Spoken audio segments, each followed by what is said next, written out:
Hey, everybody. Kevin Harned Ryan Hoke with you. Happy Wednesday. Here we are, 8:35 as promised, and we are tracking the thunderstorms across parts of Illinois and those moving into Indiana. So we've got a lot to get to tonight. We still have a lot of folks jumping into the stream. We've sent push alerts out for the news app and the weather app, so we'll give those folks just a minute to get settled in. We're going to be taking you around sort of the region here. In fact, we have storm chasers that are out. Corey Trent, who's from the area, is out chasing in Illinois. So we'll be able to check in on his feed, too, coming up. And we're going to give you the latest information on what you need to know. I know some folks are a little weary about what's going to happen, and it's not completely set in stone. It isn't, because this situation, as many of you have probably noticed today, has changed pretty significantly from what we saw when we woke up this morning to where we're at right now in terms of the forecast for the overnight period. A lot of this has shifted kind of south and southwest, and a lot of this has to do with an area of storms and cloud cover and rain-cooled air that made it much more to the south and east than expected. And that went all the way down to Louisville, had some light showers here today. So that changed the setup. That's why we've got some changes, and that's why this became a whole lot more complicated around midday today. Yeah, we'll be looking at the boundaries that we have, and there you see from the weather app the latest push going out. So with that, we'll give those folks just a minute to jump in, and we've got folks all across our streaming channels, whether you're watching on Fire Stick or Roku, whether you're on our social platforms, and that's a number of Twitter accounts, Facebook accounts, Twitch, YouTube. We're everywhere. We are everywhere because that's where you guys are now. Right. Everybody got fractured. Remember where everybody used to just be in one place at one time? And then the world got busy, and they're like, no, we don't have to follow your rules. You follow ours. Right. You know, we've gone from what was called monoculture, where everybody watched the same TV, listened to the same music because you only had so many choices, to having a wide variety of choices now. So we need to be everywhere. You guys are also everywhere when it comes to location. So you may not be living within our 34 TV viewing counties. We understand that. Some folks from Indy, some folks from Nashville. Maybe you're across the country or across the world. We welcome you in here this evening. If you're wanting to check in on the Louisville area's weather for the overnight, you've picked the right place to come. No doubt. We've got our sister stations working hard, too, out of Terre Haute. We'll be able to show you what they're doing. They are tracking tornado warnings nearby there. So we'll take a close look at what's happening for southern Indiana, really on the western side of the state, southwest Indiana, and then over across parts of Illinois as well. So that's what we're looking at. And I think we just had part of it pop up there. Yeah, just kind of referencing that when you were talking about it there, that we can take a whole lot of different sources here from areas to our north and west so that you guys, of course, can see what we are seeing here. Now that we've got everybody in, I'll just roll through. We've got the alert day for both tonight and then again tomorrow. Tomorrow holds a lower severe threat, but it is one that we will be watching. You can see the timeline of this is severe tonight, mainly in the form of strong winds and the potential for these tornadoes, which we are already tracking. And then tomorrow, it's really more of a flooding issue, as well as maybe a few stronger storms and a better chance off to our south. That sort of gets some of that tropical moisture. Hey, our first tropical tropical storm.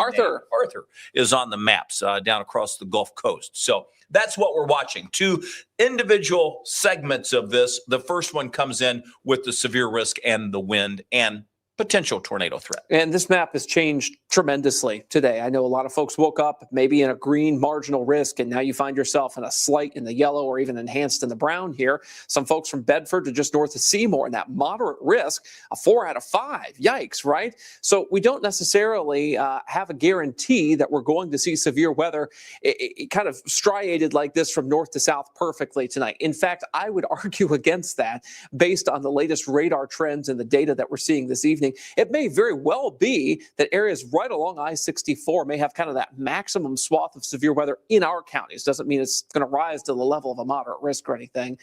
And then that will kind of track south as we head throughout the very early morning hours of tomorrow. You see the timing here between about midnight and, of course, about 10 a.m. If we don't get anything in our counties, Lawrence, Jackson, or Jennings before say about 1 a.m., it may take until 2 or 3 to really see storms within our counties. Yeah, we're going to be tracking those. Just give you an update on what's going on across the viewing area and just outside of our viewing area. We've got our sister stations, a whole network of about 130 television stations from Gray Media. This is one of those in Terre Haute. Yeah, WTHI TV, one of our newer Gray stations, and I think Everett Lau was on there a little bit earlier. A little bit to the southeast. Let me see if I can get a... We're listening into their coverage. You can see they're going to be looking at the same storms that we are. He's got 2 tornado warnings that he's looking at. Moving to the southeast at 45. Well, Everett? Yeah, so they've slowed down just a little bit from some of these thunderstorms as we've been tracking. I've been checking with my buddy who lives over in Charleston. Fortunately, okay from that storm. He's been sending me some damage photos. So they've got a tornado warning for the Terre Haute area, goes just south, and then Greencastle just south of Indianapolis also. So we're starting to get these at least into Indiana. We also have a number of resources where we can see the producing damage. Let me punch it up here. Took a direct hit from a tornado. And I'm going to switch the source here for us. This is Corey Trent. He's chasing for us out in Illinois and southwest Indiana. And he has been near the storms all day. We haven't, at least on what we've been able to see, captured any tornado touchdown, but obviously he's in the rain there. Yeah, and not the great place to be because of the visibility and, the ability for your car to slide around. So he's being safe there as he can be. You can see a little bit of a clearing sky in the distance. Hopefully you can get on the south side of a storm there where we'd be able to see a little bit more. We'll be going back and forth between those sources. Those are 2 that we have. I want to talk about the alert day for us, and then we're going to get into the nitty-gritty on why things have changed and what we think will happen as we progress through the overnight hours tonight. I know that's what most of you have questions for. We're already in the impact timeline. We've seen the winds begin to increase, gradient wind speeds, 25 to 30 miles an hour. We're going to continue to see those ramp up as we increase the low-level jet. Once we get close and just past the midnight hour, the severe chances ramp up for our southern Indiana counties first, Du Bois County, Orange County, Lawrence County, Jackson County, and then we'll bring that line of storms farther to the south, approaching us here in Louisville probably between that 3, 4, 5 a.m. time frame, and then weakening it as it continues to press farther to the south. And we don't want to fall asleep on flooding here. That may be a big problem, especially south of Louisville as we go throughout, say, mid-morning tomorrow and into the afternoon. Additional storms firing up in central and southern Kentucky could lay down inches of rain. Some of the data this evening trying to depict several plus inches of rain, especially just south of E-Town. We'll see how that works out. We are no stranger to flooding lately, unfortunately, here. Some areas south of E-Town could use a little rain, but just not that much, unfortunately. So flooding is part of the reason why the alert day continues through Thursday. Well, let's go through our conditions that we have. 83 here in Louisville. Most areas are very close to that 80-degree mark at this point. Notice Bedford still at 79. Dew points returned today on southerly winds. So we went from that very pleasant air that we had for the first couple of days of the week to today, obviously feeling a little more humid. That's part of what we need, part of the ingredient list. When you check moisture, you've got to have that for severe weather. And that is one place that we do have it. We see it returning, and you can see its greatest concentration, Evansville, Owensboro, Tell City. Yeah, and that's a lot of moisture, partially due to the moisture feed from Tropical Storm Arthur. A lot of that tropical moisture now goes all the way up into the Midwestern states. So big changes in our dew point here overnight tonight. We'll probably see a dew point around 72 degrees by 2 or 3 a.m. here in Louisville. And that's partially because of the wind that has been gusting 40 miles per hour at times. Evansville, Owensboro, a little earlier this evening, that moisture transport happening. And we may very well see additional 40-plus mile per hour wind gusts outside of storms tonight as low-level jet cranks up. Yeah, I mean, the wind system with this, or the wind field with this system, is outrageous for this time of year. I mean, we just typically don't have winds like this.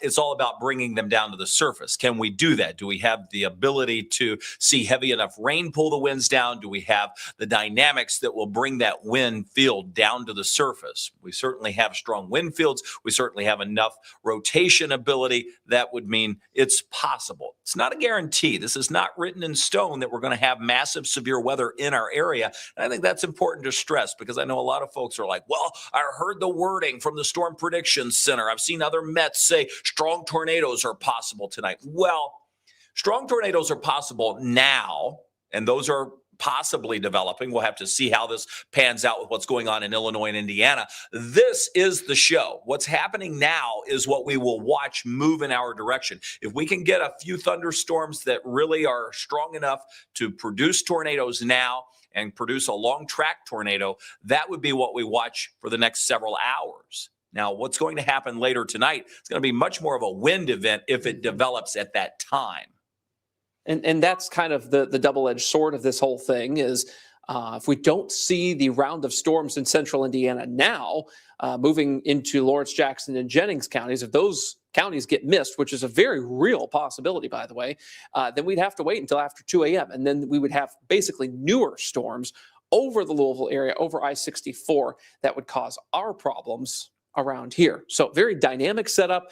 Clouds and the rain-cooled air from earlier today did not help this. And you'll note the Storm Prediction Center. And or did help it, depending on how well, that's true. Yeah, did not help in making this easy to forecast. I'll at least say that. Storm Prediction Center in their 4 o'clock update today was like, hey, we moved the moderate risk around and we shifted everything south, but this is still a not very high confidence forecast. They were very clear to make that distinction, and I think that can still be true. Well, let's jump in. Again, we've gone through a few of the ingredients with the warmth, the moisture, and this is the current radar view. Obviously, clouds have spread back across much of the viewing area. We have the thunderstorms. What about the CAPE? This is the available potential energy. Convective available potential energy is what this stands for. This gives us an idea of where we have the greatest potential to see storms develop. And this has been the critical part of those storms up near Greencastle, Indiana, and Terre Haute. They've been running into a wall. They've not really been able to make it to Indianapolis in any sort of super severe fashion. They've been kind of falling off. Why is that? It's this gradient right here. It's this area of Cape to our west fades as you move to the east because of that rain-cooled air and the cloud cover that we had earlier today. It did not allow for that heat energy to build up as much as it could have east of I-65 here. So that is a big factor in the next several hours. Now, the atmosphere will change by 2 o'clock in the morning. A lot of this will get flushed out. We'll get new moisture moving in. That will move the needle on instability. But for now, for the current round of storms in central Indiana, this is why they're somewhat struggling trying to move east. So this is why when the thunderstorms over Terre Haute are typically the strongest, is because that is where we have the greatest amount of available energy at this point in time. We're going to show you the forecast models in a second. These are current looks. So we're looking merely at a snapshot to say if we develop a storm, or if a storm is there, can it survive, or will it sort of peter out as it moves in off to the east, or whichever direction it may be moving. Most of these are moving to the east. A few out to our west are sinking to the south. This is the significant tornado parameter. Again, mainly bullseyed around the Terre Haute area, much lower as you work your way farther to the south, but still enough in there in the area that we have the probably greatest potential from Jasper toward Paoli, Bedford to Seymour. This would be the area we would be watching for the most part. And that may seem a little scary, like, oh my gosh, tornado ingredients are in place. The problem is you need a storm to exist to capitalize on that. Right now, there are no storms within our counties. They're all to our north.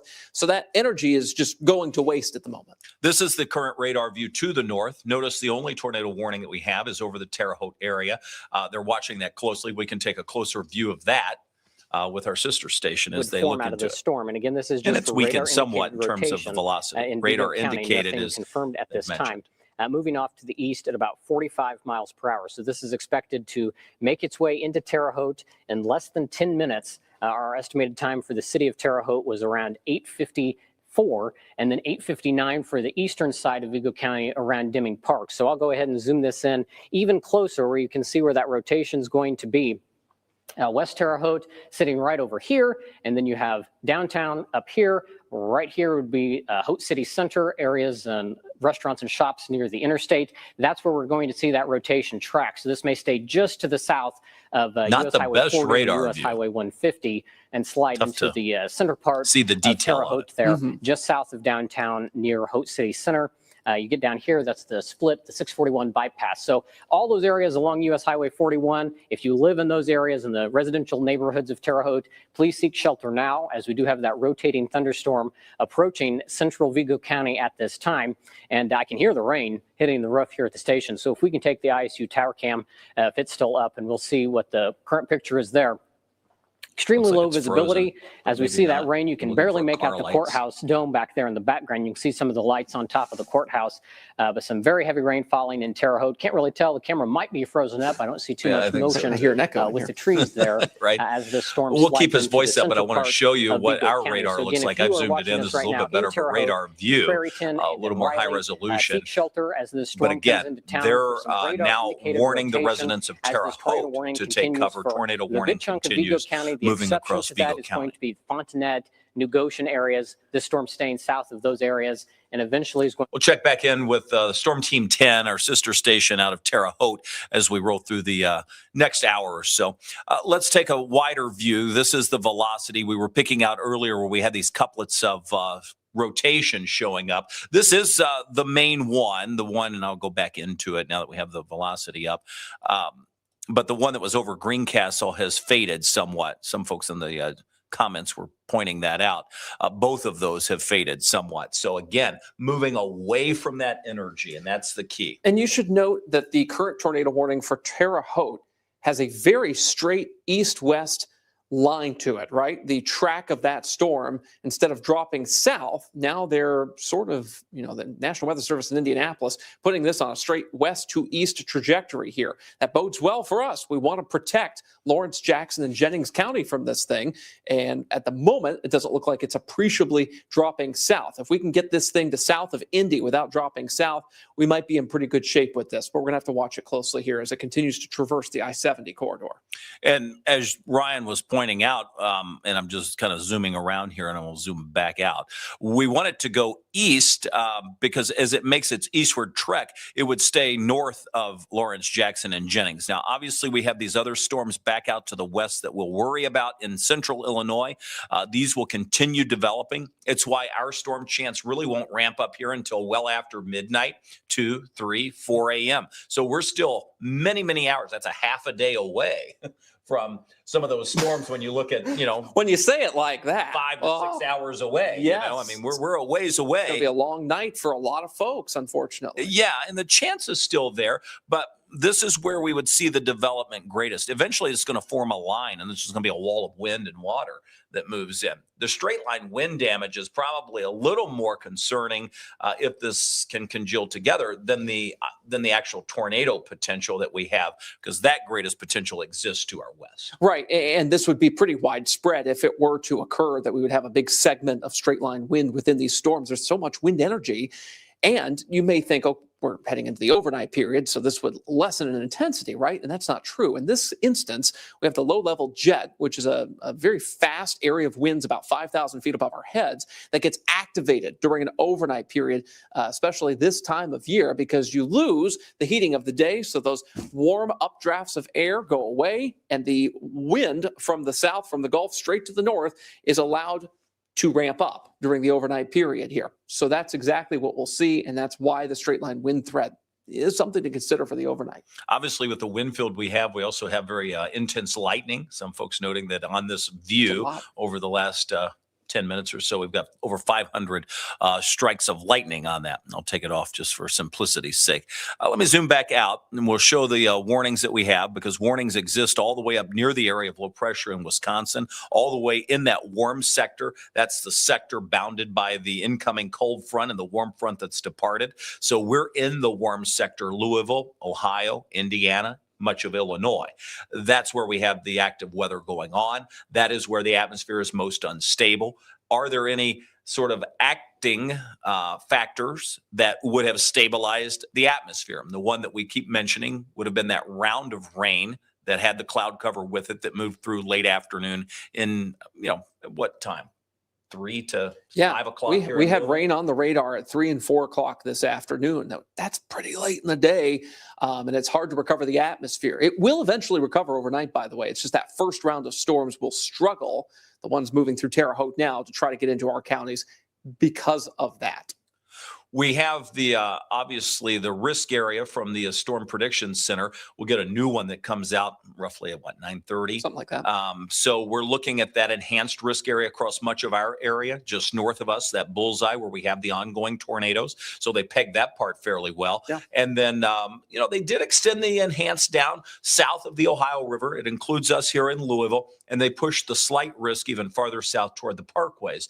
Question if that's valid or not. We'll see what develops tonight and go from there. At this point, I think it really was because of the straight line wind potential that shows probability of occurring if we can get this to congeal together. And that's right, because if you look at the wind probabilities on this, they match the enhanced risk outline very well. The tornado threat matches the moderate risk outline pretty well. So there's kind of two different reasons that they issued both of these categories of severe weather risk. The red moderate, of course, being more tornado, the brown enhanced being more of kind of the wind threat here. Now, a lot of folks were asking about hail. Hail's not going to be a big deal. You see, of course, that enhanced risk matching up with that, what is that, 10%? That's more than that. That's 30%. 30% wind probability there in red. So that obviously lends credence to the fact that they did that. And of course, you see that moderate risk matching up there with that 15% tornado risk up there, central Indiana into central Illinois. Two different reasons, two different risk areas. That's what's going on from the Storm Prediction Center. And this is what we have. These are the current warnings that we have. This is the area that we'll be watching through the night. This is the storm maker, so it's already on the maps. It's able to be tracked at this point, and now it's just a matter of timing and when it gets here. When we look at what's going on over the next few hours, let's talk about that, because everybody that's watching wants to know, well, when's it going to hit me? What about my house? Enough. Give me the timeline. So here it is.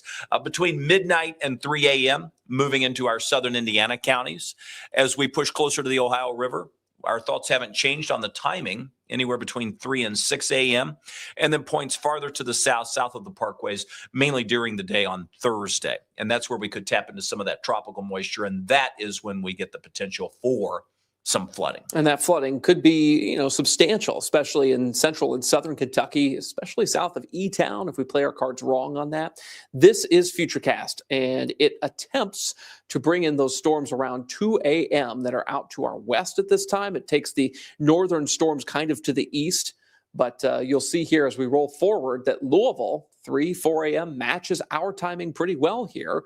And this could very well be a situation where you've got straight line winds, you've got flooding. You see how severe the storms are near Evansville. That's what I was going to point out, is notice the intensity in that line. Mm-hmm. Much weaker once you get close to Brandenburg, Corydon, Louisville, LaGrange, all the way up towards Cincinnati, Covington, but much more intense back across southwest Indiana. Why? It's because of the Cape. It's a little slower to recover east of I-65. It will recover, but will it be too little too late on that? We got a bunch of moisture flowing in that can help to offset some of the lack of heating energy here.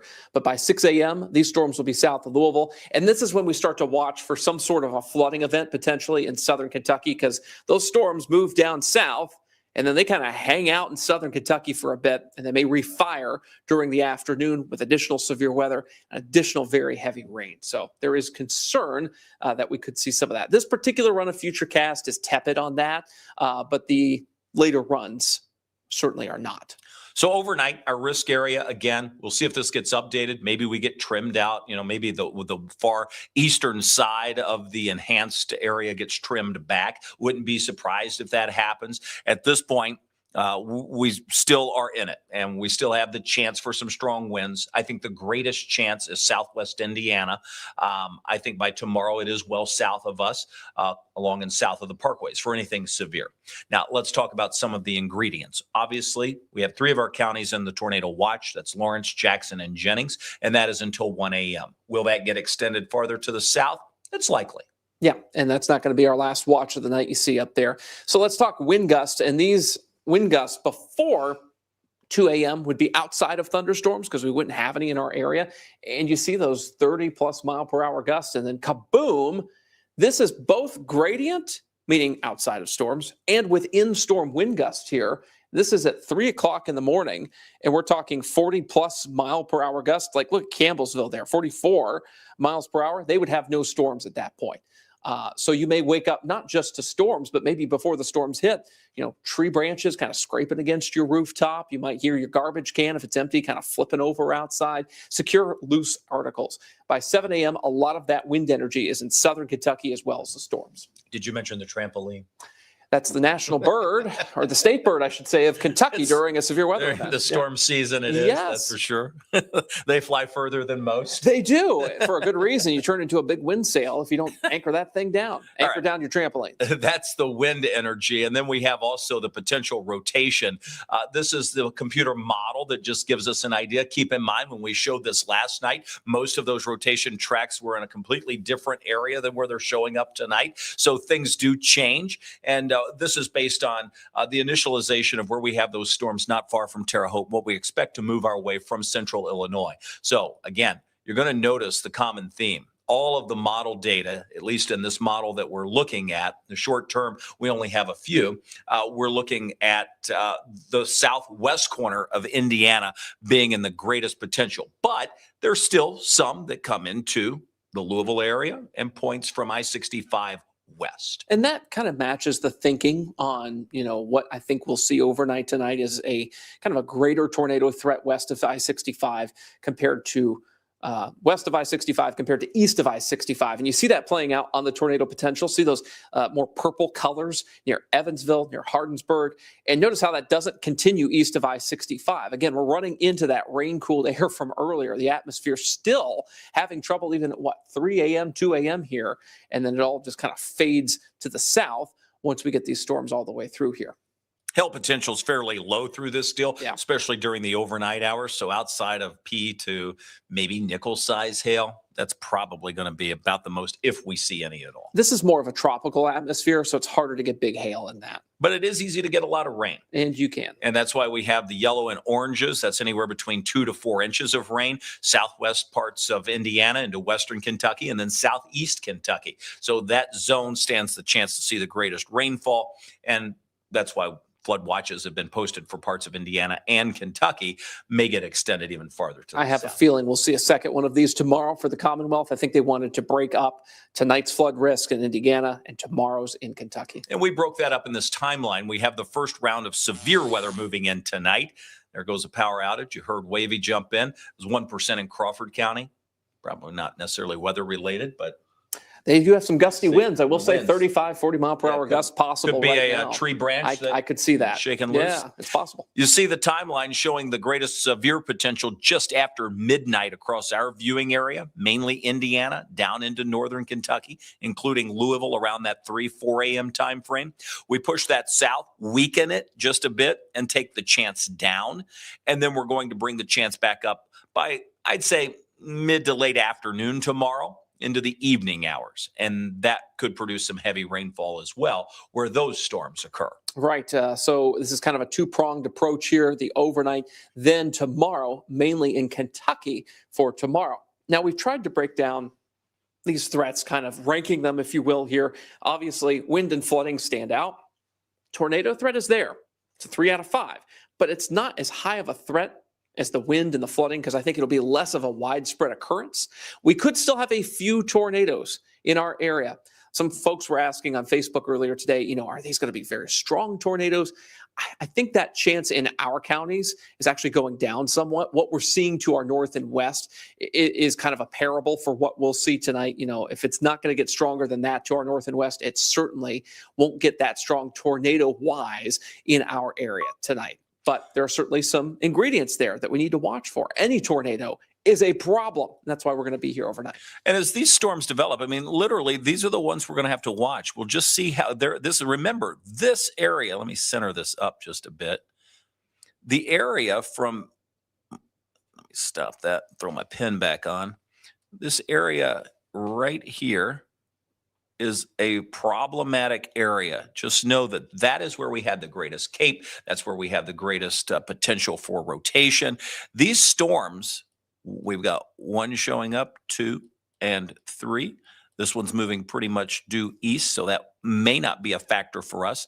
These are further south and will continue building farther to the south and may wind up being a problem if they move into our area. So the storms that we currently have on radar are the ones that we really have to watch and then see what develops near those or behind those that may move in later in the night. So that's why it's a very late night deal. We're still 6 hours away from probably anything getting close to us here in Louisville. Yeah, and that's a long time. That's why you need to pay attention overnight. Make sure you have a NOAA weather radio with fresh batteries in alert mode. It's like a smoke detector for storms. I think Kevin invented that phrase. It's very crucial because your phone may not necessarily wake you up. It just depends. The Wave Weather app has a fantastic alerting engine on it, but not everybody's phones are set to wake them up to be loud enough to do that. So if you've got a NOAA weather radio, that's a good insurance policy to keep your family safe. Yeah, no question about it. All right, that sort of sums up the data that we have. I know a lot of you have questions. I'm sure we're going to get a lot about particular places. Yes. We've shown you the data. You have to be smart enough to know where you live, and with that, put the appropriate plan into action.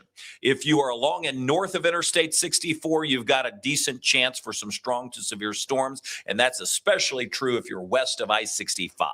So north of 64, west of 65, you're in the most unsettled area and would likely be in there first because that's going to be coming across your area during the early overnight hours, sinking off to the south as the night wears on.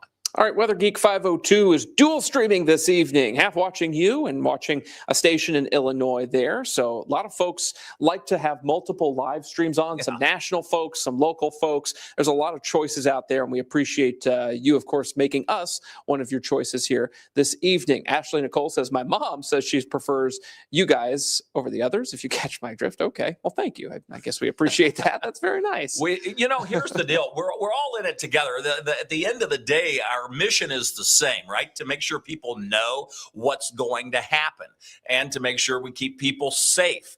We're not going to jump up and down and scare people, but we do want you to know there is a threat for some a little more than others. And hopefully we did a good job of explaining that, and that this is going to be an overnight deal where most people are asleep and sometimes complacent to what may be happening. And that's why it's like, hey, we've got to make sure you're paying attention because you might need the information. And we're going to be here all night to make sure we're delivering it. You just have to make sure you know where to go to get it.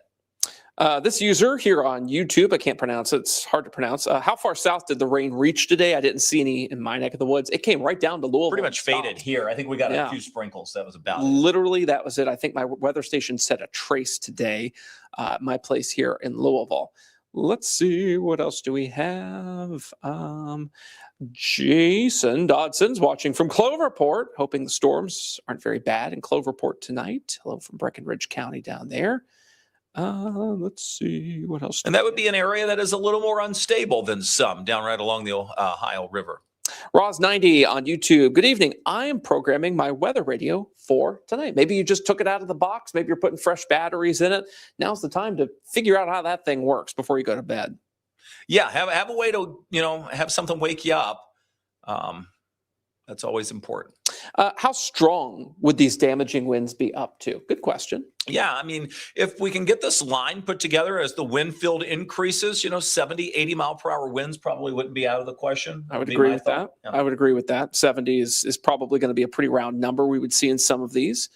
Let's see. Is the chance of strong tornadoes high in Louisville tonight? No. And that's the end of that. Well, I mean, no, it's not. It's much higher to the north and west where the energy is. Now, does that mean we won't get, is the tornado chance in Louisville 0? No, that's not the case either. But a chance for a strong tornado in Louisville isn't real high. It's not a 0 chance, but it is not high. We're not going to take questions about individual locations. However, I'll make an exception here because I think a lot of folks could benefit from this. Ada says she's in Bardstown. What's the chance of a little rain in Bardstown tonight? So folks who may be watering their gardens want to see the beneficial rains out of this. I think a good chunk of our area sees some rain tonight. Well, this whole thing is going to eventually move through the area, probably Bardstown, not until tomorrow morning, 6, 7 o'clock in the morning, but you'll likely get some rain by then. The storms at that point will be in a weakening phase, so you're probably in a pretty good spot down there. And then we'll see they should recharge again tomorrow afternoon, but probably just to your south if you're in Bardstown, at least the way it's looking now. Our buddy Adam Belcher up in Bloomington, just outside of our area, excited that there's a gray station in Terre Haute. Yep, that's WTHI. And we've been streaming some of their coverage this evening here. And you'll see it up there now with Everett Lau and company tracking those supercells. Yeah, and a lot of lightning with it. You can see it. It is moving right through Terre Haute. This is the radar view that they're showing. And I mean, the lightning is intense on that. That's moving past Effingham, past Terre Haute. Let's listen in. 12 Central Time, Teutopolis, 8:15, Gila, 8:30, Hidalgo, 8:33, and Rose Hill at 8:38. Those areas need to be seeking shelter now. Lowest most interior room, as the National Weather Service said, that is for a now observed tornado. Observed right in Terre Haute. Back or I'm sorry, that was just west of Terre Haute. That new tornado warning. This is the one in Here Terre it is. Haute. I'll put up the information. This is for that warning that's coming out of Vigo County and extending now into more of Clay County.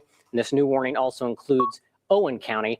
This is going to be in effect until 10 o'clock tonight. So this one goes out for 50 minutes. And you can see that that radar indicated rotation still happening with this storm that was located now. This one is not Brazil. confirmed or observed. Pointer back out. The rotation is going to be in the Riley area. Actually, let me switch over the radar sites to maybe get a clearer picture of where that storm is. And that's where we're going to see this rotation, that warning in effect again until 10 o'clock for the center part of Clay County, including Center Point. This is just to the north of Clay City. So basically anywhere along State Road 59 from Clay City to Center Point, that's where we're going to see the rotation with this storm. And this warning does include western Owen County. At this time, it does not include the city of Spencer. However, I know in Owen County, they usually activate all the sirens at once if any part of the county is under a warning. So you may be hearing those sirens all across Owen County. Right now, the greatest threat is going to be in the northwestern part, Patricksburg, Vandalia, Indiana, and just to the west of Cataract is where we're seeing the greatest threat with the rotation from this storm. Kevin, I'll send it back to you. Okay, thank you, Everett. So I almost took it. We've been talking about wind and funnel clouds and Terre Haute tornadoes, yeah. But another concern that we have coming out of these storms is the very heavy amount of rain that has been coming down. So I can show you a closer view here, and this is rainfall estimate. We'll come back and check in with them in gives you just a bit. Let's go back to the radar view. I did zoom into the Terre Haute storm again, moving off to the east. That takes it over to Sugar Ridge. Let me zoom out just so you know where this is in Indiana. You heard them talking about Indiana. This is going to go south of Indianapolis and likely just north of our viewing area. We'll probably go just north of Bloomington. Columbus would be on track to possibly see this. That's Columbus, Indiana, right up I-65. So we'll track that. Still a ways away. The storms farther to the west are tornado warned as well. And there's the fresh Storm Prediction Center outlook that we mentioned we would likely see earlier. Let's see what they did. I'm just putting it on here. I'll zoom it out. We've got. So they did trim back the enhanced. Oh, look at that. So as we expected, that would be trimmed. Yep. So now much of our viewing area is in the slight risk of severe weather. They've really tightened up that enhanced risk area, and the moderate risk is still in the very northern part of our viewing area. If I zoom that in, that part really didn't change a lot, but boy, the rest of it did. Yeah, so this is somewhat of a reversal. From the Which is good news. Yeah, which is good news. We like to see that. It's a reversal, though, from about the 4 o'clock update that expanded that enhanced well down to Louisville. Which we thought was odd when it happened. I was like, okay, cool. You're like, it's raining, it's cloudy. They've just extended the enhanced risk area. So, a bit of a correction, if you will. And this does match up, I think, pretty well with reality here. Now, again, we're still a 2 out of 5. We can have some pretty strong winds in a slight risk area. We can have tornadoes in a slight risk area. It doesn't negate that. It just is an update to say, hey, it's not as unstable as we thought it was, which we've shown you. And the Storm Prediction Center is catching up. They only issue so many updates throughout the day. But this is the latest update on that. Let's see. We've got a question from Ashley. She's asking, so with the hatched tornado outlooks, and this has been a thing that has started this season from the Storm Prediction Center, how they show different rankings of tornado strength potentially in their forecast with these outlooks. She's asking, how fast do those fall off? Well, it just depends on, the outlooks being issued. It's not necessarily it falling off. It's the weather progressing and them trimming it back over time. So obviously you saw the Storm Prediction Center change their outlook just then, making a correction, peeling back that enhanced risk to the north. And that likely came with some tightening of that tornado risk area as well. They likely tightened some of that up to really encompass central Indiana, maybe graze some of our, Lawrence, Jackson, and Jennings County area, counties, I should say, of our southern Indiana TV market here. So keep that in mind. They change, but the overall thinking and how we present the forecast really has not here. And of course, Nikki's on here saying, oh, y'all looking good with those red alert day ties. We do like our red alert day ties. I'm not going to lie. It's the thing I think, it's an alert day. I'm going to grab a red tie. That's what I do too. I've got like 4 red ties, and this is the one that came out of the closet today. And yours looks a little different than mine. How nerdy are we? I know. At least we don't have the same suit color on today, so we don't look super matchy-matchy. We were in orange yesterday. That was a fluke. That was kind of cool, though, how that happened. Crispy brisket. Oh, there's crispy brisket. They had brisket in here today. Did you see that? I smelled it. Absolutely. Yeah, I didn't have it either. They were chowing down in the newsroom. Is the lack of storms near St. Louis a good sign for us, or will the low-level jet kick them into gear as they move east? I think the latter is true. Yeah. The low-level jet will just absolutely siphon a bunch of moisture into our area, and that will eventually kind of light everything off into at least a broken line of storms that's going to plow through I-64 and south as we go throughout the overnight here. Ada, Shortridge again. Everyone stay safe and turn around, don't drown. I don't think you can say that enough, and I know it seems very repetitive, but really, during overnight flooding scenarios, they are far more deadly than daytime because folks can't see the water. So if you have even just an inkling, if you're driving tonight, maybe you're working third shift, you got to be out the door at 3 a.m. If you even think it looks deep in front of you, it is time to stop the vehicle, turn around, find another route. Please. Overnight flooding is deadly. We have seen that time and again. It happens every time. It's so sad when it does happen like that. Let's see. Carrie from Southeast Township in Orange County, Indiana. Today we had light rain most of the day and it hasn't hit 80. It's also mostly cloudy most of the day. Does that mean a reduced risk for me? The atmosphere has changed over Orange County. You guys are a little bit more in the zone of concern, I would say. So that rain and that kind of rain-cooled air really affected east of 65 a bit more because that was the latest time. The latest period that we had that was east of 65. So the atmosphere is starting to recover west of I-65 somewhat. Meaning if you got the rain first, you've had a longer time to recover. Correct. Yes. Good clarification there. Let's see. Sean Payne saying the amount of CAPE in Kansas City is nuts. Yeah, this warm sector means business. It's got tropical moisture. It's got a ton of wind shear from this anomalous low pressure to our north. I mean, it's got all the trimmings of a pretty big severe weather outbreak, and that's probably what we're seeing taking place now across central Illinois into the very west central part of Indiana. There's the Cape there, just south of Kansas City. Looks like a firecracker at this point. Lots of energy. And again, you can clearly see in our area where it fades off pretty quickly. So if we were to, and we said this a while ago, I'll just draw it in. But if we were to draw in I-65, something like that, and you draw in I-64, something like that, it's the bound of the two in our viewing area that would be most at risk. James is asking, this storm front, is it unusual in the sense that it's going to move directly south over the Louisville area? Ordinarily, this kind of thing would come from the northwest. Not necessarily. The direction is not too much of a surprise for us. It's more so just how strong everything is, how strong the wind shear is, energy, how much moisture we have moving in from the Gulf, all partially thanks to a tropical system. It's really just the level of intensity, not so much the orientation of it. That's a little surprising for mid-June here. Amanda asking, any watches expected for our area? We already have Lawrence, Jackson, and Jennings counties under tornado watch. We expect more watches tonight, yes. And that's almost a lock at this point, I believe. Let's see what else is going on in the comments section. You guys are chatty this evening. Yeah, you're rolling through them. Yeah, my goodness. I'm looking at the radar and all the stuff. You're plowing on through them. That's great. Braden asking a kind of an inside baseball question. I've noticed a lot of news stations are owned by Gray Media. How many news stations are there? There's a bunch. Jackson, Tennessee, my old station, WBBJ, is part of our portfolio now. We've got WTHI that we've been showing in Terre Haute. So we're strengthening our regional partnerships with these stations, our sister stations here.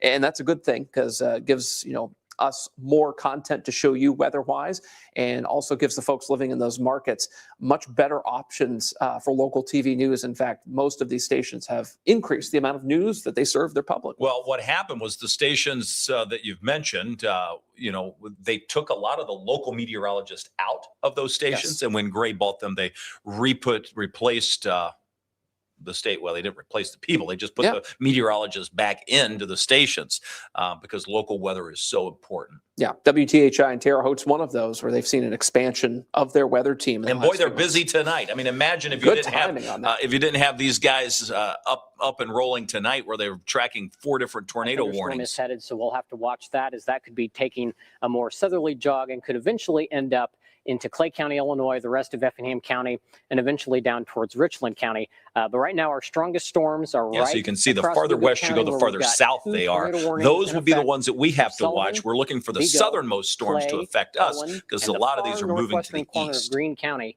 until 10 o'clock tonight. Jog to the south. 40 minutes that storm in Effingham we'll really have to watch. And in the southeastern part of Clark County, and that's Illinois, the one that's observed. That is a tornado on the ground. Crosses over the Wabash River. But the greatest threat starting to exit Illinois from that storm, it's going to be that storm we're really watching in the Effingham area as it tracks closer to the heart of the Wabash Valley. If the spotters can continue to confirm a tornado with that storm, as that is currently the only one where we have had a report of an observed tornado with that storm. We all still remain under a tornado watch across the Wabash Valley. That's going to be in effect until 10 o'clock Eastern, or 10 o'clock Central Time for Illinois counties, 1 o'clock Eastern in Indiana. Kevin, I'll send it back to you. All right, Everett, I just got a report of pea-sized hail and heavy rain at I-70 and the state line. So that would be this part of the storm that you see right there. It's pretty cluttered up with all the lightning. I can turn off the lightning here for you. And I can show you also the rainfall amounts. Sort of have that blank areas where the hail per hour. So that's some pretty heavy rain. It's not the heaviest rain that I've seen. That can be delayed by 5 minutes. You see it updating there now, matching the radar. Pretty heavy rain. So that's one of the things we deal with. And so it's important to, I think, note. And this is the Terre Haute area for folks that are watching our live stream. We'll come back to our view, and you can see the tornado warnings in Illinois. These are not for us, but they are occurring out to our west. And we will be tracking those because they could impact eventually. I mean, they're still hours away. They could impact parts of southern Indiana in our viewing area, would be that area that we sort of circled there. I want to discuss a strategy NWS is using in central Illinois tonight. I just noticed here. They're extending severe thunderstorm warnings out very far. So they have a pretty good confidence that, like that storm in Effingham, Illinois, is going to be severe all the way to the Indiana state line. So they know that. But notice the new tornado warning that's flashing there on your screen is a much smaller polygon that doesn't encompass that whole severe thunderstorm warning area. Why is that? The confidence on that storm staying at a level that they need to keep a tornado warning on for it is not as high, right, as it starts to move toward the Wabash River. So I'll be very curious to see if that observed tag stays on that storm. And not only that, just to see if that storm tries to weaken somewhat as it moves toward the Indiana state line there, the Wabash River. And they've updated. You can see it flashing again there, that black and yellow outline where they've got that tornado possible tag on that severe thunderstorm warning that now goes to the state line. That's the one storm of the two that we need to watch out there in Illinois, because that would threaten Lawrence County if it continued on its current trajectory, maybe just skimming the northern edge of it. And then, of course, Jackson would be next in line for a skimming there from these storms. It's going to be a real close call with these, the way they're dropping sort of south and east right now. There's no guarantee, by the way, that these storms will continue on that exact trajectory. Storms change, especially storm strength can meter the direction that the storms travel. A weaker storm typically will kind of go west to east in this kind of scenario with this wind setup tonight. A stronger storm will start to drop to the south and east, and that's why that's been on a southeast track. It's been a very severe storm, very severe supercell storm with an observed confirmed tornado in it, and that is what we are still seeing, that observed tag and a considerable tag on it. Kevin is now putting on a timeline of when this storm would likely move into certain locales, and you can see it there on your screen. So like Bloomington would be one at 11:24 Central. No, that's Eastern Daylight Time. Let's get a bigger display. There you go. There it is. Freetown, that's Jackson County. So that's 11:54 Eastern Daylight Time. Again, it's much like a hurricane track. The further out you go, the less certain you are where that is. So the cone expands. Obviously, it's going to be somewhere much tighter than the end of that. But this just gives an idea. So this is an idea of just the timing as we track that through. So sometime around 11:30 midnight is when we'd have to be worried about that particular storm in our county. A more realistic version would probably be something like this. Yeah, there you go. Timing shouldn't have changed. No, it didn't at all. By 1 minute in Freetown but there. As far as the tightening up, I sort of squashed down the cone. Yeah, this is really a US 50 concern. If you're down toward Paoli, Jasper, Salem, not yet. You guys are going to have to wait quite a bit longer for storms to intrude. For folks in Bloomington, IU, I think you probably should be ready for severe weather. Yeah. If the one just south of Terre Haute doesn't slide in, the one that's just west of that likely could. Yeah, and that would be a problem for students and folks up there alike. Let's get to a question here from Crispy Brisket. Have models done poorly today? And if so, what reasonable worst-case fail modes potentially exist that aren't being shown in the models? The models struggled with that initial push of rain, cool air, and thunderstorms today that moved through central Indiana. They had that thing dying out, 100 miles before it actually did. And the models had it. Bad. The models picked up on that yesterday evening. Sure. But you're right. The models sort of faded that out, which would have led to more instability this far south, should that have faded out sooner. But because it was late in the day, sort of in our prime heating time, we really capitalized on having the cloud cover around for quite some time. Yeah, so the models did poorly today because of that. They're locking on to it now. It's getting a little better. Runs I saw just before this broadcast here this evening. So they're slowly making headway with this. As far as what the failure modes are, one of them would be these supercells in central Illinois. If they do indeed track into the US 50 corridor, because a lot of the modeling data said they would stay just north, that would be a failure and that would be a problem. That's why we're a little concerned about the one you see near Effingham there, just east of there. Another failure mode would be if the storms don't materialize over I-64 tonight, if that line doesn't fire up as forecast, that would be another fail that we could see. So it's always good to know what the possibilities are, because our forecast, we try to make it simple and easy to understand, but there's a lot of rough edges to the data that goes into that forecast here. And sometimes we like to discuss those a little bit more on our live stream as opposed to TV, where we get 2 minutes and 45 seconds to explain everything, whereas here we can get hours if we need to. All right. I was zooming out to see the general setup. Any other storms that may be firing out ahead of that front. I can put those fronts on here for you for folks that are just joining the stream. We've got a lot of folks watching tonight. And when we look at the frontal boundary, we're in what we call the warm sector. That's anything bounded by the backside of a warm front and the front side of the cold front. So this is the warm sector. That's where we have the most unstable air. Within that warm sector, the air is most unstable just off to the west of I-65, north of 64, all the way back out through St. Louis and up against that front. So that is the zone, and that matches well with where we have the ongoing tornado warnings, obviously. So that is areas where we would be continuing to watch even for the next several hours, or these are moving off to the east-southeast, gradually pushing across parts of Indiana and possibly as they get closer to the Ohio River in more of a wind fashion. Carrie in Southeast Township, Orange County, Indiana, there saying this looks completely different from the WAVE app's future radar. Yes, it will. We do have a mesoscale discussion. Severe potential, tornado watch likely, 80%. They're looking for pretty strong-ish tornadoes within that zone. We won't be able to see that on our maps here for a little bit. We'll see where that mesoscale discussion is going to be. That may very well encompass. It does include Louisville. Yeah. Yeah. So it goes from the southern part of the current watch that we have. And let me show you where that is. Yeah, the reason it popped up at all is because it includes Louisville's forecast area. So I can draw it in for you. So it goes from Louisville over near Lexington and then just northern Bullitt County. So it's pretty much this, Owensboro and Evansville. So it's similar to that area there. So they're starting to get concerned about those supercells in central Illinois and west central Indiana, potentially dropping south into our counties there. And we might need an expansion of the tornado watch box. And they say there's an 80% chance of that happening. They say the risk will develop eastward tonight. So as the severe weather continues spreading eastward, remember, we're watching these storms as they develop further to the south out to our west, then the eastward motion would take them into our area. So that is the reason they're going to have to expand that watch. They talk about the fact that a few tornadoes, damaging wind, and hail would all be possible within that zone.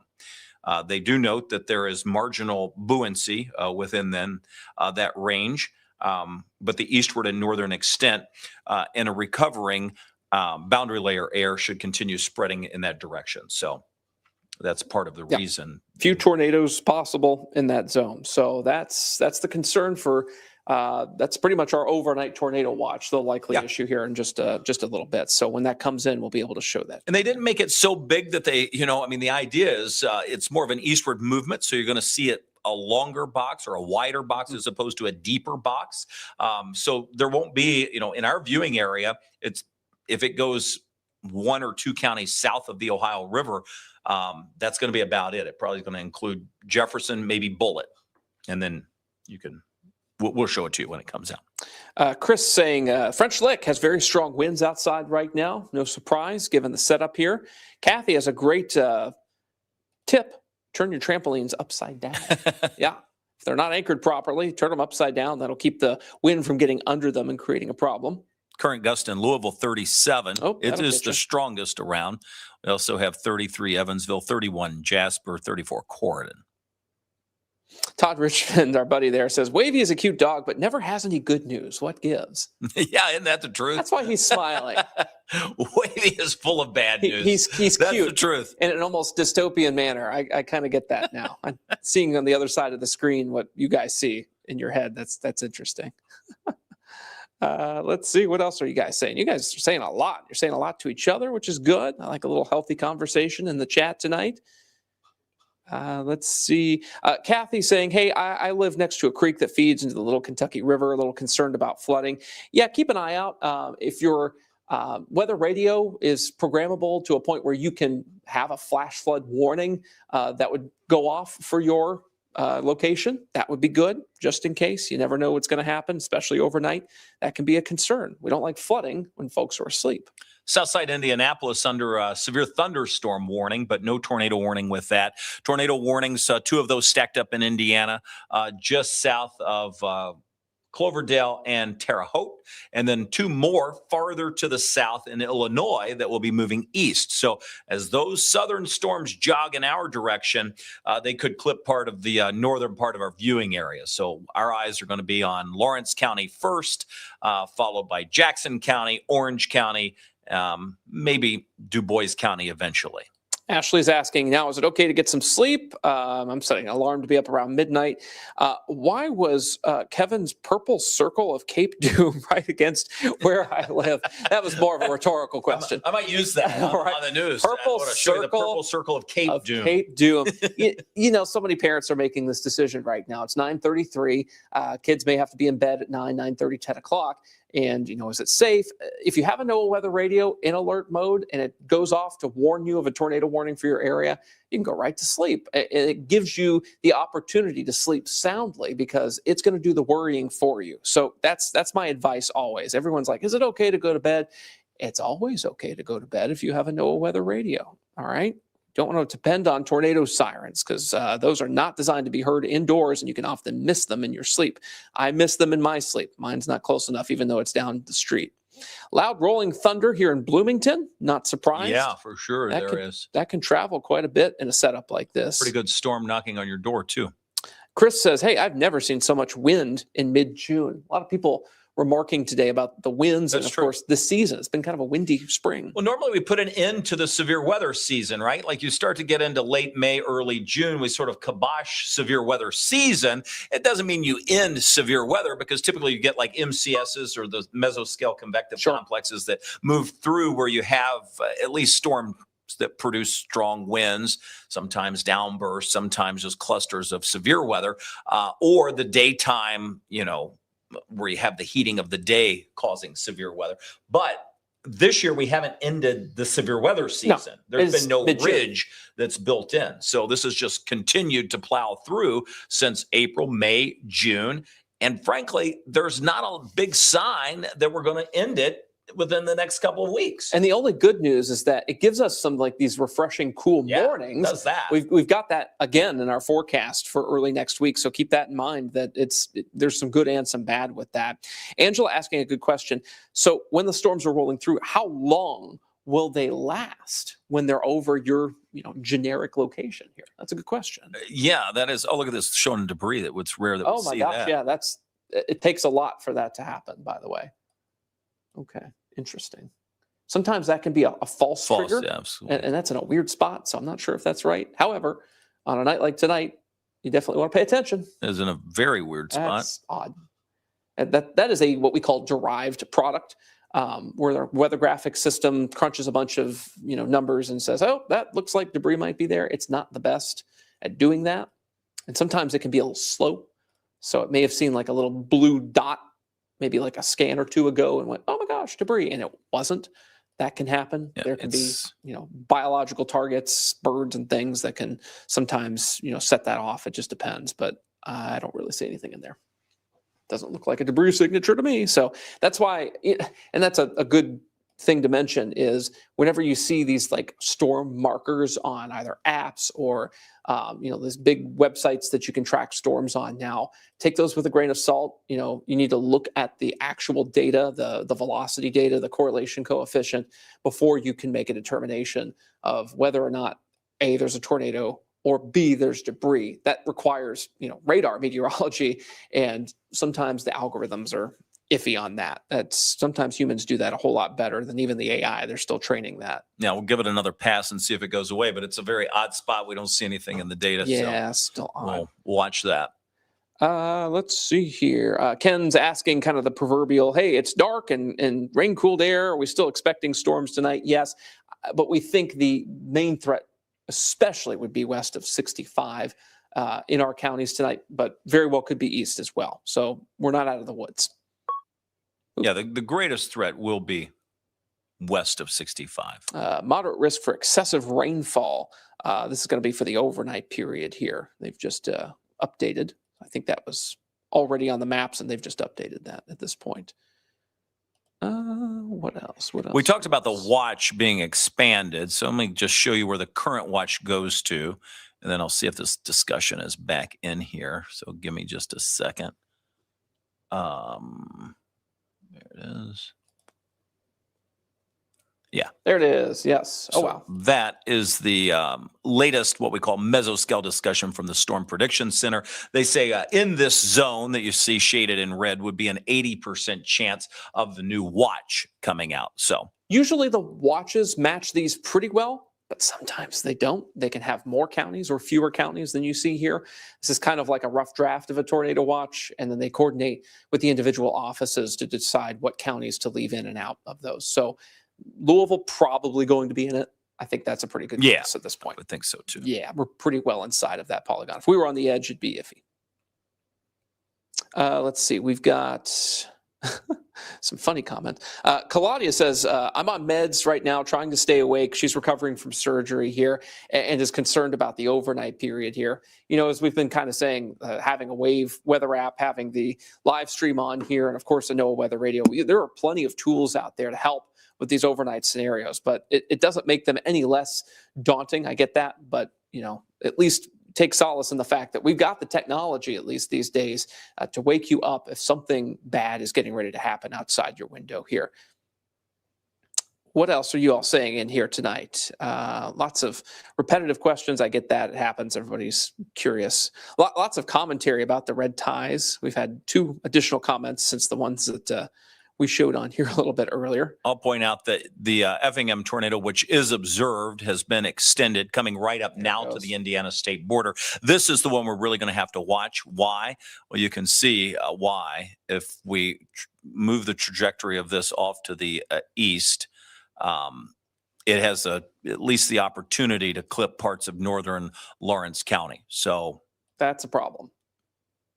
That would be a problem. Yeah, so we're still several counties out, guys. So this is not. Let's get a speed on this, and let's just see if we can track it. So I'm going to just pop this on. Bear with me a second.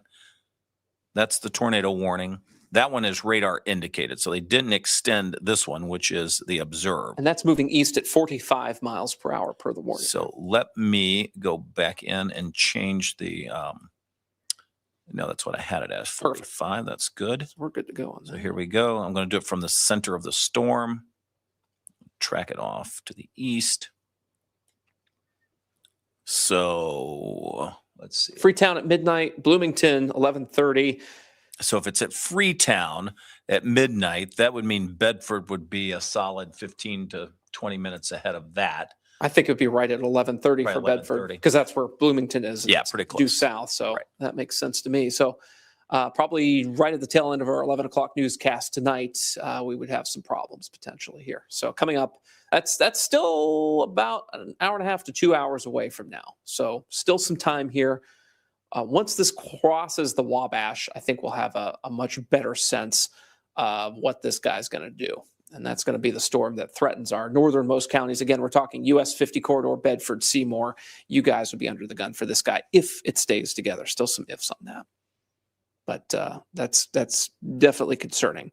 Sarah's asking, like, are these all supercells? And yes, but they're kind of merged together, supercells, especially from Terre Haute over to just south of Indy. Those individual supercells in Illinois are certainly the most concerning. Yeah. Because you don't, if you're looking for tornadoes, you don't want merged together supercells. You would want individual ones. And that's exactly what's going on from east and west of Effingham now. Those individual supercell thunderstorms produce the most powerful tornadoes here on Earth.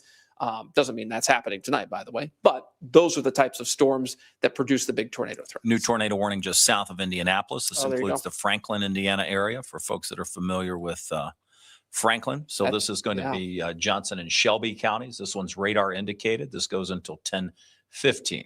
This is an embedded supercell structure. This is merged within the line of storms. This may very well be what we deal with a lot overnight. Are storms that look like this, kind of a mess, but you have these embedded circulations in there, these embedded structures. You see that rotation just west of Franklin there. And the National Weather Service says that storm ramped up so fast in a short period of time that they determined that it needed a warning on it. Storms continue to struggle to get over the hump on producing tornadoes, but the environment, they say, is still favorable for the strong radar signatures. And again, it's moving out of that environment to where we had the greatest potential energy. And it's interesting, they talk about that hump. What does a storm run up against? What is that hump when it's trying to produce a tornado and it just can't? Sometimes it can be a low level of stable air. So if you've got, for instance, rain-cooled air from earlier storms still kind of present in the lower levels of the atmosphere, that can block tornadoes from dropping down to the ground.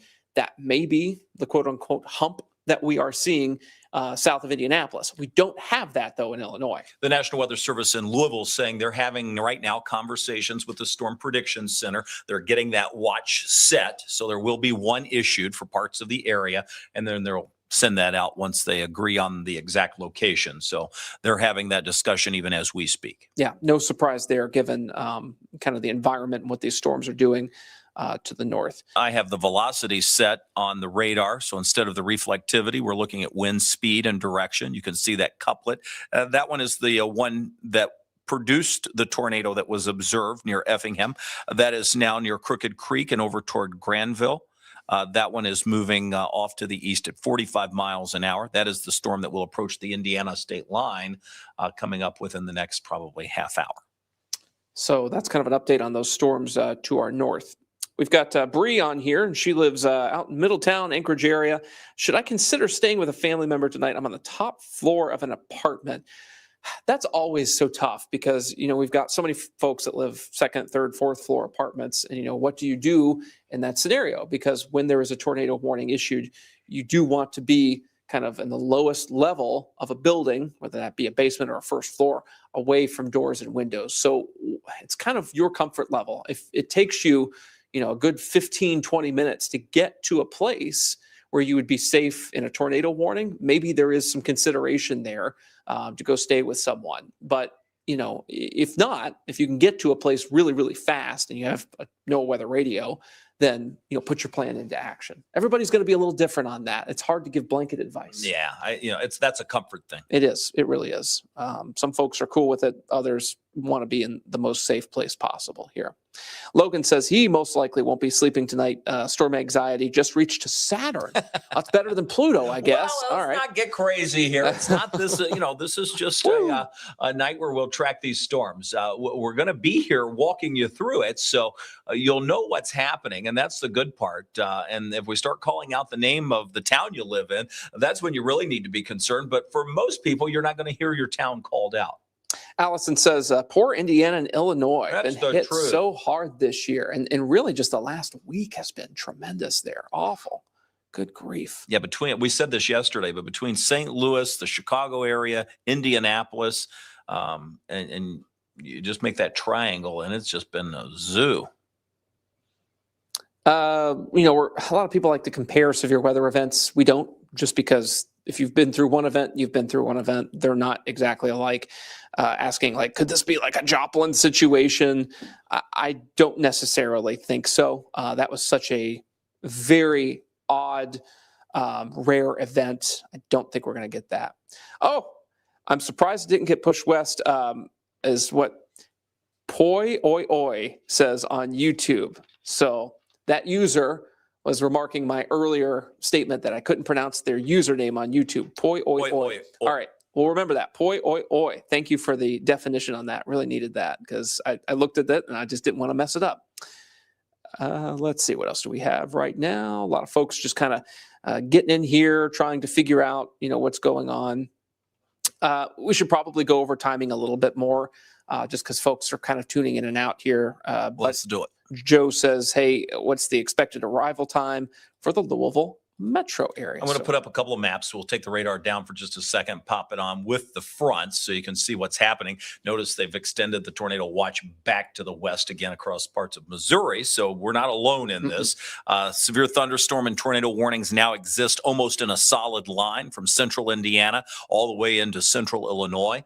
That's the line we're watching. It's going to gradually sink to the south, should gradually form a solid line of rain and wind. And that's what we will watch move into our area. In the near term, meaning close to now to say 1 a.m., we have individual supercells that are producing tornadoes. A few of those are on the ground. And that is where we have the most problem. All right. And that is in Illinois, gradually moving toward the state line of Indiana. As far as the timeline is concerned, we've already seen a reduction in the risk categories that we had. We were in the enhanced. They pushed us back into the slight. So that's a downgrade. And the moderate stays the same. And that's the area of most concern for tonight. It is where we have the current ongoing storms. And that is a good fit and has been throughout the day. When we look at the timeline of these storms, you already noticed some rain in the northern part of the viewing area. The tornado warning that's bumped up against Indiana coming out of Illinois, that one has our concern for Lawrence County. Still probably an hour away. Yeah, at least an hour plus. Yeah, things are looking at. Right. We said 11:30, I think. Yeah. So maybe 2 hours away, Just hour about. and a half. When we look at the timeline, we're going to say that storm arrival would be obviously Lawrence County first, so maybe just before midnight. The rest would be midnight to 3 a.m., coming down close to the Ohio River. From Louisville, 3 a.m. to 6 a.m., and then moving to the south. But notice as the southern progression takes place, they're weakening consistently. They're weakening and they kind of stall out, and that's the problem for flooding tomorrow. If that stalling out takes place just south of E-Town with renewed storms along that boundary, we could see several inches plus of rain down there. So we are very conscious of the flooding threat in the Commonwealth, mainly south of Louisville tomorrow. Don't want to forget about it because you folks are important too. It's just in the near term, it's southern Indiana we're most concerned about with the string of supercells in central Indiana, central Illinois, starting to try to take a turn toward Bedford and toward the Jackson County area as well. Those storms that are immediately north of us, not a concern for our area. It's the storms in Illinois to our west. Those guys with their southern motion, that's a bit of a problem. We'll see if they hold together around 11:30 again for Lawrence County to see an impact from those. I know a lot of folks are like, man, do I go to bed? Do I stay up? What do we do? You know, if you have a way to get warnings, I think that's going to be the best thing. Then you sort of have the best of both worlds. You can try to get some rest and then be awakened if the storms move in. Here's the deal. We're going to be on at 11 o'clock. We're going to have the news. There's probably not going to be any warnings at that time, but there could be one that comes out for Lawrence County during the show. So we'll be there for that. And should that happen, then we'll be on nonstop. But even if there are no warnings issued during the 11 o'clock show, after the show, we'll come back in here and we'll be on just to keep people sort of comforted during the overnight. We know it can be a little unsettling. So we'll keep you updated. Might do that from the studio, especially if we think we're going to get a tornado warning. Depends on the setup. But we'll decide where we are. But regardless, we'll be here for you as the night goes on. The tornado warnings that are in place across Illinois and Indiana right now will continue for a while. We're not going to see these end for several more hours. Speaking of studio and staffing for the overnight, Red Fox here asking about Brian. Where is Brian? And you can say, where's Tawana? Where's Carson? You know, we have our schedules. We do. So we're going to make sure that we're staffed appropriately at all times overnight. There will be three of us here through the overnight, and Brian will be back in very early in the morning. So you'll hopefully you won't see him actually, but you might. We'll see. Depends how bad the weather gets. Let's see here. We've already talked about trimming back the enhanced risk. We thought that was a pretty good move given the current setup here.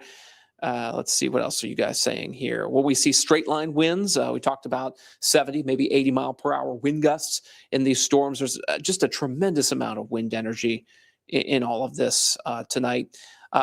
Poi, oi, oi. I'm going to say it right. Yes. What's with the tornado warning in Wisconsin up there? That's just east of Beloit. So small. Yeah, that's okay. Wow. And why? That's teeny tiny. Right by the area of low pressure. Yep, that makes sense. Kind of near the triple point, as we call it there. You get a tremendous amount of wind shear, changing directions right near those areas of low pressure. So those are usually, for storm chasers, secondary targets, because if you get a tornado up there, it can be pretty interesting just because you've got tons of directional wind energy, if you will, wind shear, whereas it can sometimes be a little bit more of a guarantee that you'll see something a little bit more to the south, closer to the cold front there. Okie dokie. Sean Payne says having meteorologists in the area that they're reporting for is helpful. That's one of the reasons why he watches WAVE, as opposed to, there's some national outfits that you can watch on YouTube. There's local guys. There's a whole host of options, and we really appreciate you choosing WAVE here. Well, and I like the idea that we can see some of our sister stations too, and we check in with them. Actually, we can help them. If we had to jump in, we can get into their graphics and even help. But we can show you our sister station out at Terre Haute.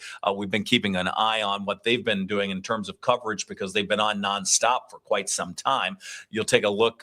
They're pointing things out with the storm that's now moving closer to the Indiana border. The one where they have their arrows, the one over and just now past Terre Haute, 2 tornado warnings with that one, and then one just north of Bloomington. So getting close. Let's listen in. In the northeastern Fayette County, you can see that little hook again. So we're watching a rotating storm there. And I need to go back over to this storm in the eastern part of the area as we've got that black outline now showing up. So that is an indication that this tornado warning in the Gosport area is once again in effect for observed tornadoes. So let me zoom in. That's the one there. just north of Bloomington. You can see that new tornado warning in the Steinsville area, Gosport, Paragon, and Morgan County. And then this is north of Bloomington. But the latest information from the National Weather Service in Indianapolis, a tornado-producing storm was located near Martinsville, or 10 miles southwest of Martinsville, Indiana. I want to clarify that. Moving to the east at 45 miles per hour. So radar-confirmed tornado. What that means is they're seeing the indications on radar that there's likely a tornado. There is a significant debris bowl. They don't have a spotter confirmation on Steinsville, of that, moving to nighttime, the east. and I can see exactly what they're talking about. When I look at our velocity scope here, we've talked about where the reds and the blues are. I'm going to put our radar back up. I'll take them down again. This is the storm that they were mentioning. We have it on the radar too. This sits north of our viewing area, north of Bedford. This is not far from Martinsville. It is just north of Bloomington, just to get your bearings together. This will go north of Bloomington. It's going to go just between Martinsville and Bloomington. So I've got both of those towns in the track. And debris is on radar with this. There's a what's called a correlation coefficient drop. In fact, they're showing that. There it is. Yeah, they've got it on there. We've got it on there. There it is. Both stations being able to show that there. And it's very clear. And it is co-located with the rotation there. So that's the real deal. So when we look at that, we can show you the different products of the radar. That's this is going to be the reflectivity. This shows us where we have the greatest concentration of rainfall. We would sometimes be able to pick out some hail with this. The velocity gives us an indicator of, and they're saying a significant tornado in Gosport, Indiana. That's Gosport. And that is coming from the ham radio operators out of Monroe County. This is the velocity, winds toward and away. You get that couplet. That is the twist. When we look at that, we can also see the correlation coefficient. And that is now we're looking for something that really doesn't belong. And you can clearly see that little gap or hole there. That's an indication that something is being lofted into the air where the radar is sending out its beam. It's coming back in a fairly uniform manner until it hits something that doesn't belong. Oftentimes that's debris, and it says, hey, there's something with a little more density to it here, and it comes back to the radar and paints that in, and it says, hey, there's something here. It's likely debris. Sometimes we can pick up birds and things like that if it's a flock of birds, but clearly because we've seen the velocity, we've seen the reflectivity, they all match up. This is a tornado. Not only that, but it is observed and it is on the ground. It is in Gosport, Indiana. Radar is now observing 102 mile per hour winds within that couplet. And that's not too far off the ground since we're getting a little closer to the Indy radar site there. That's good quality data. So this is certainly the real deal. It's got all the trimmings. You can also see, not only from our velocity here, but the reflectivity also peeking out with a little ball on it too, showing that debris where it's, hitting all the debris the radar beam is and sending it back as a very strong signature. So it's interesting. This storm is embedded within just a line of messy supercells, and we're getting just a very, very intense sort of tornado situation with this. So what this tells us is despite the appearance on radar reflectivity and kind of the position, there is so much wind energy and so much moisture in the atmosphere tonight that these storms do not care about being merged together. They're just going to pop off these strong tornadoes like this. That is really something to see on radar. This is past Gosport. You can see that on the map. You'll also notice Baker and I'm trying to read this. It is so hard. Is that There you go. Hindustan? Hindustan, Indiana. Yeah, Hindustan. Sorry, I should know that. I'm a Purdue grad. Yeah, I know Indiana, but I haven't been there. I'll tell you that. That must be a small old place. Nonetheless, I know Baker, Paragon, Browns Crossing, Maxwell. That's right up 69. Yeah.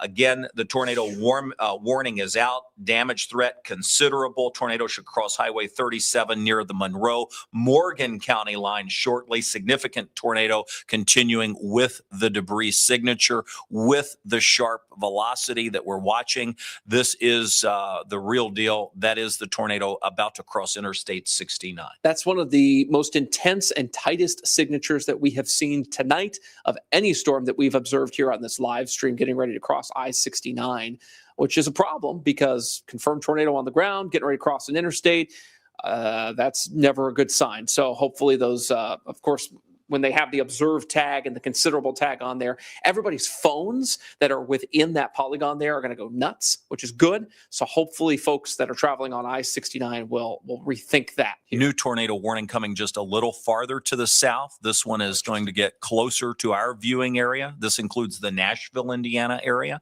This is going to be moving from the Martinsville storm that we were watching. So this now goes just off to the south. This, again, is that tornado warning that we've been watching. It's now being extended so folks can have a longer heads up to get into a tornado safe place.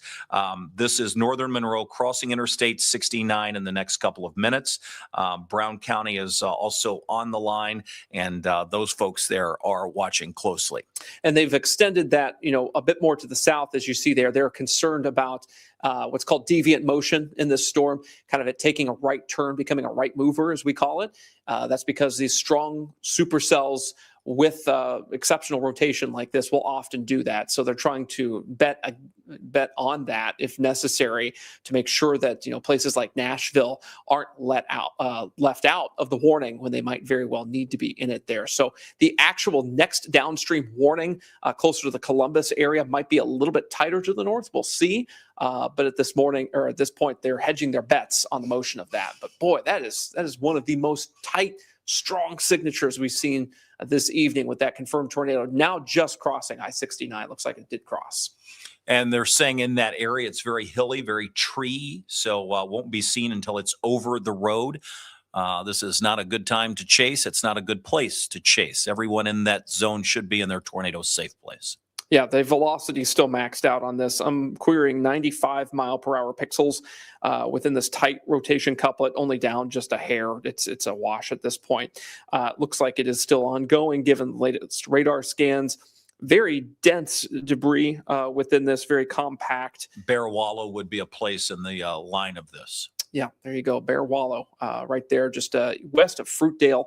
And, we're continuing to see the debris signature, very low values of correlation coefficient, meaning the radar confidence in this being debris it's high. There. Yeah, absolutely. Right over Hindustan, right there, just east of I-69. And that is long track now. I mean, it's going. It's not a fleeting signature. It's not something that lasts for a frame or two. This is going to be on the radar for a little bit. I have a feeling it's not going away anytime in the very, very near future. National Weather Service essentially says the exact same thing. They're just now saying that it's still intense on the radar. The debris signature is deep, and the strong couplet maintains for the velocity, which we see all of that. Yeah. This is the strongest signature that we have on radar. The tornado warning comes very close to where we are. Wavy jumping in with a crash on the Watterson, 264. That's the West Ramp 65 South, by the way. Damage reports are coming in from Monroe County. Yeah, Monroe County, Indiana. That is not a surprise given what we're seeing. These were north of Bloomington, by the way, for folks that may have family or friends near IU. This would have been north of Bloomington and just south of Martinsville. This passing Bean Blossom and moving farther to the east. Yeah, and that debris signature continues trucking through just north of Bloomington right now. Areas downstream that are, in the line of fire. Morgantown, Indiana, you're on the north edge of that warning, but should this thing occlude, that would be kind of a problem. You see Bear Wallow, Fruitdale, Hamblin, Nineveh, Indiana, Bean Blossom, Fleener, Gatesville. So if you're local to that area, this is your time to be underground if you can be, and of course, bottom level of your residence away from doors and windows if that's what you have. Severe thunderstorm warning also coming out, getting ready to butt up against our counties of Lawrence and Jackson. You can see that polygon. That is a severe thunderstorm warning, mainly with wind, as the wind field continues to increase across the area. This is outside of the tornado warning. This is just gradient winds, plus the thunderstorm winds will be initiated as it moves across that polygon. So we have a very strong wind field. Obviously, that has been seen through the model data that we've had leading up to today. But now we're realizing that as the low-level jet continues to increase, 60-knot jet ramping up just above the surface, and now we're interacting that with some of these storms. And that potential deviant motion that Ryan mentioned just means that if we start to hook this thing to the right just a little bit, which oftentimes happens, we could see this come down a little closer to Jennings County. Something else to note, we don't want to forget about the storm that's now approaching the Wabash River and southeastern Illinois. That's still packing a tornado warning in Robinson, Illinois. That's a storm we'll have to watch for Lawrence County. I will say the last few scans, not quite as impressive from the Evansville radar on that. That's good. Let's hope that continues. Still has rotation in it. Still definitely enough for a tornado warning. But the amount of it being impressive is not very high at this point. We're back to sort of a standard radar indicated tornado with it, and let's hope that trend continues where that particular storm may be cycling, so it could strengthen back up very quickly. Again, we've got the low level jet, as Kevin was talking about. The moisture is insane.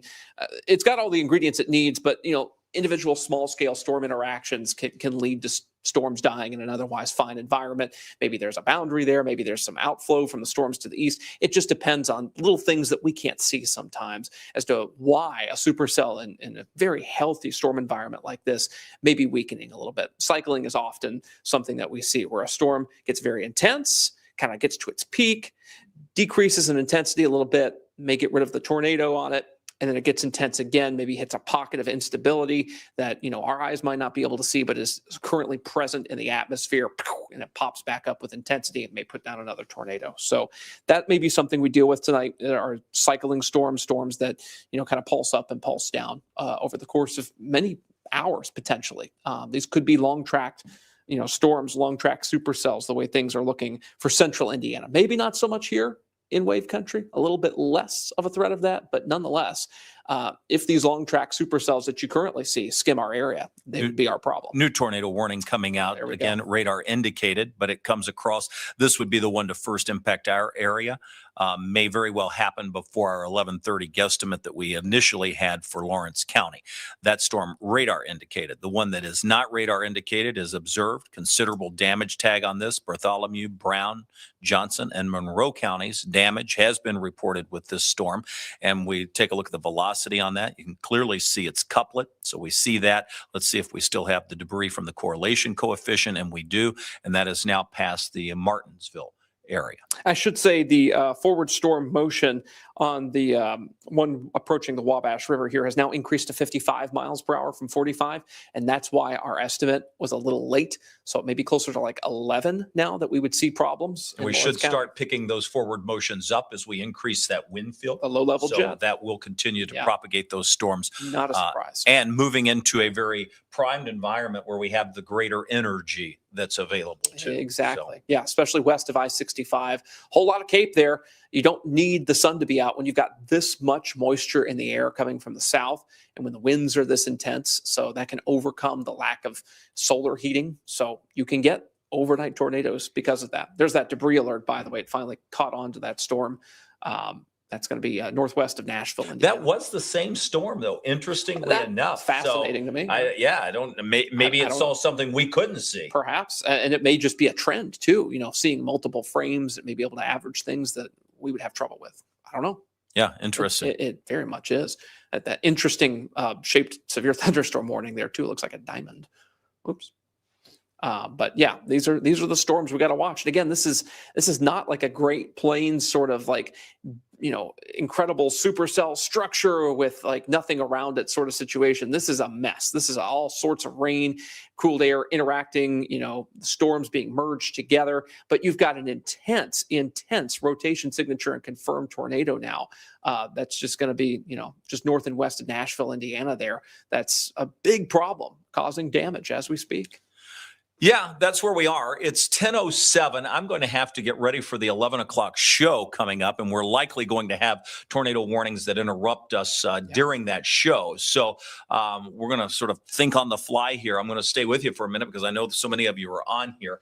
Probably going to hand this off to Ryan to kind of hang in here with you guys, and then I'll just jump into the studio. Once we hit the studio, we'll shut this stream down and then likely come to you from the studio as we get back into nonstop weather coverage, which is almost a sure bet for our southern Indiana counties. Yeah. So if you're watching us on Wave Weather now, you may see a little bit of a gap, but we'll keep things going on YouTube and our social platforms. But definitely watch us on Wave Weather now. That is the most guaranteed way to see our severe weather live streaming during tornado warning coverage. That's wave3.com/weather now.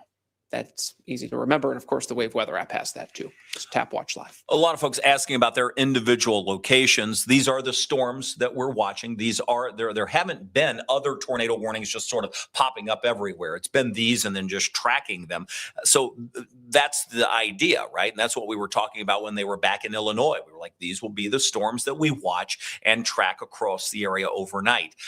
There will be a congealed line of storms that we have to watch for wind. That's why you see severe thunderstorm warnings that are out. But the tornado threat is going to be somewhat isolated, far more isolated than the whole wind issue that we may see as this line pushes closer to the Ohio River. So just to recap before I bail out, it really is areas, and this storm is going to go to the east of I-65, but areas west of I-65, north of Interstate 64, that is the zone that has the greatest potential of seeing tornado threats during the overnight hours and really in the near term. So within the next 2 to 3 hours. Yeah. Will we see some cross 65? Yes, that's possible. But once it gets over here, it will be in a weakening phase. We've lost a lot of energy east of I-65. We've lost a lot of energy south of Louisville. So this is the area where we still have plenty of energy for these storms to continue, which is why they are continuing. It's why they are there. It's why they, in some cases, are observed. Yeah, and that's why you're seeing kind of that blob of rain from Seymour to Madison. Doesn't look real defined. It's because there's a lack of energy there. And that rain is good. That kind of tells us where that is. So that tornado that's ongoing north of Jackson County, Indiana there, that hopefully will run into all of that lack of energy and hopefully dissipate. That would be fantastic. But as of right now, still definitely a big problem on radar there. They trimmed the warning, which is good because that takes it north of our viewing area just a bit. So you can see they've trimmed that up just a bit. It's a good call. We were talking about that earlier, how they were trying to hedge their bets on the southernmost part of that. This has not taken a right turn, thank heavens, for now. But it is approaching I-65, and the hope is that this thing can get off the ground by then. And it looks like the rotation is not nearly as tight, which is good, but I still see that little debris ball tucked in there, and that's not good. And it's going to go near Columbus for folks that have been up I-65. You get close to Blue River, Columbus, that is the zone, and the debris ball is a little less defined than it was when we look at the debris detector that we can see. So that's also good. And it's not, it not being that blue is real good here. So this is going to be the game plan. Kevin's going to prepare for the 11. I'm going to take over this live stream. The minute a tornado warning hits one of our counties, I'm going to leave this studio and go to our main studio.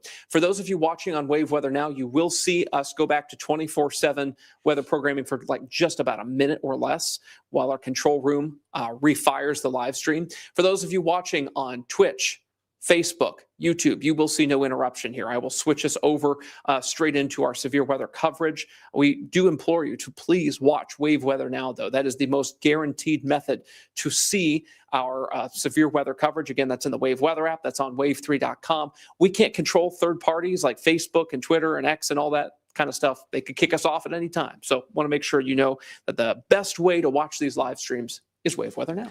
We're keeping an eye on it. I'll bid you farewell for now. I'll see you at 11 o'clock when we come back on Wave News, if we don't have to jump in before that. And then Ryan's just going to kind of hang out with you. He'll share our sister stations with you, and we'll be here for you throughout the night. So we're here to watch these storms. I think most of us are going to be okay.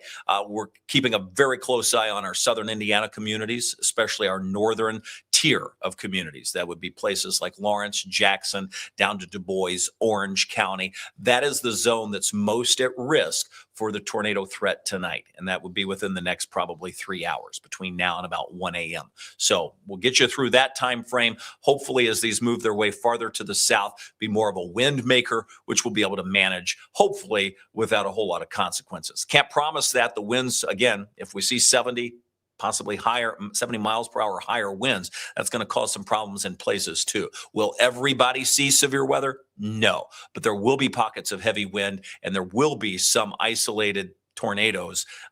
They're already on the map. So we already have those. We're just now tracking them, and that's what we'll be watching. Yeah, so. They just issued the tornado watch. It goes all the way to Louisville and stops. So Louisville is in the tornado watch, and that goes until 6 hours and 47 minutes from now. So that's going to be a while. That's going to take us likely all the way to about 3 or 5 a.m. There we go. 5 a.m. is the expiration time on that. So here we go. And we're getting into it. Let me just put that on there while we're here. And I've got the radar watches, and we'll switch to Max 2 for the stream, Kevin, while you're when we're reorienting ourselves here, so you can have that. Okay, because you're going to need that. Yeah, let me punch that up for you. Yeah, sorry, give us just a second. Yeah, it's a little bit of housekeeping here, guys, but we're going to continue on. We're not going anywhere. Kevin's the only one that's got to bail on us here for just a little bit while he gets ready. Max 2 and router 2. Beautiful. Okay, and I'll take over Max 1. All right, and then I'll put Max 1 in. Or I'm going to put CR2 in router 1 for me, if you would. CR2. So we can be ready to fire that off for social here. And just so you know that. Beautifully done. All right. And there's router 1. So that should be router 2. There's the tornado watch coming out here. Yeah, and it just popped in, but everywhere but our area. Yeah, that will eventually fill in. There it goes. It just filled in. Perfect. So that's the new tornado watch until 5 a.m. Yeah, let me switch over to just me here, and then I'll show you that tornado watch here.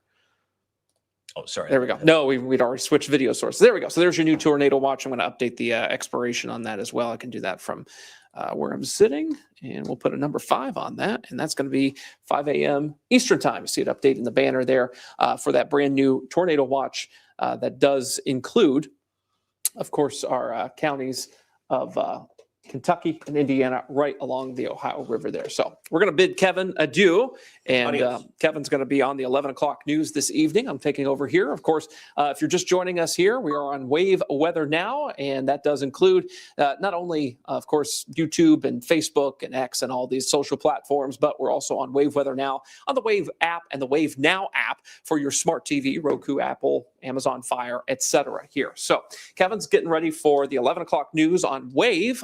If you're local to us here, that's Channel 3 oftentimes. But in any case, if you're not local to us, what you're going to see is me on here. And the game plan, again, for folks who may be just joining us here, trying to figure out what's going on, is we are going to get ready for the 11 o'clock news. I'm going to stay on here with you. And the very moment that we have a tornado warning within our 34 counties, which we have right now, that includes Jackson County. So, wow, that was fast. Holy smoke. Okay, so for folks on social media, you guys are going to see us continue. For folks on our live stream, stand by. We will come back in just a moment. So our live streams are off. We're going to get this back on. So stand by, everybody on social media. We're going to have a coverage here in just a second.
A very close eye on through the last several hours. If you were watching our live stream that we've had going on for the last couple of hours, we were targeting, well, pretty much right in central Indiana. New warnings coming out would likely butt up against Lawrence County, but it really is this storm where we've had an observed tornado not far from the Martinsville area that is now coming a little bit farther to the south, starting to take just a little bit of a right turn into northern Jackson County. And with that, we have the tornado warning that has been issued. Ryan was just talking about this from the live stream, and we were looking at this where we did have damage that was coming out of the Martinsville area. This warning goes until 10:45 Eastern Daylight Time. That includes Bloomington, Nashville, Salt Creek, a lot of familiar places as you roll just north of the viewing area. So Bloomington, Indiana, IU, starting to see some of that strong wind, the potential for some of that rotation. As we go into play mode, I'll be able to control the radar. With that, I'll be able to show you some of the velocities with this moving across the Bloomington area. The greatest rotation we had with the debris ball that we noted was moving across parts of Martinsville, and that was up in Monroe County. So let me go back to this, and I'll just pull this down by panning this down to the sort of string of tornado warnings that we have. One in central Illinois, one moving across the state line. This one will likely impact Lawrence County, should it hold together. The one that we have been most concerned with, where we had the damage and the debris showing up, was the one just south of Indianapolis. That one moved across the northern part of Monroe County, continues its eastward jog. Let me put on the debris for you, or I'll show you the velocity first, and then we'll be able to pick out the rotation. And I'll zoom that in because you can see that couplet. And what we call this is just that gate-to-gate wind shear, where you have winds both toward and away from the radar. It's right over the Bloomington area. Marlin Hills, Bloomington. This is sinking a bit to the south, and that's why Salt Creek is in the path of this storm. Again, until 10:45, while this is just outside of the viewing area, its motion as it moves off to the, it's moving pretty much east at 45 with a slight jog to the south that could take that into parts of Jackson County. And that's the reason that the warning has been issued for our viewing area. And I'll show you just a small rural part of Jackson County that includes. But nonetheless, what's happening farther to the north has been a big deal over the course of the last couple of hours, simply because we have had debris showing up on the radar out of these storms in central Indiana. Let me go over to Ryan. He's been keeping an eye on some of the media, social media coming in.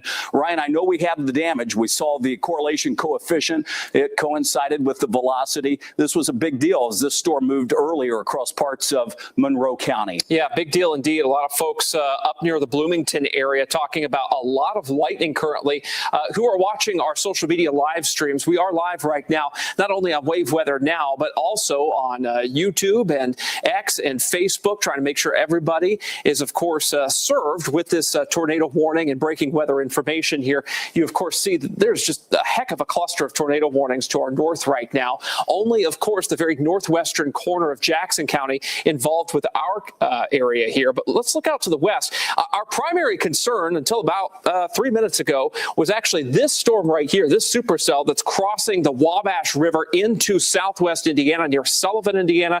That storm could affect Lawrence County. So hello, Bedford. Hello, Avoca. Hello, areas a little closer to Mitchell, Indiana. You folks are kind of under the gun from that storm. So right on the edge of this threat area here, Kevin, but as these storms continue to very slowly press their way south, it may not be just US 50 that's involved with this, because the tornado watch, by the way, for those folks who may have not seen this, has been extended all the way down to I-64, now includes Louisville till 5 o'clock in the morning. Yeah, we'll be able to show that too. Again, looking at the velocities, you can see this wind moving through the Bloomington area, approaching the Salt Creek. This is the tornado warning that encompasses parts of Jackson County, northwest quadrant of Jackson County. I'm going to go back to the home view, because when we show you what's taking place across the entire area, there isn't a whole lot, at least in the Louisville area at this point. The radar shows that. The northern tier of our counties starting to see some rain, still mainly severe free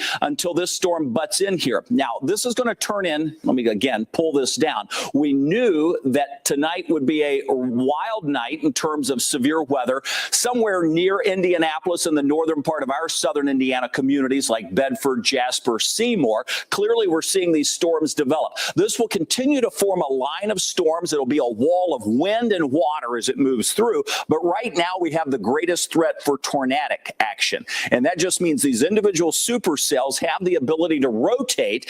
We've seen some of them put down tornadoes in parts of central Illinois and also not far from Bloomington, north of there in northern Monroe County. And that was the storm that had the confirmed tornado. The one to the south is not confirmed. It's radar indicated. Nonetheless, that is the one that encompasses parts of Jackson County. That's the reason we're on the air. We want you to know what's happening. And more importantly, because I know some of you are like, well, it barely hits them. Get me back to the program. Fact is, we've got an active night coming our way. We're not all going to see severe weather, but some folks will. In the near term, the tornado threat is at its highest. It continues to stay high, I-65 and 64. So it's 65 and to the west, 64 and to the north. So Du Bois County, Crawford County, Orange County, Washington, Jackson, as well as Lawrence County, all stand the greatest potential for severe weather. The atmosphere here is unstable. You start to work your way east of I-65. We've had more rain. We've had a little bit we've had more stability, less instability in that area. These storms will try to cross 65, and they'll do so, but they should eventually weaken as that takes place. Same story south of Interstate 64, and that's why the tornado watch, while it includes some areas, including us in Louisville, until 5 a.m., it does not include areas south of Louisville. So we'll track that as the night goes on. But in the near term, this is the zone we're watching. These are the storms that are producing rotation. These are the storms that have had a history of producing tornadoes. I'm going to zoom into this cluster that sits just north of the viewing area. This is near Bean Blossom. Now, allow me to put on the velocities, and we'll be able to really tell where we have some of that strong rotation. The strongest wind is now passing Bloomington. That's going to continue moving not far from the Nashville area. You can see another couplet of wind just south of Hensley, and that's going to be making its way over toward eventually the Columbus, Indiana area. So these are all the storms that we had been tracking earlier as we moved that storm near Bean Blossom with that couplet that was also showing the correlation coefficient of where we did have some of that strong, not only rotation, but debris. So let me just take a look. Do we see any of the debris showing up? At this point, if there were to be any, it would be with this storm here. That's still a little bit jagged. It's not as clear as we had seen earlier in the evening. Ryan? Yeah, and for folks who may be concerned about what's going on a little closer to home here in Louisville, you may be hearing some wind gusts outside your window. Maybe tree branches are brushing against your windows or the sides of your apartment or your roof here. We do have 30 and 35 mile per hour wind gusts, Louisville, Jeffersonville, 33 mile per hour in Corydon. These are not associated, by the way, with any sort of severe storm. These are what we call gradient winds out ahead of the storms. There's a tremendous amount of wind energy out there tonight. I mean, the winds about 5,000 feet above our heads are cranking up, and they are putting down wind gusts here at ground level of 30, 35, even 40 miles per hour at times. What we have noticed in a potential impact of those gradient wind gusts is power outages. We have seen this number tick up a little bit in Crawford County, about 134 customers without power. That's about 1.6% of customers without power, possibly due to that. We've seen our cameras shake a little bit today. This particular one here in Jeffersonville, not so much. By the way, we always do keep you updated on the big board, which is a list of warnings for our areas here, and you'll see Jackson County. That is the only tornado warning in our counties right now, the only warning in general until about 19 minutes from now, Kevin. So we are watching to our north, we're watching to our west, and for folks kind of in the middle here in Louisville, this is going to take some time for these storms to reach us here, probably after 1, 2 a.m. Yeah, so we keep this warning in place that incorporates parts of Jackson County until 10:45. That is the storm giving you enough time. Now, here's some good news you see. This is a severe thunderstorm warning replacing the tornado warning out in Illinois. That just means, even with that black outline saying that a tornado tornado is possible. It's a severe thunderstorm warning with tornado possible, so a sign that it's weakening just a bit. Now, as far as what we expect tonight, we're going to continue to see these individual tornado warnings move to the east, sink to the south. That puts this quadrant of Indiana in our viewing area, places like Bedford, Seymour, Salem, Paoli, Jasper, sort of in that target zone. You're going to have to pay attention through the next, say, 2 to 3 hours. That means you need a tornado plan. You've got to make your way to the safe place if you're under a tornado warning. That's not for all of Jackson County right now, by the way, but if you're in northwest Jackson County, you should be seeking your tornado safe place. A basement or storm shelter is the safest. If you happen to be inside the home, just get to the lowest level if you can't get underground. At the lowest level, you're going to an interior wall. Oftentimes that's a hallway. Maybe it's a bathroom. It could be anywhere, but it just needs to be interior, away from windows. Ryan showed you the big board. We have that warning until 10:45. Another 17 minutes left on that. Additional severe thunderstorm warnings are coming out, and that includes that same storm that we were watching. I'll go to that, and you can see we've made a larger polygon that includes the tornado warning as well. And let me just center this up. So I'm going to pan this over.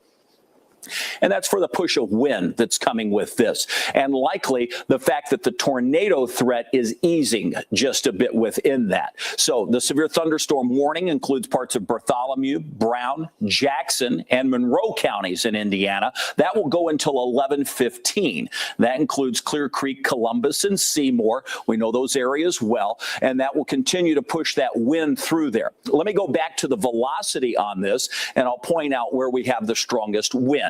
You can see that wind and the couplet passing Bloomington at this point. It's going to go just south of Nashville. That's the potential for the strongest rotation. It is also the strongest push of wind that is going to be problematic. The strong wind fields that we have above us tonight are abnormal. We typically don't see wind fields like this during the month of June, but they're here. And we've known for a while, which is why we've been saying, hey, it's an alert day. Wednesday night into Thursday morning, strong winds. We've got a trigger around the area with the frontal boundary. This could mean severe weather, and especially because of the wind field. So while right now we're talking about isolated tornado warnings that we have and that potential, eventually we turn this into a straight line wind threat, which is a push of wind and rain as it moves through. So some areas will experience just wind and not necessarily the rotation as the night unfolds. This is where we have the strongest winds in the area. This sits just north of our viewing area, but it will be moving into the northern part of Jackson County within a matter of the next 15 to 30 minutes. Ryan. Yeah, we're still watching this storm for folks in Lawrence County as well. This has just crossed the Wabash River. I don't like what I'm seeing with this. The rotation has intensified with the last couple of scans here. You can back that up, move it forward, and you see how the colors are brighter here. This is near Haddon, Indiana. Let me zoom out so you can get your bearings here. You'll note that Lawrence County, I'm going to draw on the radar here, is this guy right here. This is where Mitchell and Bedford are. This storm right here near Haddon is going to be trying to move into Lawrence County. It's going to take some time for that to happen. This is not going to be in the super short term. However, we want to make sure that you folks have a sense of what's going to happen.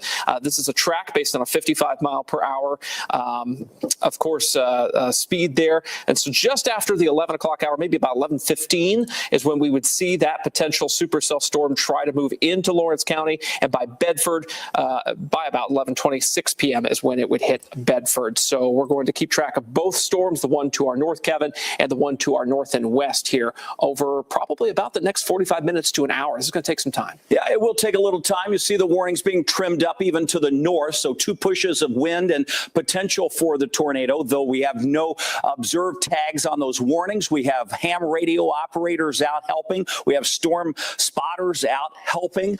We have strong pushes of wind for sure, but with that, no confirmed tornadoes at this point. However, with that said, just north of Jackson County, 2 tornado warnings. One moving north of Nashville, pushing toward Columbus. A strong push of wind now approaching Interstate 65 near Columbus, Indiana. The one closest to us sits just south of Nashville, Indiana. This one likewise, a strong push of wind that's going to come into southern Brown County, down into northern parts and northwestern parts of Jackson County. Freetown, be on standby for a sharp push of wind in your area, possibly damaging winds over 60 to 70 miles per hour. With that said, those winds will continue sinking to the south and east. Seymour would be in line for those strong winds as well. Ryan was pointing out the storm crossing over, the one that would be approaching parts of western Lawrence County. That one's still a ways away. That still has the tornado warning tagged on it. Let me go back to our reflectivity view for the radar,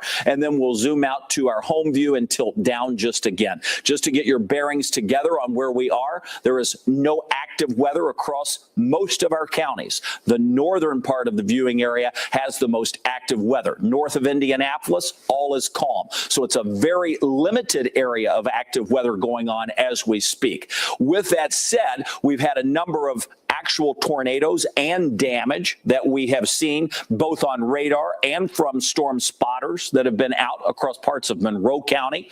That continues, and that's the reason that the tornado warnings continue. What has changed is looking at what we call the correlation coefficient, and that's a calculation the radar can make, and it tells us when something abnormal is showing up in the radar beam's view.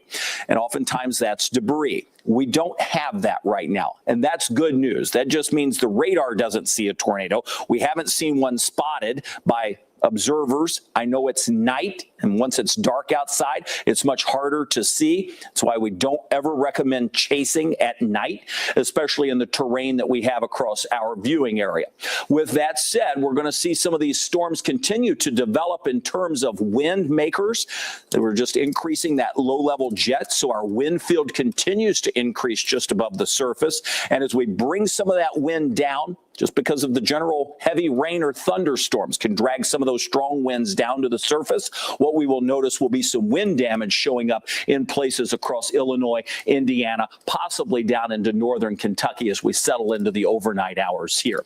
I know a lot of folks are watching saying, am I going to be able to go to bed? What about sleep tonight? When do the storms arrive in my neighborhood? Well, obviously, this is where they are now. Most concerning would be across southern Indiana, from Bedford to Seymour to Salem, Paola, and Jasper. With that said, to the Louisville area, less of a tornado concern. Not a zero concern, but less of one. Still, the wind potential is there. We were in the enhanced risk area, but we've been pushed back into the slight risk, which is an improvement. So that's good news. With that said, there is still going to be a push of rain and wind that moves through. The timing for the Louisville area, probably around that 3 to 4 a.m. time frame. So we still have about 4.5 hours before that arrives here. That said, southern Indiana is going to obviously see the storms first, and as this gradually settles to the south, it will become more of a wind maker. And it's not going to be everywhere. So not everybody sees the wind damage. There's going to be pockets of wind, similar to what we're seeing with the tornado warnings. I mean, these are pockets of wind, just happen to be rotating, so they fired them off as tornado warnings, right? Yeah, I got a couple of things here I wanted to share with you. There's an estimate of the damage width of the Monroe County tornado that was just north of Bloomington, for those who may have interest, just north of Bloomington for, parents of IU students, et cetera, here who may be taking summer classes up there. Right now, the National Weather Service in Indianapolis says on I-69, there was a stopped traffic zone there that was about 200 yards long. So that's kind of a very tough, rough estimate of how wide that damage path may be on I-69 as that crossed. And then from even earlier storms, you can see the storm reports from hail to wind damage to tornadoes. And of course, southern or central Illinois there stands out with a cluster of tornado reports from an earlier supercell there. These will likely fill in even more across central Indiana, especially closer to Terre Haute, just north of Bloomington, and once again south of Indianapolis as we get a little bit further along in time, I should say here, just because we're going to have more reports coming in. Of course, the area of concern with our counties right now is the potential for this tornado warning that's moving into Jackson County, Indiana. That's the only little sliver of our area that's currently under a warning, but it is certainly enough for us to be on the air right now. And that severe thunderstorm warning too, Kevin, that extends all the way down to Seymour. So hello to Jackson County. We're on the air for you guys tonight. Yeah, and also because of what's coming our way later tonight. We know that this is going to be an active night. Very small part of the viewing area under that warning now, but so many folks will be impacted as the night goes on with this system settling farther to the south. Will everybody see severe weather? No, we've answered that. Will a few people see potential tornadoes? Yes, and we're seeing that. And we already have seen that just north of the viewing area. That's going to be possible even into the northern tier of our southern Indiana counties as we head toward the midnight hour and just past, gradually settling that whole line farther to the south near the Ohio River, including us in Louisville after that 3 a.m. time frame. And that could still pack a punch with some wind. All of these storms, the farther south we go, should be gradually weakening as the night wears on. So some good news there. It's going to take some time. Then we turn into sort of a system tomorrow that could bring a flooding threat across southeastern parts of the viewing area and southeastern Kentucky. Notice where we've had the same repetitive areas of rain moving across Illinois and into the Terre Haute, Indiana area. We have flash flood warnings there. Tremendous amount of moisture. We're tapping into that tropical system, Arthur, that's bringing up plenty of moisture into the area, which is why dew points went up today. It's why we have seen more humidity around today, funneling on those southerly winds that we currently have, gusting to 30 miles an hour here in Louisville. Tornado warning, including northern and northwestern parts of Jackson County. I'll zoom into that for you. It's 10:38. We have this warning coming our way until 11:45. So we have just shy of 10 minutes left on that. Severe thunderstorm warning will replace that, mainly for wind. I'm going to show you the wind based on the velocity. And I can take you into the storm to show you that. There's two areas, one moving across I-65 near Columbus now. So between Blue River and Columbus, this is just outside of our area, but that is a push of wind and some rotation. Notice severe thunderstorm warning replaces that storm as well. They did not continue with the tornado warning at this point. That doesn't mean this won't get tighter in rotation where they trigger a new tornado warning, but at this point they've pushed the tornado warning to the side and went with a severe thunderstorm warning. This is another area of powerful wind moving past the Nashville, Indiana area. This is going to be moving toward Becks Grove and down into northern Jackson County. Should this hold together, Seymour would be in line to see some very strong winds out of this within the next half hour. So anywhere between now and say 11:10. That severe thunderstorm warning is until 11:15. The tornado warning that we're watching for northern Jackson County is in place until 10:45. Another 6 minutes on that. Some very strong winds moving through as we speak, though, probably on the order of 50 to 70 mile per hour winds within this structure of the storm. Ryan? Yeah, I want to talk about the environment that these storms are currently in. You folks today may have realized that you woke up with maybe a lower risk of severe weather than what you have right now, because the severe weather threat evolved through the day. What happened was we had a big old area of thunderstorms and rain-cooled air that plunged through Indiana, and it was most recently in areas east of I-65. So what we're seeing right now are the significant tornado ingredients are a whole lot less east of 65 compared to west of I-65. And of course, north of Louisville too, you're seeing a bit of an increase in those ingredients as well. And if we just kind of narrow this down even more to just kind of the heat energy in the atmosphere, the fuel for storms, we call this storm energy here. Notice how much higher those values are, those yellows out to our west compared to east of I-65, where you start to lose some of those values. So really the highest tornado threat here is likely going to encompass areas west of I-65 and north of I-64 over the next about 2 hours or so. These storms may very well run into some limiting factors that we talked about with that rain-cooled air from earlier storms as they cross east of Seymour. Let's hope that continues. I will say there's a ton, just a ton of wind energy and moisture with this system. So the atmosphere is going to change as we go throughout the overnight period. Areas that were not favorable for tornadoes may grow a little bit more favorable, all thanks to the winds pushing in more of that moisture, recovering the atmosphere for more severe weather activity. That's just something we've noticed, Kevin, over the last several hours and continues with these storms on the radar now. Well, we've been talking about this for days now, where we flagged the alert day, and then today we've been on the stream, on the live stream, and we're proud to have Louisville's first 24/7 live stream. It's called Wave Weather Now, if you're not familiar with it. If you have the Wave Weather app, you can watch it whenever there's a threat of severe weather, whenever there's an alert day, whenever there's live coverage going on. You can always watch that. It's important for if power goes out, you can keep up with it from the palm of your hand on the Wave Weather app. So it's handy to have. Tonight, we're going to likely be on there for a number of hours as these storms pass through tonight, even if there's not necessarily tornado warnings. So we'll jump on just to keep you comforted as the night goes on. Another new tornado warning. This includes Seymour. And you'll notice that that is just now coming out, including parts of Bartholomew, Brown, Jackson, and Jennings County. So this now includes Seymour and parts of Jennings County as well. That comes right up to the North Verdon area. It includes Hayden. So this will go until 11:15. This is radar indicated. It's the same storm we've been tracking. It is a solid push of wind that is perhaps rotating, which is why the tornado warning tag comes on that. When we take a look at where that's located, you can see it's in the northern part of the viewing area. We have no warnings here in Louisville, but you don't have to go too far north to run into those. The next one will be coming into western Lawrence County. That storm out for parts of Davis County, as well as you work your way farther to the north and out to the west, that storm will be approaching Lawrence County. So we've got several tornado warnings. In fact, there are about 8 tornado warnings that we have across the entire region. The one that is now sort of in our viewing area is the Jackson and Jennings County storm.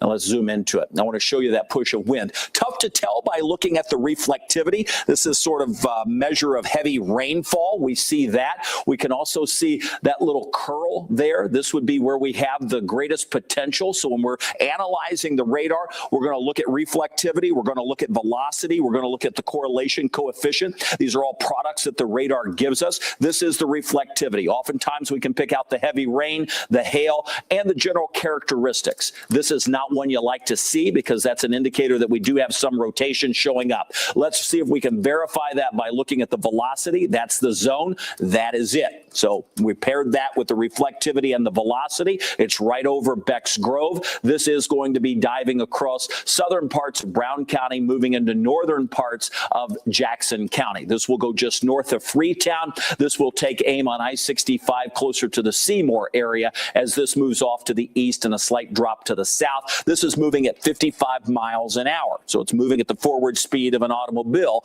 on a normal road. So this is what we're watching. You can see the couplet. It has intensified. We do have more rotation now than we had earlier. And you can see the gate-to-gate wind. Green's going toward the radar, red's going away. And when we have that bound together, that's just a clear indication that that storm is rotating.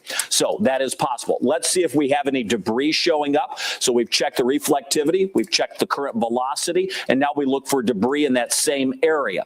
Tough to see. We have a little scatter going on there, but this will be something we see. If we see any blues show up, white or blue, a pocket of that in that area would be a clear indicator that not only do we have rotation on the radar, but we have something on the ground that is likely lofting debris into the atmosphere. We can't say that with certainty now. This will be something we go back to. We're relying on the radar data. We're also relying on what we would call our storm spotters, emergency managers, personnel that may be out, such as fire departments. Very helpful, especially at this late hour as we continue to track these storms across the region. The radar view we go. We continue to see that inflow, the notch showing up. If there were to be a tornado, that is where it would be, just to the north of Beck's Grove, sinking off to the south and east, likely to move not too far from Seymour, but crossing I-65 close to the county line. So that's the current tornado warning that we have. It includes parts of northern Jackson County. It also includes northwestern parts of Jennings County. That's in place until 11:15. Ryan? Yeah, no new damage reports out of the NWS Indianapolis chat at this point. They are still trying to kind of triage what happened in northern Monroe County. That was north of Bloomington. And at this time, they're still kind of thumbing through what all may have gone on. It's at night. It's going to be tough to get reports out of there.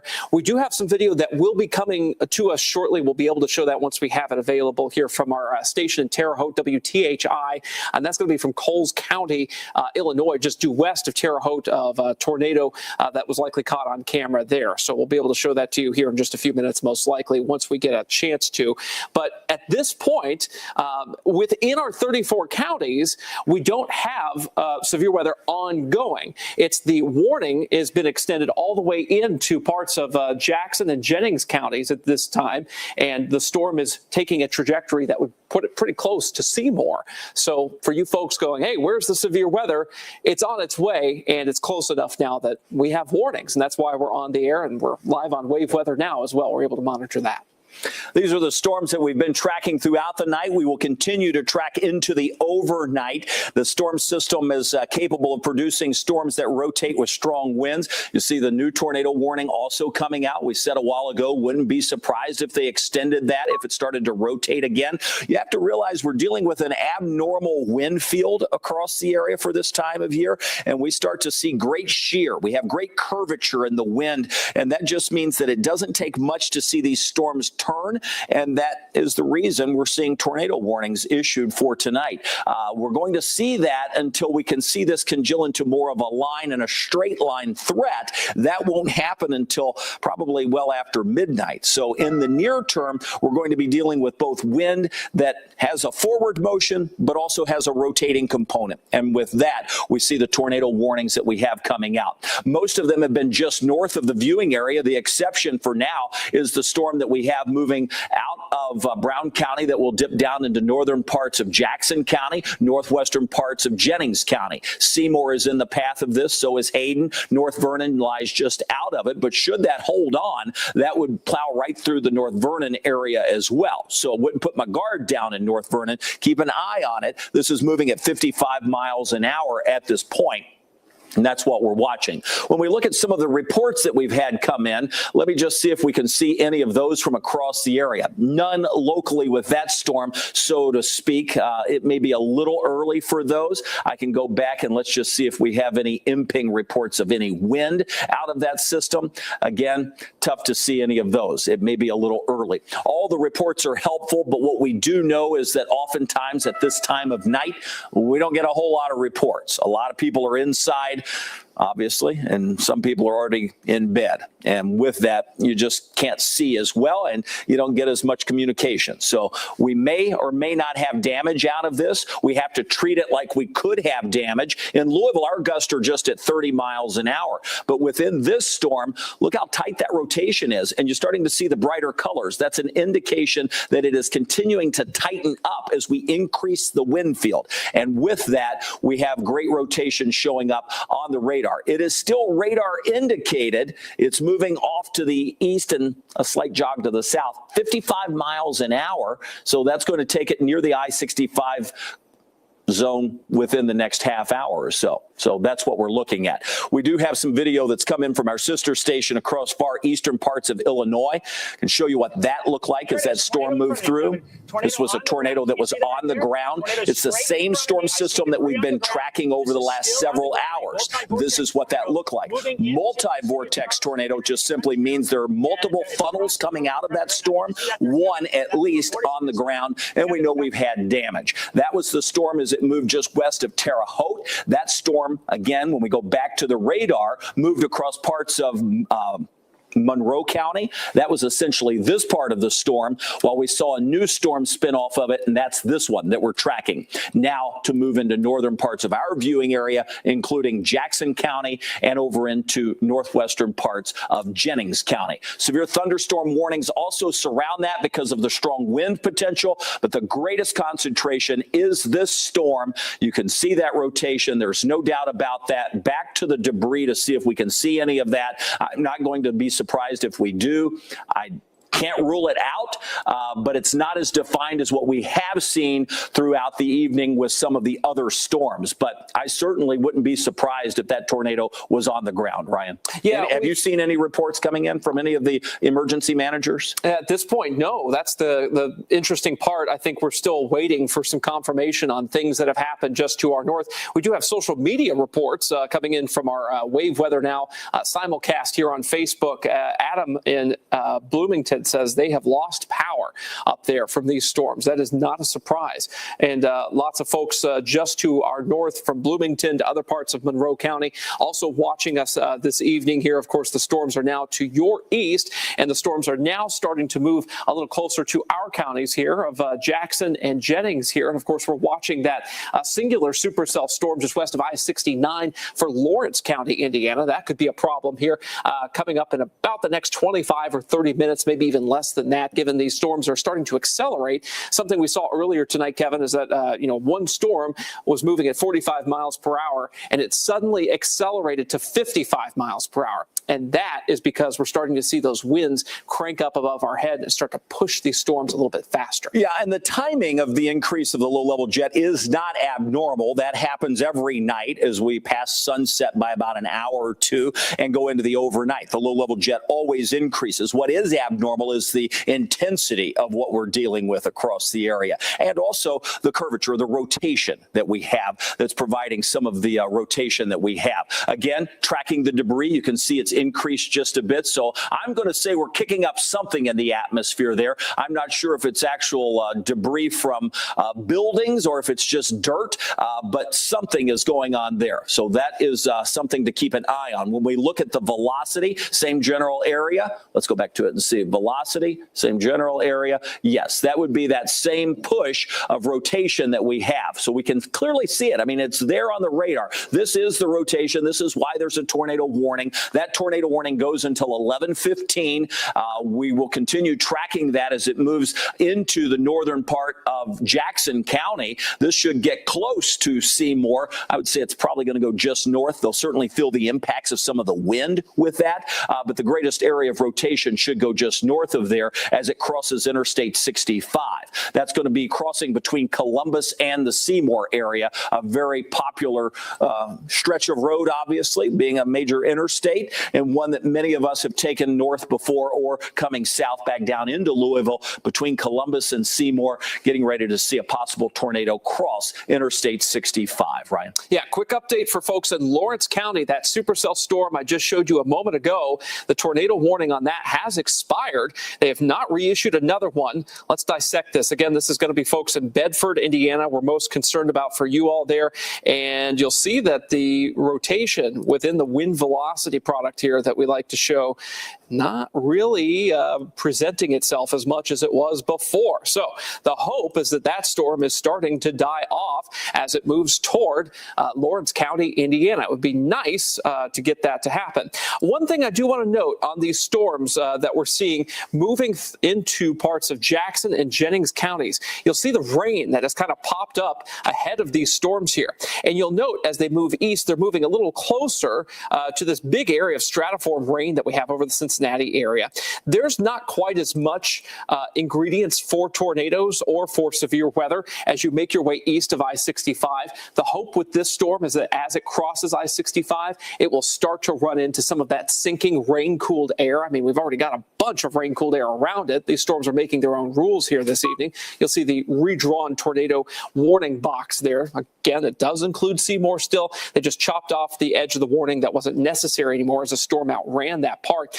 Again, about 22,000 people within this tornado warning here. So our hope is that as this tornado warning or this tornado warned storm traverses to the east, it will start to lose some of its gusto here. That would be fantastic if we could keep it from getting very far into Jennings County and the state that it's in now. I am going to pop the velocity back on here because we've gotten a new scan of that at a minimum here. Yep, there's definitely rotation in there. Very clear, very apparent.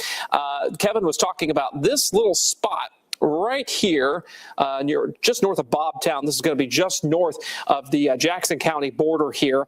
Is that tornado debris? Is it not? At this point, it's not necessarily co-located with the rotation very well. So that may be something, maybe some straight line winds that kind of kicked up some dust or something like that. That's possible. It's been kind of dry up in this area. Maybe we'll see. But at this point, Kevin, we don't have any eyes on the ground saying that we have, tornado at this point, but we'll keep an eye on. Of course, the reports from the National Weather Service and from the public. We do have a report from Monroe County. This was earlier this evening, and they did have 24-inch plus diameter trees down. That's 2 feet in diameter, several trees on vehicles, several homes with extensive siding and roof damage. And that was out in Monroe County, north of Bloomington a little earlier. County EMS is on the scene. They're attempting to clear a blocked road. They're using chainsaws. So they got a big problem north of Bloomington here this evening, Kevin. And this same cluster of storms continues to threaten our very northern counties. Well, and that storm north of Bloomington was the one that we tracked that had the complete debris ball on it earlier. So we knew that that storm was on the ground. This one, as we pointed out, tough to tell just based on the radar data, but it's kicking something up. I suspect as it crosses I-65, we'll get a lot more eyes on it just from the traffic that's going up and down the interstate. So we'll be able to tell how fast those winds are, if it's causing any damage, may blow over some vehicles. That's happened before when these type of storms cross the interstate, if the winds are strong enough. At this point, the winds certainly look strong enough by radar, being estimated anywhere between 60 to 70 miles an hour. Even the forward motion of that would cause some problems. So power, we should start to see some power outages come into play across parts of Brown County, down into northern parts of Jackson County. So this storm is continuing to move. It still shows the rotation. We're still seeing that. When we look at the correlation coefficient or our debris tracker on that, it is much more scattered than just being an isolated pocket, which would be indicative of an actual tornado. That said, we're still seeing some motion on that. And as that moves through, it's likely just some strong winds that are pressing forward ahead of the storm itself, ahead of the greatest potential for the rotation. Let me go back to our home view. Let me put the radar on first, and then we'll go back to our home view. And Kevin, while you're doing yes. that, the rotation on that just increased a bit with that latest scan. We now have 83 mile per hour rotation there. That's just west of Sand Creek. At this point, that is just north and west of Little Acre, Indiana, there on the Jackson County line. So that's definitely the spot to watch there as it moves into the very northeastern tip of Jackson County here over the next little bit. I'm just going to zoom in a little tighter. You can see the greatest part of that. You're looking for these brighter pixels. This is going to move just north of Bobtown. It's going to go toward Jonesville. But this part you can't ignore. This is that strong push of wind. So it's coming through. So you're probably feeling some wind in Spraytown. You're going to feel it in Bobtown, Jonesville, Rosstown. Sand Creek is here. This moves across I-65 in just a matter of minutes. That's going to approach the Jonesville area. And then it's going to move over toward 31. And all familiar with that area as it moves over toward US 31 or Indiana 11. This will be an area that experiences some very strong winds as this passes by. I'm going to zoom the radar back out, and I'm going to go to the home view for a second to give everybody sort of a reset. We're coming up on 11 o'clock. We're going to continue with nonstop weather coverage while we have the tornado warning that's out for parts of northern Jackson County and northwestern parts of Jennings County until 11:15. This is the velocity view. I'll go back to the radar just to give you an idea of what's happening. It's a bunch of nothing for most people. Our rain is confined to the northern part of the viewing area. The only warning that we have is the tornado warning, but we've had several of those through the night. Now, I'm going to tilt the radar down. As we pan this down, you're going to see additional severe thunderstorm and tornado warnings. The good news is we've seen the tornado warnings in Illinois and far southwestern Indiana relax just a bit within the last couple of scans. That's good news. That's great news. We still have some strong rotation that's showing up just north of us, and that would include the Seymour area. So let me zoom back into that. And then we're going to talk about what's moved through parts of Illinois, southwest Indiana, including Terre Haute. We've been tracking these storms. They started way out here. They moved across Terre Haute. They came in, and this is where they are now. So as we zoom into the area just in the northern part of our viewing area, tornado warning near Hall Creek. We have another tornado warning from Sand Creek, Little Acres, all the way down to Seymour. You see that notch that's coming in. The storm is now crossing over I-65. This is where we have the greatest area of rotation, right over the interstate. Let me show it to you. I'm looking at it just based on reading the radar for the reflectivity, but when we go to the velocity, you're going to see it move right there. And that's where we have greens going toward the radar. We're looking at the Indianapolis radar. Greens going toward, reds going away. That's the couplet. That's the rotation for the potential tornado. Is there one on the ground? We don't know. We can only go by what the radar is showing us. We have no confirmed reports from law enforcement. It is moving across an interstate, so we should know. So I'm going to guess we would have heard by now if there was a tornado moving across Interstate 65, but I'm sure there are some strong winds, and we're likely to start to see some more information start to pour in since it's moving across a more populated area as we get closer to Seymour and Columbus, but also because of the interstate itself. Ryan? Yeah, so speaking of interstate, I was able to fish out a live traffic camera. This is going to be I-65 north of US 50, so we're kind of north of Seymour by a little bit here. It's not going to show a whole lot right now, but I just wanted you to know that we are keeping eyes on this thing. It updates once every about 20, 30 seconds or so, and you'll note how the road is wet there. Of course, it flashes a blank frame, but you'll note that the tornado watch for folks a little closer to Louisville here, if you're concerned about these particular storms, of course, we've got that tornado watch here in the city in areas along and north of I-64 until about 5 o'clock in the morning. Storming not necessarily in Louisville yet, but still 33-mile-per-hour wind gusts in Bedford right now at 36 miles per hour, Kevin. So we're seeing these wind gusts that are somewhat impressive continue without even thunderstorms in the vicinity just because of how powerful the wind energy is this evening. We've been on the air. We were on our streaming channel for hours since 8:35 this evening, and then we transitioned to our studio with the first tornado warning that came out about 45 minutes ago at about 10:15. We've been on since then, warning the folks in Jackson County and now into northern parts of Jennings County. This storm continues to show strong rotation, pushing across 65, moving between Sand Creek and Little Acre. The strongest part of the rotation is going to go just north of Seymour, but you're going to get some wind out of this in Seymour, and this will continue pushing toward the Hayden area, eventually North Vernon. You can see Seymour now being sort of squashed out of that tornado warning. So it's just what we were seeing, like, yeah, it doesn't look like it's going to go there. But nonetheless, we'll see this. We'll see if it continues to get extended. If it does, hello, North Vernon, get ready to seek your tornado safe place. All of this started out across parts of Illinois. Let me show you what the tornadoes look like as they touch down there. What they left in its wake was damage in a number of areas. This is a home that was destroyed by a tornado that touched down. I can tell you this was impressive video coming from parts of Effingham County, Illinois. We saw near Montrose, Illinois. That's where we had the tornado touchdown.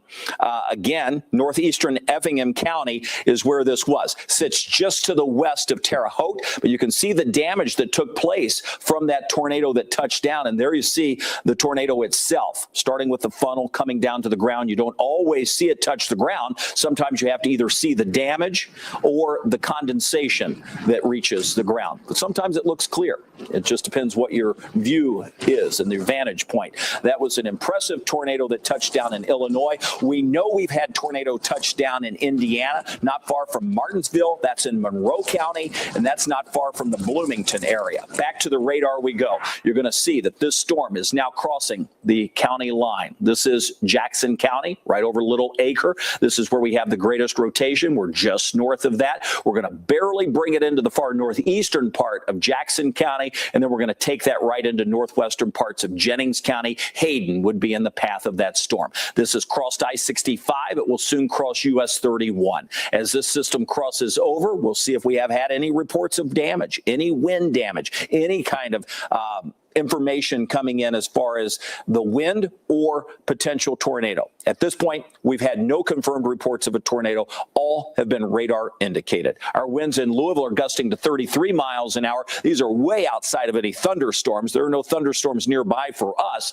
and that's something we'll talk about and coming up in just a minute. Let's go over to Ryan. Yeah, so I've been backing up the radar here, several scans on the storm that's now moving into Jennings County, and boy, has it really weakened considerably here. We had these bright colors back about 10:50 p.m. here showing incredible rotation. And then what happened? Whoa, this thing kind of fell apart, much weaker now. We went from, having 80+ mile per hour rotation in the storm down to about 30 miles per hour near Jonesville. So this is weakening considerably. There may be a surge of some rain-cooled air wrapping around this storm, getting ingested into the updraft here, what we call like an RFD surge that may be choking this thing off. That is certainly something that we would be watching for here. It is also moving in into an area that was not as hospitable for severe weather just because of earlier rain-cooled air and kind of sinking air from these storms that we had a little bit earlier today. I want to talk to folks real quick in Lawrence County, Indiana, who are watching from Avoca or Bedford or Mitchell here. This one supercell storm near Elliston, Indiana. This continues to not be impressive. This thing has really fallen apart. We've got more good news than bad news for our area right now based on the last several radar scans here, Kevin, and let's hope that continues. There may be a world in which we're able to jump off the air here for a little bit and then come back on a little bit later in the evening when things re-energize. But for right now, both of these storms looking a lot less impressive than they did earlier. Well, I'm seeing some reports on I-69 where we've had some vehicles damaged. That was back out in the Monroe County area, so that sits just north of Bedford. Let me just sort of get your perspective here of where we are. Across our viewing area, 34 counties we serve, most places aren't even seeing any rain. We picked up our wind speed just a bit, 30, 35 mile per hour gust, certainly tolerable. To the north is where we have the strongest wind field going on, where we have these thunderstorms pulling down some of those very strong winds as the low-level jet stream continues to increase. This is the tornado warning that we've been tracking into northwestern parts of Jennings County. The idea with this is that as it crosses I-65, it's moving into a much more unfavorable environment for severe weather to succeed or exist. So I fully suspect, as Ryan pointed out, as this continues to move off to the east, it will be collapsing and fading away. It's going to be tough to maintain a whole lot of severe weather very far to the east. It may go another county or so, but by the time it reaches anywhere close to the Ohio border, that should be fading out fairly quickly. We continue to watch what's happening back to the west. We still have the opportunity to see some stronger winds develop with these storms, but at this point it hasn't happened. One reason why is we had rain earlier today in the mid to late afternoon hours with a canopy of clouds. That did help to stabilize things, especially across parts of our area, which would include areas especially close to the Ohio River. Now, we're going to continue to watch this. We'll see what happens. But if warnings do not come out over the course of the next hour or two, then we are in really good shape for the overnight hours tonight. At this point, what we're watching happens to be the one tornado warning that still exists, where we still have some rotation showing up. I'm going to zoom into that, and I'll show you where we have the strongest rotation. You can see the inflow into that storm. The greatest rotation is going to be just now, pretty much at that triple point of the counties, moving out of northeastern parts of Jackson County into northwestern parts of Jennings County. So let me show you what that looks like on the velocity, and that is exactly where we see the greatest concentration of wind and rotation showing up. So that's going to be moving in. That should approach northwestern Jennings County within the next 10 minutes. Hayden, you're not out of the woods on that. North Vernon, should this get extended, you would certainly be in that. That's going to take aim on US 50 as that moves off to the south and east. It's moving at about 55 miles an hour across the area. So that's what we're watching. I know our sister stations and affiliates in Indianapolis have been tracking some of the storms as well.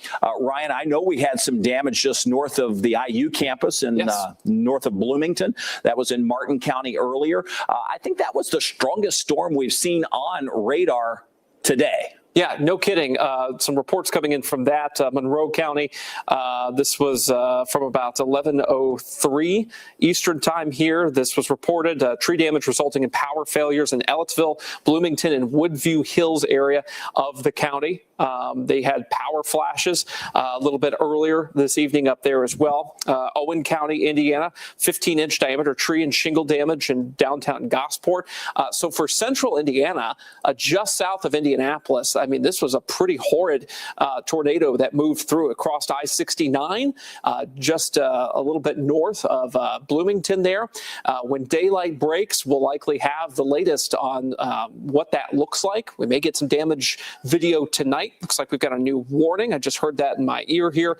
Looks like a new severe thunderstorm warning, Jackson and Jennings counties in Indiana there, Kevin. And this is going to be a severe thunderstorm warning, which again is good news. That just means that they too see sort of the weakening phase behind at least the rotation. It's still producing some strong wind, but North Vernon, Sand Creek will be in the path of this storm as it moves across Jennings County. So North Vernon in this wind field that's moving in, but at this point, the National Weather Service is holding off on the tornado warning.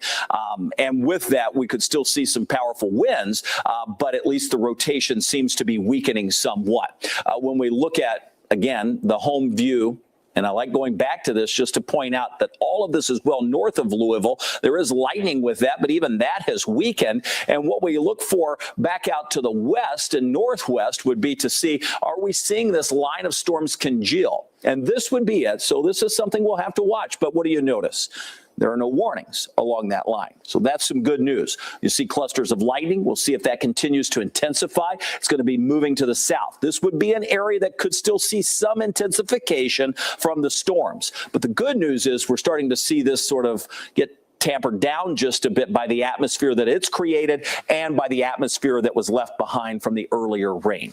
With that, we have severe thunderstorm warnings near Terre Haute. We still have severe thunderstorm warnings across northeastern parts of Jackson County and now into Jennings County. So this is really the only storm of concern in our viewing area, and the rotation is still there for the tornado warning that will go for another 4 minutes. I'm going to zoom into that, and let me show you what that rotation looks like. As I go back to that, I'm going to put the velocity on. And you can see that is the rotation and the couplet still there, but again, broadened out and not as intense as it was. So it is now crossing US 31. That's going to be taking aim toward North Vernon with a sharp push of wind on the order of anywhere between 55 to 65 miles an hour, right? Speaking of that line of connecting storms north and west of Terre Haute, let's time that out with Futurecast, shall we? This would probably approach the Seymour area just after 1 a.m. and approaching the Louisville area pretty darn late. We're talking after 3 a.m., maybe after 4 o'clock in the morning. Now, I wouldn't pay as close of attention to just how purple or how strong these individual storm cells look. We'll see if that unfolds. But nonetheless, the timing here, and these storms could be severe with severe thunderstorm warnings and tornado warnings here, would be around that 5 a.m. I do want to add, too, that Buzzkirk Road, this is in Monroe County. This is going to be north of Bloomington here. They have an reported entrapment and injury in progress as of 10:55 p.m. From a citizen radio operator. So at least one injured now in that likely tornado in Monroe County. Someone's trapped. They're trying to get him out. So there may be more of those scenes unfolding up there. So real sad news to hear that, Kevin. Yeah, that is sad. We're getting some information in from some of the aircraft coming into Louisville. We see that there's a mid-level inversion that sometimes helps us as the storms move in. That will provide at least some help in terms of keeping the storms held down just a bit. So should that hold on, that would be advantageous for us. So the National Weather Service is saying they've been keeping an eye on some of that data as the flights have come inbound to SDF. And should that hold, we'll wind up seeing, as those storms approach from the north, hopefully less robust storms arriving here in Louisville. So some good news. We'll be here keeping an eye on it. Right now, we're keeping an eye on this as this velocity shows it's sort of spreading out just a bit. Forward push of wind coming in. We're coming up on 11:15. The tornado warning is scheduled to end at that time. We will give you the day's news, and then we're going to carry on with some additional weather information. And we will certainly be on our streaming platform after the newscast tonight. We'll bump into our programming if we wind up with additional tornado warnings, but we're going to stay on even with the weather that's happening with severe thunderstorm warnings in the area as we go past the 11:30 time frame. But we will come up with just some news here at 11:15. Let me go back to our radar view. We'll get reset. I have the 10-day forecast I want to show you coming up as well. It's going to take us past the Father's Day weekend. You need to see that. Plus, we have another chance for some strong storms tomorrow. Meanwhile, across the area, the tornado warning that we have is going to expire on time at 11:15. It has been replaced with a larger severe thunderstorm warning that includes the northern half of Jennings County. This is for wind that's moving across the region. Ryan? Yeah, and at this point, no new damage reports to talk about here or any sorts of touchdown potential in Jennings County or Lawrence County or Jackson County, where we've been tracking severe thunderstorms this evening. So far, so good within our counties. Of course, we have had damaging tornadoes just to our north and just to our west here, Kev. All right, we're now at 11:15. I'll show you the radar view, and then we'll come back and give a recap. Let me just point out that what's happening across the area now is that all tornado warnings for our area have expired. When we are looking at our home view, we have a severe thunderstorm warning for Jennings County. That is the only warning that we have. We will continue now with Wave News at 11 o'clock, and we'll bring you up to date with the full forecast coming up in the next 15 minutes. with Alert Day coverage now. This is Wave News. Welcome you and folks. I'm Cecil Side, joining now the storm tracking team. Oh, this is the beauty of there we go. There's our microphone check. All right, Kevin, thank you for staying with us. Ryan as well. We're going to continue our Alert Day coverage. These risks you guys were explaining creeping further south to us. So talk about the biggest concerns as we're leaving this window for the tornado warning. What are we looking out for now, Kevin? Well, the first part is we can't rule out additional tornado warnings that may be issued, especially across parts of southern Indiana. We still have a strong wind field. We still have some rotation that is available in the atmosphere for these storms to tap into. It's 11:16 as the night wears on. This whole area is going to shift farther to the south, but as it does so, we'll lose more of the tornado threat and gain more of a straight line wind maker. The good news is we've not seen a whole lot of additional warnings issued across Illinois or Indiana for that matter. And we have somewhat of a cap here in Louisville. It's going to help us out as these storms push closer to us, should that hang on. So all in all, we have some good news for us. Let me show you the current warning that we have across the area. It is a severe thunderstorm warning that includes parts of Jennings County. And that's it. That is the only warning. That will be in place for just a bit longer as we continue to track that storm off to the south and east. It really has been a wind maker with this. You can see the greatest concentration of wind sits just off to the north and northwest of North Vernon. As that moves through, we could experience 55 to 65 miles per hour with that. That said, the alert day will continue into the overnight and again for tomorrow. Jose, we've got a chance for some strong storms again in your Thursday forecast. I'm going to talk more about that in the 10-day earliest alert coming up. That's why having tools and all the right information is so critical, Kevin, and you could stick with us for coverage tonight. We're going to break in with any threats, any overnight severe weather. Let's stick around with you. Make sure you have the free Wave Weather app downloaded to your cell phone. It's going to send you alerts that could be life-saving if you do encounter severe weather in your area. You can download it from the Apple or the Google Play Store. You can also catch updates on our 24/7 weather live stream, Wave Weather Now. In the news of tonight, tomorrow all eyes are going to be on Nelson County. Nick Hoke will be back in court. The former Bardstown police officer, remember, is brother to Brooks Hoke, convicted in the murder of Crystal Rogers. So again, Hoke has been a central figure in the years-long investigation. Kentucky State Police say Nick Hoke, they argue he committed perjury between 2015 and 2023. Crystal Rogers went missing in 2015 when police were questioning his brother Brooks. Nick called Brooks and told him to stop talking to officers. Nick Hoke was fired in October of 2015 from Bardstown Police for interfering with the investigation. And if you remember, he was arrested earlier this month and released the same day after paying his bond. Investigators have not yet confirmed. Okay, guys, this is Wave News meteorologist Ryan Hoke here. Let me get us reset here. Let's see if I can do this. Here we go. Okay, we're going to get you back. There we go. Hello, I'm right here. Right here. Okay, so what you just witnessed there was our TV live streaming coverage. I'm back in our digital studio now.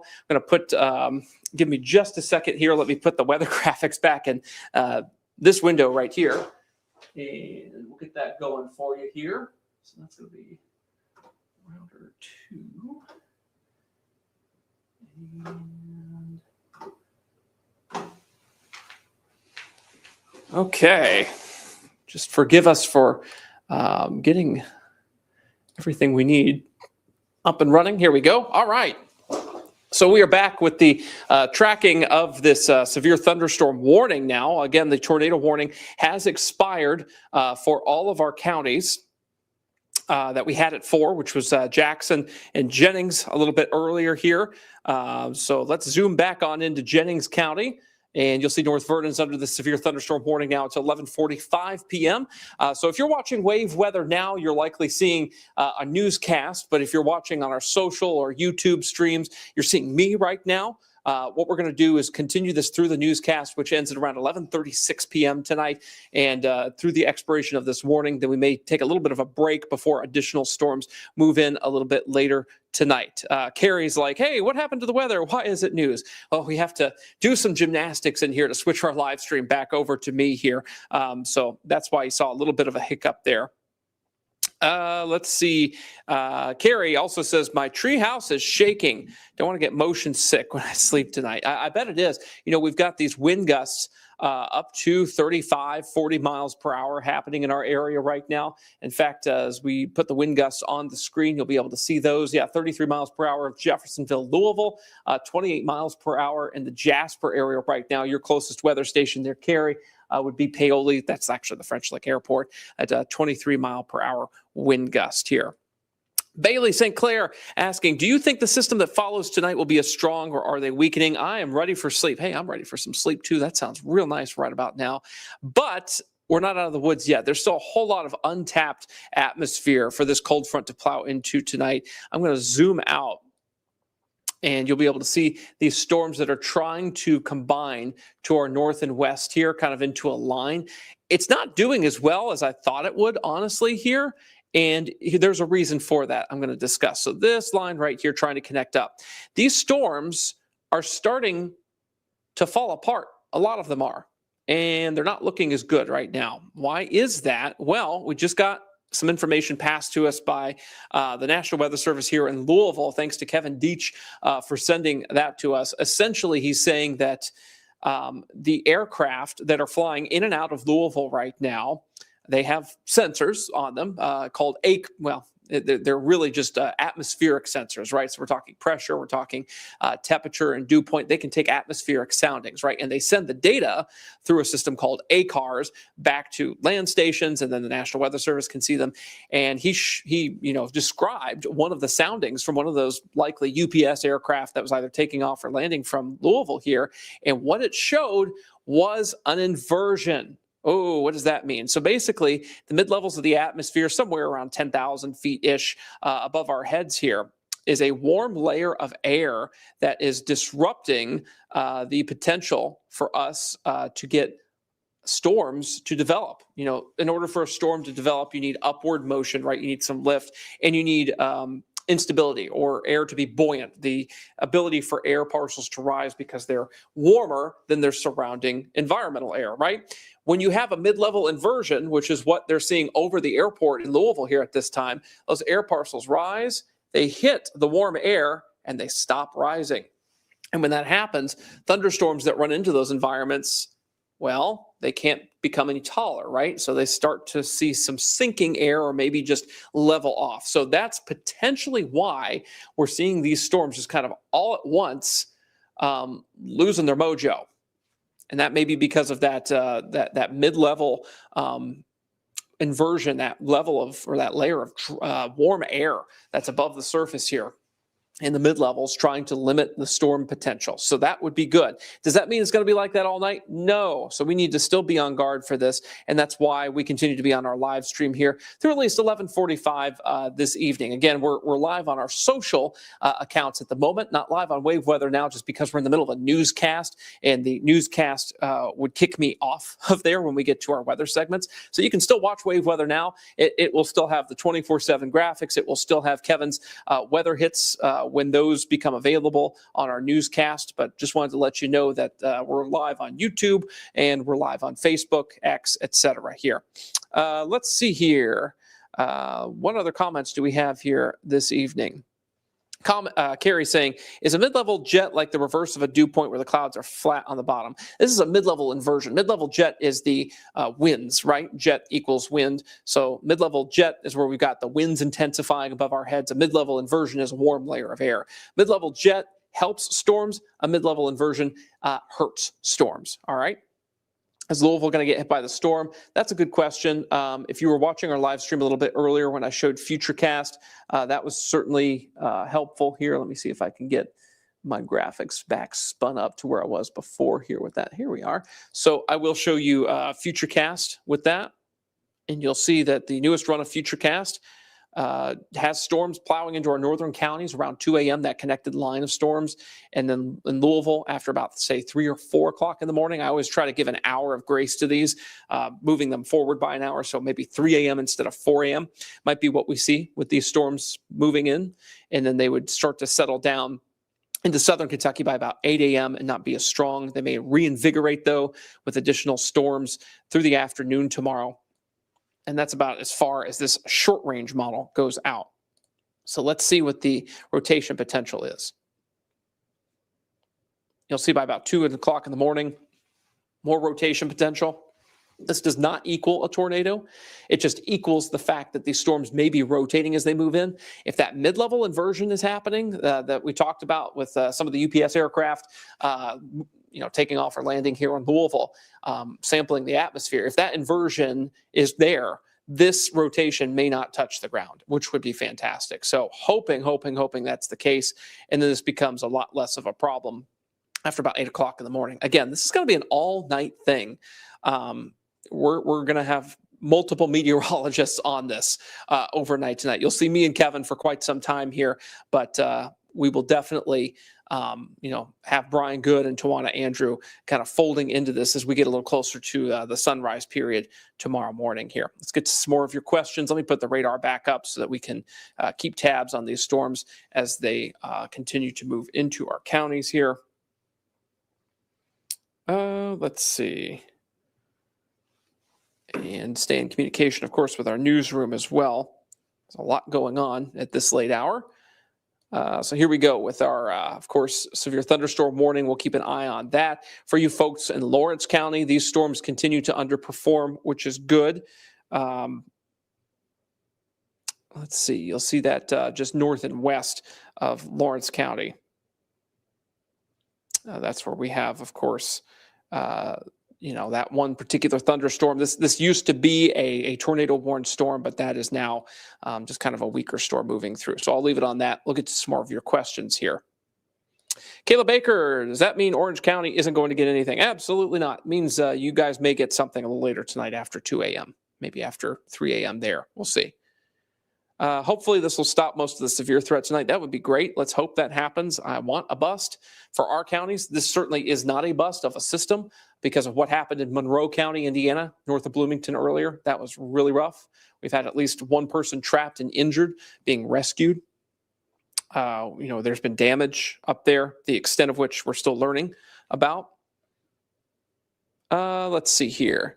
So how many hours do you think before we know if this cap holds? Well, if these storms are approaching by 2 a.m. and there are no warnings on them, we'll know for certain. Even by 1 a.m., we'll probably go, yeah, this is weak sauce, right? There's not much going on. So we'll see if that holds. Right now, we're in much better shape than we were even just an hour ago with that. So really excited to see that. Hopefully that holds. Is Seymour going to get hit anymore? It's possible, especially after about 1, 2 a.m. You guys could get it up there.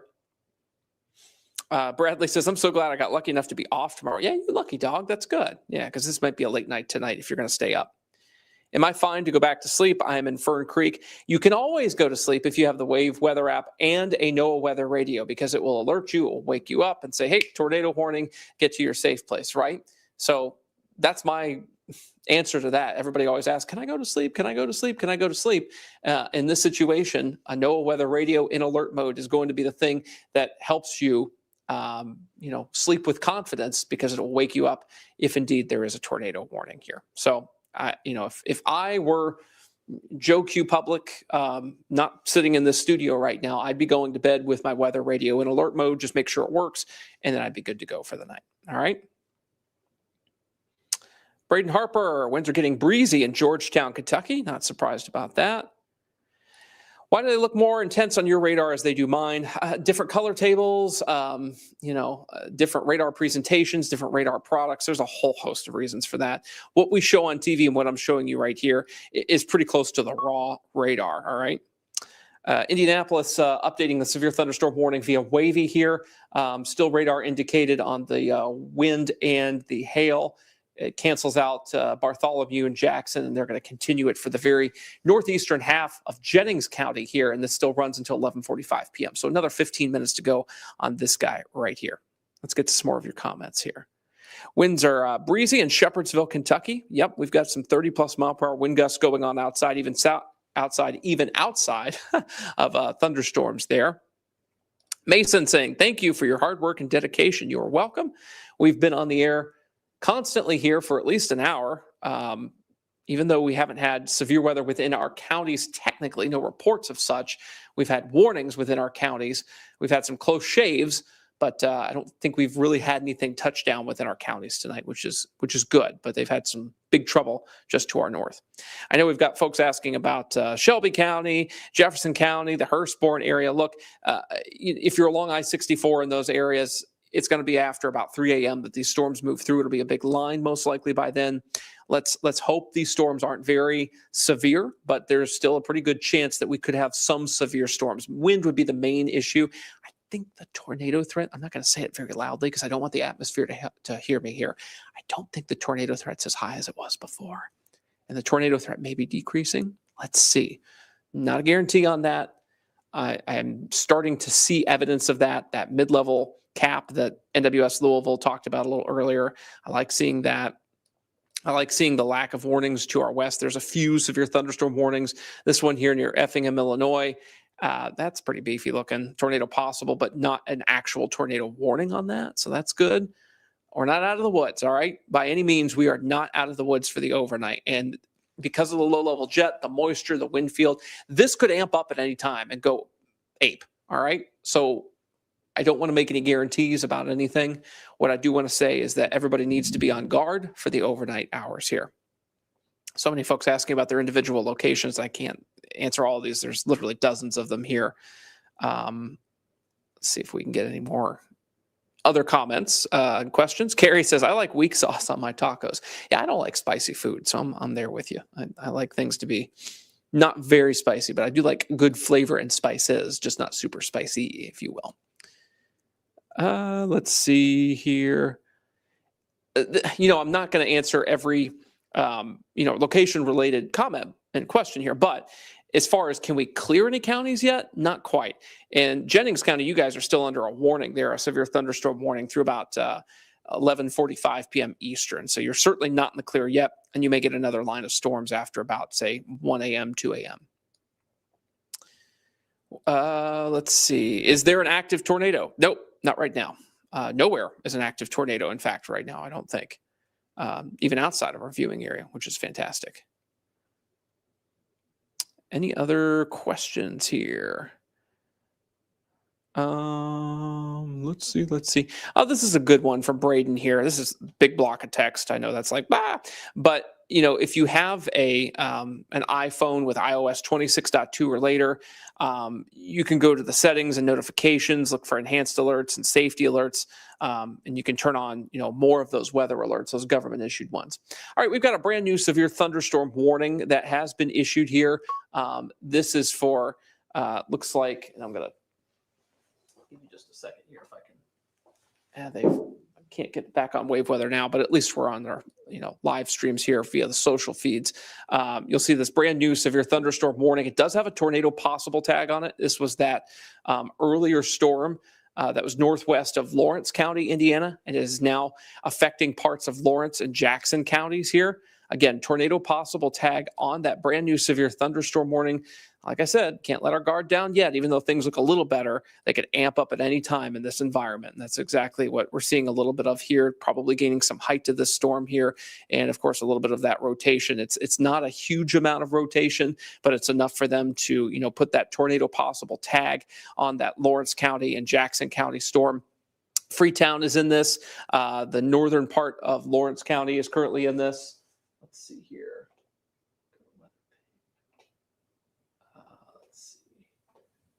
And we are live on our Wave Weather Now live stream, it looks like.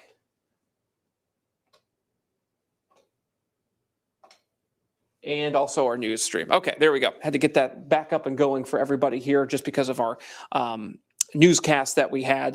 So now we are live on all of our streams once again, like we like to be. So now we're giving you the information about this new severe thunderstorm warning. Again, tornado possible tag on this thing for parts of Jackson and Lawrence counties in Indiana. This now goes until midnight Eastern time, so another 25 minutes on this guy here. This is going to be 60-mile-per-hour winds, a tornado possible tag on it. Let's dissect this thing. Let's break it down, and let's look at the wind velocity here. When you compare the wind velocity to the radar reflectivity, you can see a little bit of that rotation, and that's why they put that tornado possible tag on it. It is hovering just north of the Lawrence County border at this time here. And that is the reason for the warning. It is not a very well-structured thunderstorm. Definitely has some supercellular shape and characteristics to it. But as it continues to float along the northern edge of Lawrence and Jackson counties, this is going to be something to watch for. If you're in Freetown, if you're in Bexgrove on the other side of the border there from Jackson County, you are also under the gun from that storm here. We have had a Kevin Harned sighting here in the studio. So we're going to work to get all of us back up here. This may look a little shady here for just a second. We're also live on all of our live streams now. We were able to get that back up and running here. So we'll put camera 1 back on KNED here, and we'll get everything set the way it should be so that we can pull everybody in here at the same time. I should have just gone and taken a nap.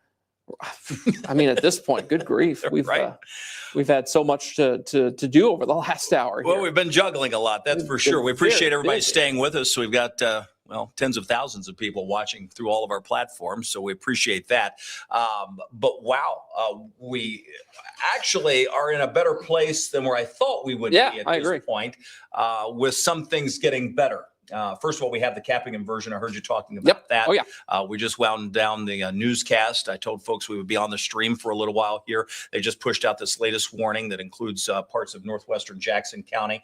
You're talking about that, a little bit of wind with that. Still possibly could see some rotation come into that. They've tagged this with a tornado possible. But the bottom line is there are no warnings at this point, or at least very few warnings, no tornado warnings, but very few severe thunderstorm warnings back out to the west across parts of Illinois or Indiana for that matter. So there are a few, and I suspect we'll continue to see a few more develop as this line becomes more linear, where we have that push of wind.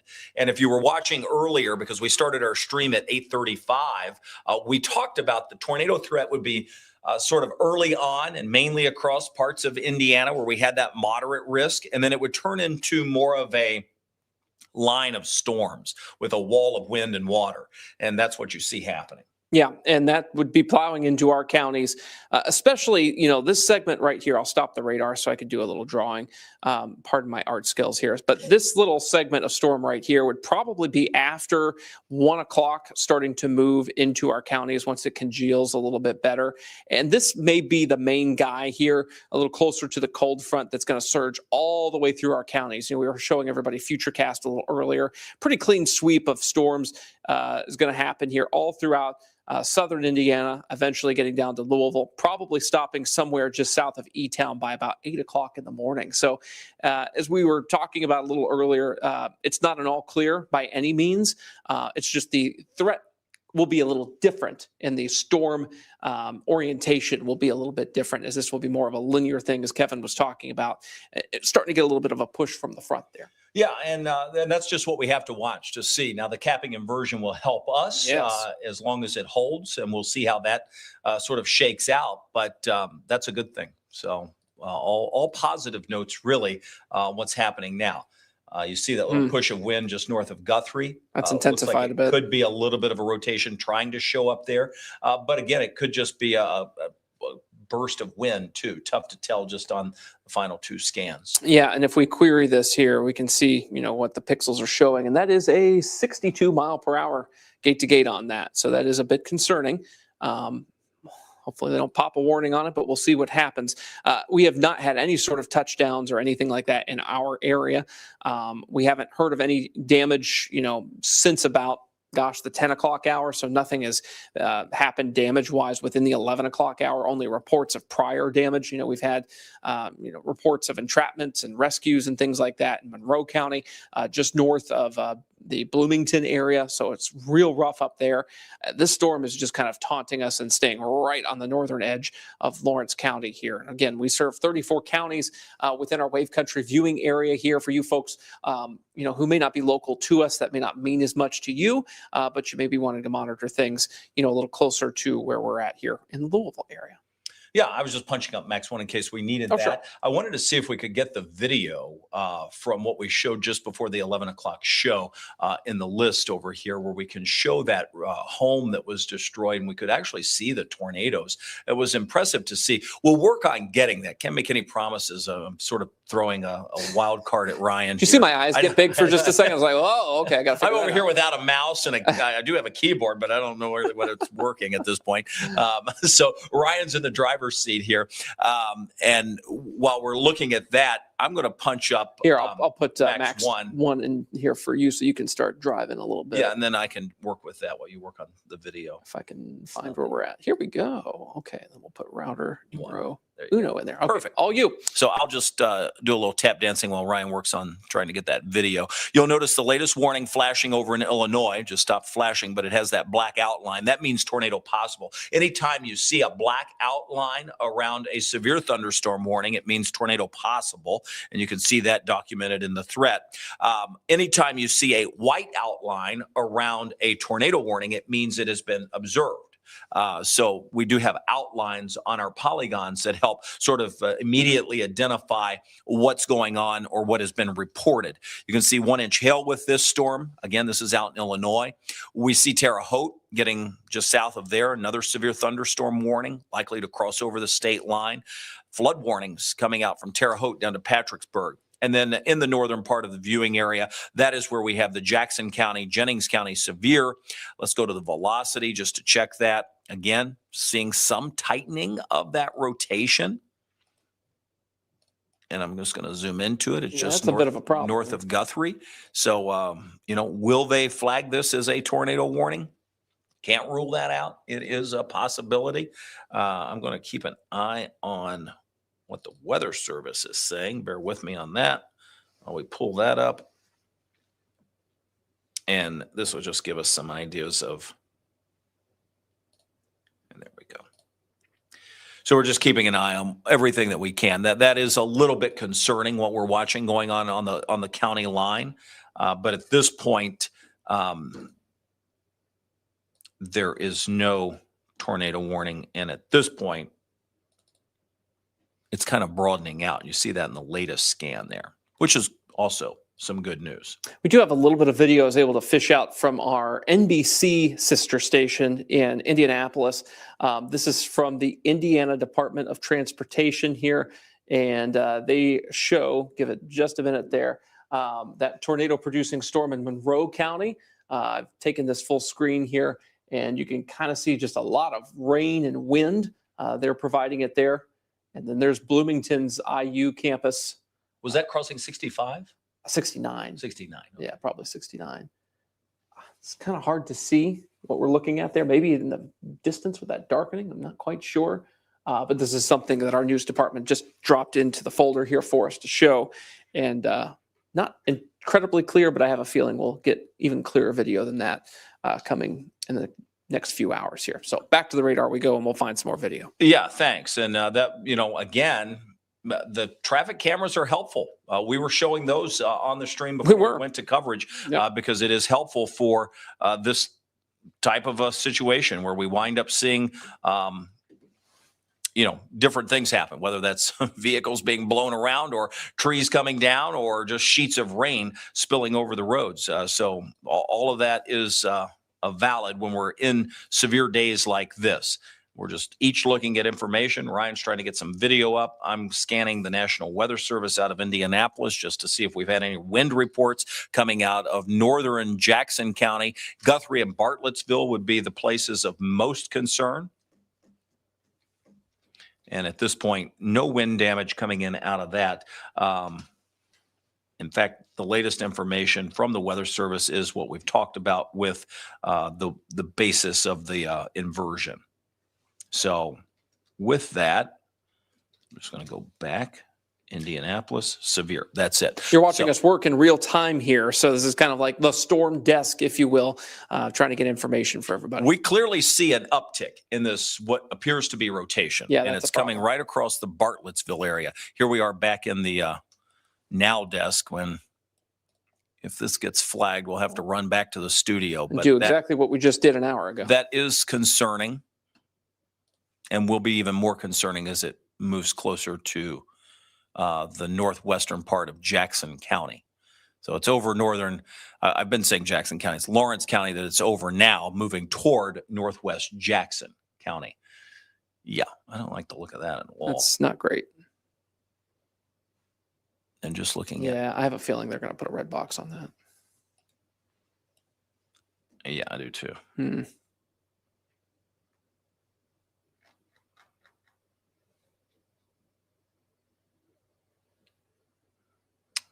Still looking for video here too while we're waiting to see what this storm's going to do.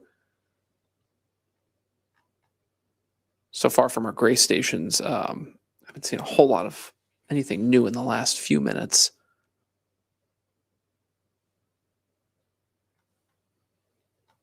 Let's see here. We've got the video. Sorry, I'm just sending the Weather Service Indianapolis a message. Yeah, we're hoping they may be seeing that mid-level inversion and being a little bit more coy. That's Tornado Watch, thankfully. You hear us every time we hear we're like programmed like wavy to like move our head when we hear a tone. Again, this is just north of Bartlettsville in Jackson County that we're seeing this problem here. We're hoping this is staying aloft, but our concern is it's not. Yeah, tough to tell just based on the radar views that we have. You really need the full scan. And we can just see what we're actually looking at. And we can see the gate-to-gate shear. We can see the wind, but that doesn't always add up.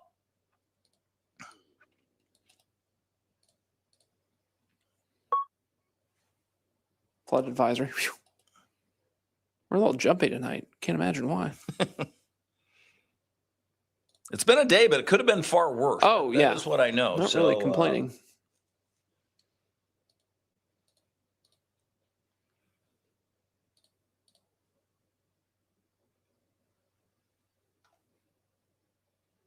Yeah, they're not saying anything about it, but they're not answering. We were they might be busy. Together.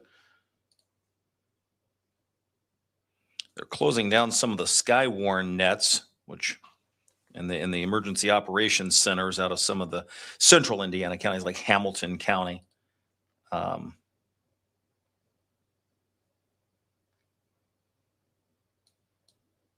Yeah. A lot of people are asking about this. Indianapolis media is asking about it. The Indiana Weather Network is asking about it. I've asked about it. We're not getting any answers. So they're probably debating it. There's no doubt we've got a pocket of strong wind, and there's no doubt it appears to be rotating.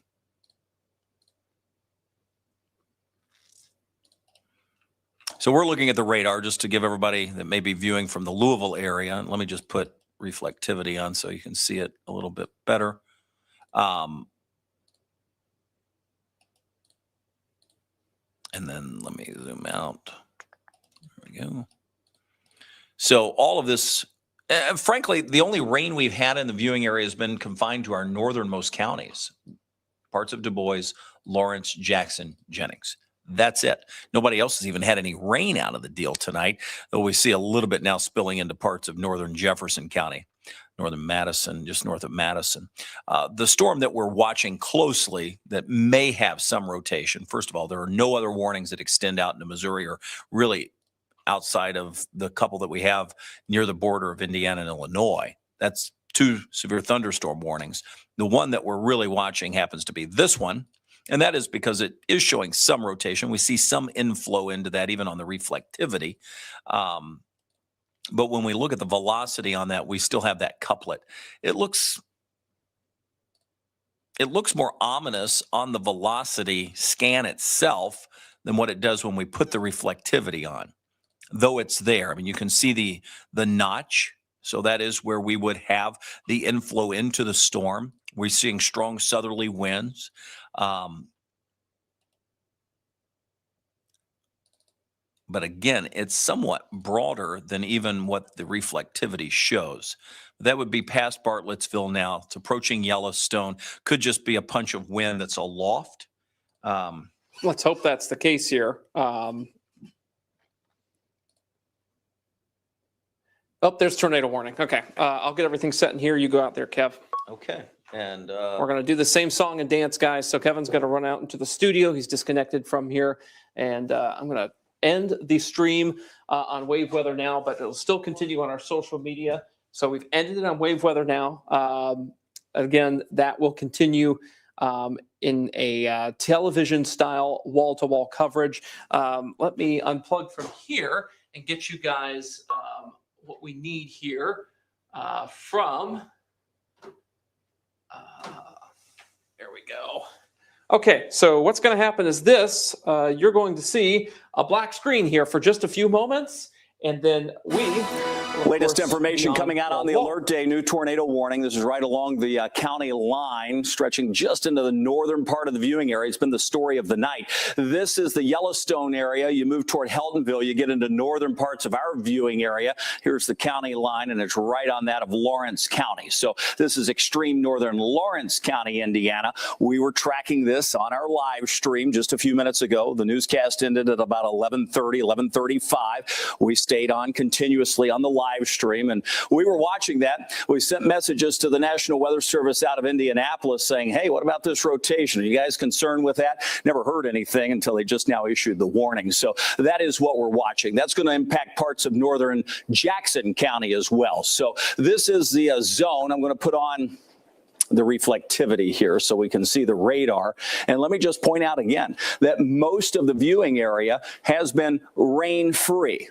The exception has been the northern tier of our counties, Lawrence, Jackson, Jennings. Notice even over into Ripley County, we have a new tornado warning as well. But the one obviously in our viewing area would be the one northern parts of Lawrence, northern parts of Jackson County. So let's go into that. We have seen an increase, an uptick in some of the rotation. We can see that notch, the inflow right around the Yellowstone area. I'll zoom in even more. I'm going to zoom really deep into this so you can see it. This is the notch we're talking about. This would be the potential rotation right over Yellowstone. We see that with wind gust in Louisville of 33, but something like this storm where you get that rotation could be producing winds of 55 to 65 miles an hour fairly easily, and that is another concern. Whether there's an actual tornado on the ground or not, can't tell that. It's late at night. We haven't had confirmed reports. It is radar indicated, but we continue to see that. This is moving to the east, pretty much due east at 55 miles an hour. That means the warning is in place until 12:15 tonight. So we've got another 20 minutes on this warning. It's moving fast. It's not completely as tight as some of the others that we've seen, but we've certainly noted that rotation. We first noted it over just north of the Guthrie area, right along the county border. Even Bartlettsville stayed tight there. Now it's widening out just a bit, but we still have the rotation. It's easy to pick out from the view on the velocity. So that's what we have. The tornado warning remains in place until 12:15 during the early morning hours. It is the only warning that we currently have in addition to the severe thunderstorm warning that is in the same area. Ryan, you have some 104 mile per hour gate to gate shear on this thing. Now. Wow. It just went nuts east of Yellowstone there. So please take cover. Northwest corner of Jackson County. This could be the real deal here. Yeah, just see it popping into the view that we're watching here, too. You can see those brighter pixels showing up.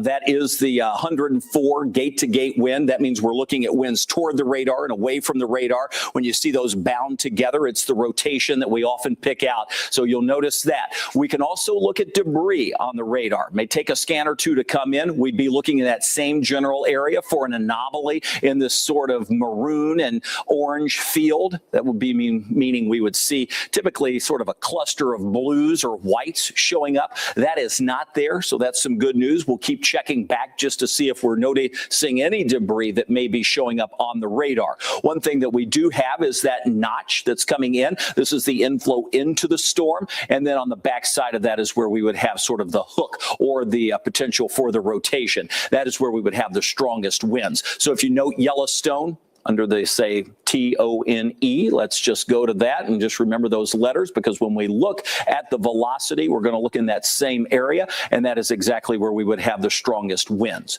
which has now updated and moved just slightly to the east. This storm is moving east at 55 miles an hour. It's soon to move into the northern part. In fact, it's just now crossing over. This is the county line into Jackson County. So northern parts of Jennings, and then northern parts of Lawrence, and then the northwestern part of Jackson County. We're zoomed in pretty tight. This is just north of the Norman area, soon to move toward Bald Knobs. And that's where we're going to track this storm right into the northern part, pretty rural area of Jackson County, but nonetheless, it's going to be moving in. And that's the reason we're on the air tonight. We've been keeping an eye on these storms with nonstop weather coverage since 8:35 this evening. We had to break into programming at 10:15, and we carried you all the way through the newscast. And then we were back on the social streams on Wave's 24/7 Weather Channel, Wave Weather Now. Tornado warnings exist just to our north of Louisville. Begs the question, what will we see here in the city? At this point, the threat of severe weather for us has diminished from what it looked like it would be earlier in the evening. So earlier this evening, the threat looked real. Right now, it is a diminished threat for us here in Louisville as we sink this far south. But clearly, we have the severe threat ongoing across the northern part of the viewing area. That includes northern Lawrence County and northwestern parts of Jackson County with that tornado warning, right? Yeah, so we're watching this line of storms forming here in purple, north and west of basically Indianapolis to St. Louis. This is going to be the guy that plows through our counties overnight tonight after about 2 a.m. or so in the northern reaches of our viewing area, Lawrence, Jackson, and Jennings counties. About 3 or 4 a.m. here in Louisville, about 7 a.m. down toward E-Town. So just want to put some timing on that there. 85-mile-per-hour rotation on that storm north and west of Seymour at this time. So that was not an abnormal radar scan that we had. That was certainly an issue, and we continue to track that storm, Kevin. All right.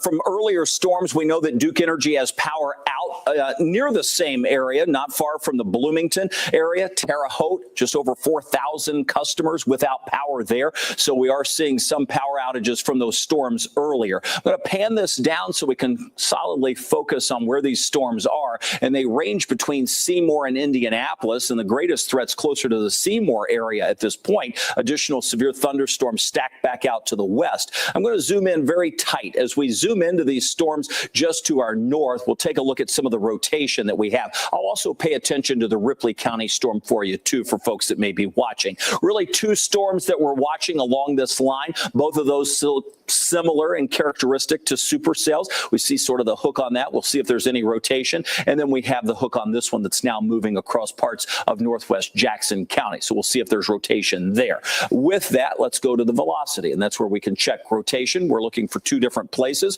one there and one there. Clearly, this one shows up, and this is the one for the tornado warning. This is why the warning was issued. We see that now moving toward the Freetown area. If you're in that area, you should be in your tornado safe place. You should be at the lowest level. You should be away from windows. I'm really going to zoom in tight. I want you to know that this storm is really showing some very strong winds, regardless if it's producing a tornado or not. It has the ability with the rain around to pull some of those strong winds down to the surface. With that, places like Kurtz and Bald Knob would be in line to see some very strong winds, eventually over toward the Freetown area. And then even further as you get towards Spraytown. That's the area that we're going to be watching over the course of the next 10 to 15 minutes. It's coming up on the midnight hour. This tornado warning goes until 12:15. Will it get extended farther to the east? It could. It's all going to depend on if this rotation stays tight or not. Right now, certainly showing signs of producing potential wind damage as this moves across the northwestern parts of Jackson County.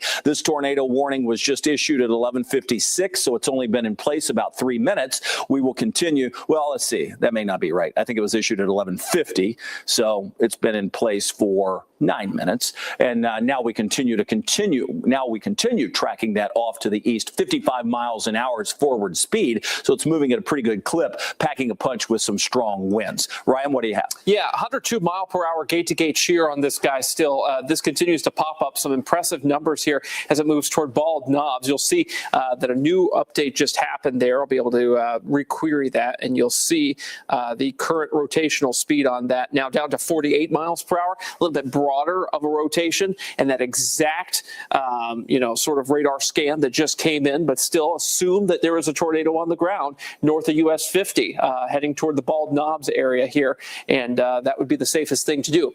bottom floor of your residence, away from doors and windows. If that's a basement, fantastic. If it's a first floor hallway or bathroom without windows, that's fine too. Closets are fine. Protect your head. We're talking helmets, we're talking blankets, quilts, whatever you can. This is the most important part of your body right here. Protect it just in case a tornado happens to be on the ground heading toward your location, Kev. Not everybody's going to see severe weather tonight, but we're going to have these pockets of strong winds. We're going to have these isolated tornadoes that will continue through the early part of the overnight. We see two of those nearby, one moving across our viewing area in Jackson County, the other one just outside across parts of Ripley County. Let me just pan the radar around. We've had out in Illinois, again, a couple of warnings that have been issued. And as Ryan pointed out, as this line sort of develops anywhere across parts of Illinois through the Missouri region, we're going to continue to see this move down into our area. The severe thunderstorm warnings are limited across parts of Illinois.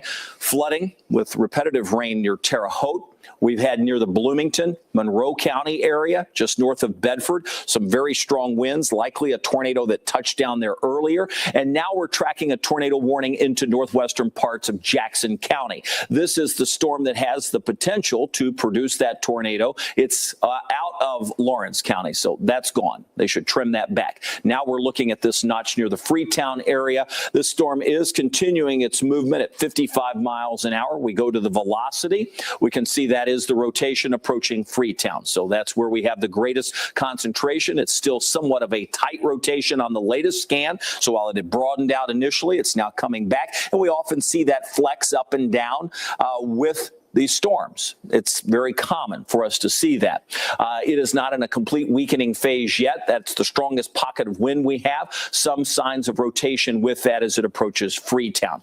This is going to continue moving. You can see how long this tornado watch polygon is. It's not very deep, but it is long, and that's just because of its forward motion. Moving at 55 miles an hour, it's not going to take long to traverse across northern parts of Jackson County. If you're in Jackson County listening to us, you should be in your tornado safe place. If you're in Ripley County, you should also be in your tornado safe place. Where is that? It's at the lowest level. If that's a basement or a storm shelter, that's great. Underground is always safest. If you don't have a basement, just get to the lowest level. Seek an interior space. Oftentimes that is a bathroom. Sometimes it's a hallway. It could be a closet. You just need to make sure you're not near windows. When we check the big board, you'll notice our warning that we have for 13 more minutes is the only warning in play.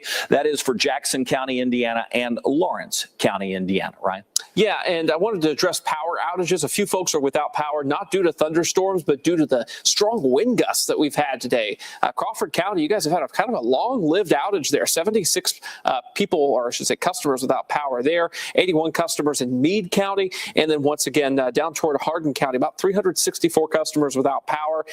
Things like dangling branches kind of blowing off and impacting power lines are sort of the things that we're likely seeing there with these 30, 40 mile per hour wind gusts. Just over 600 customers, by the way, without power in Louisville. Now, that's only 0.2% of the total customers served here, but that's not zero. So a few folks without power even before the storms move in tonight, Kevin. And we could see these numbers go up. We'll especially be watching for Jackson County here.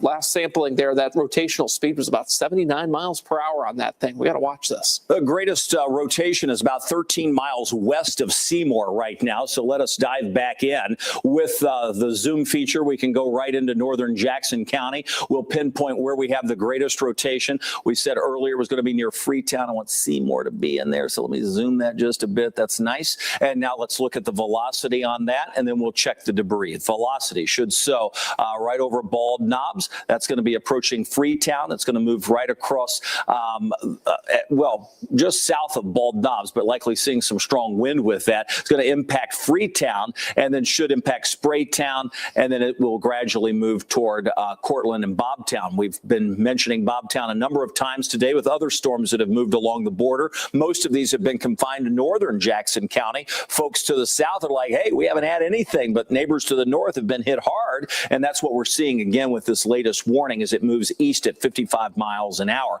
Pretty fast forward motion on the storms again. It's about 12 miles just to the west of Seymour. It's moving at 55 miles an hour, so in another 10 minutes it should be making its approach to the Seymour area. What do you have, Ryan? Yeah, let's break down some geography topography here. This is Indiana 135 north of Freetown. That is a very dangerous road to be on right now with this rotation trying to pass over Pershing, Spraytown. This is going to be the intersection of Indiana 258 and Indiana 58. Not a great place to be right now. So please stay off the road on Indiana 135 north of Freetown as you make your way toward the northern Jackson County border there. This storm currently moving eastbound, probably greater than 50 miles per hour. So the current position of this rotation is probably pretty close to Indiana 135 as we speak, just because of the radar scans always taking a couple minutes to get in here. So this is a situation we want to monitor very carefully if you have interest in northern parts of Jackson County, Kev. Oh, we can't let our guard down. This was one of those days where we knew we would have an extreme wind field just above the surface, and if we could tap into that anyway to bring those winds to the surface, they'd have the potential to produce damage, either in the form of straight line winds or because we have enough rotation or shear in the atmosphere as a tornado. So both certainly have credibility for tonight. Both should be paid attention to closely. Not everybody's seeing severe weather. These are instances that are isolated, but where we have signatures like this on the radar, they certainly deserve your attention. So if you are in northwestern parts of Jackson County, you should be in your tornado safe place. Bald Knobs, Freetown, Kurtz, Spraytown, Acme, all of those locations that we mentioned, and Ryan called out some of the individual streets and roads that are nearby. You should be in your tornado safe place as we continue to track this across the central part and eventually the northeastern part of Jackson County. That's the strongest signature that we have on radar. I promised the folks over in Ripley County I'd take a look at that storm as well, even though they reside just outside of the viewing area. Let me zoom into that. I'll point out as we go to the zoom feature that this does move just outside of the viewing area, but we still have a little bit of rotation showing up with that storm as well. Right along US 50, you can see that storm moving toward Dillsboro. That is just north of the Cedar Creek area. Pretty strong push of wind even to the south of that. That continues its south and eastward movement at about 50 miles an hour. So we've got storms that are moving in pretty much the easterly, southward jog in some cases direction. That is what we're looking at. The 2 tornado warnings in the viewing area. Well, the 1 tornado warning in the viewing area, the other one just outside of it. That's just very close to the Jefferson County area, but southern parts of Ripley County. You can see the warning being updated across northern Jackson County. That's why it flashes. We get the new update. It is now slowed in its forward motion down to 45 miles an hour. And that is the storm that we are most concerned with as we continue tracking that to the east. In addition to that, I know we have some flooding information that's coming out.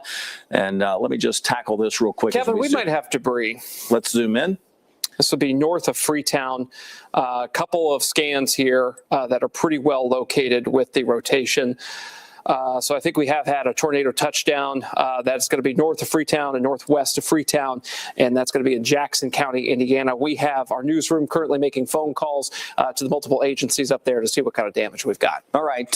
Radar still indicated from Indianapolis, but clearly when we look at the debris detector or the debris tracker, it shows as possible. It, again, is somewhat of a broad area compared to what we've seen in some of the previous storms earlier. But again, regardless of what it is, the fact is the radar is seeing something. It doesn't mean it's a isolated area. It could be a big push of wind that's kicking up a bunch of dust and dirt. We've got a lot of farmland across the area. So we don't know what it is, but what we can say is that this doesn't fit. And that just means that the radar knows when something is abnormal. So as it sends out its beam, it can sense, oh, well, that's the same density as a raindrop. It comes in, it paints all the heavy rain the same color, which is why we see this sort of maroon color. But when it hits something that's more dense, it bounces back and it says, hey, this does not fit what everything else looks like around me. And it paints that as a different color on the radar. And that's where it says, hey, this could be debris, and that would be near the Freetown area. We'll keep an eye on that as what it looks like as it moves forward. Let's check the others that we have. So if this is where the debris is, this is where we should see some of the rotation. So let's go to the velocity. That is where we see the rotation. That is where we should see the inward notch. Let's see if we see that on the reflectivity. So again, we're looking just north of Freetown. Let's go to it. The radar, we go, boom. And that's where we see, and that's where we had somewhat of, and there's the new scan, so it's tough to tell. It looks like it's moved just a little bit, but that would be normal as we move that now closer to Spraytown. So this is a zone that we just said you should be in your tornado safe place. This is no joking matter. It is one where it's late at night. You might be like, I'm not getting up for this. No, you need to be in your tornado safe place. Whether we have a tornado on the ground or not is to be determined. The radar certainly indicates it as a possibility, and we've certainly seen some very powerful winds with this storm measured by radar as well. So tornado warning, northern Jackson County, and that's in place for another 5 minutes. This warning will continue moving off to the east as it approaches and should go just north of Seymour. So wouldn't be surprised if we can trim up the southern part of the warning. But nonetheless, at this point, Spraytown, Acme, Bobtown, Cortland, all in the path of this storm as it makes its movement off to the east at 45 miles per hour. Back to some of the tools that we have, looking at the velocity, we can still see we have those individual pixels, which are somewhat bright in color. And anytime they're anomalous like that, that would be a sign that we have a tight rotation showing up. And then we check once again, usually the debris should be in that same area, and it is getting deeper and darker as well, an indicator that we are indeed seeing the potential for some debris on the radar. With that said, you're looking anywhere between Freetown and Spraytown for this to be occurring. Let's zoom in even more so we can give better road-by-road instructions on where we're looking. We have Spraytown, we have Freetown. We're looking at this zone, and the names didn't pop on, and I'll go over to Ryan for some of the locations near the Pershing area, and this would be Indiana 58 coming out of the Freetown area. Again, somewhat more populated. You can see a very small town. I've been to Freetown, but we do have at least a little more population than some of the rural areas. So this is already past Indiana 135. This is now going to be moving just south of the Spraytown area, very close to Indiana 258. Yeah, Indiana 58. You guys need to be taking cover right now near Spraytown. This is going to be County Road 25, County Road 1050, County Road 925. This is a pretty rural area, but there's some folks there. Of course, we want to make sure that we're giving you this level of service that you need. There is a tornado that's likely in progress right now. That's just south and west of Spraytown. If you're in Spraytown, this is the time to be in your tornado safe place. There is no greater threat than what we're seeing right here. You'll notice that as we query this, we've got 82 new tornado warning. It's now observed, so we do have it now. So let me come back out and just give you the details on this. This is going to be 10 miles west of the Seymour area. Let me get to the tornado warning, and it'll pop on. You can see now we see the observed tag on this, so it is a tornado that is on the ground. We've been pointing that out based on the debris that we've seen, but now it is observed. This tornado 8 miles north of Brownstown, 10 miles west of Seymour, moving to the east at 45 miles an hour. So that is the storm we're watching. You can see that debris now south of the Spraytown area. Let me recenter this up, and then we'll get back over to Ryan. Ryan, I didn't mean to take it away from you. I just wanted to pop the warning on. But again, we're looking at the debris tracker south of Spraytown, still kicking up debris. Let's go to the velocity, and then you're going to notice that is the greatest rotation. We're zoomed in very tightly on our maps here. So with that said, let's see if we can't label some of the roads. I don't know if it's going to pop the roads or the warning on. Yeah, it's going to give me the warning. So again, Jonesville, Pershing, Seymour, all in the path of this. It is observed. You can see Butlerville, North Vernon, Seymour, all being extended as well into that warning. So we've seen the extension of that new warning that takes us now into the northern half of Jennings County. So new warning out. That warning, obviously, for the same storm, moving at roughly 45 miles an hour. This is producing the tornado. It is observed, and this is the zone of concern. You see it now moving. It's going to go just north of Seymour. So folks that may be watching in Seymour, it's going north of you. Bobtown's right in the heart of this. Let's go to our velocity, and we'll point out where we have that. You can see right there it is. This is the tornado. This is where we have the debris, and I can show you that as well by looking at our debris tracker. So if we look at the scope within this, just let me, let's see, we'll go to the debris. and I'll put that on. And we can see that that is the debris. So we have the debris detector. It is going to be in that same area where we have the greatest concentration of the velocity. I'm going to zoom in just a little bit more because obviously the tighter in we can go, the better off it is for those that are watching. So we can keep our bounds tight. Again, Spraytown, it's just past you. Acme, it's going just north of Indiana 258. This is the tornado. It has moved past Indiana 58. That's very much between Freetown and Spraytown. If you're familiar with that area, and I know a lot of folks up there are, especially if you're familiar with the Jackson County Fair. I know there are a lot of farmers in both of those towns that participate.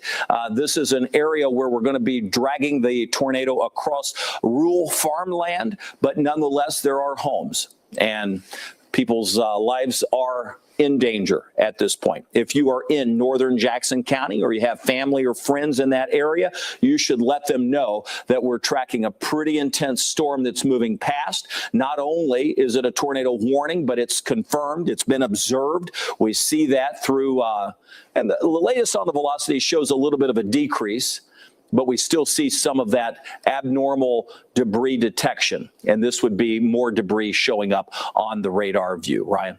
Yeah, we are throwing all of our efforts into trying to figure out what kind of damage has occurred in northern Jackson County at this time. Just going through what we have right now, and that is no damage so far, but it takes time for those damage reports to come in.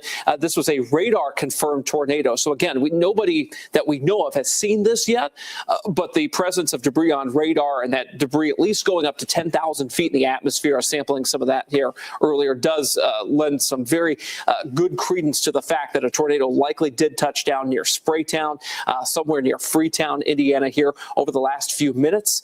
That debris may still be in the air, but based on the rotation that we're seeing in the storm, perhaps it lifted. So that would be a good thing here, Kevin. So it was on the ground for at least a little bit here. We continue to get more information as our newsroom gets it to us. I was getting ready to say, just to confirm, we've had over 1,000 customers without power in that same area. So we know that there is power outages likely being caused by whatever was on the ground moving through that same zone. So Freetown, Spraytown, just north of Acme at this point, we know that that tornado is been on the ground, may still be on the ground, still showing that signs of rotation. We're going to track that. It will go near the Bobtown area, likely somewhere near or between Bobtown and Cortland. That's going to take it, and as it moves, it will likely go just north of the Seymour area, but we're still a little bit of ways away from that. The latest warning, again, tracking this off to the east at 45 miles an hour. We'll keep this warning for another 43 minutes. We'll take that until 1 o'clock, and it stretches out all the way into Jennings County. So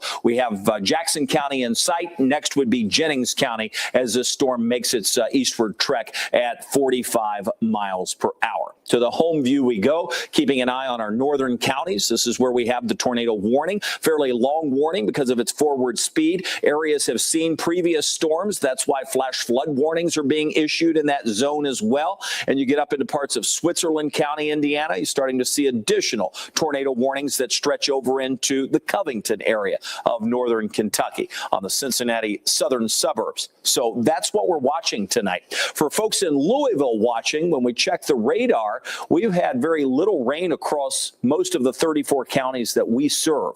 The greatest concentration of rain and severe weather has been in our northern tier of counties, where we knew would be the highest risk of severe weather. Begs the question, what do we see later on tonight? There is a line of storms trying to develop through Indiana, Illinois, back into Missouri. That will be sinking to the south around that 3 or 4 a.m. time frame.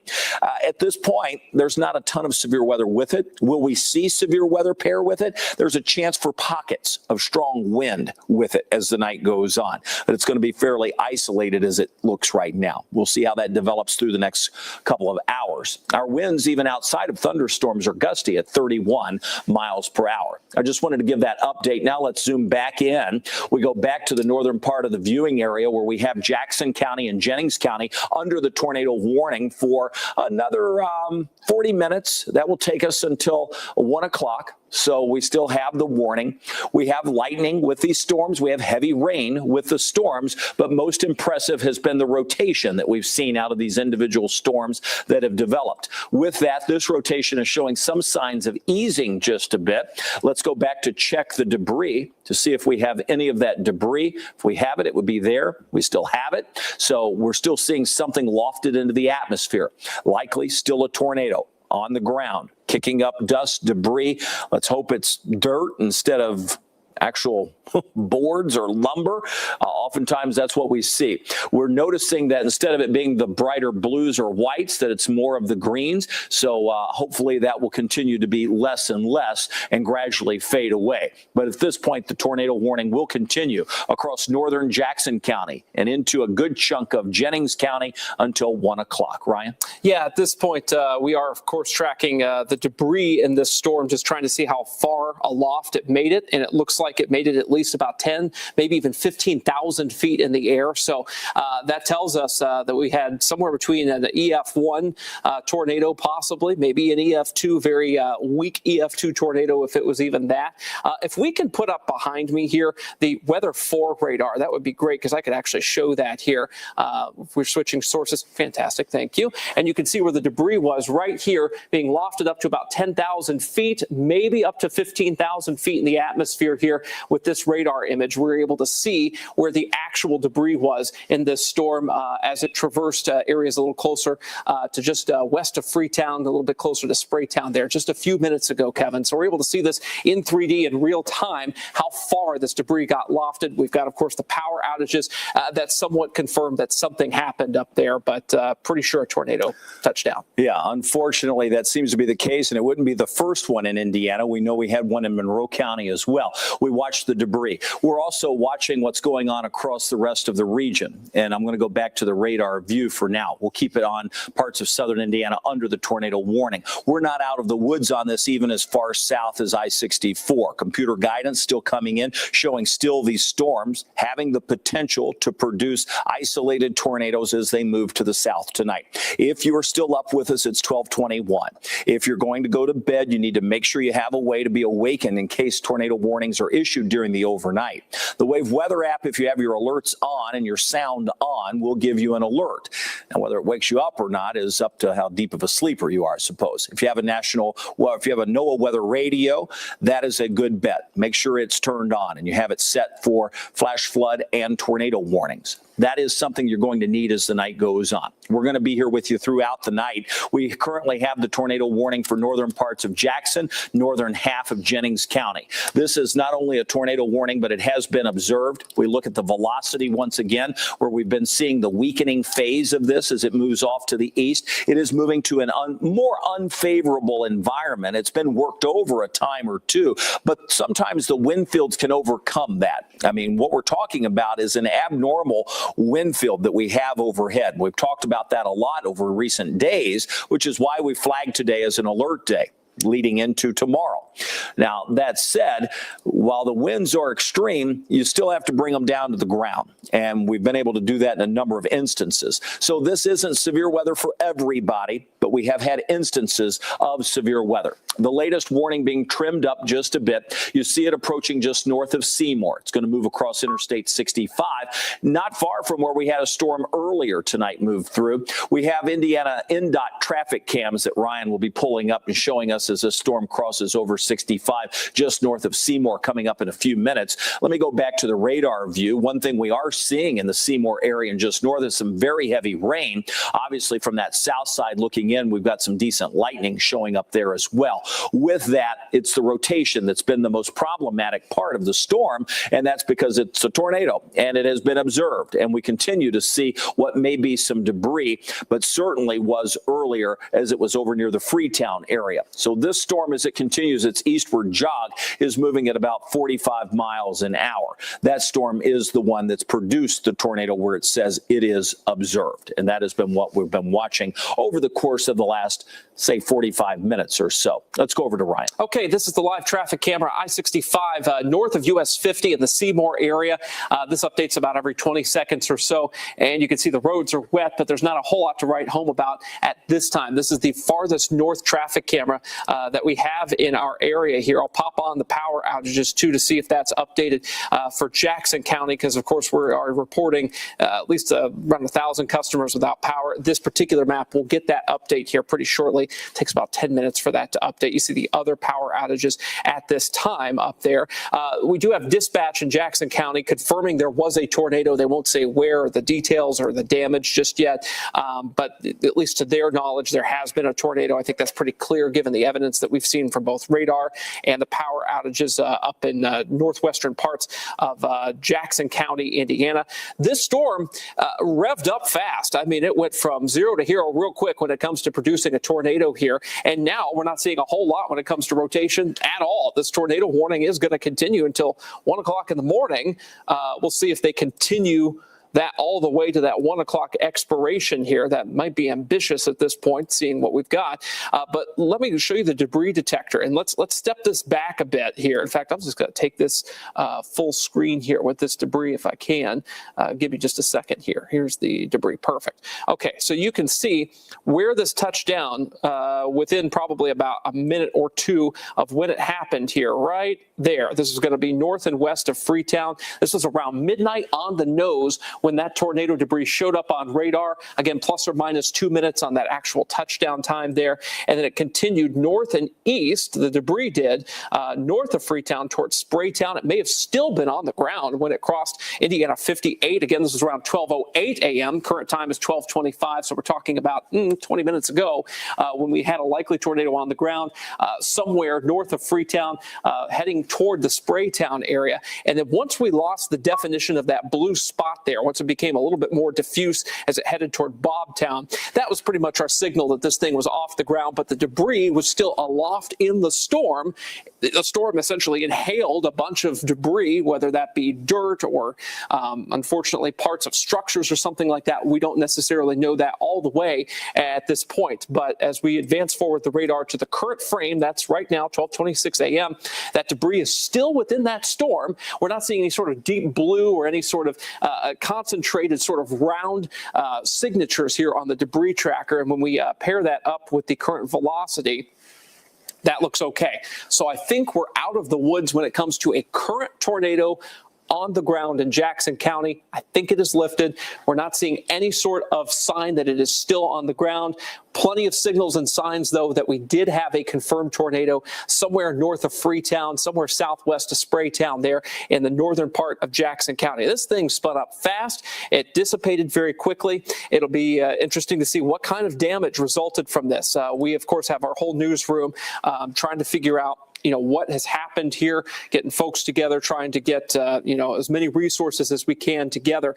This is our first confirmed tornado within our 34 counties this evening. Not our first tornado warning, but the first warning that's actually produced damage here within our counties here this evening. Let's give another check of the power outages here. We're actually going to get an update on that at 30 past the hour, so it may not show anything just yet. We'll give that another 3 minutes to update there. Let's give you another look at, of course, US 50, I-65 at US 50 north of Seymour. That's where this storm is heading through now. Again, not a whole lot of folks on the road. There's a brand new view. Now, this is interesting.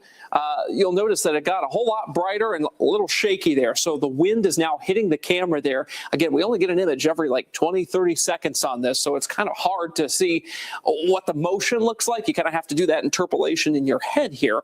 But the roads are wet, got a little fuzzy, meaning the camera's probably shaking a little bit there. It's probably some pretty profuse rain now falling just north of Seymour. There's another new frame, a lot of light on the northwest side of that image there, the top left, maybe a little lightning, could be some lights of a semi-truck or something coming at us there southbound on I-65. You get the idea here. So this is a situation where we've gone from, having a tornado warning to a tornado on the ground that is confirmed to now back to a tornado warning with likely no tornado ongoing at this time, Kevin, but we have to treat this like it could put it down at any moment just because these cells like to cycle. Yeah, which we know is possible. We're reaching out to the Jackson County Emergency Manager. I know they're very busy, and Toby does a great job up there. We'll see if they have a chance to speak with us to see what may have really happened there. It's always important, especially at this late hour in the night, to try to really gain an understanding, and that's not always easy to do. With that said, we do have to treat it like it's a tornado warning and a tornado on the ground, because that can happen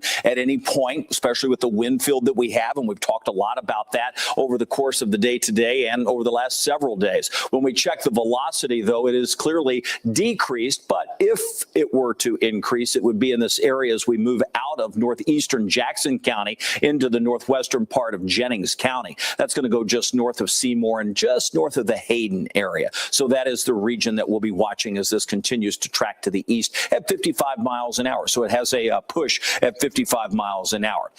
Again, looking at the Storm Prediction Center, and Ryan's going to take an in-depth look at this. They're issuing their mesoscale discussions for the area. That just means areas that they are watching and the probability that certain things may happen, meaning even intensity of tornadoes.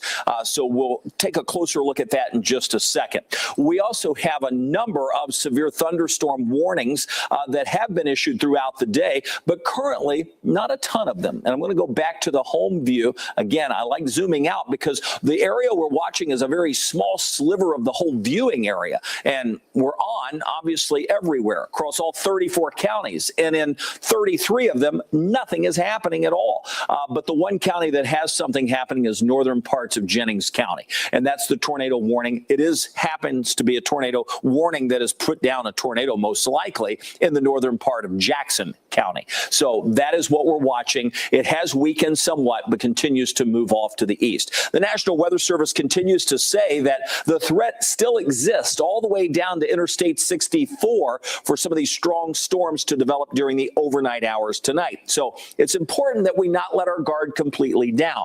While things are not outrageous and not crazy, we still have the potential for some strong storms. They would most likely be a little more isolated than widespread like we saw earlier today.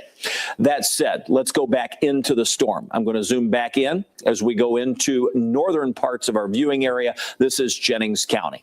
We zoom into Jennings County. You can still see that notch near the Hayden area. This is the tornado warning that remains in place, observed until 1 a.m. So we still have another 29 minutes on this warning. This includes Bartholomew, Decatur, Jackson, though it's out of Jackson, so that'll be updated for us. It also includes Jennings County.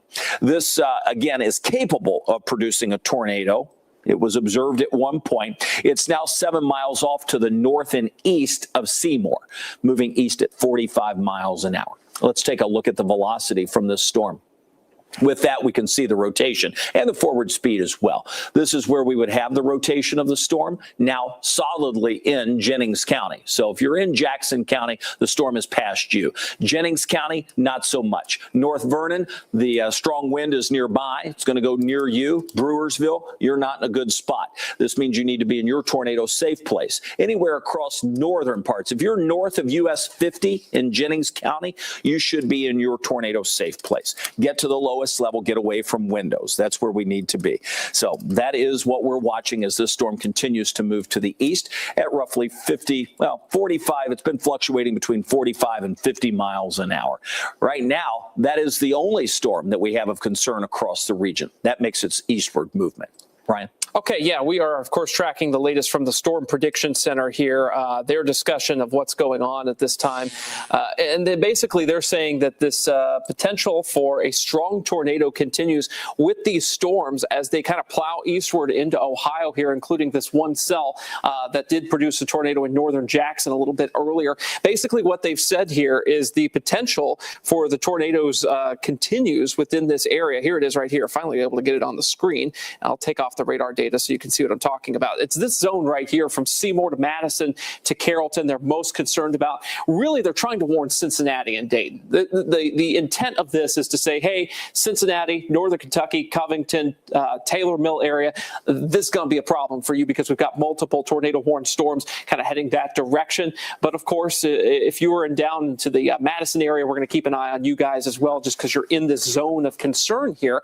There's not a whole lot of instability, like raw instability at this point, but the wind energy, according to the post they just made here, is tremendous. And it really is, because we've got a very strong wind field associated with this area of low pressure moving through to our north. That's the whole reason why we have this April-style tornado situation in the middle of June here. Typically it'd be 85 degrees, would be, hot and steamy, sunny in the afternoons, pop-up storms. But no, we're instead, repeating an April-style severe weather situation here, a real outbreak across parts of Illinois and Indiana. We're on the very edge of that. So, no outbreak here right now, but we have had a tornado touchdown. This has been confirmed through several different methods. I was looking back at some of the radar data here, and it was likely somewhere, and I'm just going to draw on the radar, if there was a tornado that touched down right about here, right along maybe Indiana 58 near Spraytown. It may have lifted just after this point before it got to Spraytown proper here, but somewhere north of Freetown, somewhere north of Kurtz, south of Bald Knobs is where we've got not only likely tornado damage, but also some power outages. I promised you at 30 past the hour, we'd relook at our power outage map here, and I bet it's going to be lit up, and that's going to be the case. Yes, there it is. It just popped on. So now we have 170 customers out with this data. This will grow. This is not complete yet, but it's at least starting to paint the picture of what's going on in Jackson County, Indiana right now with the power outages. Most of these are concentrated, just kind of north and west of the Seymour area, kind of, north and west of Freetown at this time that we're seeing these power outages that are probably co-located with tornado damage there. It would not shock me at this time. Let's get you to the radar currently here. It's 12:35 in the morning. We are still tracking these storms as they move through Jennings County now. The tornado threat with this particular thunderstorm has likely passed out of Jackson County, so that part of the warning isn't necessary anymore. It's areas north of North Vernon that continue to be in the kind of problem zone at this time. But the good news is that the rotation on velocity is basically non-existent. So this is more of a technicality at this point that they're keeping this tornado warning going. Always good to see if it's going to cycle back and forth, if it's going to try to respin up some rotation, because we've just got so much wind energy in the atmosphere. But given this radar presentation right here north of North Vernon, there's just not a whole lot in there. And let's hope that's the case. Let's hope that this will be the one and done of a tornado touchdown in our counties for tonight, Kevin. But this is going to be a long night. We've still got storms that are going to march southbound through our counties all the way through daybreak tomorrow morning. So we're going to have to pace ourselves here. Yeah, you got to realize we weren't telling folks here in Louisville until 3 or 4 a.m. We're just now past 12:30 in the morning. So it will be a long night. Again, severe weather, not for everybody, but just like we've seen the instances in southern Indiana, we could see a few more of these as this system moves closer to the Ohio River. The velocity, as Ryan mentioned, is fading out as it approaches the Brewersville and just north of the North Vernon area. That's north of Indiana, or excuse me, US 50, across northern Jennings County. That will continue moving off to the east. This warning is in place until 1 o'clock. We've been making some power outage phone calls to areas surrounding us. Ryan's pointed that out. We've also made some phone calls to the emergency management up in Jackson County. We've not been able to get through to those folks. I'm sure they're very busy with what's going on. We will keep trying. We will pass along any information as we make those contacts. Our newsroom is working hard on that. I want to zoom out again, and I know I keep doing this, but it's important for me to say that much of the area is clear. So if you're wondering, what about my area? Why aren't you talking about me? This is why. It really is centered only across the extreme northern fringe of the viewing area. You'll notice the tornado warning for the Covington area. That's northern Kentucky. That's Kenton County. That is radar indicated. The one that had been observed was the one in northern parts of Jackson County. Now the reflectivity and the velocity easing just a bit for Jennings County. That warning has now been allowed to expire. So they've canceled the tornado warning for Bartholomew, Decatur, Jackson, and Jennings County. So at this point, we have no severe thunderstorm, no tornado warnings in the viewing area. We do have a few power outages, as mentioned, both across parts of Jackson County, but in a number of other southern Indiana communities, mainly because of just the wind that we have. Our wind gust in Louisville at 31 miles an hour. So here's what we're going to do. We're going to give you, first of all, I'm going to go through the radar view currently. Ryan's going to go through the forecast for the overnight so you can get an idea of timing.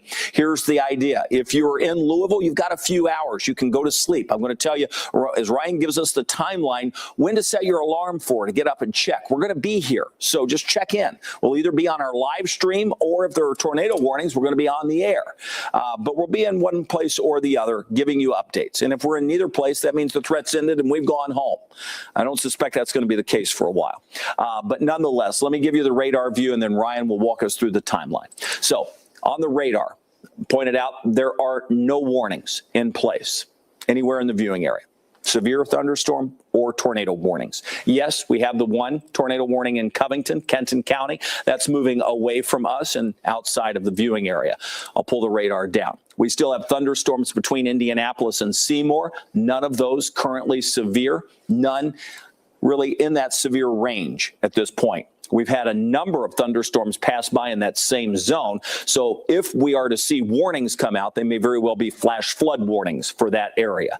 Yes, we do have a few warnings as we work back into southern parts of Illinois. You can see this severe thunderstorm warning, black outline. That means tornado possible. That's with the storm that's now crossing the Indiana state line. If that holds together, that would impact parts of southern Indiana. That's a possibility. We continue to look farther to the west and even over into the St. Louis area. No warnings. So the good news is really twofold. One, we don't have a lot of warnings across the area that will continue. Does that mean the threat is over? No, but it means it's a lower threat than it looked earlier.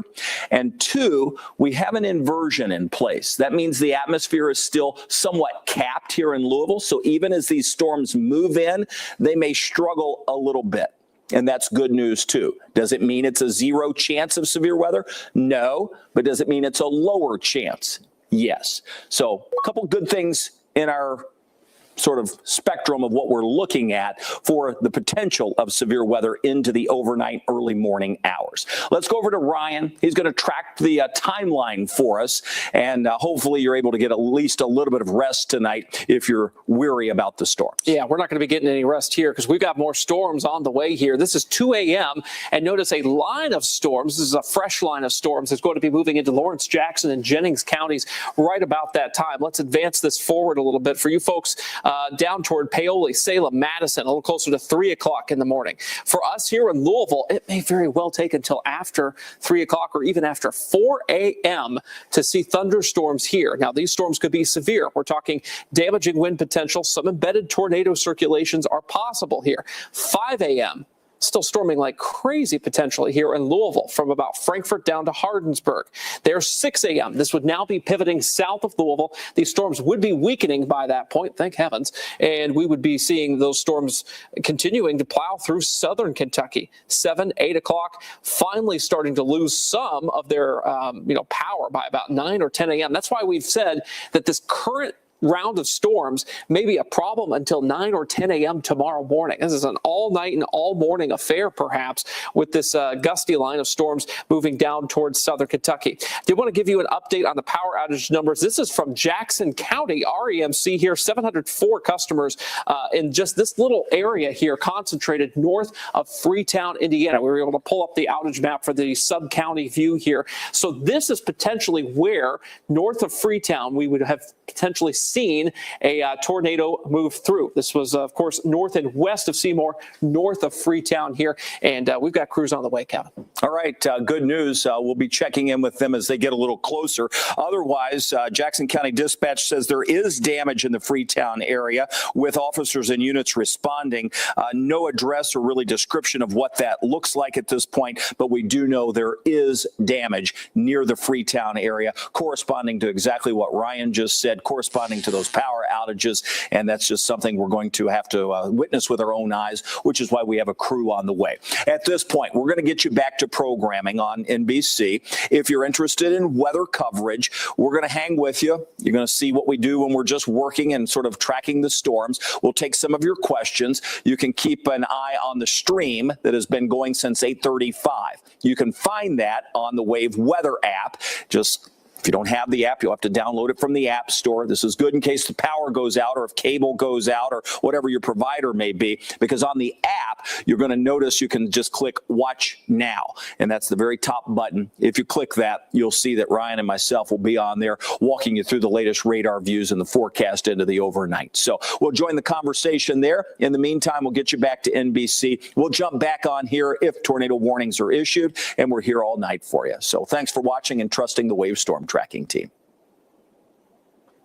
All right, and just like that, we are off the air on Wave and back on the air here with nonstop coverage on our Wave Weather Now live streams here. And we're going to pop back on the live stream. Here we go. We are back. Let's get the cameras and everything set here. Give me just a sec. Here we go. Okay. We're back in business. Kevin's going to join me here shortly as we continue to track these thunderstorms that have been moving through. Again, for you folks just joining us here this evening, we have had a confirmed tornado in northern Jackson County, Indiana. That's literally in and just north of Freetown. We saw the debris on radar. It reached up to 10, 15,000 feet. Pretty good 100 plus mile per hour on radar. Rotation signature there. And what you're seeing right now is, I believe that's our storm tracker in downtown Louisville on its way to Jackson County, where we're going to figure out what happened up there. Emergency management, dispatch, et cetera, confirming there has been some sort of situation there.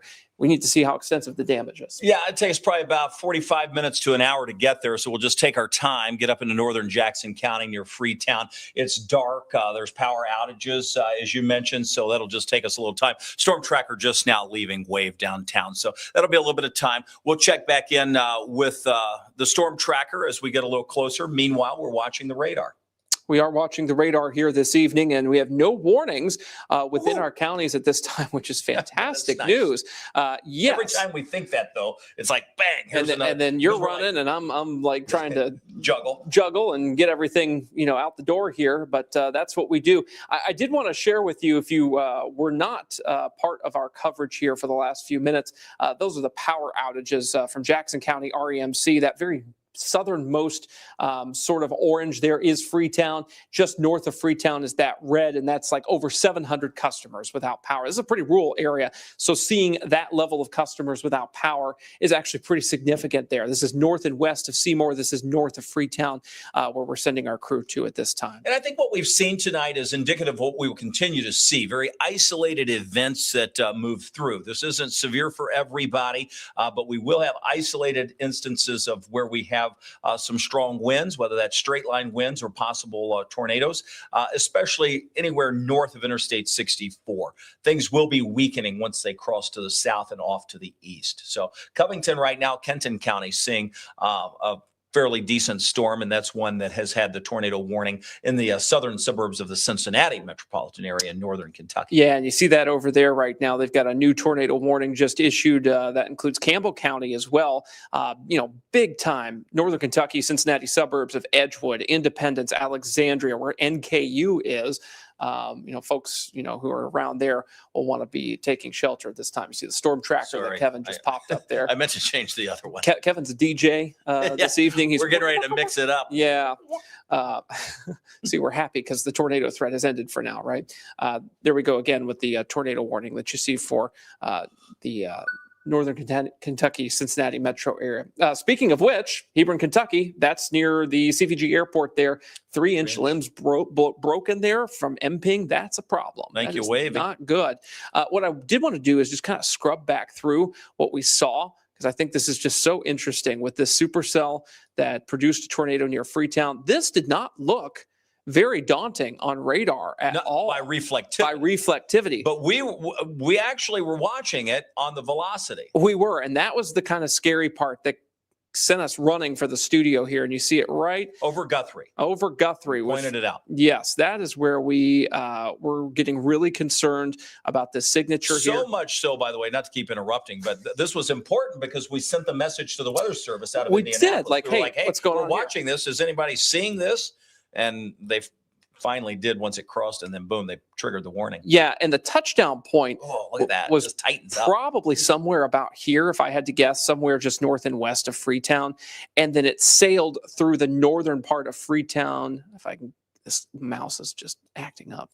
There we go. And if I can advance this forward, there we go. Boom. So like we only have, kind of course data up here time-wise, but you can see with your head here, you can see how that crossed just north of Freetown. Now, remember, it doesn't necessarily mean that a tornado exactly was right here. It means it was pretty close to right here. Again, tornadoes can snake around. They can do things. They can be, up to a mile different from where the mesocyclone within a thunderstorm is. And if storms are hellaciously tilted like they are tonight, and you're far away from the storm from the radar site there, then it can be a little bit away as well. So somewhere, and I'm going to do some terrible art again, in this section right about here is where we likely had the tornado. Northern parts of Freetown, somewhere near Spraytown, potentially it was still on the ground, but it most likely lifted by the time we were east of Spraytown there. And if we can... MPing report coming in, vehicle stranded in That's Versailles, Indiana. It's just east of our counties there. So yikes.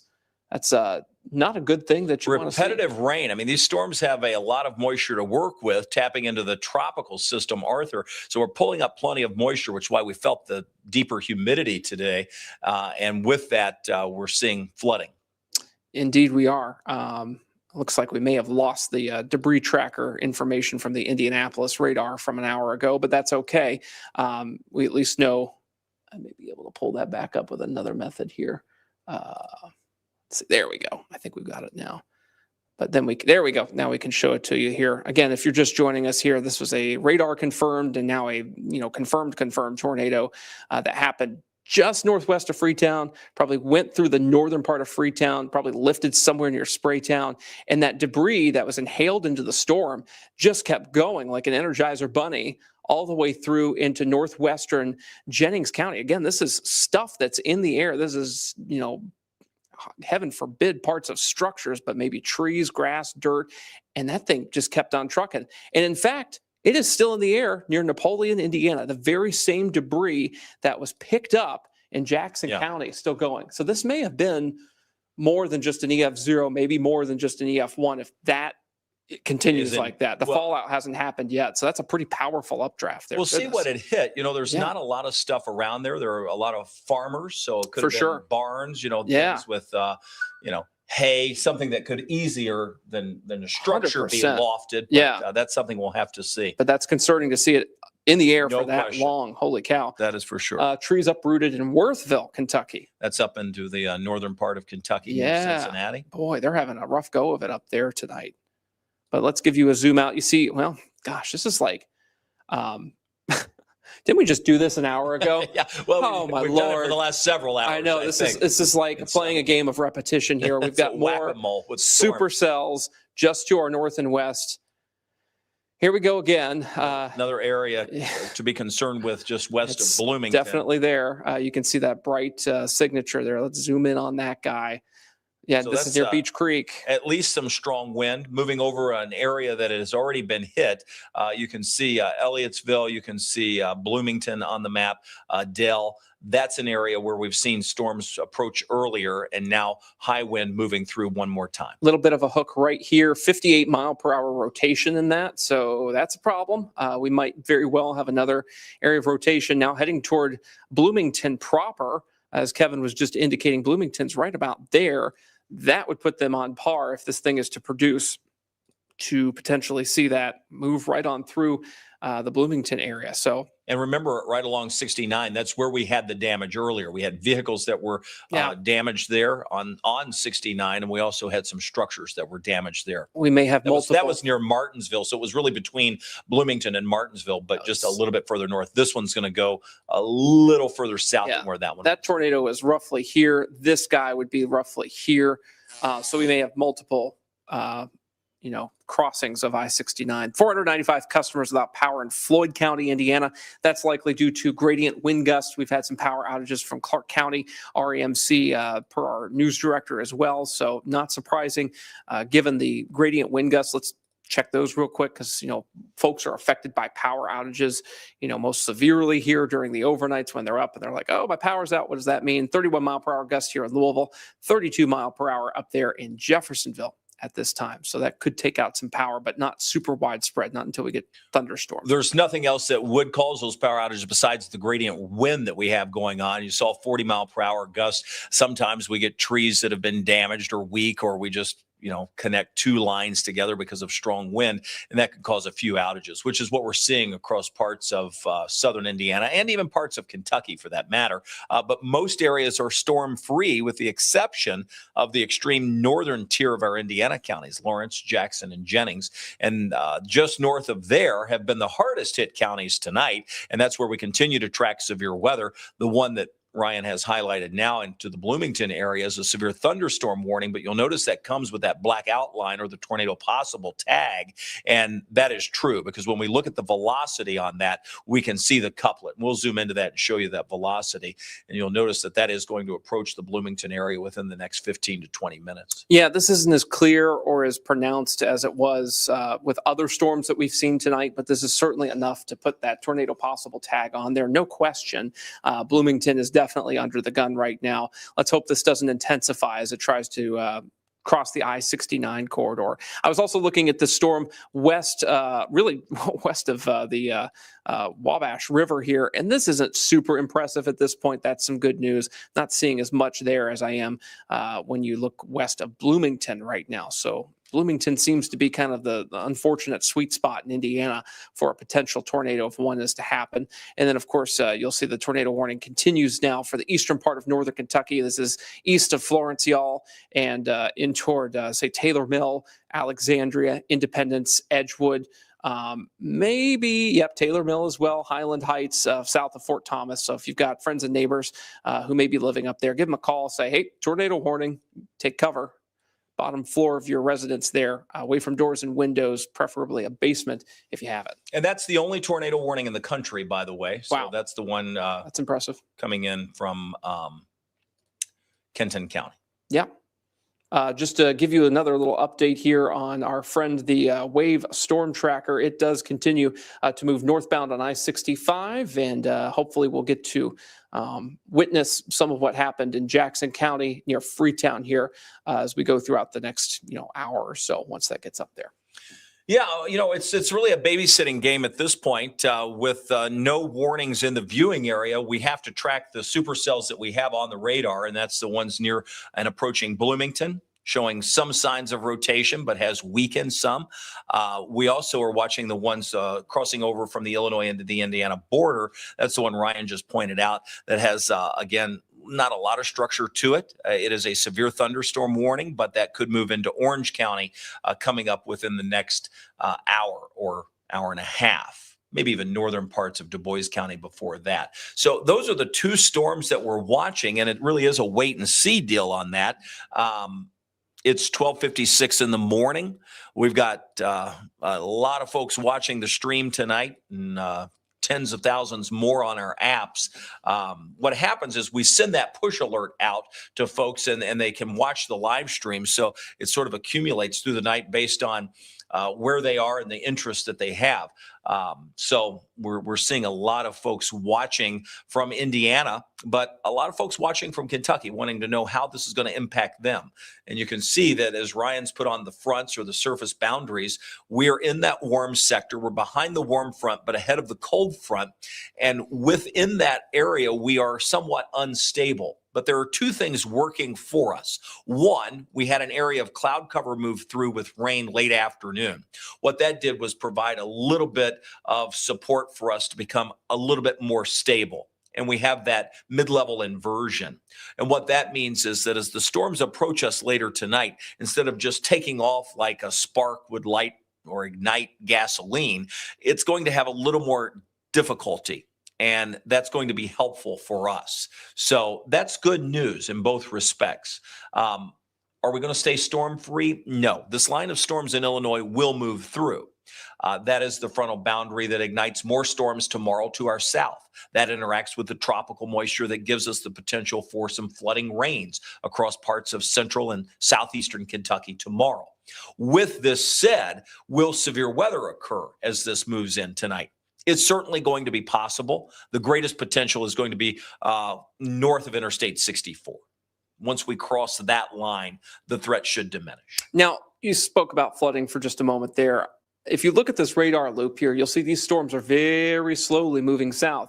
They are not, booking it south by any means. They're mostly going east here. So what that means is that we're seeing that repetitive rainfall over and over and over again. And so we could pick up some flooding problems, especially closer to Bloomington here pretty shortly, and maybe US 50 as we go throughout the next couple of hours here. So turn around, don't drown. And that goes for our own wave storm tracker. Be careful up there if you can hear us, because that's definitely going to be a zone that could get into some flooding a little later tonight.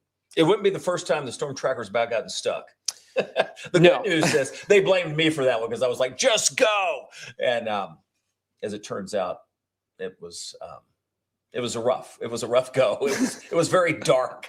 The water was rising pretty fast. Bottom line is the storm tracker's a four-wheel drive. We have capable people in it. We're going to be fine. That's right, because we've got always two heads in there kind of looking out for each other, because it's at night. Obviously, it's not super safe to storm chase at night. That's not what we're doing. We're looking for damage, which is a completely different thing here.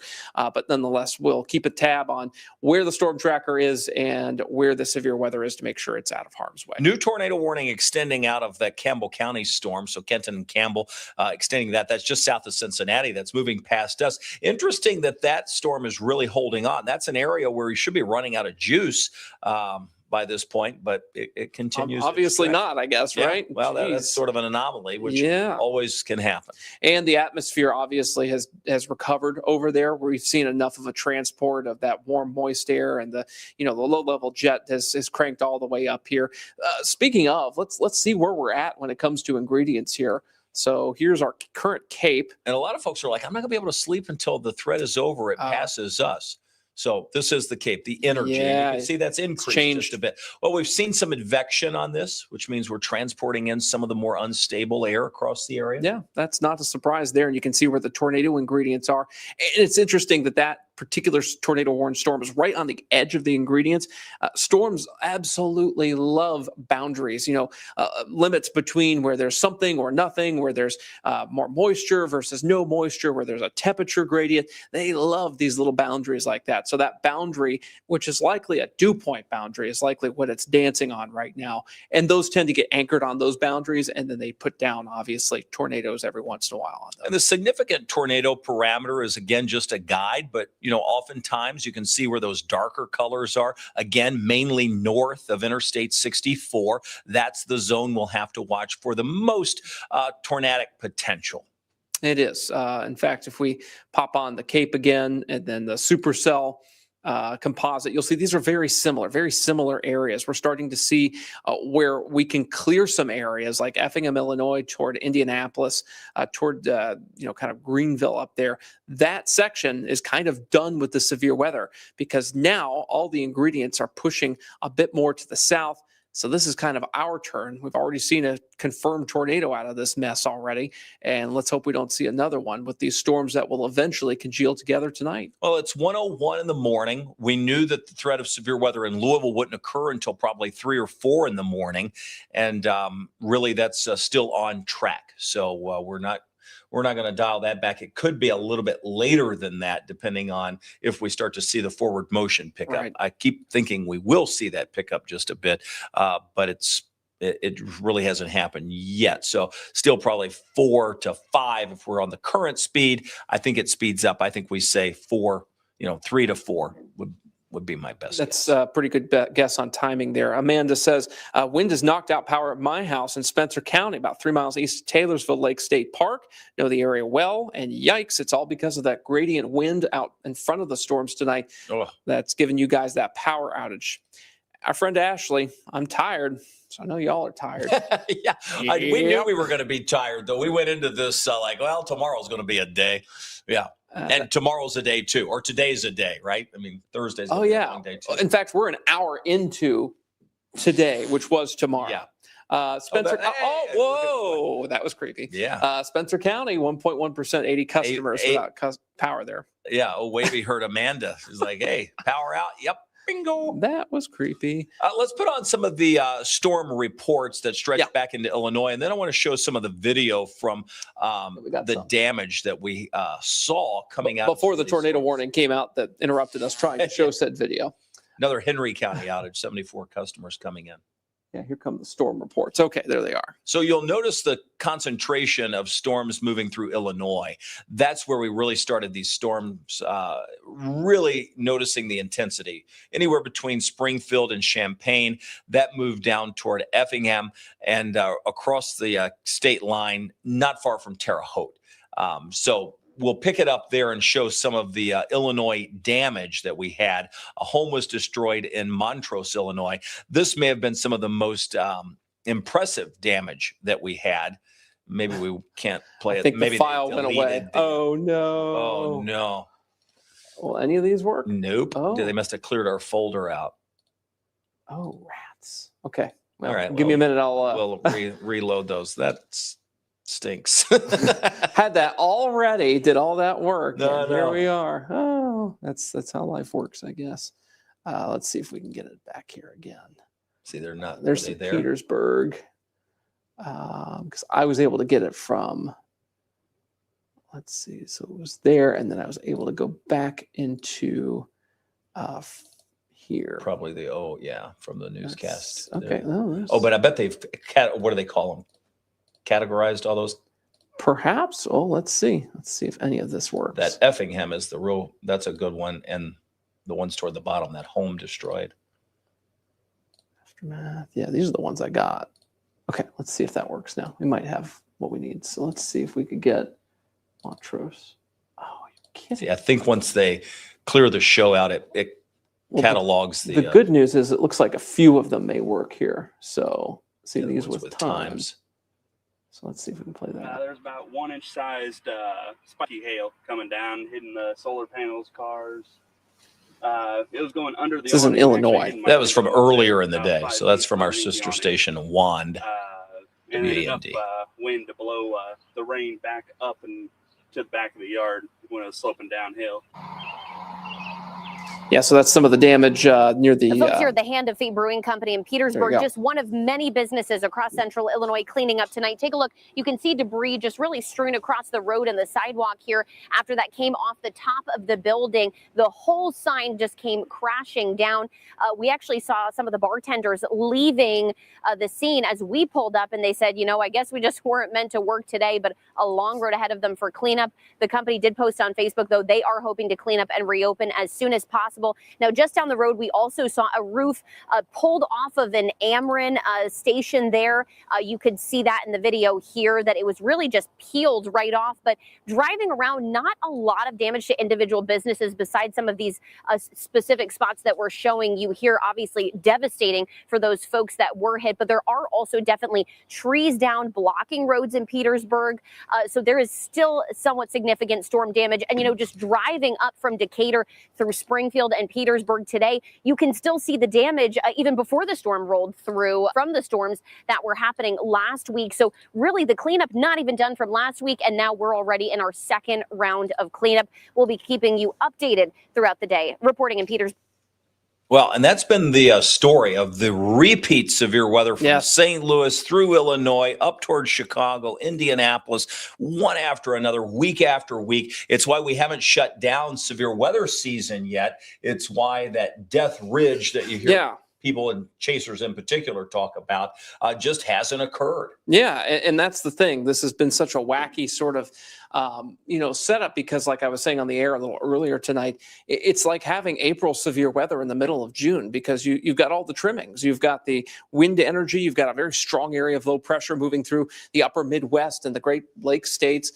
You've got a ton of moisture pouring in. Perhaps something that makes this a little less like April is just the degree and how deep the moisture is with this post-tropical system Arthur that's flinging up tropical moisture into our direction here. So I think it's been very interesting to kind of witness these the setup here because it is kind of rare for us to be able to see storms like that in a time like this in June here. So it's something to watch. Well, another tornado warning coming out for the Batesville, Indiana area. So that's up in the far eastern side of the state. This guy right there. Yeah, and that's moving past. So that one just popped out. Again, sort of out on its own where we see at least some rotation showing up and the warning came out. That's outside of our viewing area. That won't be a factor in our viewing area. Some folks wanting to know if they need to take cover. There's nowhere in our viewing area that needs to take cover at this point.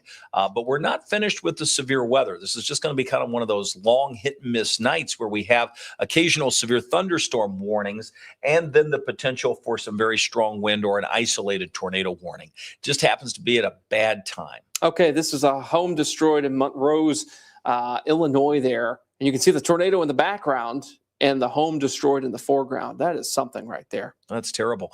And obviously you see it's an old farmhouse, it appears. It's sort of on its own. Looks like it destroyed a barn. You can see some of the implements that would be nearby or around it. So, and then of course the condensation funnel and likely what was the tornado or is the tornado. Sometimes you can't tell that unless it's kicking up either debris or the condensation itself. Right. A tornado can still be on the ground without it looking like it's on the ground as long as the wind is making it to the ground. Now that one you can see. This is Effingham, Illinois here. A little earlier today, obviously daylight here. And wow, that is just a classic tornado look. We're getting some more video from Blue Mound, Illinois. Elementary school roof has been ripped off there. So we'll hopefully have that here in the next few minutes as they continue to process that in our newsroom. Many thanks to our newsroom, by the way, for helping us out. Yeah, all of this outside of our viewing area, but not by far. We're looking at Illinois. That was just to the west of the Terre Haute area. In our viewing area, we have had a tornado touchdown. This was in Jackson County. We still are on our way there. The storm tracker is navigating across southern Indiana. We're going to show that to you when we get there. Meanwhile, we can show you what the radar looks like. That tornado warning's outside of the viewing area, but we can also show you what the storm tracker looks like. And that view shows that it's dark and it's not even raining in most places of southern Indiana. But as we start to get into northern parts of the viewing area around Seymour, we'll start to pick up more rain. And then we're going to head to the west and go over toward the Freetown or Spraytown area. And that's where we should start to see Freetown, Spraytown, that general area with some damage. We know we have power outages and we know what we saw on the radar. Yeah, in fact, those power outages we can pop up for you here as well. This is from Jackson County REMC. Once this loads, well, actually, this is not quite what I wanted, but that's okay too, because we've got, there you go, 387 customers without power in Jackson County right now. It's about 1.3%. There's Clark County right there, about 661 customers without power. None of that tornado related, by the way. Floyd County, same story with 561. Wind. It is just wind. And look at this, like from Frankfort to Shelby County, these are new power outages that have popped up, 74 customers in Henry. These are very scattered. It's not like concentrated in any one area just because these winds are kind of affecting, all areas of our viewing area here. So let's see if I can get the Jackson County REMC back up. There we go. And you can see, in fact, I can draw on this here. This is about 700 plus customers I'm circling right here. Freetown, by the way, is about right there where I've X'd Freetown. Seymour is here, just so you get your bearings. This is I-60. Whoa, there we go. This is I-65 right here. So it's this big area that we're watching right here that may very well have had a tornado touchdown. We know that there has been one. We'll have to see, with the granularity of actually having eyes on the ground, what this actually looks like, whether it's residential structures, businesses, or because this is such a rural area, it may just be a lot of farms, a lot of barns, outhouses, or outbuildings, I should say, not outhouses, outbuildings. That's my 112. Could be an outhouse or two. An outbuilding is what I meant to say. That's my growing up in rural Southeast Jefferson County, terminology. You had to use the outhouse. An outbuilding is what we built at the time, an outbuilding, not an outhouse. We had indoor plumbing. We did have septic though. That's how life works. But yeah, we have a crew on the way to that area here. So we'll continue to watch their progress. Well, I keep watching the radar, and we do have some strong winds moving into the Bloomington area. It's not tornadic, but it is a push of wind. We can zoom into that and show you the velocity. The reflectivity is showing some of that heavy rain. You can see as you zoom in even closer that wind passing just south of the Bloomington area. That's Van Buren right there, broad view. I've got it zoomed in so you can see it real well here on the big screen. But thankfully, none of that looks very tight when it comes to a circulation. No. So I don't think that's a real risk within the next couple of radar scans here that we'll need to watch this little section right here near Van Buren as it crosses I-69, just to see what it does. Don't think it's anything of note. When you've seen such very clear circulations like we have tonight in some of these storms, little things like that don't seem very impressive, but we need to watch them nonetheless. Tornadoes can drop from very little on radar. And we've seen them increase so fast tonight. I mean, like in 2 scans, they've gone from near nothing to like, boom, a very tight rotation showing up. Some folks asking, do you know why these storms are getting delayed? They're really not delayed. We said in Louisville it'd be between 3 and 4 a.m. I think we're still on good track for that. Yeah. I don't think we're really delayed as far as timing. Yeah, I would agree with that at this point. It's kind of on track, honestly. It was just we got scraped in our very northern counties with that tornado a little early on just because those supercells got close enough to do that. And boy, we got unlucky with that, unfortunately. Trying to see if we've got any more video here coming in from our newsroom. Looks like we're still efforting that. That's not quite in the folder just yet. So that's the cool part about, having a nicely networked newsroom and weather setup like this is we can, pull video from so many different places. We've got helpers in the newsroom to throw that in here for us so that when things happen, we're able to show you very quickly what has happened. You'll see the severe thunderstorm warning on that Bloomington storm been trimmed to just encompass the area of concern now. I'll show you max 1. I've put the lightning on because some folks, if you're choosing to go to bed, maybe wake up closer to that 3 o'clock time frame as storms move in, maybe router 1 there. Yeah, let me. You can just punch it up. Here we go. Ta-da! There you go. There it is. So I just wanted to put the lightning on. Yep. First of all, a couple of things. I'm going to just put the watches and warnings on so you can see how few there really are. First of all, while the watch goes down to the Louisville area, it doesn't extend south of us. And that's in place until 5 o'clock. We do have 2 tornado warnings. They're off to the north and east. They're closer to the Cincinnati area. They're not in our area, and they're moving away from us. The severe thunderstorm warning up around the Bloomington area is being pared back. You see it flashing. And then we have the ones that have crossed over from Illinois into Indiana. Those sit still west of our viewing area, and those will be getting a little closer to us. And those right now are moving very close to Interstate 69. When we check the radar on that, you can see that it is producing severe weather in terms of wind with gust 60 miles an hour. When we look at the velocity on that, you're going to notice the forward push, but not a whole lot in the way of rotation as it passes Vincennes. So good news there. So we have a lot of good news in what we're watching. Are we babysitting this? Yes. Yep. Why? Well, we have to because we have such a strong wind field aloft. Is there going to be more severe weather tonight? It's possible. Is it likely that we see a massive increase in severe weather?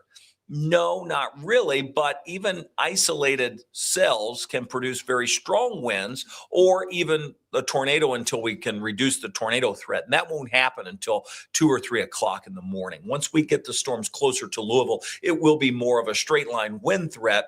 And will be able to sort of ease the tornado threat as the night goes on, as this becomes a little more linear, as we call it. Right. You still could have some embedded circulations even within that, thanks to the wind But those fields. would be the small tornadoes as opposed to what could be a strong tornado, which is what I think we've been dealing with. When we looked at the Monroe County tornado, when we looked at what happened in Jackson County, those were strong. I mean, to loft that debris as high as we saw it lofted on the radar, that had to be a pretty good push of wind. Yeah, maybe EF1, maybe EF2, debris 10, 15,000 feet in the air. That's pretty high. And it stayed within that storm all the way into southeast Indiana. I mean, that's just how long that debris stayed lofted within that system there. So it's interesting to watch that happen. That typically tells us there's a very strong updraft associated with that to keep the debris from falling to the ground. Much like hailstones in a storm, the stronger your updraft is, the bigger your hailstones, or in this case, the bigger the debris and the longer that the debris can stay lofted into the air. It's that upward motion of air that defeats gravity, if you will, and keeps things suspended in the clouds, which is tremendous if you think about the amount of power that's necessary for that. I feel like it's the bags under my eyes defeating gravity too. I just happened to look down. I was like, oh, speaking of defeating gravity. Anyway, back to the lightning. 1:18 a.m. Yeah, it is. And sometimes here's another thing we're looking at. So if we were in the weather office, this is what we'd be doing. We're sort of just looking at pockets of lightning where we may see intensification take place. And that gives us an indicator of where we may see an uptick in storm intensity. So lightning is important for us.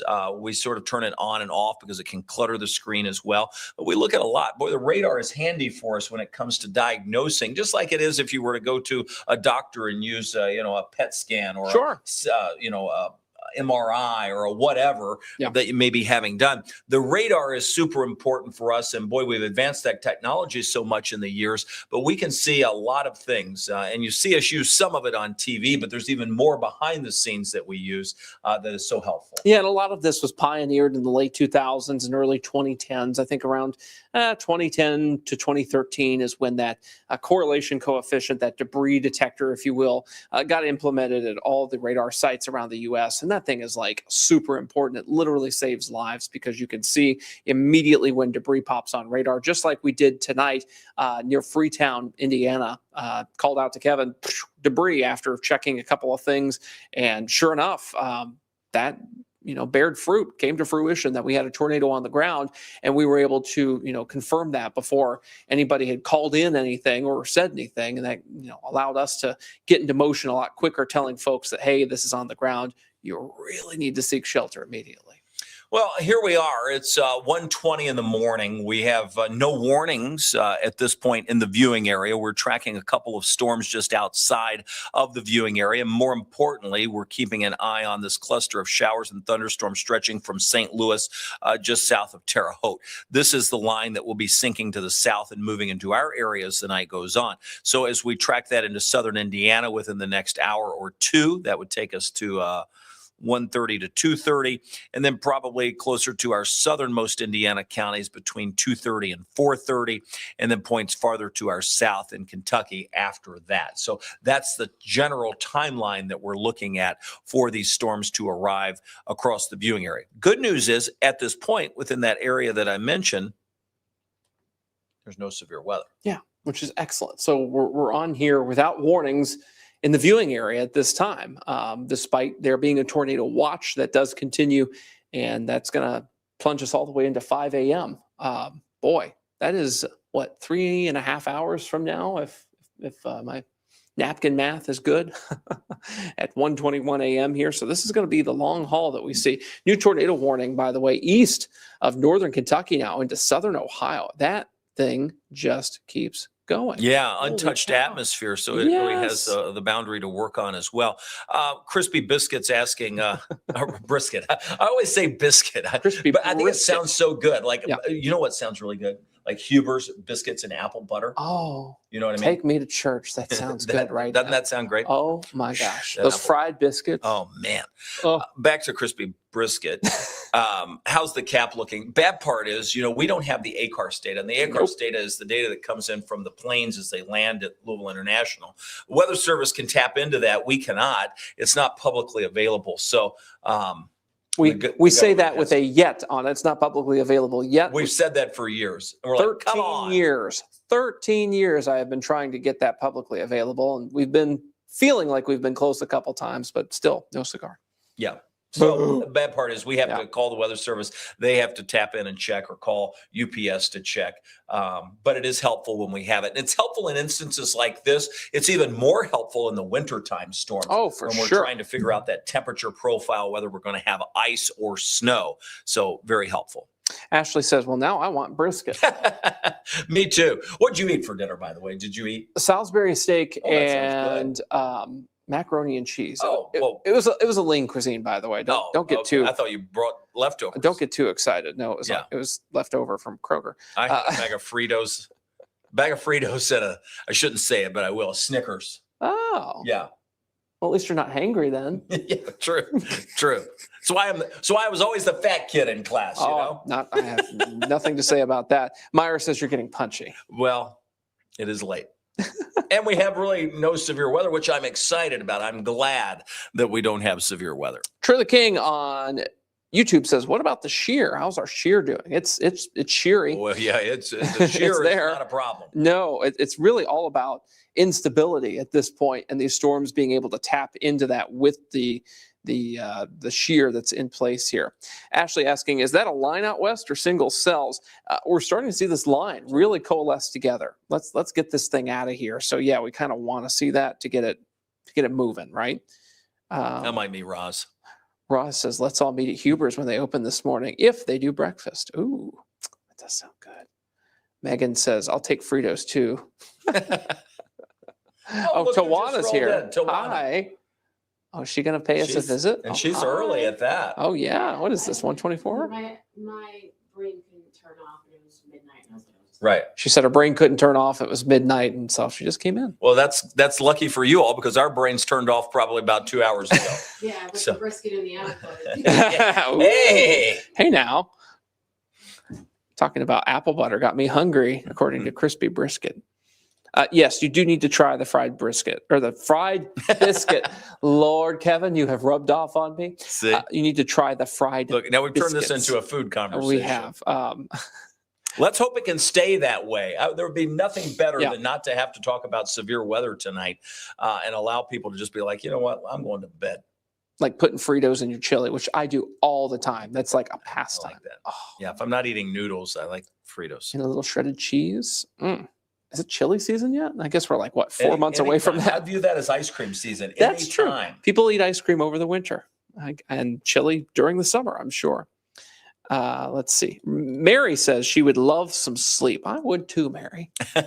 Here's the deal. Go to sleep. Set your alarm wherever you are. If you're in Louisville, that 3 a.m. time frame, get up, check the radar.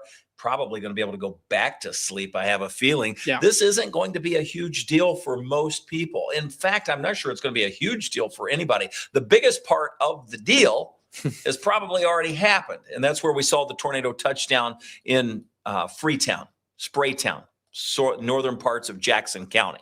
We have our crew on the way. We're going to check in there. Outside of that, sure, we could still have some wind and rain, severe thunderstorm warnings, and even an isolated tornado warning. But the biggest threat is probably still fading. Yeah, looking just kind of at some of these warnings to our north and west, and I'm not very impressed, which is good. And there have been no new warnings in quite some time. So we'll see how these fade out. If we get to a point where there are no warnings, we're going to bail off the stream, and then we'll jump back in if warnings come out. But there's no reason for us to just sit here and then maybe I'll get a candy bar. Yeah, maybe I'll get some sleep, right? Though I think you've been here longer than me today. So I got here. I guess you got to go home first. 11:56 a.m. I think I stepped through that door. So yeah, it's been a little bit. All right. Well, I wasn't too far behind you. I thought you were coming in at 1. Or no, that would have been 12:56 then. Yeah, I knew it was 4 minutes before I was supposed to be here, that I was through the door. And I was like, oh, look at that. I was like, well, you were an hour early. 12:56. So still, it's been, 13 hours almost? So yeah. Let's see. Brownstown, good to go to sleep. Like we said, as long as you got to know weather radio in alert mode, yeah. That sounds bomb. Yeah, if you still have storms north of you, which the entire viewing area that we serve does, you're not out of the woods completely. That's very true. Hello. New warning there popped on just north and west of our counties there. Severe thunderstorm warning. Well, and the new warning just out to the, are you talking about the one just west of Orange? Yeah. Just north and west of our counties there. Oh, I keep forgetting I'm controlling the radar. This is all you. Let me zoom into that. There you go. I'll put the sweeping on. He took control from me and then he forgot about me. Well, I was trying to help you out. I appreciate that. Yeah. There's a lot to juggle on these nights. Video routers and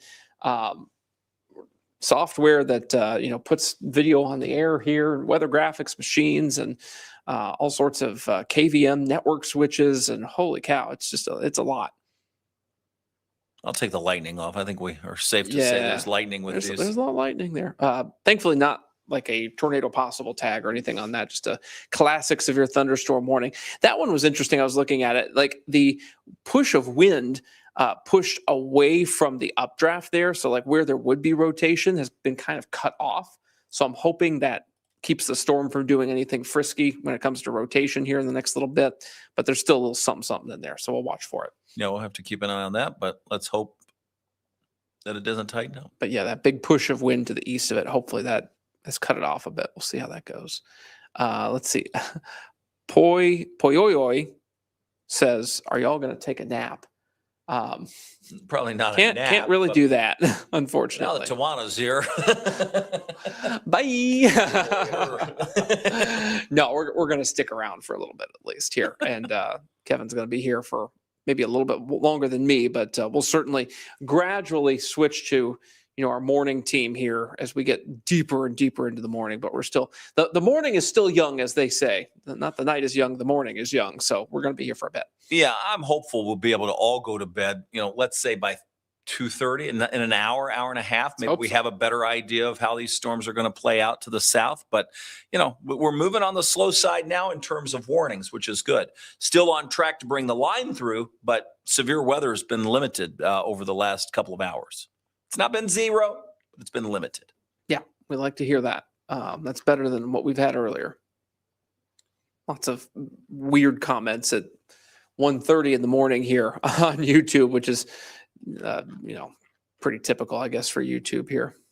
Crispy Brisket says, knock on wood, knock on wood. YouTube doesn't create the weird comments. It's the extended YouTube community that does. We're not talking about our viewers here or our typical viewers, but there could be folks that are just like, hey, look, these two guys are on the air in Louisville. Let's play with their comment section. That can happen sometimes. Just keep that in mind. It's not folks that are from around here usually that are doing that. Well, they're bored. Poyoyoy says, no YouTube slander. All right, I apologize. No YouTube slander, I promise. I love YouTube, by the way, for all intents and purposes. Yeah, we're trying to reach the kids out there these days. Is that where the kids are? Okay. I don't have a clue. We're not on TikTok. I think we should be. I think a lot of kids are on TikTok. Yeah, we're not live on TikTok. They don't really give us a way to do that through our platform here, which maybe they will soon. Then we could be live on TikTok. Coming soon. Maybe. We'll see. But we are live on Facebook. We're live Twitch. On YouTube. We're on Twitch. We're on X. So we're on a bunch of different places here. Are you guys just chill or are you just panicking? Is what we're being asked right now. Oh, you'll know when we panic. Yeah, we've had twice tonight to scurry out of here. Anybody that has thong in their name, you'll know when we panic. I'm just reading the name. We actually do have a TikTok. We've got a station TikTok. I've got a TikTok. We just don't go live on it, but we do produce videos for it. Lots of them, actually. Especially our station TikTok. We got a lot on there. Let's see. Any tips on starting a meteorology career? I don't have a clue where to start, but I love it. Go to college for meteorology. Purdue, Mississippi State, WKU, lots of good places. Penn State, OU, Colorado State University, lots of good programs. Get into one of those. put in your 4 years, maybe 6 years if you want to do NWS, get a master's, and then boom, you're a meteorologist, Harry. So you get the idea there. That's what you can do. J2. It is a lot of fun. It is. It also involves staying up really late like we're doing too. Well, this isn't bad. No, not. Oh, this could be a lot worse of a night. I mean, if we that's had for sure. Tornado. Oh my gosh. Yeah. Look, we're counting our lucky stars here. There's only one thing worse than this. Now, Brian would disagree. If he were here, that's winter weather. Yeah. Because it never ends. It goes on for days. And flooding. We don't like flooding either. Flooding's tough too. Flooding's kind of a common sense thing. I have a hard time. Now, I'll say that, but let me say that there is flash flooding that is very dangerous, that what we saw in Lanesville and Corydon. Yeah. That's a whole different story than normal boring river flooding that is sort of normal and boring. Yeah. Tawana is upset that I didn't mention Florida State. Florida State, we're mentioning it now. I didn't draw my diameter from Louisville out far enough in mileage there to get to Florida State. Sorry. Yikes. You mentioned everybody's alma mater but hers. Oh, yikes. That probably means no cookies for you the next time she brings in cookies. I need to lose weight anyway. I'll take his cookies. Hey, here comes Wavy, Shelby County, now without power. 130 customers. That or Ryan was just electrocuted by Tawana. One of the two. Like one of those hand buzzers from the joke shop where you go, yeah. Pioyoi says, YouTube has a decent amount of younger folk. I'm in my early 20s. If you're talking about Gen Alpha, I'd stick with YouTube. I don't know about TikTok lives. I have to dissect the lingo there. IDKAB TikTok lives. I don't know about lives. Being live on TikTok. Exactly. Yeah. Had to jump through some hoops there. Oh, you're showing your age now. Oh hell, it's. I guess. Gosh, I feel older every day. I'll tell you that. Just to answer the question here, because the same one keeps going over and over again. Do we think Corydon will get anything severe? You guys could get some severe weather overnight tonight. TikTok is mid. TikTok is mid. Sure. It's not. Is it Riz? It's not Riz. Oh, Lord. It's Skibbity, Ohio. I think. Is that what it is? 6, 7. See, you didn't know I had it in me, did you? No. See? Mm-hmm. These are things he's heard from the news. It's like, oh, the kids like this stuff, news. right? He's the just like, fake news. Oh, gosh, yes. Oh, my goodness. Everybody's like, no, don't do this. Stop. No. Correct. We'll stop. Not the brain rot. Yeah, it's already happened. The spamming, bro. But yeah, everywhere within our viewing area still has some storms to get through tonight. We continue to watch the wave storm tracker here. Kaboom. There's the live view there. They should be getting a little closer to things. They're probably... I'm going to guess they haven't turned on. Yeah, they haven't. I checked that earlier. Okay. Yeah, that's okay. We'll know when they get there, though. Let's see. Oh, they are in Seymour. That's Schneck Medical Center there. So actually, we're getting pretty close. So they're probably heading west on US 50 here shortly. God bless them for driving by the hospital so we can tell where they're at. That was really helpful. But yeah, Schneck Medical Center there. They're basically in downtown Seymour. Nice little place. And they're going to be getting pretty close to the damage pretty quickly here, it looks like, over the next, I'd give them maybe 15 minutes and they'll be there. So almost there in Seymour now. We'll continue to track their location and their video. And we will also track the storms here on the radars. Kevin looks over all the brain rot comments here. I was actually I was skipping past some of those, but I was reading some comments who are also reading other people's comments. So now we're like in the telephone game.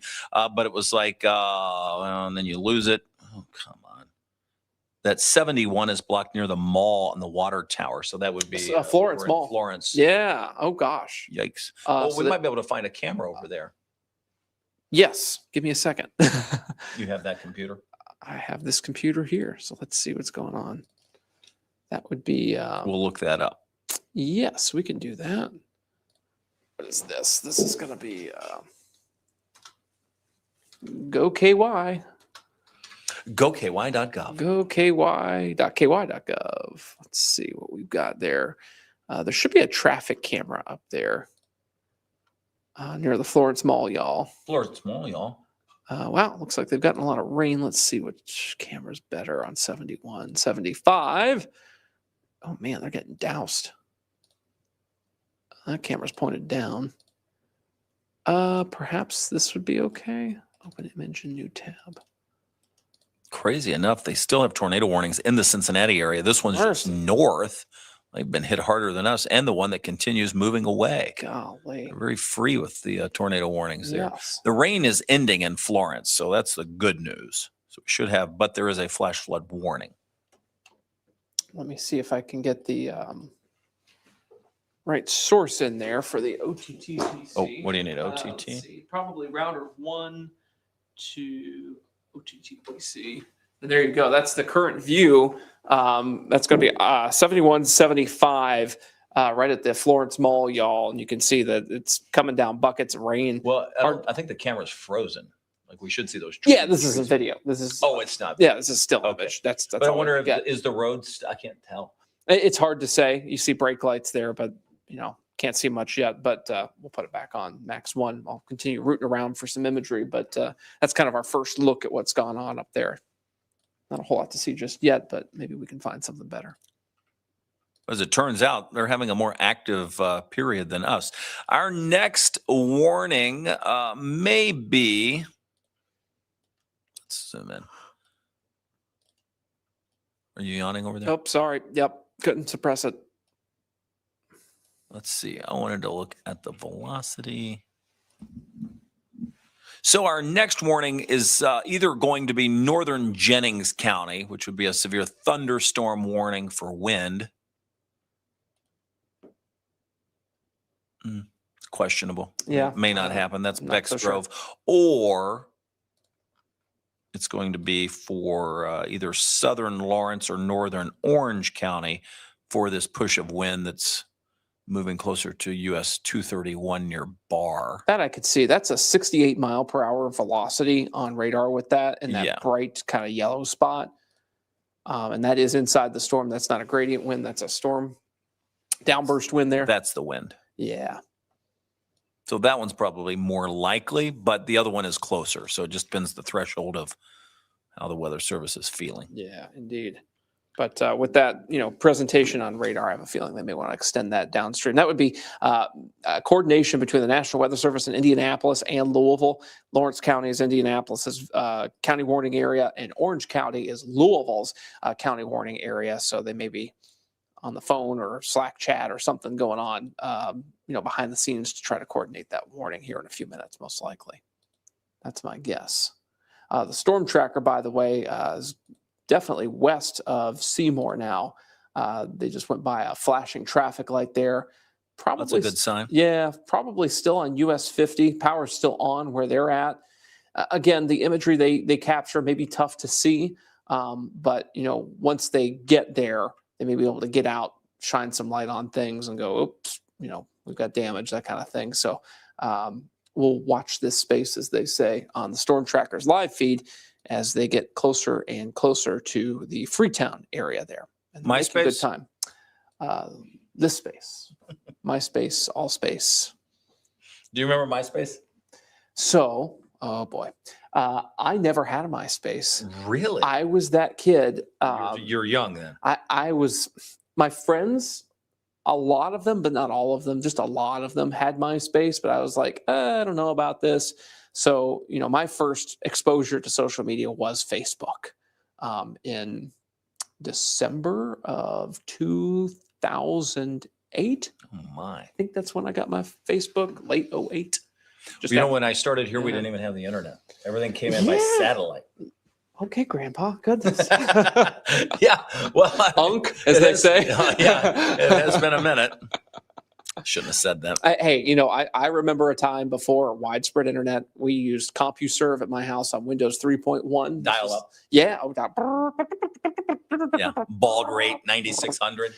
Yep. And if you were lucky, you had a 28.8 modem. If you were spending some real coin there at CompUSA back in the day, or Service Merchandise, where it came down the conveyor belt, and then you'd pick it up and pay a bunch of money for a modem that didn't go very fast. Those are my memories of the 90s, by the way. They're very, very keenly there.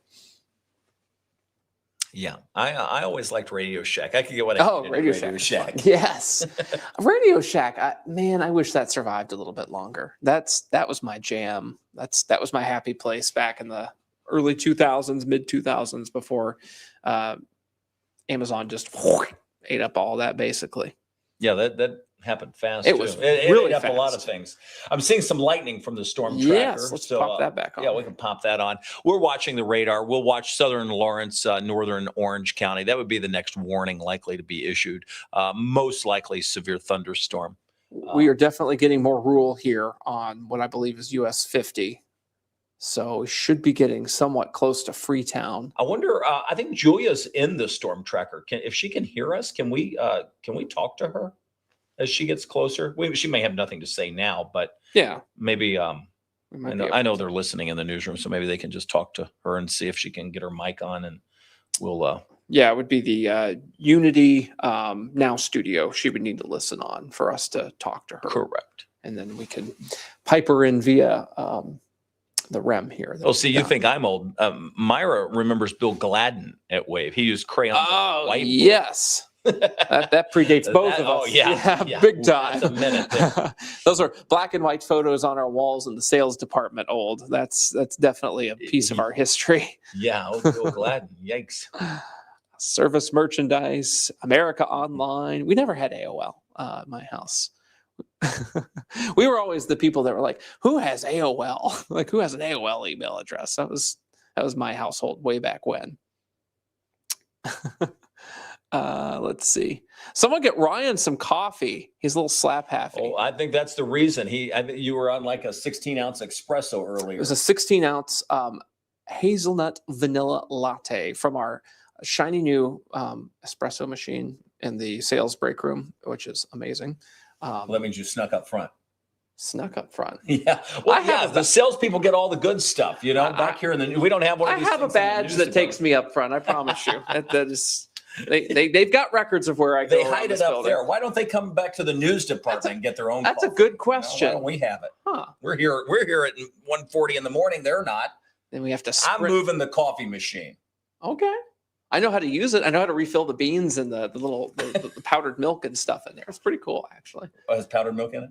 Yeah.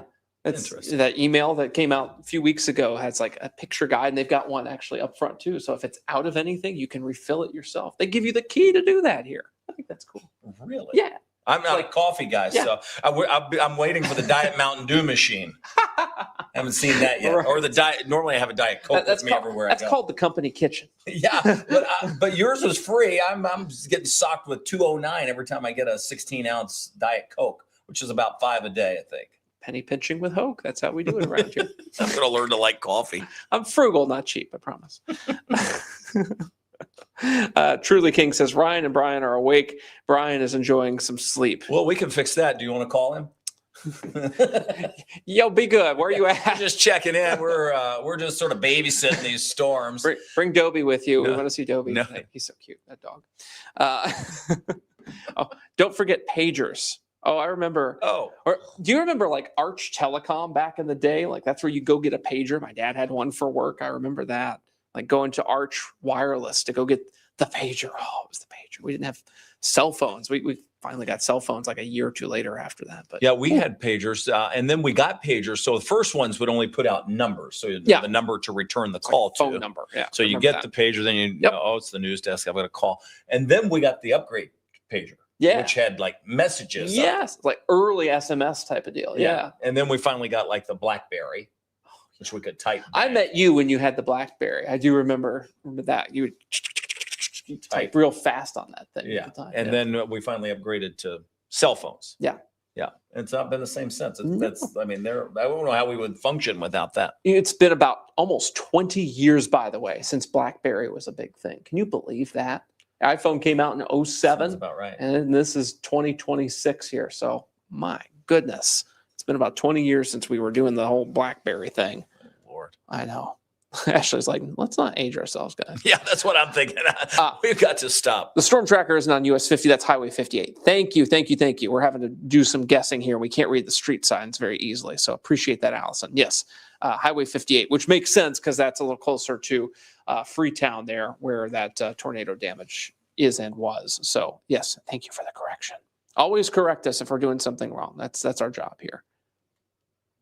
Scott County in the clear yet, says Jessica. Nope. Nobody is actually in the clear, but obviously by looking at this and by the tone that we're taking, it's not going to be a real robust night. No. I think most folks, if you're on the edge looking for some sleep, go to sleep and just set the alarm depending on where you are to check in and just double check. But if you have a way to get warnings, I'd be asleep in a heartbeat. Absolutely. And that goes for most severe weather events around here. If you've got the NOAA weather radio in alert mode configured for your county, boom, it just makes life so much easier, so much less stress. My weather radio goes off maybe twice a year in my house, the way I have it configured, only for like tornado warnings for Jefferson County. So you can configure it to do that. It doesn't have to annoy you all the time. And your significant other that may not care about weather as much as you do. So keep that kind of in the back of your head when you're trying to program your weather radio at some point. Well, we're going to hold here until we see what's going on in Indiana, where we had what we assume was a tornado touchdown near Freetown or Spraytown. We're also watching that cluster of storms that still has a warning that goes until 2:15. So there's another 30 minutes on that warning. That may very well get extended to the east and southern Lawrence County, northern Orange County. It just depends right now we aren't seeing any reports coming out of there, but of course it's 1:48 in the morning. So it could be tough. We don't have a lot of reports. So all this is going to be radar indicated. Looks like we've reached somewhere here in Jackson County. But we've got more people watching now than we have had all night, even when we had the tornado warnings. And so we'll stay with you until we can see this damage, until we can see what this warning is going to do. And then we're probably going to start peeling things back. There's no reason for three of us to be here all night if it looks like we can start to dial things down just a little bit. And I'll stay and help Tawana, and you can get some rest, and we'll sort of hit repeat again tomorrow in a different way. Allison, you are a lifesaver, by the way. Thank you. Rose Acres, we've just driven past here. Our resident Jackson County expert. Thank you. Yeah, thank you. I wasn't paying attention. If you've got any of those landmarks as you see them here on the video, toss them out. That you are an honorary member of the Wave Storm Tracking team tonight, for sure. Power just flickered off in Campbellsburg, Kentucky, up there in Henry County. All right. Yep. Good to see you in here, Christina. Let's see. Oh, they say you need. I need a Snickers. Power's out in Scottsburg, according to Rita. Yeah, they are by what was Rose Acres, okay, according to Sarah and Truman Elliott there. So yeah, got multiple. We've got confirmed reports of where we're at in Jackson County here. Now here's the deal. Normally we would have the laptop on and we'd be able to track the storm tracker. And if Julia's listening, maybe they could turn the laptop on. We'll be able to please turn on the GPS. No power in New Albany. Interesting. Ooh. These power outage reports are starting to get kind of hot and heavy. Yeah, I wonder what the latest wind is. Yeah, I'm popping that up now here so I can get it for us. Let's get the wind gust up, make sure that nothing in Madison. Minna's saying, do you need some snacks? Yeah, always. 38 miles per hour in Corridon.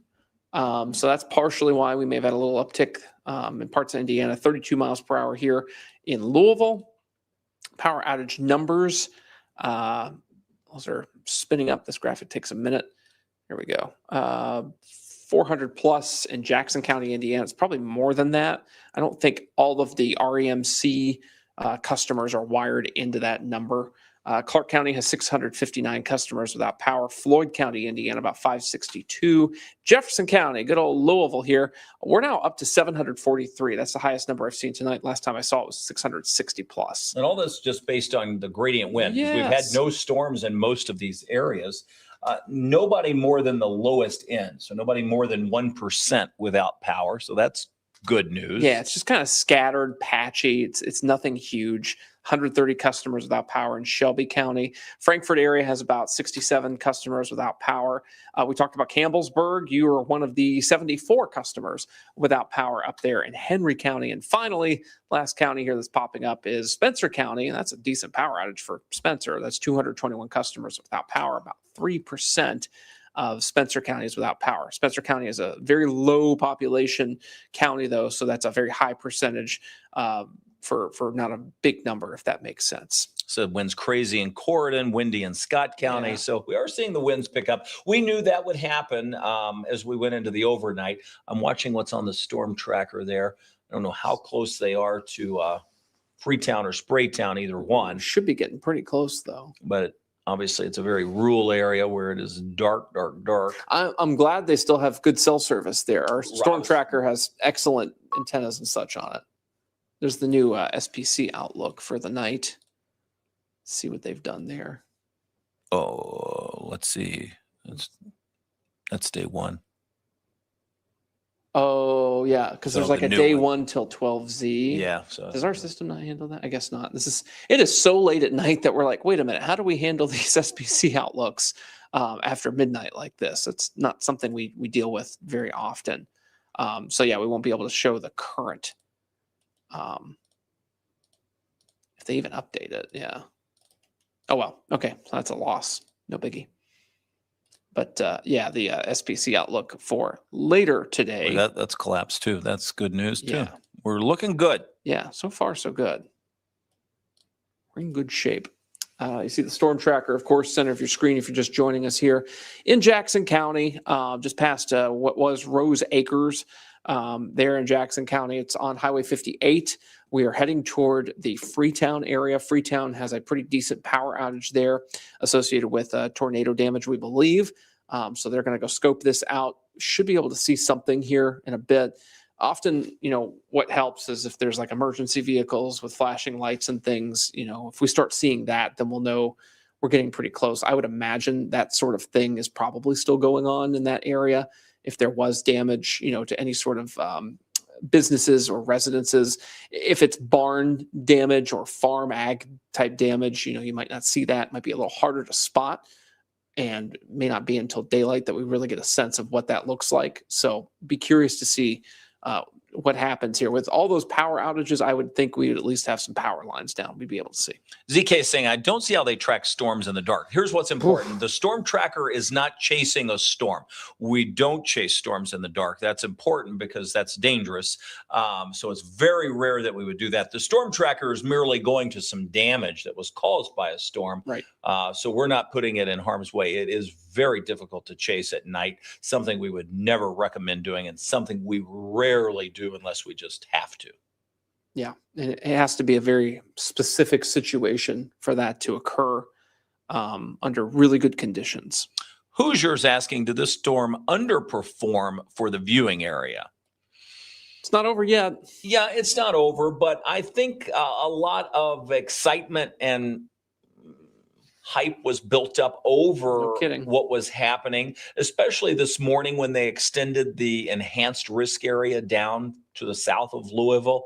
I mean, that's 3 out of 5. That's a pretty high level on the outlook from the Storm Prediction Center. The moderate risk, that's a 4 out of 5. That certainly got everybody's attention. So there was a lot of attention being paid to this. In that respect, I think it probably did underperform. In the respect of once it was corrected and we saw that it was going to run out of its energy source, and we're seeing what we're seeing tonight, and we've been able to sort of walk through that since about 5 o'clock this afternoon. I think we've been on track since then. And I think that's why we're taking the tone that we're taking now. Oh, yeah. If we really thought there was going to be a massive tornado outbreak tonight, we wouldn't be sitting here joking around. Storm tracker is in Freetown now, by the way. All right. So we'll see if we can find. Oh, there's the sign, Freetown. Wow, that was serendipitous. Okay. So let's see if we see anything. So now what they'll probably do is, they have power there, which is good. Yeah, I would think just north of Freetown, based on that REMC map and where the debris was, is probably where they need to be headed. So we'll see if there's anything in Freetown proper, and then probably take that northerly road, 58 there. disconnected. Yeah. Our remote computers, like the system that allows us to remotely access our computers, can sometimes be finicky. So Kevin's having to relog into it over here. So, yep, we're definitely in Freetown. We're on 58. Now that we've got street lights, we can actually see what the heck's going on. Street lights. People walking up and down the boulevard. 1:56 a.m. This is what you get. This is what you get. Are they going to turn right? Yes. Okay, so they're going to head north. This is like a scavenger hunt. Yeah. Still see power. Yep, that's good. It's good unless you're looking for power outages. Right. Yeah, because I think most of that concentration was just north of Freetown where there were problems. So I really don't expect to see any damage just yet. I really think it's going to take another 5 minutes at most here. They're making another turn. Gonna see. Oh, there's another vehicle at least. It's the first other vehicle we've seen in a while. There might be something going on down here. Let's see what that is. That's interesting. Could be emergency vehicles. They may just be talking. Yeah, looks like an ambulance. Yeah, for sure. Maybe police or EMS on the left. Let's ask them. Where's the damage, boys? You seen any damage around here? I'm assuming they're on 135.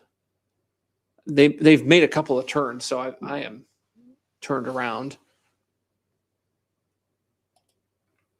Need a street sign. There's another turn they've just made. Almost feel like we've turned all the way around now.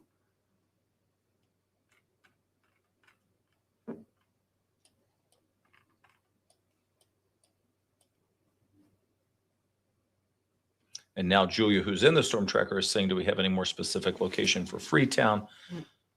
Yeah. We're here, don't see much. Well, tell her to ask the people in that car back there. Updates to tornado watch. They canceled a few of the counties. Some good news there. Let's see. Let me help them point where they need to go. So they need to be going on 135 north of town. Try heading north on. That's what Jackie just said. Same thing. Turn on 135 north, which is where I thought they were on a second ago.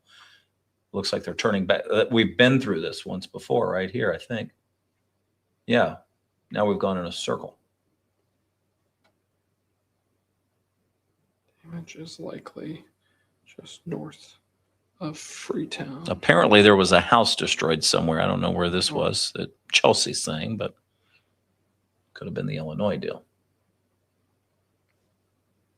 Okay. Let's see if they can get pointed north there. Well, and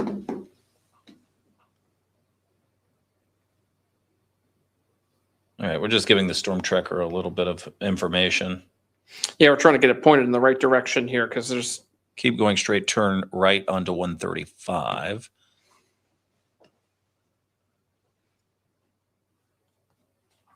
Well, Amanda says she's emailed a photo a few minutes ago. See one. Oh, I see it. Oh. From the neighbor in the home that was damaged in Jackson County. Thank you for that. And so let me just ask where that was. Was that on 135? And I'm going to send this to Julia. Yeah, Amanda, where was that photo? If you can let us know where that was, Amanda Hawes. Because that's going to be what we need to find out pretty darn quick.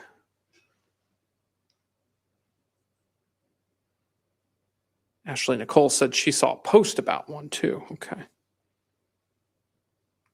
This is awesome. Everybody's kind of helping out. Thank you guys, by the Appreciate way. that. This is wonderful. So this is hard for our crew because It's dark and woo. So follow the comments. Trying to follow the comments. Looking up this post too.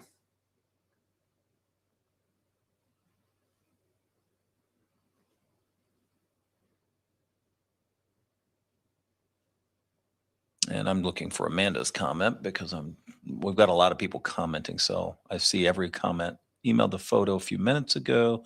It didn't have the address. So Amanda, if you are still Amanda Hawes, if you're still around, please tell us the address or like a cross section or something. I've been watching for your comment. I haven't seen it yet.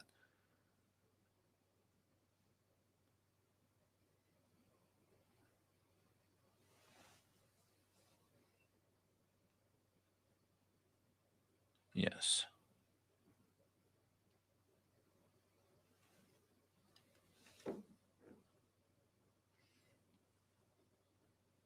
Yeah, Jackson County Sheriff's Dispatch. And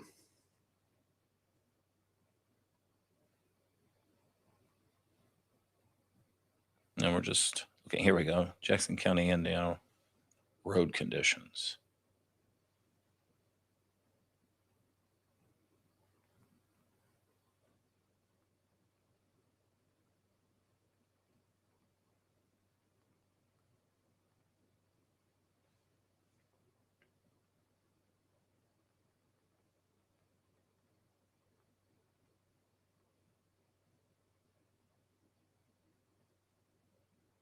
All right. Well, we'll get there eventually. Yeah. I'm not sure exactly. It's hard to know from our seat where, unless you're on the phone with police or the dispatch, which the crews will be. Okay, looks like we've got an address from somebody. Let's see if that lines up where damage would be.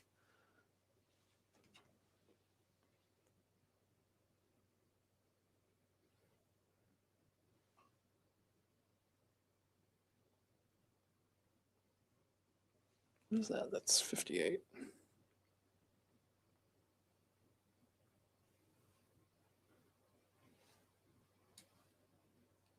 Yeah, let's see if that lines up. 3484.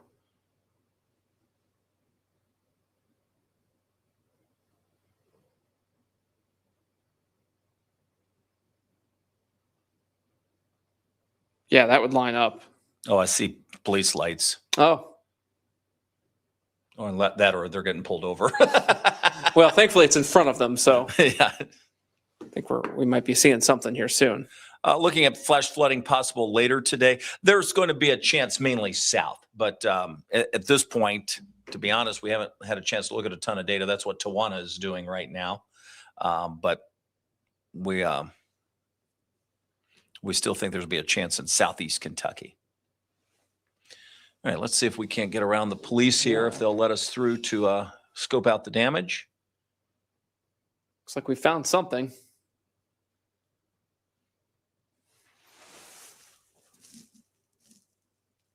It looks like we're going to talk to them. That's good. They'll probably get some direction there. That'll be good. This is one of the toughest things we do in this business, is trying to track down, damage like this in a rural spot at night with no like exact, kind of pinpoints or addresses. Like, we know things have happened. We know there have, been homes affected most likely.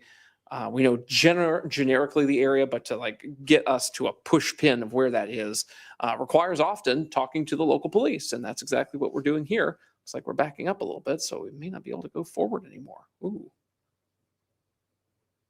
Looks like it's raining still there. Wonder what this is about. We may have found the right place, and Maybe there's lines across the road. yeah, You never know. Maybe too right of a place, unfortunately, that we can't even get through to it. Something's going on. I'm sure we're gonna find out more. Yeah, I would love to talk to Julia. We are on a live stream, so maybe she can hear us. Maybe the newsroom can facilitate getting her on the line. The connection cut out, according to Julia. So she's able to talk to us. Thank you. We'll try to get that back. And it may be tough because, she has to have IFB through her phone, and it may not be as She may not have well cell connected service as for the phone. as the camera here. So we get, sometimes this has to be one Oh way. yeah, it's in the middle of nowhere and dark, so It's a tough everything's situation. everything's so. against them. Yeah.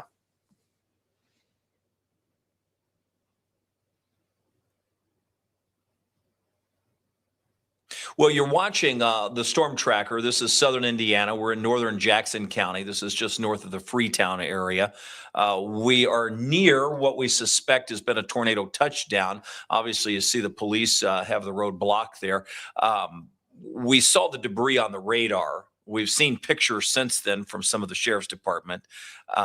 So we do think that this is a potential tornado touchdown with damage. Some folks are asking, do we have any other tornado warnings? There are no other tornado warnings. In fact, the only severe thunderstorm warning is one that is out of the viewing area across parts of Davies, Knox, and Martin counties.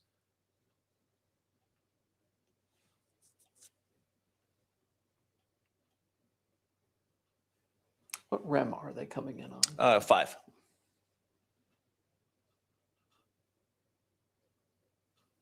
Trying to get communication set up there with the storm tracker.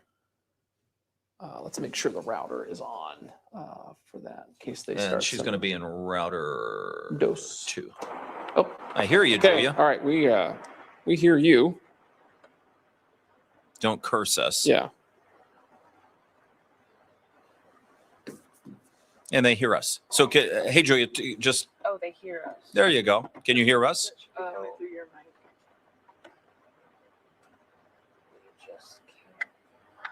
I'm going to turn her off just in case. They may not want us to hear them at the moment. Oops. Oh, goodness, they hear us. They can't hear us. Well, I could hear you. We could hear you. We're getting damage on West County. We knew that. So this is where we are. Yeah. I'm going to try this one. We got a new warning that's coming out. Let's go to that for a second. Yep. This is going to be a severe thunderstorm warning that includes northern, you might expect this would be northern parts of Jennings County. So I'm going to just punch up the quick view of the radar for you. This is northern Jennings County. Severe thunderstorm warning on this. See, Wavy has that information. Tornado possible tag on this. And you can see why. We see another couplet showing up north of Hayden, northwest of North Vernon. This is going to be that area that we watch where we have that potential rotation moving toward the Brewersville area. So we'll watch this couplet. I've been keeping an eye on the radar, but I got to be honest, the storm I was watching was the severe thunderstorm. Let me take that off. There we go.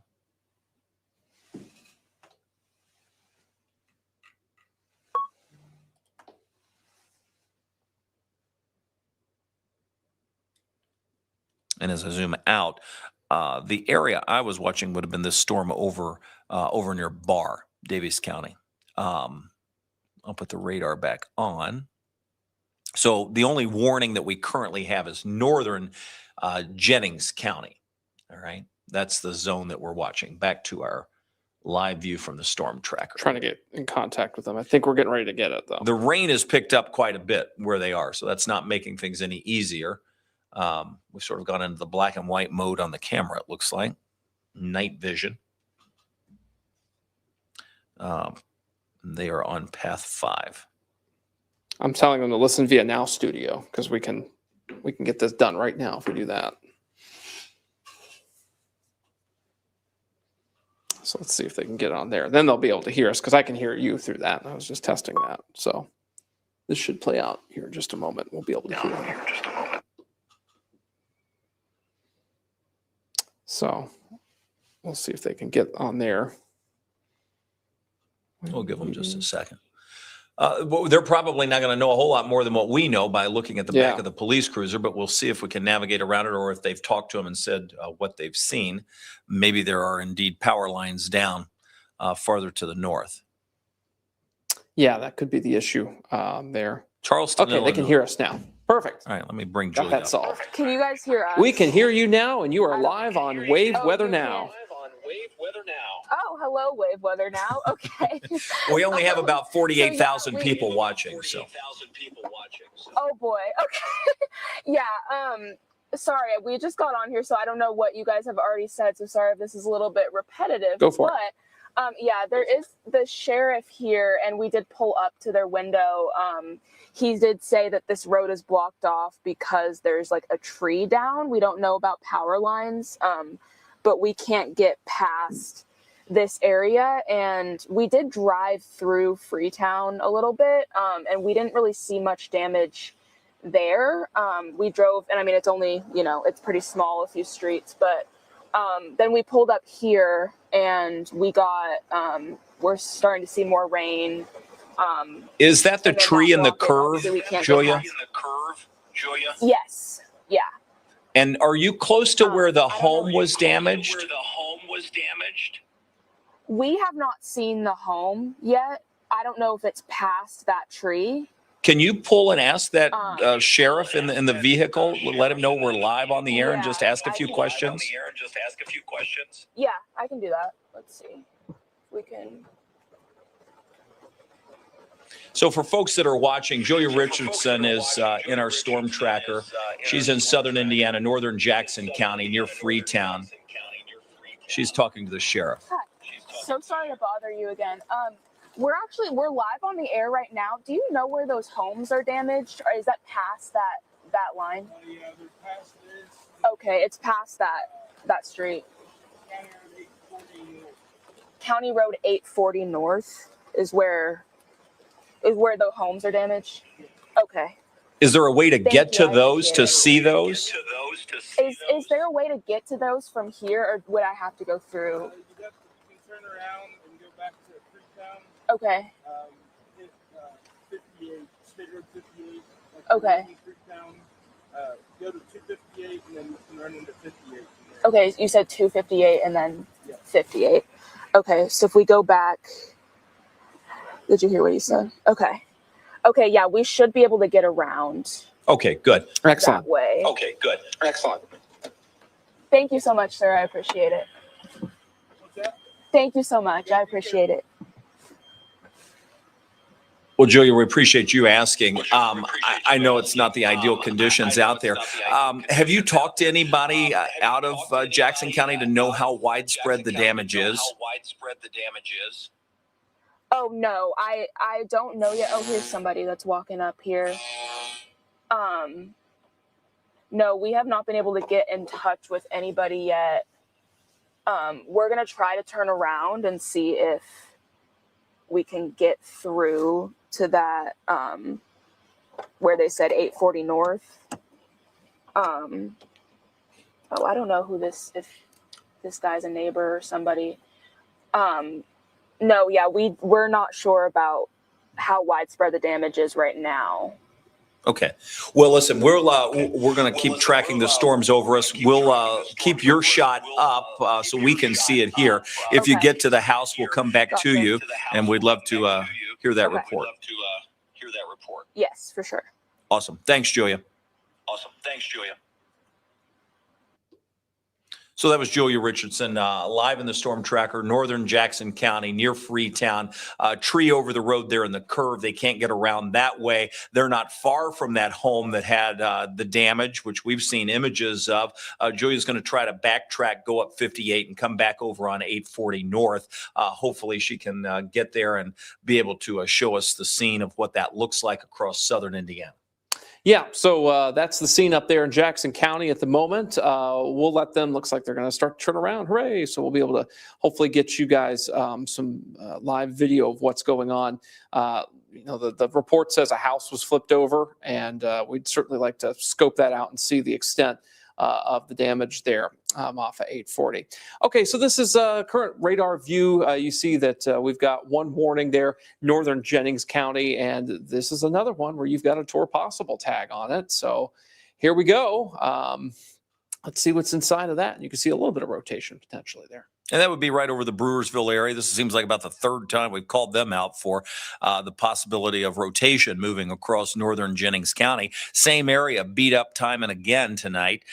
Here we are at 2:15 in the morning tracking this storm. This is a severe thunderstorm warning.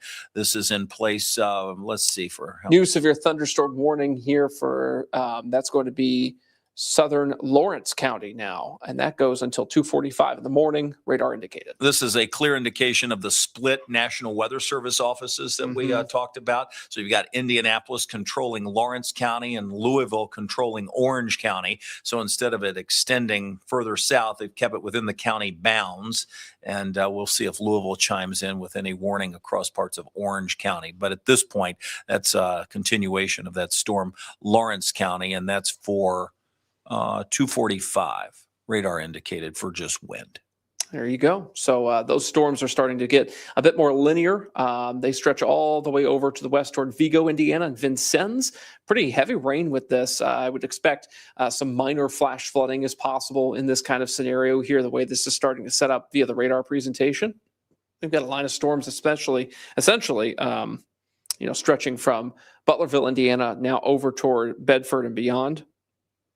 And, we'll continue to monitor, of course, the rotation on that Jennings County storm as well. I'll zoom back into that. We saw that just a second ago. You can see as I put the velocity back on the storm that we do have some of that rotation again, calling it out right across the Brewersville area. This should be out of our hair pretty quickly as it moves eastbound towards Zenas, Indiana, and eventually toward Napoleon and the 421 corridor there near Napoleon and Osgood, Indiana. So that won't take long to get out of here. Hopefully they don't pop a red box on it or would need to pop a red box on that. But if so, we'll be on the air. So we'll make sure that we're keeping track of that there. So 2 severe thunderstorm warnings. We went from 0 to 2 pretty quickly here. That's the kind of setup we're in tonight, where things are going to pulse up, pulse down, pulse back up again, and things are pulsing up the way things are shaping up as we speak. Yeah, and these have been the same 2 warnings really that we've had for a while. They just sort of haven't died yet. And there's no reason to think that, especially the one across southern parts of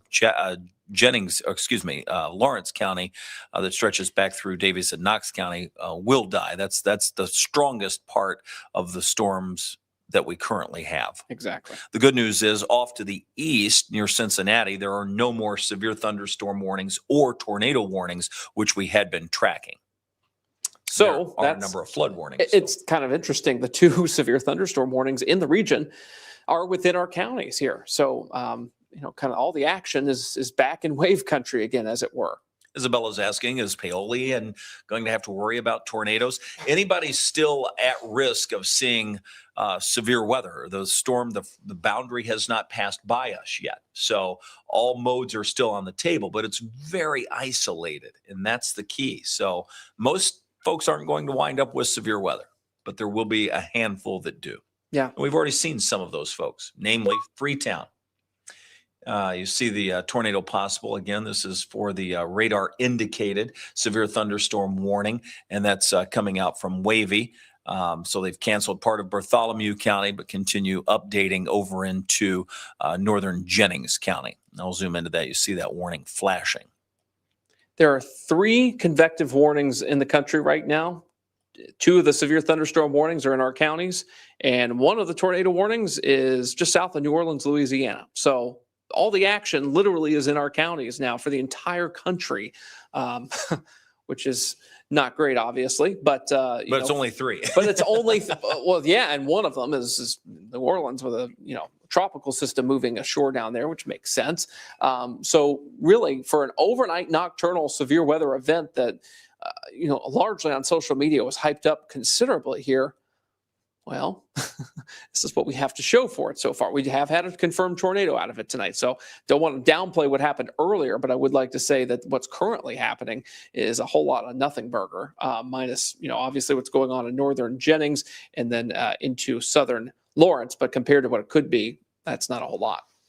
Yeah, so it's been a wait and see game. We knew it would be. Obviously, these kinds of nights we have to stay. If we weren't on the stream here, we'd be in the weather office kicking back, doing this exact thing where we're watching the radar, where we're just kind of sampling what's happening, seeing what the wind field looks like, checking the latest models that are coming in, and preparing for the next show. Tawana's doing that now while we are just watching the warnings. I suspect that we're probably not finished with the warnings as we head through the overnight, but I think they're going to be very limited and very sporadic. I think it's going to be mainly a wind maker for folks that see them. I think as this settles a little farther to the south, the threat of tornadoes will gradually ease, and we really become more of a linear forward motion wind making system.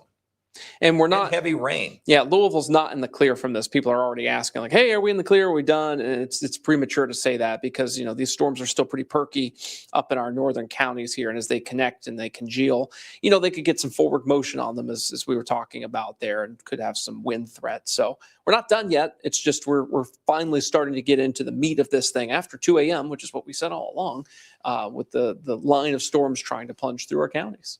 The storm tracker working to get turned around, go back down into the Freetown area, come back up 58, hit 840 north. They literally had to reverse all the way down the road they went down there. OMG. I was watching. Now they're actually turning around so they can get forward moving. Yeah. Bless them. It's hard to just turn around on the 2-lane I know. road. In driving that storm tracker at night, skinny road like that, look, I get it. That is tough. So now we're going to actually make some progress here. It's a pretty big vehicle. I know. It's one of the weather RV was a little bigger. I'll say that. That weather RV, I drove that thing through old Louisville.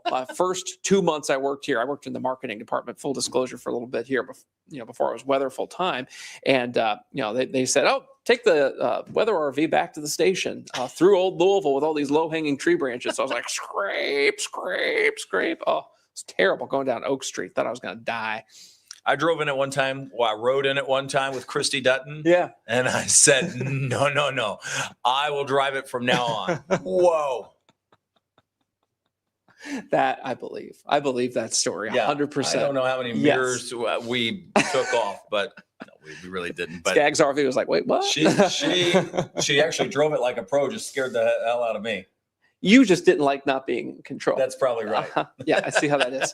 Kevin's the guy that has to be the driver. If you're in a tense situation, he trusts only himself. I get it. Well, I've been there and I've been that guy. So I totally. Probably true. That's totally legit. Been there, done that.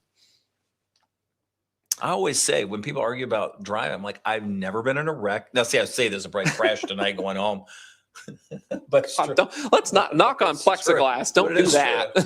I'm like, I have a pretty good record. Like, yeah. Have you ever been in a wreck?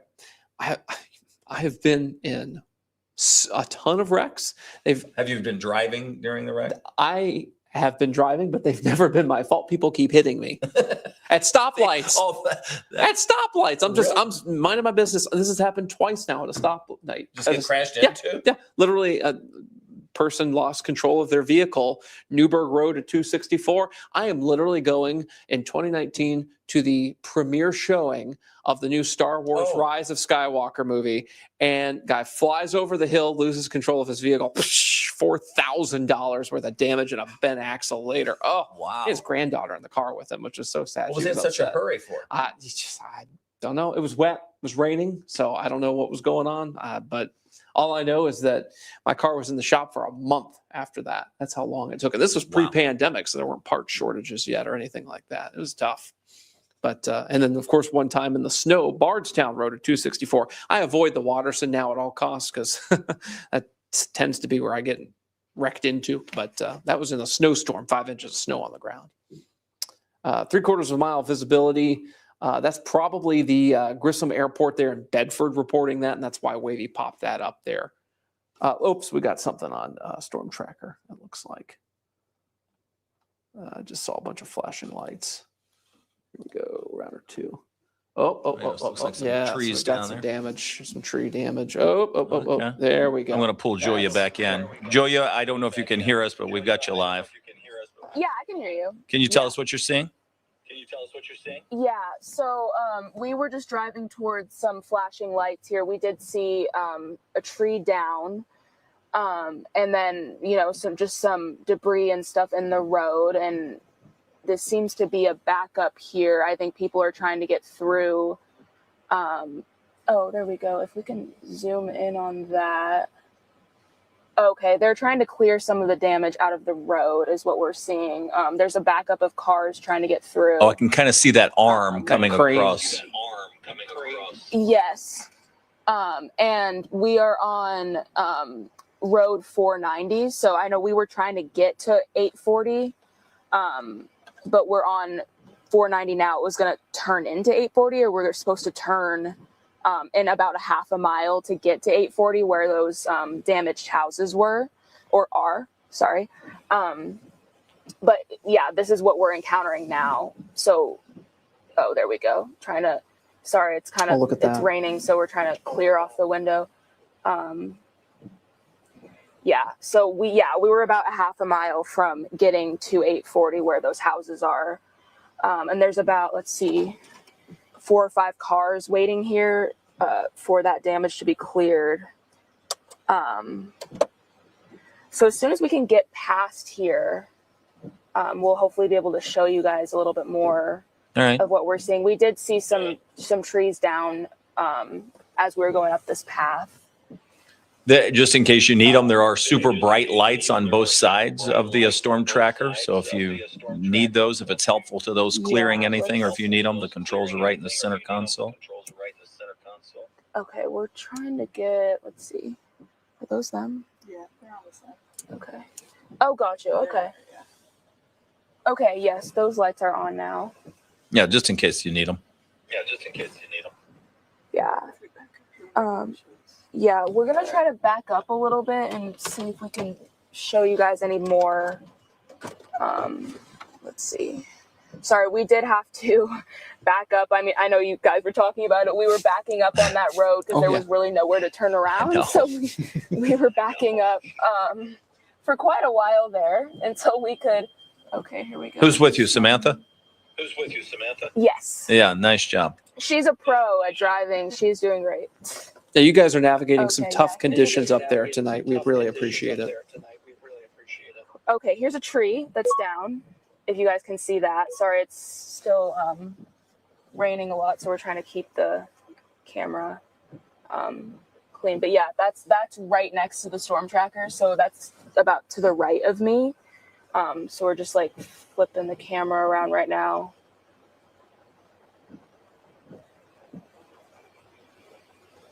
And it's behind us. Yeah.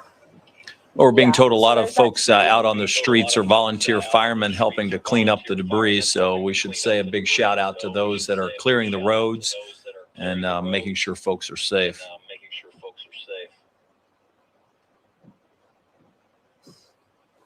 And then, should we pan over here? Can we? Yeah.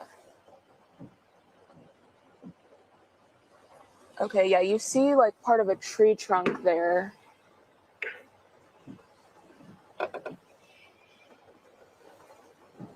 We did see some more damage on our way up, but we might have to back up a little bit more. Let's see. Looks like there's quite a few folks around your area. Yeah, there's about, and I'm not sure if these people are, these might be the volunteer firefighters you all are talking about. But they seem to be, either they're people trying to get through to 840 or trying to help clear out debris. Let's see, we're gonna reposition ourselves now.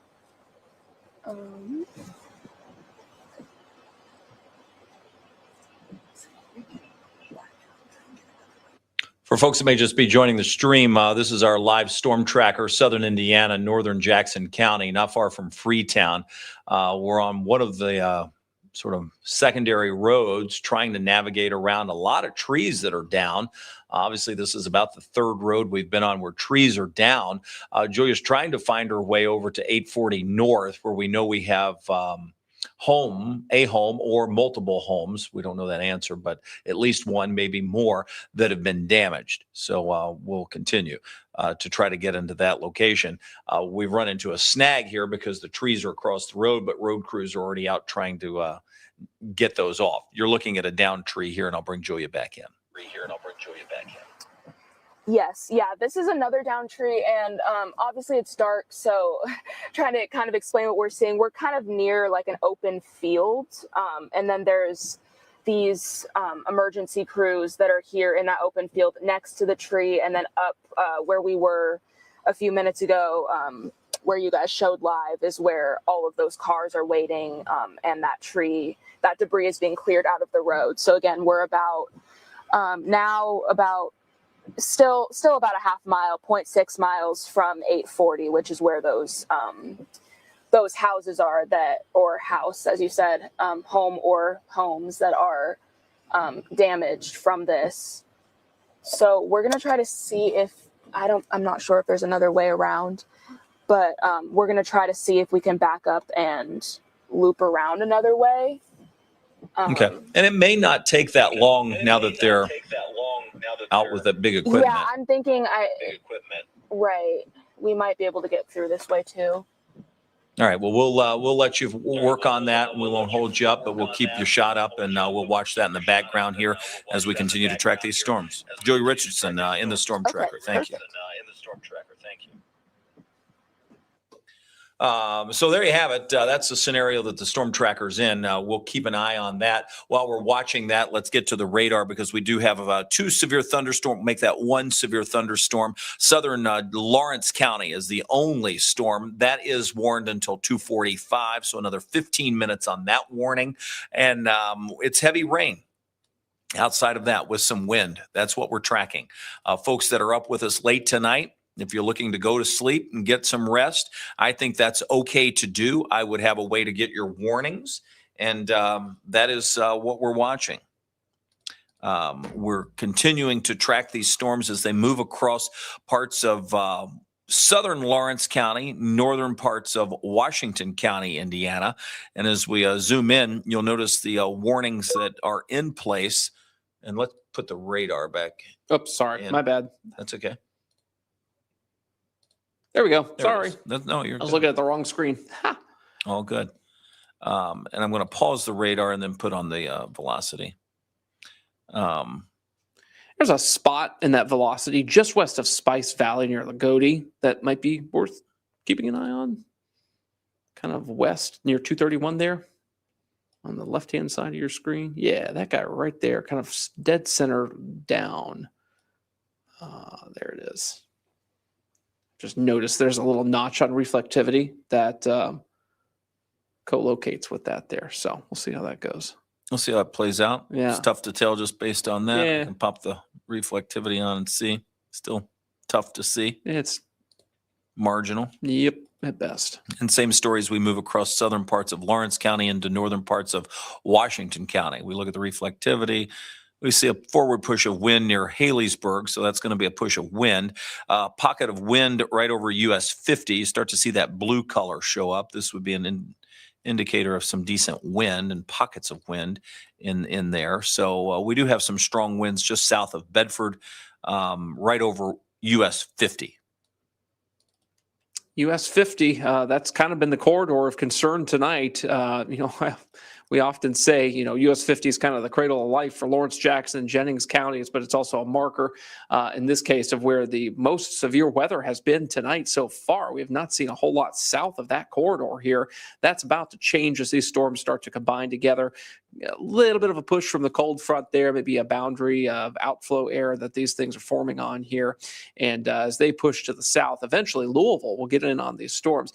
Look, I'm actually kind of looking forward to these just because, one, it'll get them over with, and two, my garden's going to get some rain out of this tonight, which would be fantastic. Got to get my plants growing there. Got some tomatoes to water. So this will be advantageous rain for some folks. We just don't want too much rain. We already do have some flood advisories out for the US 50 corridor because of this kind of repeated rounds of rain sort of issue that we're facing at the moment. Some folks asking, is the timeline still accurate, Louisville, between that 3 and 4 a.m. time frame?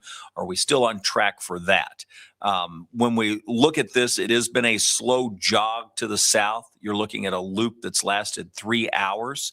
And let me just see if we can measure that out.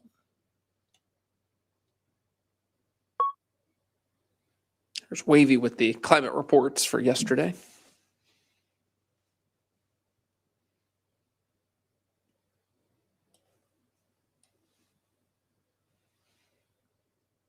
So it's probably another.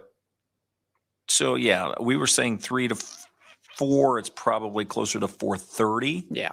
So going to be just a little bit off on the time on the high end of the time guess. So yeah, maybe between 4 and 5 is a little more accurate for the arrival here in Louisville. But it should be somewhere close to that. So we're not too far off, but maybe an hour displaced. Pretty normal stuff for a severe weather threat like this. Hard to nail it exactly, but getting within an hour or so is not bad. And it is starting to move a little further to the south. We can see. We're seeing that push. Yeah, that animation really shows it well, especially there just west of Lawrence County. Yeah, once it starts to move south.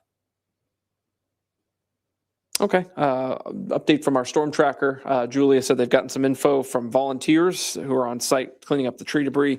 They're going to try to get back over to 840 in that area here shortly. Let's bring her in and see what the volunteers said. Hey, Julia. Hey, okay, so yeah, we did just talk to a volunteer from Pershing Township Fire Department, and that is an all-volunteer department, by the way. So he said they have about 10 people out here, but they are joined with other departments like Brownstown, Crothersville, the Sheriff's Department. So there's quite a few volunteers out and about. He did say that he would guess there's about 15 houses that have some damage on 840. Oh, wow. He did say there's one that was completely flipped over. And he did say one of their volunteers was in that house. Luckily, they haven't come across anybody who's been injured or anything. Everybody seems to be accounted for at this point. But yeah, they're saying their estimate is about 15 houses with damage. Wow. We're trying to get over there now because as you guys, I don't know if people are just joining the stream now, but we were trying to get through there and they had people clearing off debris. So we kind of got stopped. So they did tell us a way to possibly get over there. Our map says about 6 minutes from there. We're about to turn on to, I believe this is State Road 135. So we're about to turn onto there and then it's going to take us to County Road 850 and then to County Road 840, which is where those houses are. So hopefully within the next 5-ish minutes, we'll be able to show you guys a little bit more. But yeah, I wanted to come in with that that update because it does seem, and a lot of these people are volunteers, as you said before. So definitely these people are, volunteering their time to come out here, making sure everybody's okay.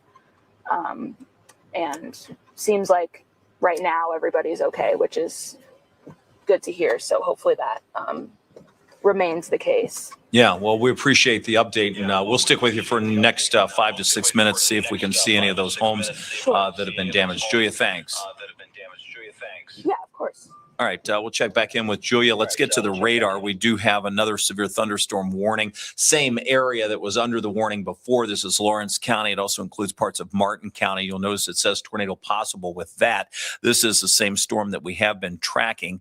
With that, a push of wind, some very heavy rain. You see a flood advisory coming out for that same area, as we've pointed out. So we have that. Now, you're noticing the National Weather Service out of Louisville extending that across parts of Washington and Orange counties as well. That will go until 3:15. Likewise, saying tornado possible on that severe thunderstorm warning. So now we're back into the series of severe thunderstorm warnings for our area. Wavy jumping in on this as well with warnings for Lawrence, Orange, and Washington counties. We were watching those just very small areas of rotation. That's probably why they stuck that tour possible tag back on these warnings here. Probably not a bad call given what we saw on the radar presentation not long ago. There's nothing that's like jumping out saying, hey, right here, this is the main rotation. This is going to be a tornado. And that's why there's no tornado warning on this. But there's just a lot of little just spins and whirligigs kind of on the southern edge of these appendages now moving through northern Orange County. So again, Orange County, you guys are kind of in that zone. If you were to see some rotation moving through kind of the northern half of Orange County would be where next in line would be for that. We were looking at this tornado watch. This is in place in red until 5 a.m. We also have the series of severe thunderstorm warnings, southern Lawrence County, the northern 2/3 of Orange and Washington counties. And that's in place until 3:15 and in place with the tag tornado possible on it.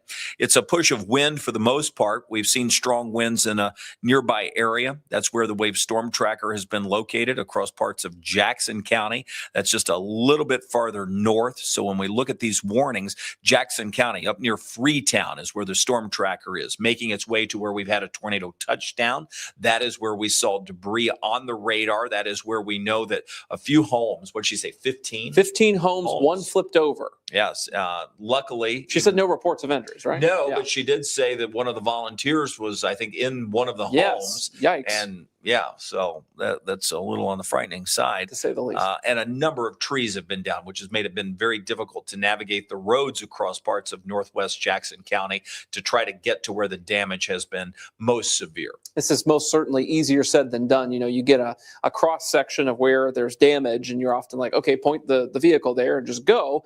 Well, you don't realize sometimes that there's trees down, there's blocked routes, there's police barricades. There's a lot of obstacles to getting to that damage so that we can see what's happened and report back on it for our viewers here. So this takes some time. This is all part of the reporting process here. And we appreciate, of course, all the folks that are involved with the cleanup efforts with that volunteer fire department and all the emergency management and first responder officials up there in Jackson County tonight. Those guys are going to have a sleepless night, unfortunately, as they try to figure out, is everybody okay? Get everybody accommodations for the night, make sure that, food, water, and shelter needs are met for folks who may be dealing with extensive damage to their homes. I'm just querying some of the wind as we look at the velocity on the edge of these storms. So we're seeing anywhere between 56 and 72 mile per hour winds.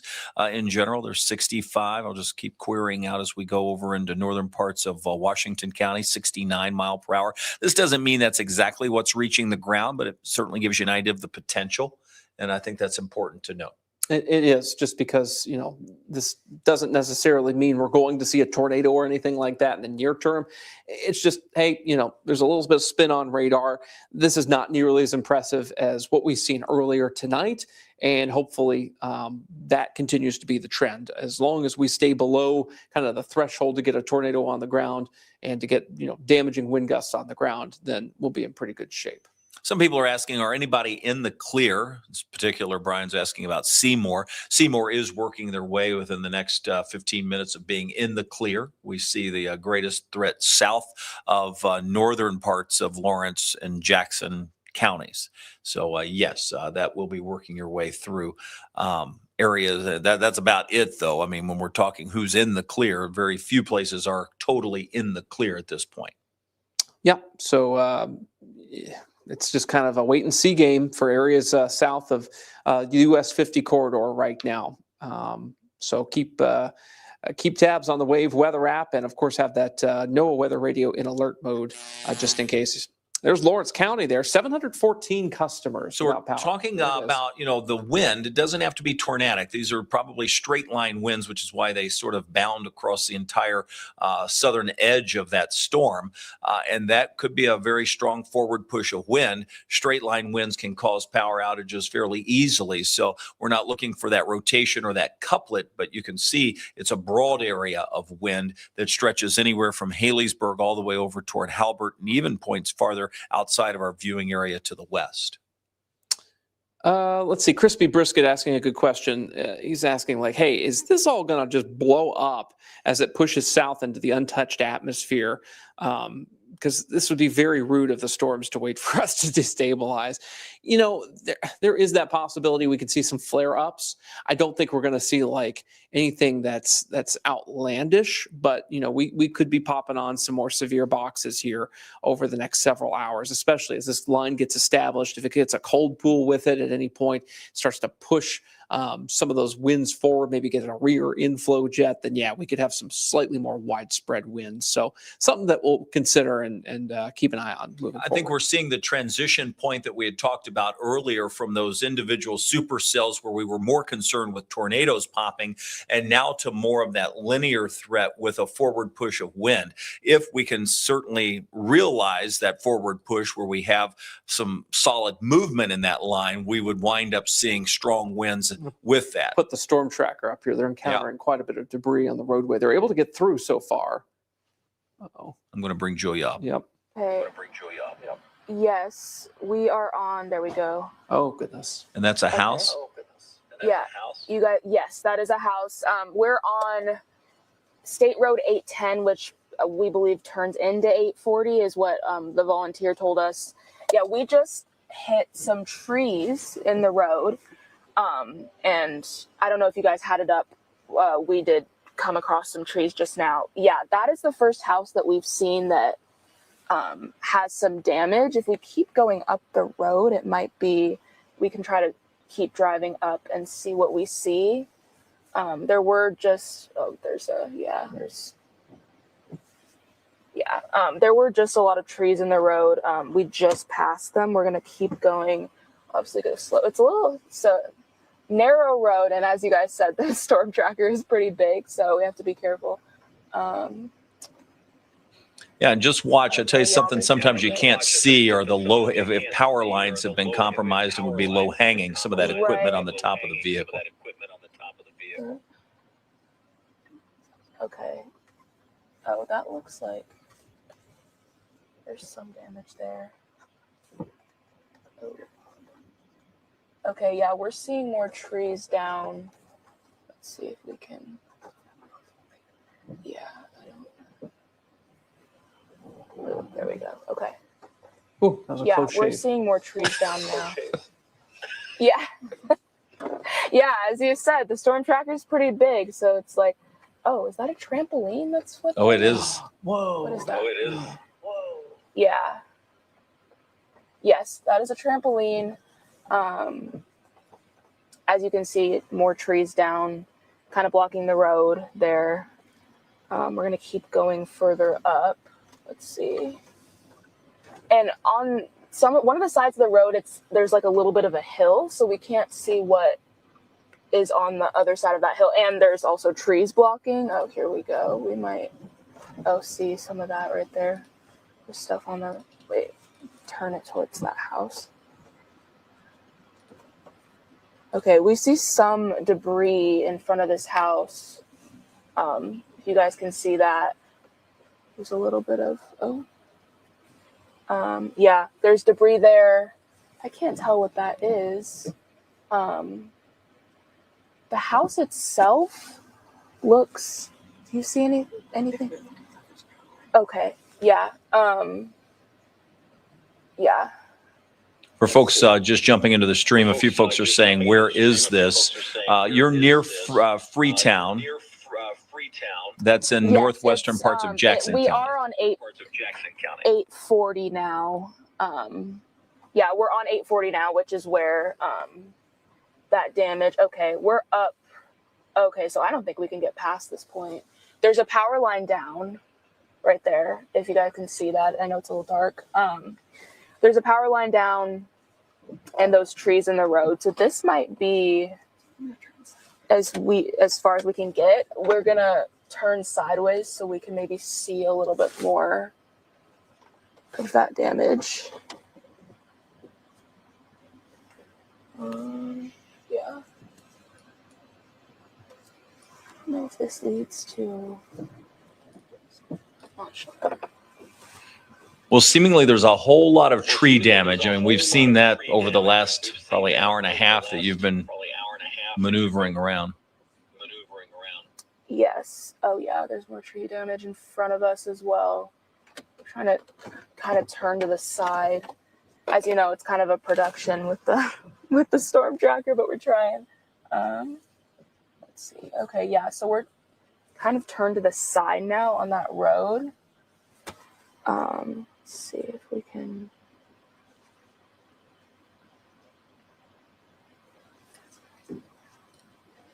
let's see. Sorry, we're trying to angle. No, that's fine. We're going to dip in and out of what you're looking at. We're going to bring the radar back up. I see the lightning nearby. That's a sign of those storms moving to your south, Julia. Those storms have been severe. They still are.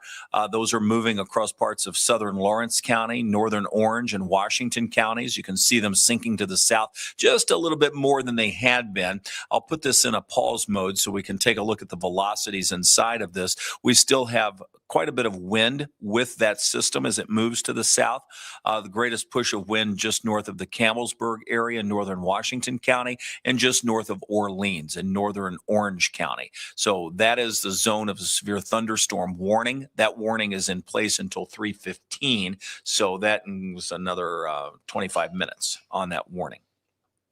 Yeah, and that is kind of the main show at this point within our counties is that one warning. So far on the wind velocities is I'm kind of taking it apart on my computer here. I don't see anything that's outwardly disturbing, which is good.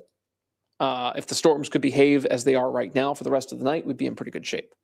I still think we have the wind threat with a flooding threat as this moves a little closer to us. We're seeing some of that damage from the storm tracker, so I'm going to bring that up as we take a closer look at what Julia's seeing. And that looks to be to some siding that may have been ripped off of a home or a barn or something that's out in northwestern parts of Jackson County, not far from the Pershing area. Obviously, there are a lot of tree limbs down and a lot of trees that were down. Yeah, whenever you see a bunch of tree damage all at once like that, that's usually a sign that a tornado has gone through, especially if there's like a convergent pattern or some twisting of those tree limbs there. Be a little easier to see in the daylight. And of course, we can take apart some of the footage, kind of in post, if you will, later on. But you can see the wire down within the trees there, right on 840 North. This is exactly, by the way, where the storm report was of a home that was likely turned over. And I suspect that's probably just beyond the reach of the storm tracker there with the power line down. But we're in the right area. This is the right neighborhood. This is the right place. And the damage is pretty extensive. I mean, this looks pretty decent. We're talking at least EF1, but I suspect there's even heavier damage just down the road there that we can't see. Well, we know from the volunteers who are the fire departments out of the Pershing community that there were 15 homes supposedly damaged. One was completely flipped over. We know that one of their volunteers was in one of those homes damaged. And a lot of those folks are out in the roads cleaning up. And we've got a number of roads that are blocked across the northwestern part of Jackson County. They're out in the elements. It is raining there. Obviously, you see the lightning from Julia's shot, but this is not the most pleasant night to be out. And certainly what has happened hasn't been a pleasant occurrence either. That's for sure. Tornadoes are no fun for anybody, but especially for the folks that, one, have had their homes affected by this. And of course, the first responders and volunteers who are out tonight trying to clean up and get life back to normal. This is a pretty significant event for Jackson County. So there's much work to be done, obviously. Roads are still blocked. We're still early days in this, and some of this may not get touched until tomorrow morning after daybreak. We're talking a lot about what has happened. Let's talk about what will happen. Obviously, we're still tracking storms. Severe thunderstorm warnings continue for Lawrence, Jackson, and Washington counties. And that is what we have ongoing at this point. These storms are settling farther to the south. And as that happens, they will be heavy rain producers and they will be wind producers. The wind damage that you're seeing, not from the current line of storms. That was from a tornado that we had picked out on the radar much earlier in the evening.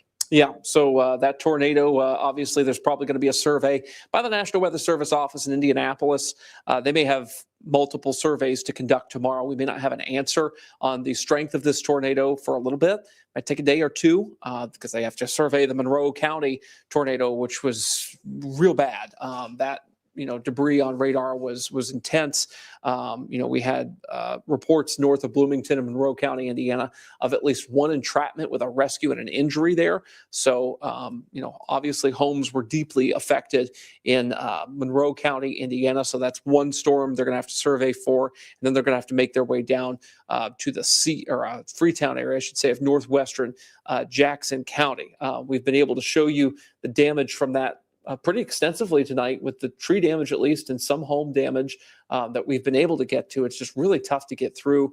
Time of day, trees down, lines down across the road. It's kind of dangerous. Got to let first responders and the volunteer fire department do their important work up there in northwest Jackson County tonight and get life back to normal, as it were, for those folks. Let's switch over back to the radar, which we've already done here. And they continue that severe thunderstorm warning with that tornado possible tag that goes for Orange and Washington counties in Indiana.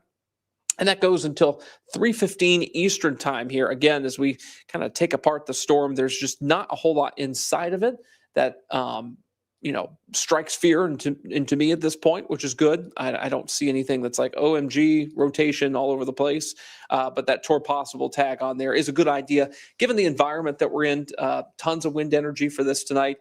We've seen some evidence of rotation in these storms before, so that makes sense. Just keep that in mind that, we're not completely done with rotation yet on these storms, but this is probably not as bad as what we have seen earlier tonight with the, obviously 2 confirmed tornadoes, one in Monroe and one in Jackson County, Indiana here. So these storms are going to continue to push to the south and east here at a pretty good clip once we get some southward motion on them. That's going to take a little bit to get established. Once they get a bit of a cold pool, with these storms, kind of merge together a bit more. I'll put the radar into motion here on Max 1. Boom, there you go. And you see how these storms are starting to push forward just a little bit. It's almost as if, in fact, I'm going to circle this here. You can see little baby storms getting developed here right on the front edge. There may be a little bit of an outflow boundary that's trying to get established there that would be developing those particular storms. Put that in motion again so you can see those little guys there.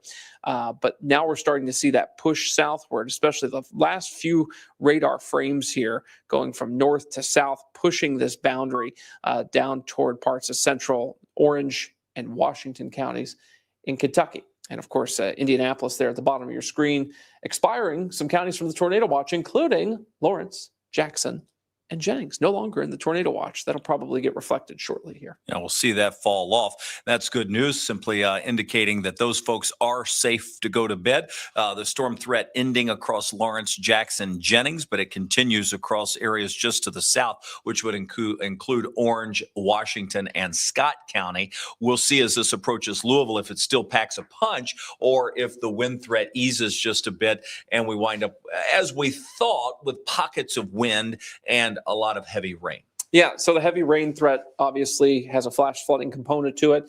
We already have that one flash flood warning that encompasses parts of southwest Lawrence County, Indiana there. I suspect that may not be the last flash flood warning we see for the overnight period here. Remember, when you're driving overnights, I know some folks work third shift, have to go home, have to go to work, whatever. If you see anything that looks like flooding in front of you, time to turn around and don't drown. It's hard to tell how deep that is. If your vehicle can make it through, it's not worth it, especially at night when your visibility is so hampered by the lack of daylight here. Yeah, that's always the tough part at night. I mean, if you're in an area that's been hit like the storm tracker is now, where they've had a tornado most likely touch down, 15 homes have been damaged. One's been flipped upside down. There is no power. Power lines are down. Trees are blocking roads. That makes it complicated to start the restoration process. So crews are now out in the initial phases trying to assess what's going on in these tough conditions where the rain continues to fall, has eased just a bit, but continues to fall.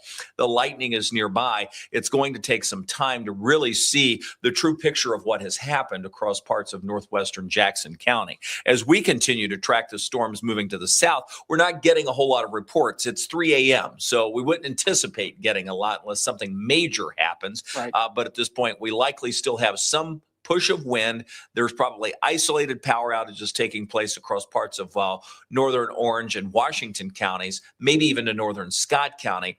But at this point, nothing major, and that is the good news. Some folks asking about like, hey, can I go to bed? Can you provide a snapshot of what's to come for the Louisville area? What's the timing on this?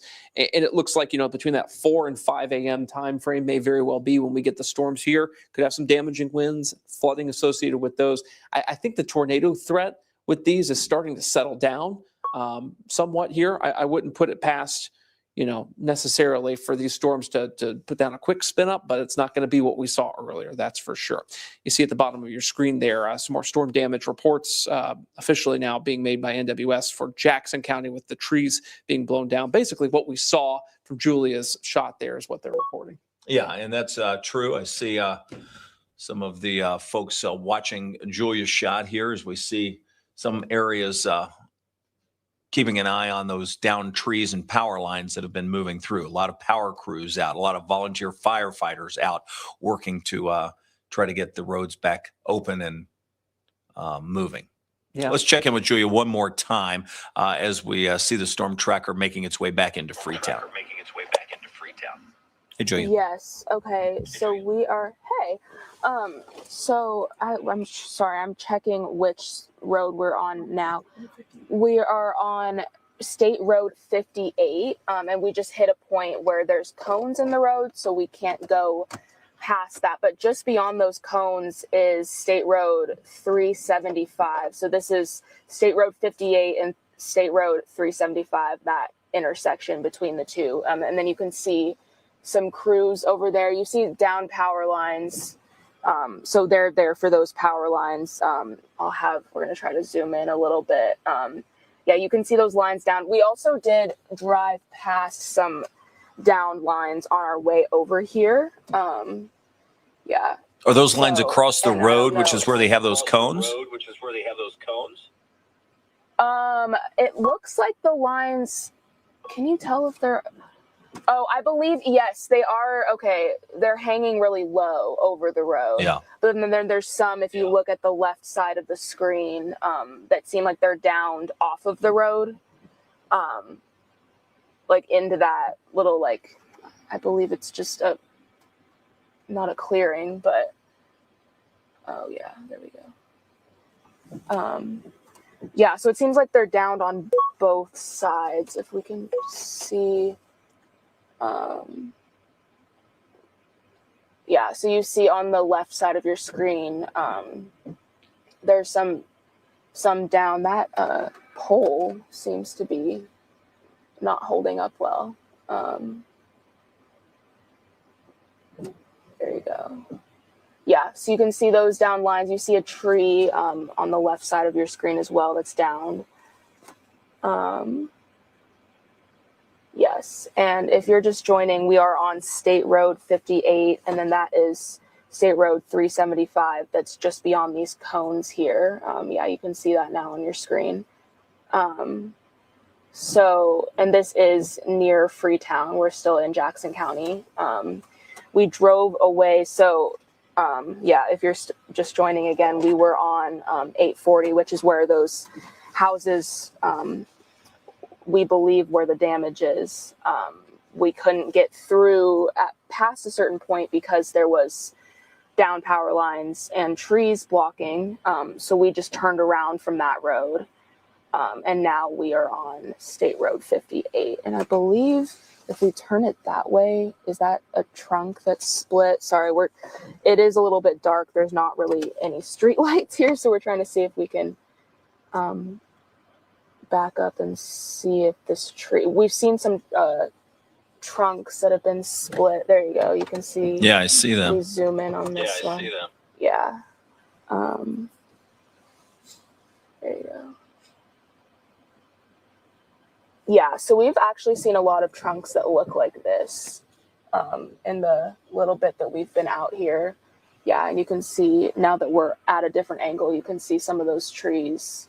Oh, that one looks like it's completely lean. I don't know if we're in the position to show. And a couple of things. Let us just explain a little bit about the wind that would do something like this, Julia. So when we look at trees that have been sort of sheared like that, oftentimes what we look for straight line winds would be those trees to be bent in one direction, all coming down in the same direction. That clearly looks like it's been twisted in a way. And we have seen a number of areas that you've shown us that have been laying in different directions. That indicates the rotation, which most likely indicates, and based on what we saw on the radar, would be a tornado that touched down in northwest Jackson County. And if you had like a hypothetical drone in the air, you might be able to see like a convergent pattern of all these tree limbs kind of facing one another. A tornado not only, has an upward motion to it, but also has a ground convergence motion to it as well. These winds are being sucked into the tornado, not only vertically, but also horizontally as well. Here, looks like we got a new severe thunderstorm warning. And it's tornado possible with this. It's getting closer to the metro area. We're in northern Clark County with this, as well as Scott County. This includes parts of Washington and Jefferson counties in Indiana. This is a severe thunderstorm warning until 3:30 in the morning. This comes with a tag of tornado possible and 60-mile-per-hour winds possible with this. Again, all part of that same forward motion that we've been watching, becoming a wind and rain maker across the area. That is where we have the latest warnings that are coming out. So warnings continue for parts of northern Orange County, a good chunk of Washington County, almost all of Scott, a good chunk of Clark County, Indiana, far western Jefferson County also in that. You're looking at French Lick, Paoli, and Salem within this warning area. And the latest warning to be issued would include Austin, Scottsburg, and Vienna. And that comes right down into pretty close to the Henryville, Borden area too. So inside the storm on the velocity, we're not seeing anything that's like super crazy, which is good. So at this point, I really think this is mostly just a straight line wind threat. The tornado possible tag, more of a a just in case sort of scenario with that. As this pushes down towards Scottsburg, it is kind of a decent little push of wind there. So, a little whirligig could try to get going real fast and dissipate just as quickly too. So we're in this mode now where we wouldn't see any sort of strong tornado threat. I think that ship has sailed. It's now mostly looking for these little spin ups that may try to form on the line. And so far with this particular section, not seeing anything that's insane, which is good. What we have is this Boeing segment, which really matches nicely with the warning. And I think it's the forward motion of that. Anytime you get a backward C on the map, that's an indication that we're pushing forward the atmosphere. And that is a push of wind. That's why it cups like the backward C, because it pushes out the apex, which is where we would have that greatest wind potential.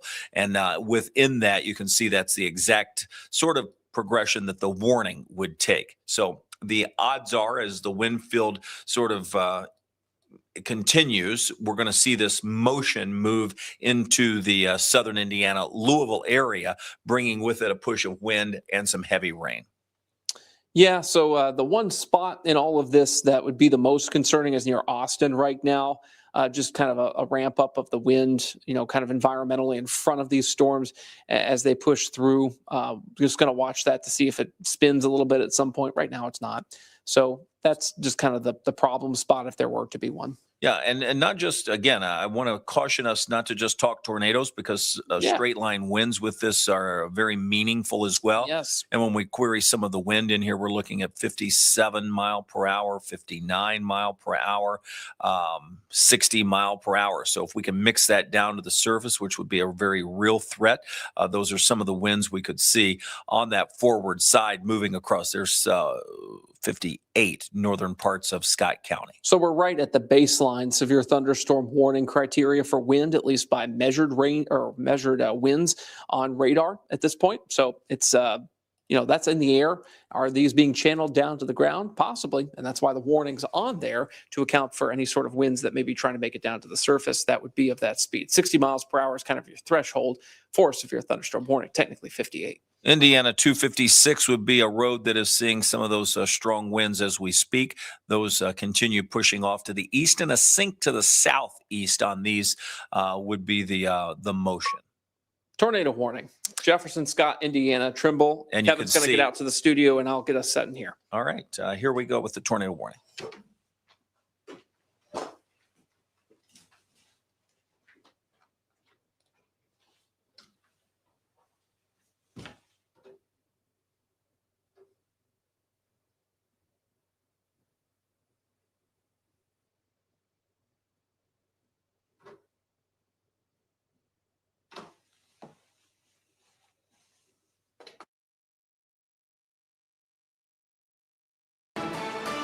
Well, our Alert Day coverage continues. Tornado warning that has been issued for parts of Jefferson, Scott, and Trimble counties. This is Jefferson, Indiana, and then as we work our way out of Scott, Indiana, into Trimble, Kentucky. This storm we have been watching over the course of the last few minutes, and I'm going to zoom into it, and then we'll show you the details on it. This storm has tightened up quite a bit. I'm going to zoom in. Let me put on the velocity here, and you're going to see that couplet that we're watching. This is a very strong push of wind that's past the Austin area, moving fairly fast. It's now moving into western parts of Jefferson County, Indiana. This is going to bring it right toward the Blocher area. This will continue its movement off to the east and southeast. It will move across Jefferson County, Indiana, cross the river into Trimble County. That's the look at the velocity. This is south of Kaminsky. This is going to stay south of DuPont, but if your tornado sirens are going off at this point for parts of Scott County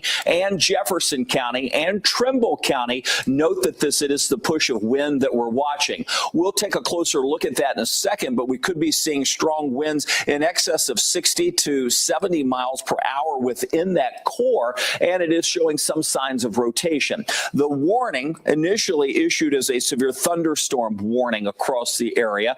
Now, let me go back to the home view, and I'll just point out where we are in this. Here we are in Louisville. I'm going to put the radar on so you can see the storms. We've been tracking these since 8:35 this evening.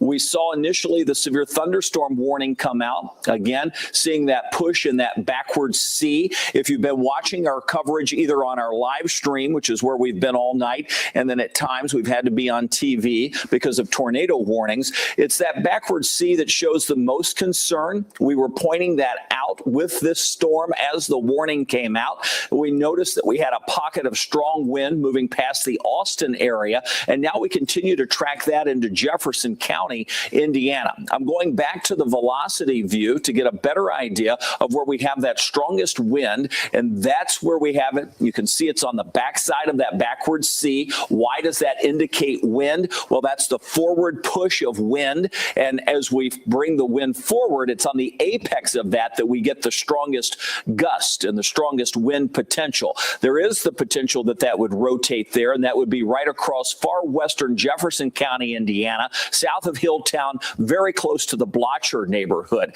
We'll do some street level tracking here in a second. I want to see if we have any debris. What we've noticed, and it may be early, but we are seeing at least some signs of potential debris showing up near the Blocher area. We see that green showing up. That would be an abnormality in what we would notice as the correlation coefficient. So that is an area that we will continue to watch for the possibility of debris that may be showing up on the radar. We would like to see that get a little bit wider and maybe even a little tighter as it moves off to the east. So it's something we're watching. That is pairing up with where we see that strongest push of wind. There's the latest one. It was a little more scattered, but that's still very close to where we have that high intensity wind moving near the Blocher area, western Jefferson County. Street level mapping I mentioned. I want to go over to Ryan Hoke for some of the latest on who's seeing the greatest potential of wind within this part of the storm. Ryan, this tornado warning is in place.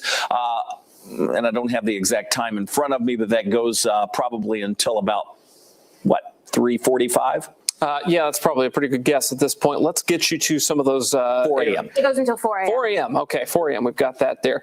This is going to cross Indiana Route 3 here. This is going to be just north of Blocher. Indiana 3 is right here. Blocher is kind of on the south end of that. It's just passed through New Frankfort. This is going to be just south of Paris, Indiana. So again, we're right on Indiana 256. This is traveling just north of 256 and the intersection with Indiana 3. This is a very rural area. We've got West Deputy Pike Road that's at risk of seeing this rotation. We've got North Thompson Road near Neville Grove here, and then West Interstate Block Road, finally North Borcharting Road. Pardon my butchering of that. But these are some of the streets here. North Thompson Road being most at risk with this strong push of wind and some rotation, about 54 mile per hour rotational speeds. Gate to gate cheer for you weather folks out there is what we're seeing right along and just north of 256 crossing Indiana 3, Wakefield, Indiana, right on West Deputy Pike Road, right there, North Thompson Road. That's kind of the area of most concern here on a street level sort of affair. There's lots of little rural roads around there, but basically between Blocher and Paris is where this is getting ready to cross, Kevin. This is moving at 45 miles an hour to the east. When we check that radar view, easy to see where we have the strongest winds in that. There's no question that this is moving right along Indiana. Was that Indiana 3? Indiana 3. Yeah, so it's right just north of the Blocher area. If we translate this completely to the east, that's going to take it not far from the Madison area. Moving at 45 miles an hour is a decent clip. We can see that that storm has really ramped up over the course of the last, I'd say, 10 minutes, certainly the last 20 minutes. And that's been a notable feature of most of the storms we've seen. We have the wave storm tracker out as well. I think that's important for us to mention as we go to our radar view. We did have a tornado touchdown in Jackson County earlier this evening. And that's, again, the northern part of the viewing area where we are over in Jefferson County. Northern part of the viewing area just sits south of the Jennings County region. You're in Jefferson County, Indiana. The storm is out of Scott County, but Jefferson County is the place of concern. That's going to cross the Ohio River into northern Trimble County. That's the tornado warning that we have until 4 o'clock. This is radar indicated. I pointed out earlier that on many of the tornado warnings that we've had, we started with severe and then the rotation rapidly occurred. And we have seen a number of those touch down and provide support from the correlation coefficient or our debris tracker that indeed we have had a touchdown in places. We saw that in Jackson County. Let's take a closer look at the storm that we have moving across parts of Jefferson County. Also important not to ignore just the straight line wind threat that we have moving into parts of southern Scott County and northern parts of northern parts of Clark County near Henryville.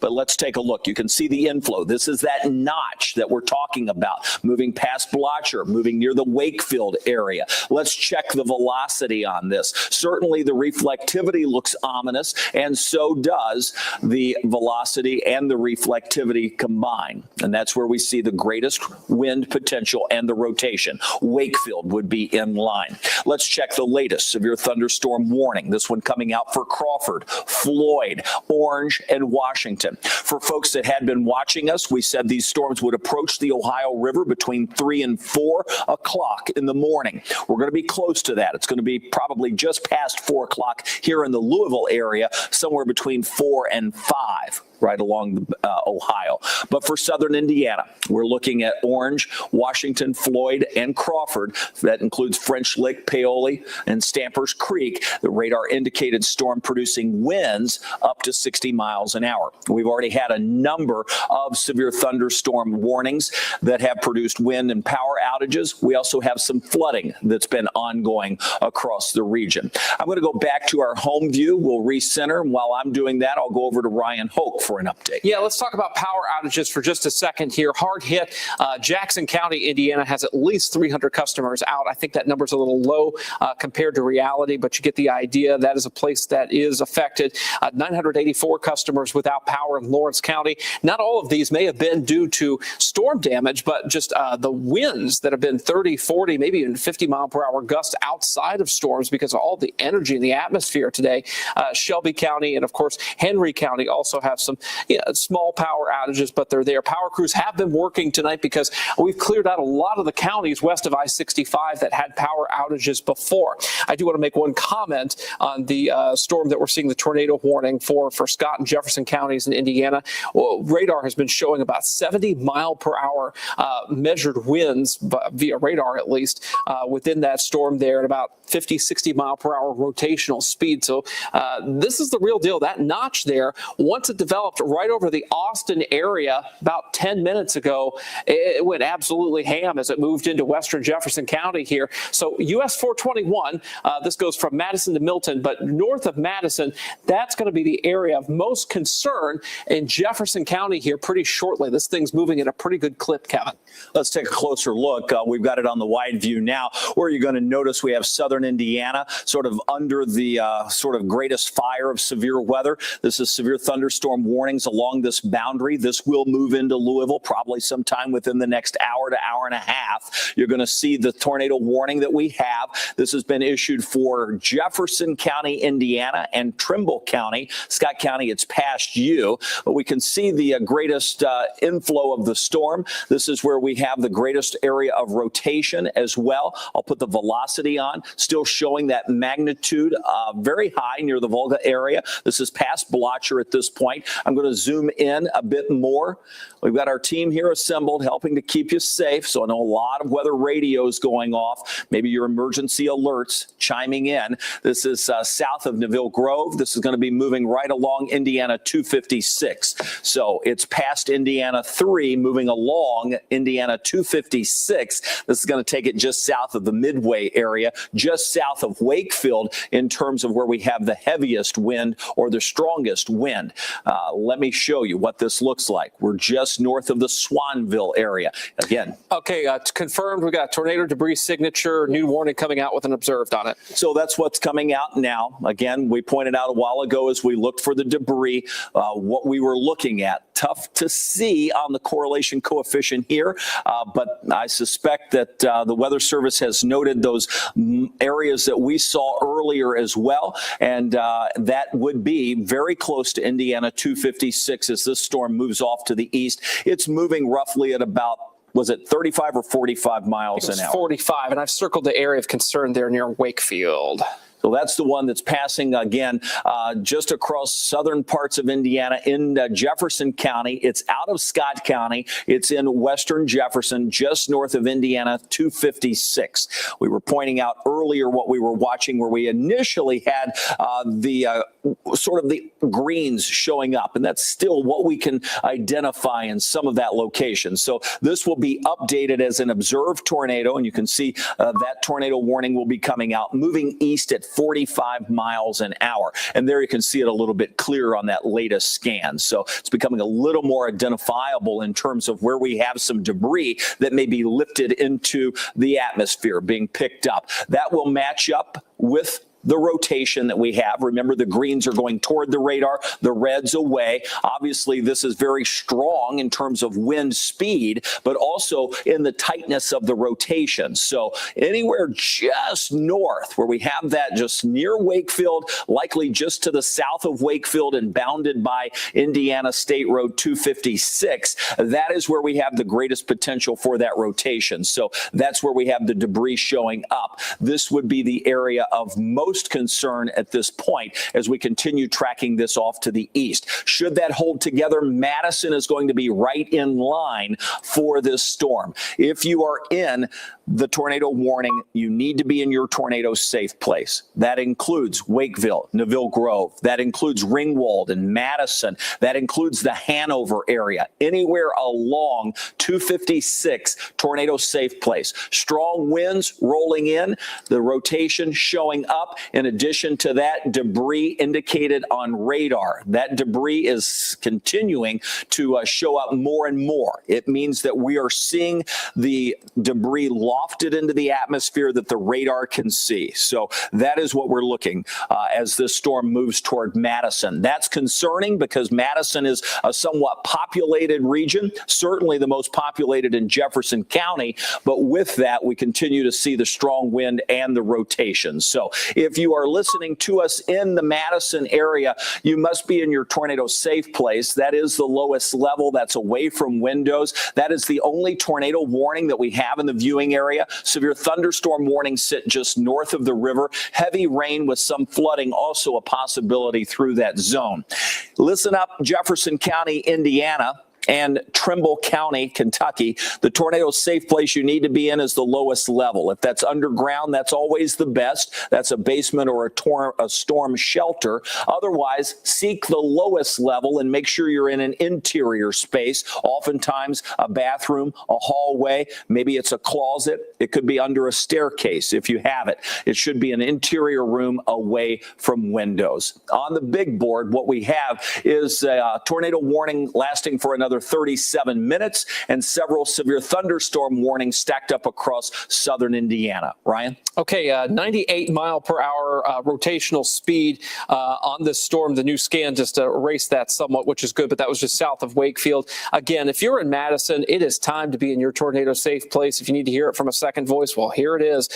This is a radar confirmed tornado. We have debris in the air that's co-located with that, of course, rotation that you see on radar. I can pop it up once more here for you. It's that little green spot that you see just south of Wakefield. This is due west of Madison almost perfectly. This is due just northwest of Hanover. We are near Neville Grove right here. This is getting ready to cross North Thompson Road. I know we've called that out a couple of times, but North Thompson Road, this is going to be a problem for you. This is just due north of Indiana 256. This is approaching Indiana 56 on the west side of Madison, North Madison, Ringwald. You folks are in danger right now. Please stay in your tornado safe place, bottom of your residence there, away from doors and windows, as we do continue to see the evidence on radar that not only is this a formidable storm, but this also has the potential to be still putting down a tornado. In fact, we can still see that correlation coefficient right there in that green. That is where we're seeing the potential, or really the certainty, that debris is in the air. Whether or not it's on the ground this very second, we're not quite sure, but it has at least been on the ground in the last few minutes. That's why this tornado warning is now an observed tornado warning. We can confirm tornadoes from radar now in 2026, and that is exactly what's happening here for the second time tonight within our 34 counties. Kevin. The first time was in Jackson County, northwest Jackson County, near Freetown, Spraytown. We know we have a tornado that's been on the ground there. We saw it on the radar, much like we're looking at here, and we also saw it from our own eyes with our storm tracker on location. Let's come back to the radar. With that, what we are tracking is the tornado warning across Jefferson County, moving into parts of Trimble County. I'm going to zoom into this. This warning no longer includes Scott County. You are in the clear in terms of this tornado warning. This is for Jefferson and Trimble. This is observed. That means we have the tornado on the ground. We see it based on radar velocities. That is a tight couplet with winds going away from the radar, winds coming back toward the radar. This is where the tornado warning is for and where the tornado warning would be. I'm going to zoom in a little closer. As we zoom in closer, we're going to point out some of the towns, some of the roads. Madison, you are in the track of this storm. You've got to be at your tornado safe place. You have to have, again, as many layers of walls between you and the outside as possible. Strong winds coming across Indiana 256. We look at that. We also look at the debris that we have. We're going to be noticing that just south of Neville Grove. This is, again, right along and just to the north of 256. That's broadened out a bit. What this could indicate is that the tornado may be touching down, lifting just a bit. Maybe it's coming over an area where there are no structures, fairly rural area, but what we know is it has been on the ground. We know we have seen debris. We know the tornado has been observed, and we know it's moving into a very populated area of Jefferson County from Hanover over toward the Madison, Indiana area. Please find your tornado safe place. Make sure you're staying in a safe zone. To the radar we go. We're looking at this. Tough to pick this out. Again, we're seeing some of the inflow, but what really tells the story is that velocity. And I'm going to center this up because it's moving fairly fast. As this moves off to the east, strong winds passing into Madison. We have Indiana 7, Indiana 256, and right in between is where we have moving into Madison the strongest of those winds. We rely on so many of you for your reports. If you are seeing damage or hearing damage, please let us know when it's safe. Otherwise, get in your tornado safe place and make sure you let this storm pass. Strong winds moving through the Madison, Indiana area. What we have noticed is this broadening out just a bit, but it is still putting down some very strong winds moving into Madison, Ringwald, and now into Milton, which is also in the tornado warning south of Madison in Trimble County, Kentucky. Let's go over to Ryan. Yeah, we're looking at the debris being inhaled into this thunderstorm here. This is kind of a technical readout, but you get the idea. Where you see the green right here, that's at ground level, and the debris is being inhaled into the thunderstorm here, potentially 10, 15, maybe even 20,000 feet. I don't think all of this is debris, but some of it certainly is here. So we're able to see in real time in 3D all of that debris getting inhaled into the storm. We know this has been on the ground.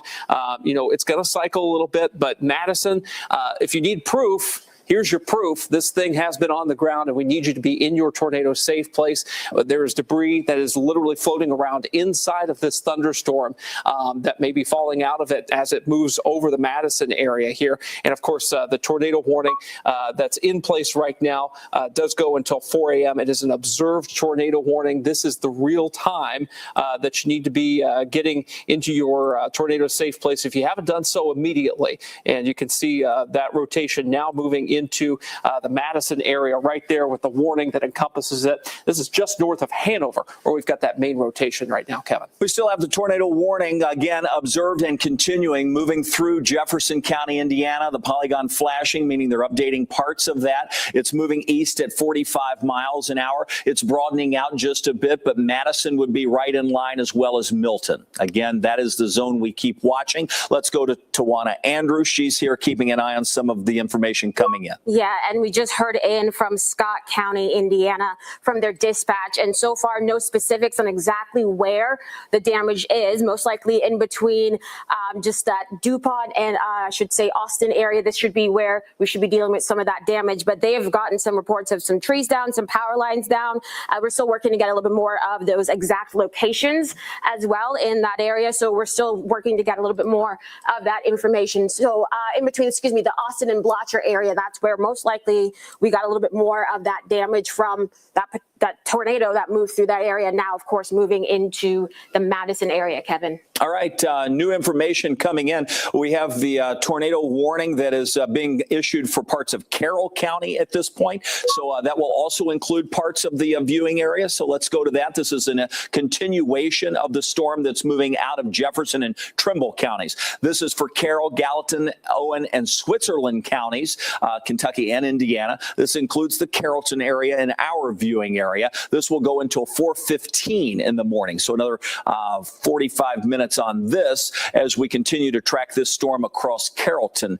This is moving at 50 miles an hour, so it's picking up a little bit in its forward speed. This is the latest tornado warning that's issued. We have other severe thunderstorm warnings. We're watching the push of wind passing Madison right now. So you, again, have to be in your tornado safe place, Madison, anywhere from Ringwald all the way down to Milton. This is a push of wind that crosses the Ohio River and will continue moving across Trimble County and into Carroll County. So again, we've seen the radar indicate that the tornado is there. We've had the observed tag on it. We know there is damage. We've seen the sort of debris being lofted into the atmosphere. I'll check that one more time for you just to see if that is still widening out. And indeed it is. So that's some good news. When we see that tight little debris ball, that's when we really know we've got a problem that is continuing to persist. When we see it sort of spread out, it means things have eased just a bit. We have seen a number of area of reports coming in throughout the evening where we have had a number of damage reports. Obviously, we have a number of power outages. We've had tornado touchdowns in northwestern parts of Jackson County, and now it appears as though we've had a tornado touchdown in western Jefferson County in Indiana. Those would be the two in our viewing area. These storms are still to the north of Louisville. They are sinking to the south. They are still pockets of wind and severe weather within that line of heavy rain. That's moving closer to Louisville, should arrive here within the next hour. Let's go to Ryan Hoke. Okay, yeah. we've got new warnings coming out at this time, another tornado warning. And what they're going to do is fill in the gap between the Madison, Indiana tornado warning and the new tornado warning for Switzerland and Carroll counties, just to make this one solid wall of warning. So this includes Manville, Indiana there, Kevin, with that brand new tornado warning. We also have the severe thunderstorm warning that now includes Jefferson County in Kentucky. So weather radios will be going off here. This is for Louisville Metro. It also includes parts of Clark and Floyd counties, as well as Oldham County. Tornado possible on the tag on this. Moving this through, that will be in place until 4:15. So if you were watching us throughout the day, we said between 3 and 4 o'clock storms arrive in Louisville. We're going to be probably just a little bit shy of that for the Louisville Metro itself, but very close to that 4 to 4:30 time frame. So our timing was good on this as we see the forward motion pick up just a bit with these storms. And that just simply means that the wind may pick up just a bit. It becomes a wind maker for most, with wind gust anywhere between 60 to 70 mile per hour possible. Otherwise, embedded within this line, we can still get these tornado warnings, just like we're seeing over across parts of Jefferson, Trimble, and Carroll counties. Let me zoom into that, and then we'll focus more on the Metro, Clark County, Floyd County as these storms move in. I want to get our SkyTrack cameras ready. I'll ask Tawana to get those set so we can be able to show you these storms as they're moving in.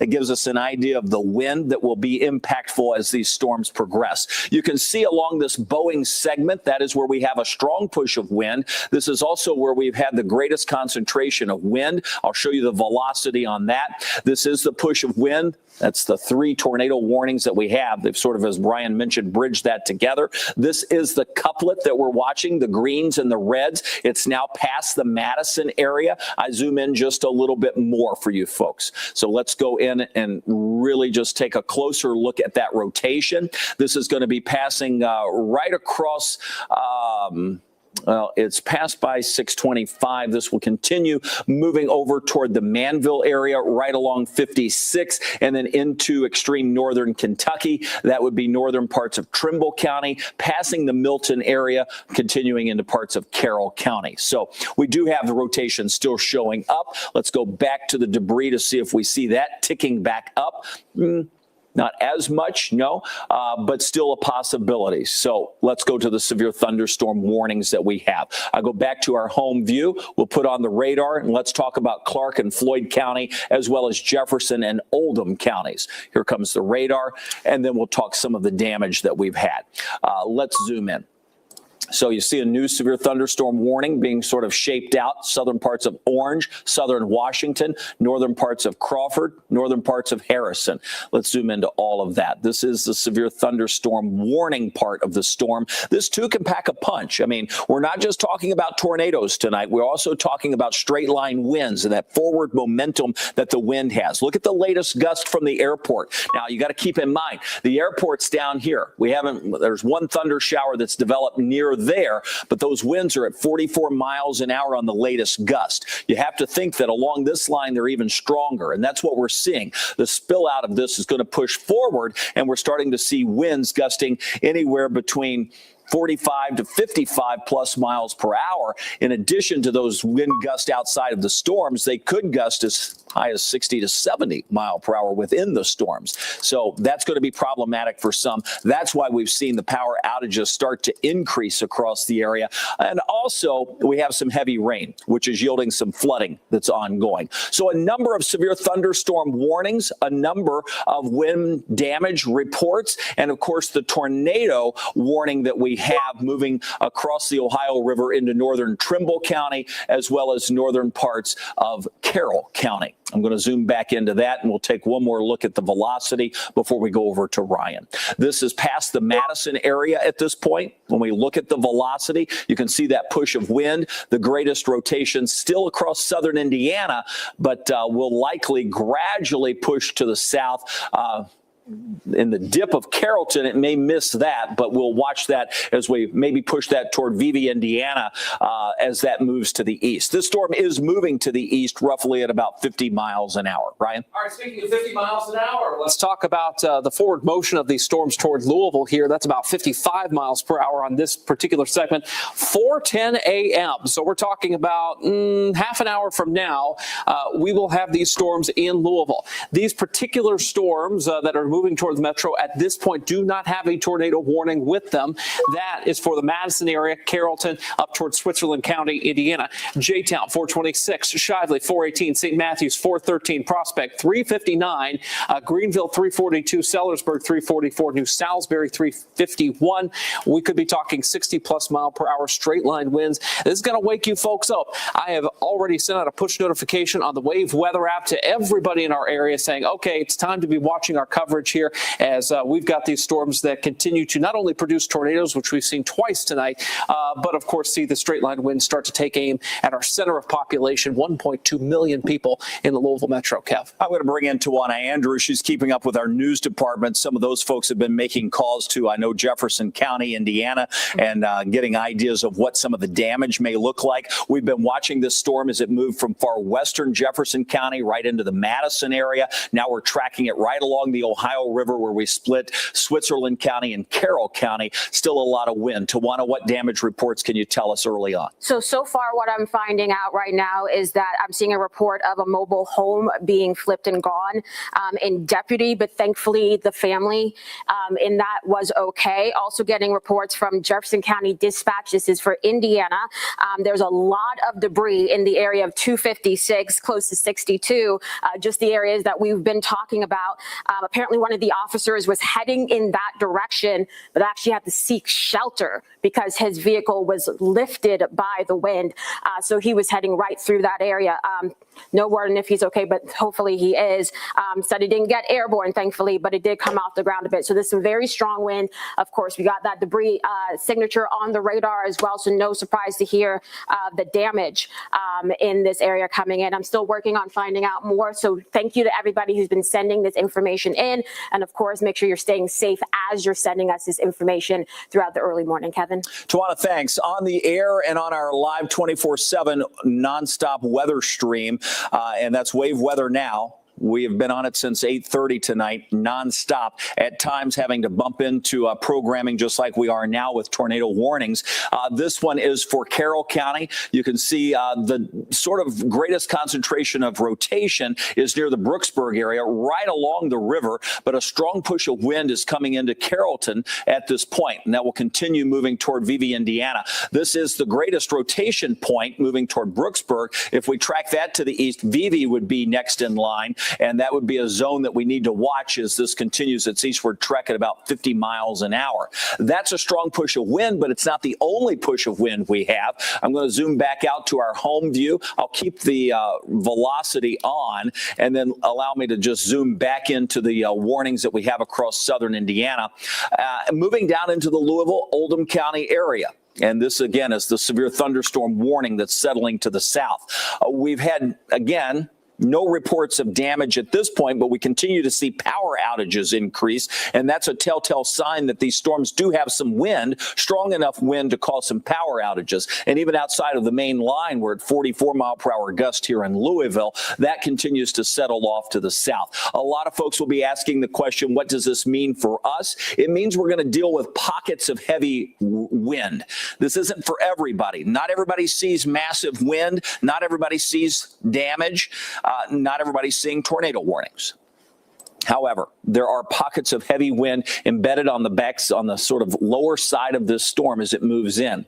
And in those pockets of heavy wind, we're going to see some isolated damage. We're also going to see a tremendous amount of water fall, and that's going to yield some flooding. We also have flash flood warnings that are already going on to the north.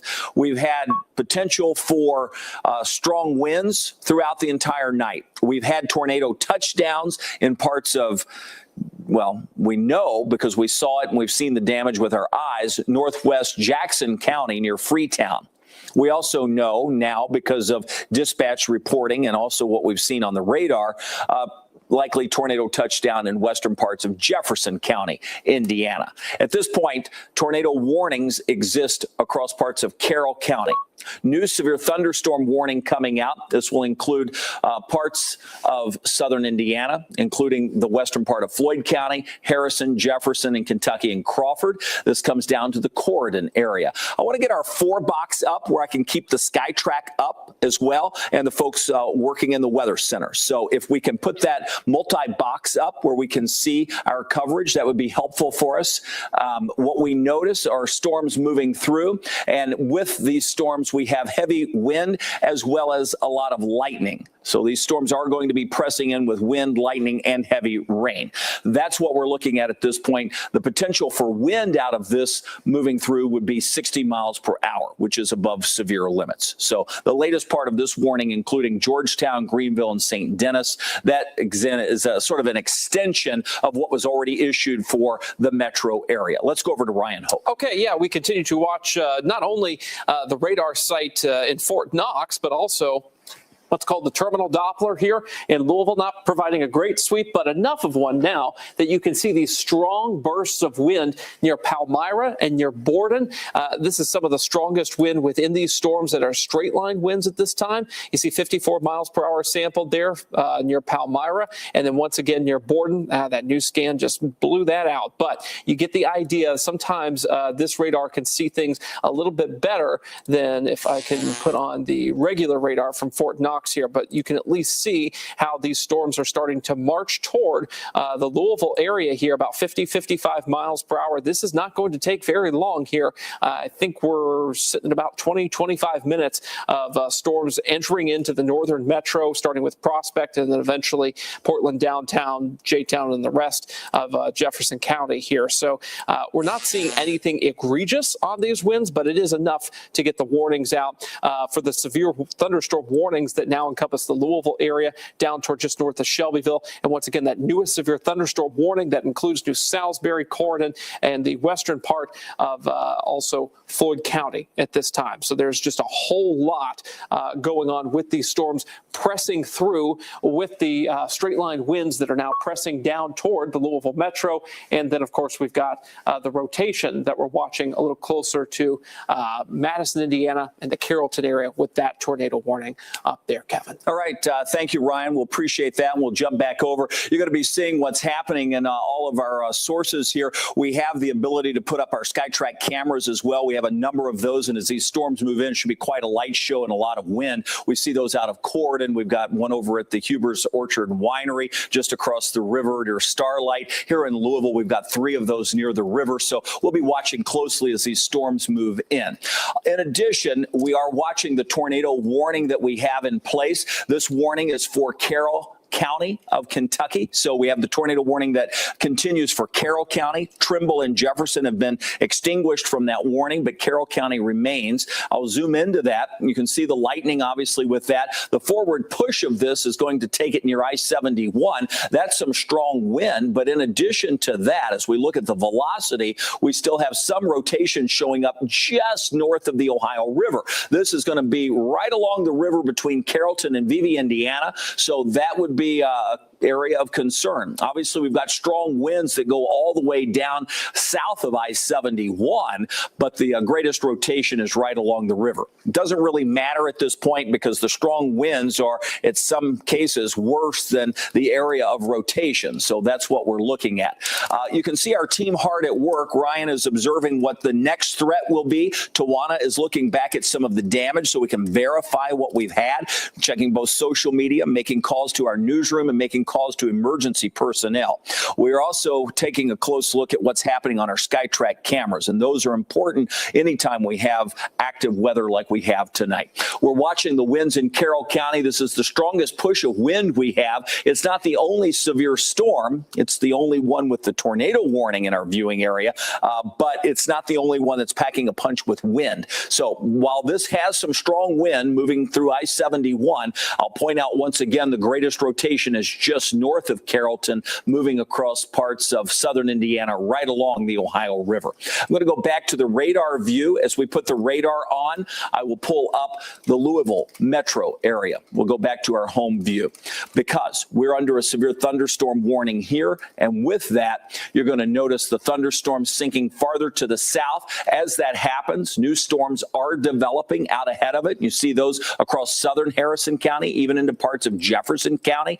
That area is not severe, but it's just an indicator that we're starting to sink this area of rain farther to the south. As that happens, we're tapping into some of the strong wind fields that we have. The very strong winds just above the surface being pulled down can produce some 50, 60, and in some rare cases, 70-mile-per-hour wind gusts across the area.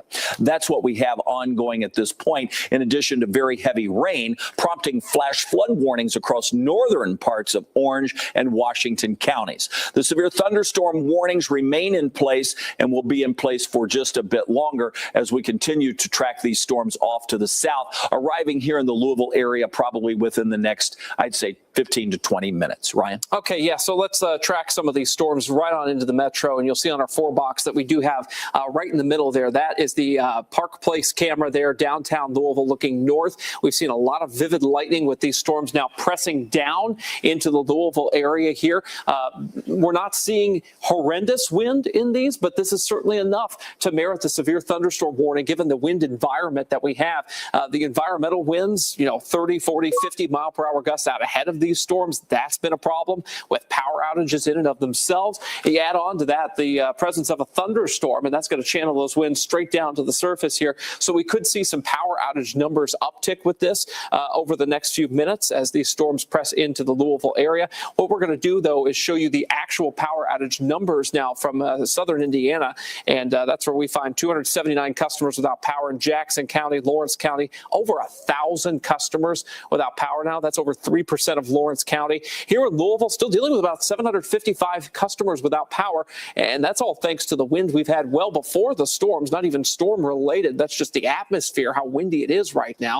175 customers in Oldham County, and there goes Crawford County, 155 customers. Power crews have been working throughout the night to restore power. We've seen those numbers dip up and down as they've been doing their magic there, but that is what we're seeing right now in terms of the power outages. Back to the radar we go. That's where we find 2 severe thunderstorm warnings. We can kind of boil this down to 2 severe thunderstorm warnings, one for Louisville that goes into Oldham, Trimble, Henry, northern parts of Shelby, also includes a good chunk of Clark County and eastern part of Floyd County. And then another severe thunderstorm warning. This is like Palmyra, the 150 corridor up there. That's going to be just south of Fredericksburg, Indiana. Washington County goes through New Salisbury corridor and the I-64 corridor, a little closer to, areas a little closer to the I-64 exit to get off to the Corydon metro at this point. So these are the 2 severe thunderstorm warnings. You make your way up toward Carrollton. That's the tornado warning. That's the reason we're on the air to begin with. We're always on the air, wall to wall for tornado warnings. That is our policy. That's what we're seeing in Carrollton and Carroll County. And Shawana, of course, continues to gather those reports, and we continue to analyze the radar. A lot going on all at once for 3:50 in the morning, Kevin. It's rare that we carry on with severe weather, especially this time of year through the early morning hours. But here we are, and we'll roll right into the Louisville area probably past the 4:30 time frame. So even with the severe thunderstorm warning, so many folks waking up, it's why we're here overnight for you. And it's why, even though the tornado warning will likely move out of our area fairly fast as it continues its eastward trek, we will not be finished with the severe threat for quite some time as these storms settle farther to the south, producing both a wind concern as well as a flash flooding concern, especially those that picked up recent rainfall. So here in Louisville, storms knocking on our door, but the greatest concentration just to our north across Clark County. That is where we see the vivid lightning, the heavy rain that is falling, and that is where we have the potential to see some of those stronger winds moving now south of Charlestown, Greenhaven, pushing eventually into northern parts of Jefferson County, northern parts of Oldham County, as well as northern Henry County eventually as this settles to the south. Big wind maker, big rain maker across the region. Flooding has been an issue across parts of southern Indiana, and as I go to our home view, I'm going to put on some of the reports that we've had. When we look at some of the reports coming in, we look at a number of sources. These are the local storm reports. Wind damage across parts of Jackson County. That was likely a tornado there. And then we saw additional reports coming into western parts of Jefferson County. Those are so fresh, they're not on the map yet. So those are only a few of the storm damage reports that we've had. They are far more numerous back into Illinois. Let me show you other reports from our MPING system, and this will show some of the wind reports that we've had across the area. There haven't been a lot here, but across parts of the Cincinnati metro area, we have had a number of trees uprooted, damage being reported there. So lightning, thunder, all moving closer to the Louisville area. I'll put the radar on, and let's take another radar tour. You can see the lightning count nearing 600 over the span of this view for the last few minutes. And as we take a zoomed in look, you're going to see that the storm passing over into Owen County is now a severe thunderstorm warning, black outline indicating tornado possible. So they're not going to continue with the tornado warning. The severe thunderstorm warning will take over, and all of these storms are settling to the south. So let's zoom in just a little bit closer. And as we zoom into the metro, you can see the Louisville area starting to see these storms encroach upon them. With that will be a push of wind and rain. How fast will the wind be? Will everybody see severe weather? No, but wind speeds of 40 to 50 miles an hour will be likely for many, and higher wind gusts on the order of 60 to 70 miles per hour would be possible for some. At this point, when we look at the velocity data, we're not seeing a whole lot of wind pockets that we can pick out. So I will zoom into that. In fact, let me just go to the scope, and we can probably tell based on the velocity. And let me just scope what's going on across parts of Clark County. As we zoom this around, what we're really looking for on the base of this would be some of those brighter colors. And we can see that push of wind coming into parts of northern Oldham County. That would be eventually approaching on 71. I-71. Some of the stronger winds to the north. This is a pretty good clip of wind passing Carrollton. That was that area that we were watching that was tornado warned for. That is now moving away. Let me show you what our big board looks like on a wider view. You can see that the showers and thunderstorms are settling to the south. Power outages have been noted in many of our counties, but we're starting to see a few more over into, say, Oldham County, which was an area that hadn't had any until just the recent scan or two, and we're up to 175 customers without power. Most of these are below that 1% range. At this point, we are in the warning stage. That means warnings are issued and severe weather is happening. On the big board, we still have 7 minutes left on the tornado warning. That had been canceled for Jefferson and Trimble. So really the tornado warning for Carroll is the only one that's in existence. We still have flash flood warnings that are out and severe thunderstorm warnings, including the Louisville area, and that's for another 22 minutes. So that will take us till 4:15. Those are the current warnings that we have. Let's go over to Ryan Hoke. Yeah, let's talk about unwarned storms. Could they get warnings? And we're talking from Paoli over toward Jasper, English. These are now moving through this western section of our counties from Orange to Du Bois, getting ready to move through Crawford counties.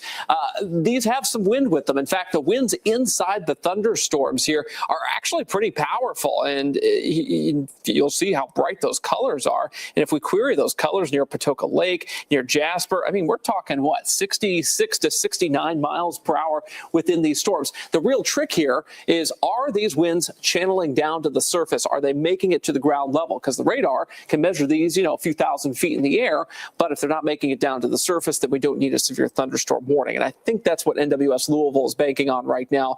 Those particular storms, not really seeing any reports of anything out of them other than just some heavy rain and lightning, maybe some gusty winds. But these storms at this time remain unwarned. The storms moving into Louisville, moving into Palmyra and Corydon, those do have the severe thunderstorm warnings on them at this time. And the tornado warning, the tornado possible tag on the severe thunderstorm warning for Charlestown, Louisville, over toward Eminence, Newcastle, and once again, LaGrange, that tornado possible tag does continue. We'll see if they let that continue through about 4:15 a.m. or thereafter with a new warning. But look at that, 1.06 million people underneath that severe thunderstorm warning. Doesn't get much more than that around here. I tell you, not only is it a threat for wind, but also the rain. We have flood advisories now coming out for the Louisville area. This is for Clark, Crawford, Du Bois, Floyd, Harrison, Orange, Washington, and Oldham. Also includes part of the Louisville Metro. That is what we're watching as this heavy rain moves in with some pockets of strong wind. The greatest wind threat is now moving out of the Carrollton area as it moves and transitions into parts of Owen County. That tornado warning will be allowed to expire coming up in just a few minutes. Meanwhile, severe thunderstorm warnings extend now south of the Ohio River, including us here in Jefferson County, Oldham County, Henry County, and those will be in place until 4:15, likely get extended a little farther to the south. I think it's important to mention where we're seeing some of the damage coming in. I'm going to go to Tawana Andrew for that coming up here in just a second. I'll let her get into place, and I'm just going to mention that the wind that's moving past the New Liberty area right along 71 is the push of wind across Carroll County that will be moving out. However, while we had damage with this part of the storm, the question is, have we had any damage coming across Oldham, Clark, or even into northern Jefferson County? Tawana. Yeah, we're keeping an eye on what's happening in Kentucky. So far, no reports out of there just yet. However, I'm just getting some reports, and thank you to our amazing viewers, by the way, sending these in. A couple of trees down so far. These are the reports that we're getting in the Madison area. And we're also hearing from one viewer saying that she saw the tornado herself pass by her home in Kent, Indiana on 256. There's a lot of debris in that area and a lot of trees down in that area. So that matches what we were seeing on the radar as well. So working to get a little bit more information from dispatch, but of course our newsroom is working on that as well. So we'll be continuing to keep an eye on it. And thank you again to our viewers for sending this information. If you can do so safely, that's the best way to do this as we continue through this active morning, Kevin. A lot of warnings out, severe thunderstorm warnings for most. We do have the tornado warning that will be allowed to expire shortly. That goes until 4:15 for parts of Carroll County, but the bulk of that is already moving out of Carroll County. Once that moves past Carroll, that will be out of our viewing area. Gallatin, Owen, and Switzerland will remain in that. Gent, Vevey, and Warsaw are places within that warning. 4:15 is the expiration time. We're getting some reports out of Washington County, Indiana. Trees down at the intersection of South Becks Mill Road and West Mitchell Road. We also have had damage reports coming out of northwestern parts of Jackson County. So a number of areas reporting at least sporadic damage. We know that tornadoes likely touched down in two places in the viewing area today, up near Freetown, that's northwest Jackson, and then western parts near the Deputy area of western parts of Jefferson County, Indiana. So that's what we have noted on the radar. That seems to make the most sense. With that, we're now tracking this line of showers, thunderstorms, some heavy rain, and the possibility of severe wind farther to the south. That will continue moving to the south as it moves into parts of Kentucky, including Jefferson, Oldham, Henry counties, already in Carroll County. But as this sinks to the south, we'll be faced with a sort of push of wind and a decent amount of rain. How fast it moves will determine whether we see much in the way of flash flooding. Most of this is moving fairly slow, which is why you see a lot of these flash flood warnings arcing across parts of Indiana, northern Kentucky, and southern Ohio. Let's go over to Ryan Hoke. Okay, yeah, we've got some storm reports here to share with you from the last few hours. Salem area, this is going to be the intersection of South Becks Mill Road and West Mitchell Road. You've got a tree down at the road there. That's as of 3:02, so that's about an hour ago. Several trees down, of course, near Freetown. That's tornado related. We know that. We've seen the damage from our wave storm tracker this evening. This will likely light up with several more reports, especially heading over toward Jefferson and Scott counties in Indiana. We've had another confirmed tornado there, as Kevin was just explaining. So this map is about to get a lot more complex. The power outages at this time, they're not super out of control, which is some good news, but there's certainly something to talk about. And just as I say that, here comes a new report out of the Madison area. There's 7,139 people in Jefferson County, Indiana, without power. That represents about 36% of tracked customers. This is a pretty populated area here, so I think the numbers are good. That just tells you that we have had at minimum a tornado in Jefferson County, and also straight line wind damage that probably took down some lines. Not surprising given what we've seen on the radar there this evening. I don't want to forget our friends and neighbors in Carrollton. Carroll County right now 12% without power. That's about 716 customers. And then we take you to Trimble County, about 15% without power. Trimble County population pretty low here, so 550 customers. That is a pretty significant power outage there. And finally, Scott County, which also may have seen that potential, of course, tornado damage there, about 7.5% without power. So Kevin, we're going to leave you with this: 36% of Jefferson County without power. There's a lot to do for line crews tonight. That was the strongest wind signature we'd seen over such a large area as we were tracking that from western Jefferson County right into the Madison area, highly populated area. So it's no surprise that we would see high power outage counts. That is likely still because of those strong winds, whether it was just because of the isolated tornado or straight line winds, as Ryan pointed out, doesn't really matter. End results the same. We have damage. We have power outages. We continue to track that storm now out of Carroll County into Owen County. Notice the camera here in Louisville shaking. Our wind gusts 36 miles an hour at the airport. This camera that we're showing you, that's coming to us from our SkyTrack camera, southern Indiana, looking to the south. So we continue to see these storms as they move in from the north. So we're looking from Waterfront Park Place, shooting across the river into southern Indiana on that camera. So we're watching these incoming storms. You're going to see a lot of lightning and a wall of water come in as we obscure that view coming up shortly as storms move into the Louisville metro. Heavy rain is falling with these storms, and that will pose a problem with the potential for flash flooding as well. Back to the radars we go. We're still at 82 degrees. It's still very warm. It's 4 in the morning. Yeah, A, it's early, but B, it's very warm and very humid. Southerly winds today brought back a lot of moisture, a lot of humidity, tropical in some cases, and that's going to cause potential for some flash flooding with these storms, but other additional storms firing to our south later in the day today. We're watching the radar. We go to the velocity. I'm going to go into the radar view, and as we zoom in, we'll see if we can pick out some pockets of any rotation. Let's start with the storms that are unwarned back to the west. This is Du Bois County, Jasper, Indiana. Nothing much there. The tornado warning for Carroll County is expiring as we speak. They let it go early by about 10 minutes, 11 minutes to be exact. Let's pan this over. We're looking for pockets of heavy wind along this line.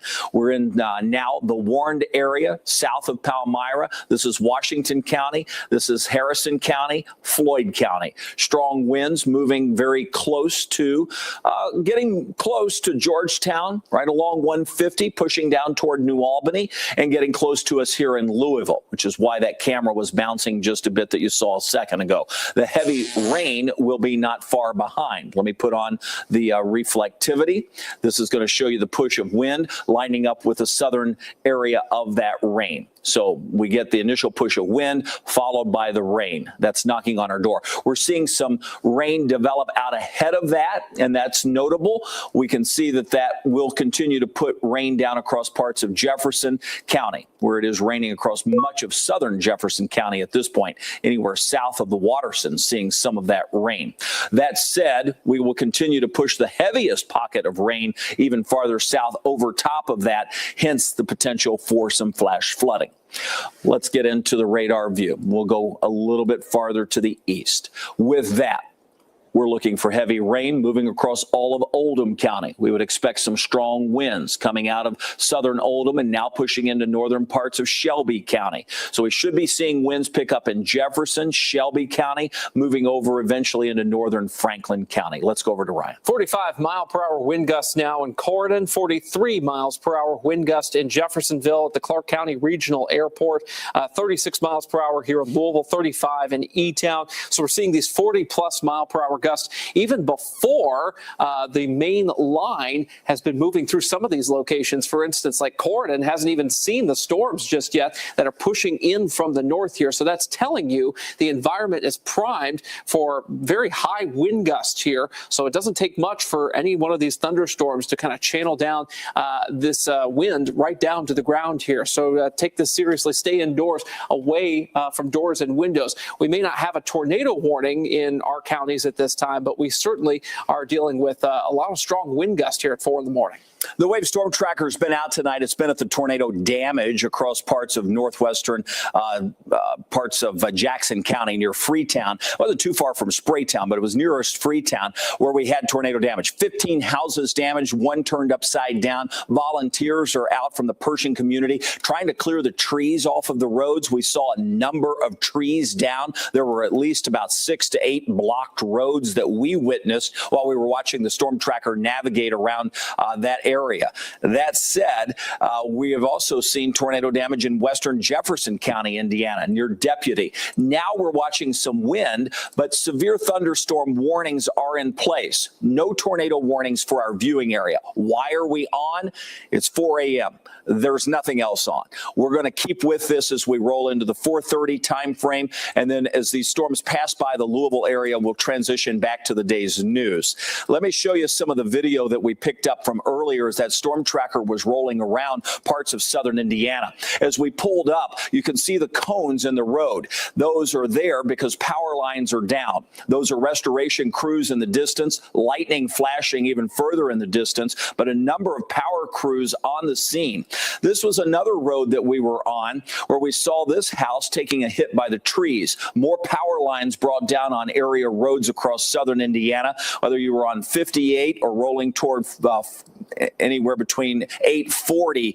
Those were all roads that had power lines down across parts of Jackson County, Indiana. This was a very common scene. So obviously it's going to take a little bit of time to see those get cleaned up, especially the ones entangled in the power lines. It's a dangerous job, especially when you have active weather continuing to move through. What we note now are showers and thunderstorms pressing through Louisville. A lot of folks waking up with the sound of rain, maybe seeing the lightning flashes or hearing the rumbles of thunder. We have no tornado warnings currently.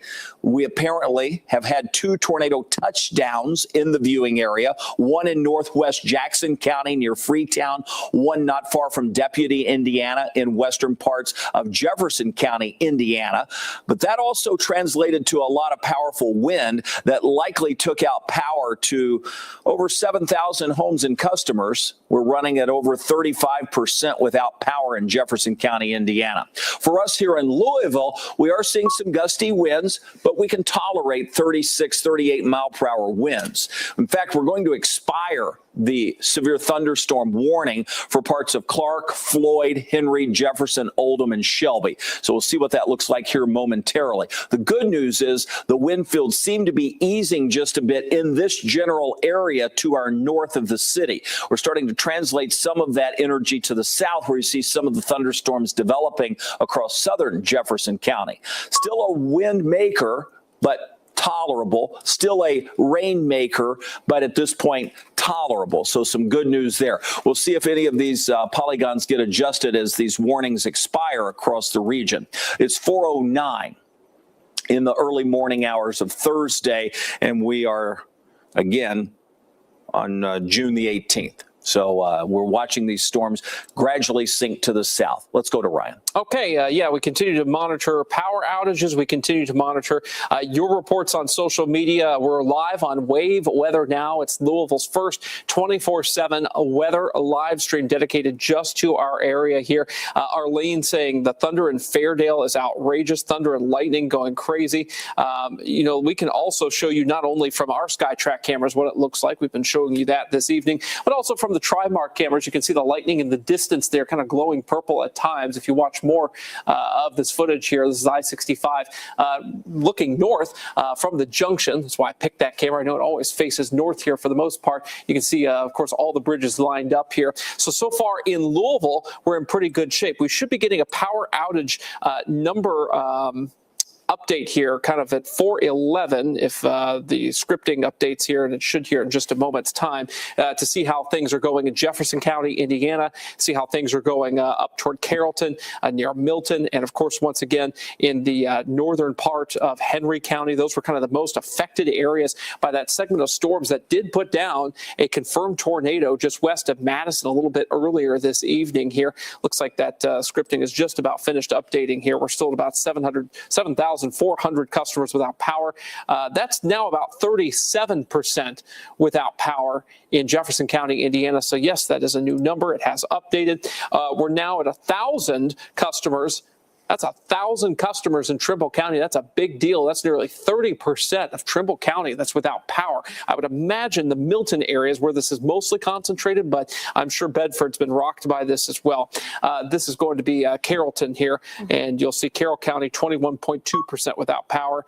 That's about 1,273. Flash flood warning has just been issued, and it looks like this covers some of our counties, Kevin. Yeah, that's going to include parts of Clark, Floyd, Harrison, Scott, Orange, Washington, Trimble. So this is what we were talking about. In addition to that, you're seeing a latest thunderstorm warning. Let me go to that so we can take a closer view as this sinks to the south. You're talking Crawford County, moving over into Perry County, Indiana. So that's the latest on the severe thunderstorm warning that continues with that line as we sink it farther to the south. That is a severe thunderstorm warning that will go for parts of southern Indiana until 4:45. So we have severe thunderstorm warnings stacked up. No tornado warnings at this point. It's a wind and rain maker. Tornado warnings have expired. Flash flood warnings continue to come out on the far side of the precip shield. That's going to continue to plague the area as we bring this slowly through southern Indiana into parts of extreme northern Kentucky. Now, with no tornado warnings and severe thunderstorm warnings set to expire at 4:15, should no other warnings be issued further downstream, we're going to plan hitting the newscast at 4:30. We'll stay on until that point. I'm giving a little bit of direction to our teams in the back here. So what will happen is we'll plan sunrise, normal start time 4:30, unless we have these storms still severe moving through Louisville. Obviously, we'll keep it weather heavy. We have had 2 tornado touchdowns in the area, not necessarily Louisville, but in the viewing area, northwestern parts of Jackson, western parts of Jefferson County, Indiana. Thunderstorms continue, potentially severe, as we track these off to the south and east. I'm going to sort of center this up. We'll come back to the Louisville area. Heavy rain moving through. This severe thunderstorm warning is in place until, and I'll just go back to the feature on the radar, 4:15, so 2 more minutes on this warning. At this point, we've had no extension farther to the south on that warning. We'll still wait to see if we have that. Again, additional, and we'll go back to the home view quickly because I want to point this out, even though it's outside of the viewing area. You can see the tornado warning that's been extended. This was the one that we were watching earlier, passed by Covington. That one's still observed, so they're still watching the tornado with that one outside of the viewing area. That's near Kincaid Springs for folks that know that area. For us, it's a heavy rain and lightning maker that's moving in, along with some pockets of wind now moving into the Louisville area. Our gusts are down to 35 miles an hour at this point, and that is, again, tolerable. We'll watch this rain sink to the south as well, where we may wind up with at least a few flash flood warnings in addition to what we currently have sitting just to our north. So far, our highest wind speeds here in Louisville have been probably around 40 to 45 miles per hour.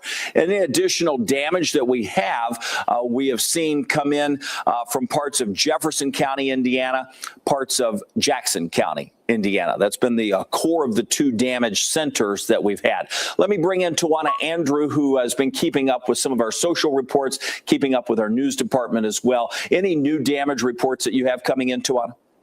Yes, so we're currently working on getting some of the pictures in from the Kent area, getting more reports of the damage in. Hold on one second, let me get that mic on. Yeah, here we go. So what we're seeing right now, this is an old photo, so hold on one sec. We're working on trying to get some more images in from the Kent County area. So thank you to those of you in that area who've been working to send us a little bit more of that information throughout the morning.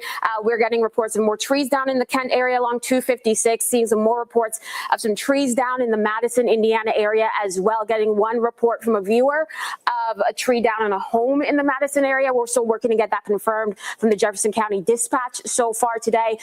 So what we're keeping an eye on is a lot more of that wind damage in the very northern portions of Scott County into Jefferson County in Indiana. So thank you to all of you getting that in, getting a lot of reports of plenty of trees down in the Hanover area, especially towards Main Street as well from some of our viewers. So it's that Hanover, Madison area that appears to be pretty hit hard so far this morning. And now kind of switching over, Kevin, as you've been mentioning, to that more of the flooding threat happening in Indiana as the stronger wind now pushes into Kentucky. It's nice to see that the extension of the severe thunderstorm warning has not been pushed to the south. So Louisville no longer under the severe thunderstorm warning. So, Clark County no longer. Floyd County really no longer. So we've got the severe thunderstorm warning that sits back out to the west across parts of Crawford County, Perry County, and into Harrison County, Indiana. That's one severe thunderstorm warning. And then on the opposite side, that one's expiring as well. So the good news is the extension of these warnings, the National Weather Service really paying close attention to where we have the strongest push of wind. Let me go over to Brian Good. He's been keeping in, I got one more warning here before I get to you, Brian, sorry. Let me bring this up, and you can see that this is going to be the extension of that far part of the storm, sort of where we had the peak winds. And that's going to be moving through parts of Franklin County, Scott County, Shelby counties of Kentucky. So our far eastern counties starting to see some of that stronger wind move in. Again, radar estimated up to 60 miles per hour there. We have seen some wind damage with that part of the storm, so it's worth pointing out that power outages are possible across parts of Franklin and Shelby counties. Now let's go to Brian.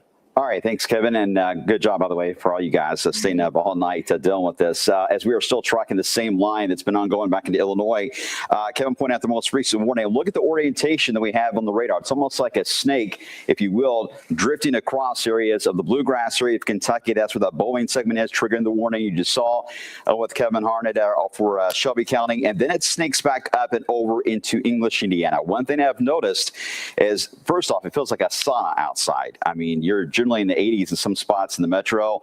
Very windy out there, and this rain feeding in across the metro is traveling in the opposite direction the line is. It's moving north into the band of rain. That is going to really feed some impressive rainfall rates. Where you see that shade of blue, that's about 2 to 2.5 inches per hour is the rainfall rate as that sinks down toward the metro at a bad time. A lot of folks are already on the road. I saw several cars on the interstate on the way in, so everyone is already venturing out. Rainfall amounts not that impressive yet in the metro, but with this convergence of these two lines, we're going to certainly see some impressive rainfall rates and amounts. More than 2 inches already falling in that yellow spot in Indiana, Kevin. Yeah, and Brian, I'll point your attention to some information coming in from the Weather Prediction Center, where they're saying that flash flooding is going to be possible, and that is a concern. I know you'll take a close look at that. That's just now coming in, but that is going to be the case as this moves off to the south. And it's moving, it's not moving at a hugely fast pace, so we're taking our time bringing this heavy rain in sometimes multiple bands through the same area,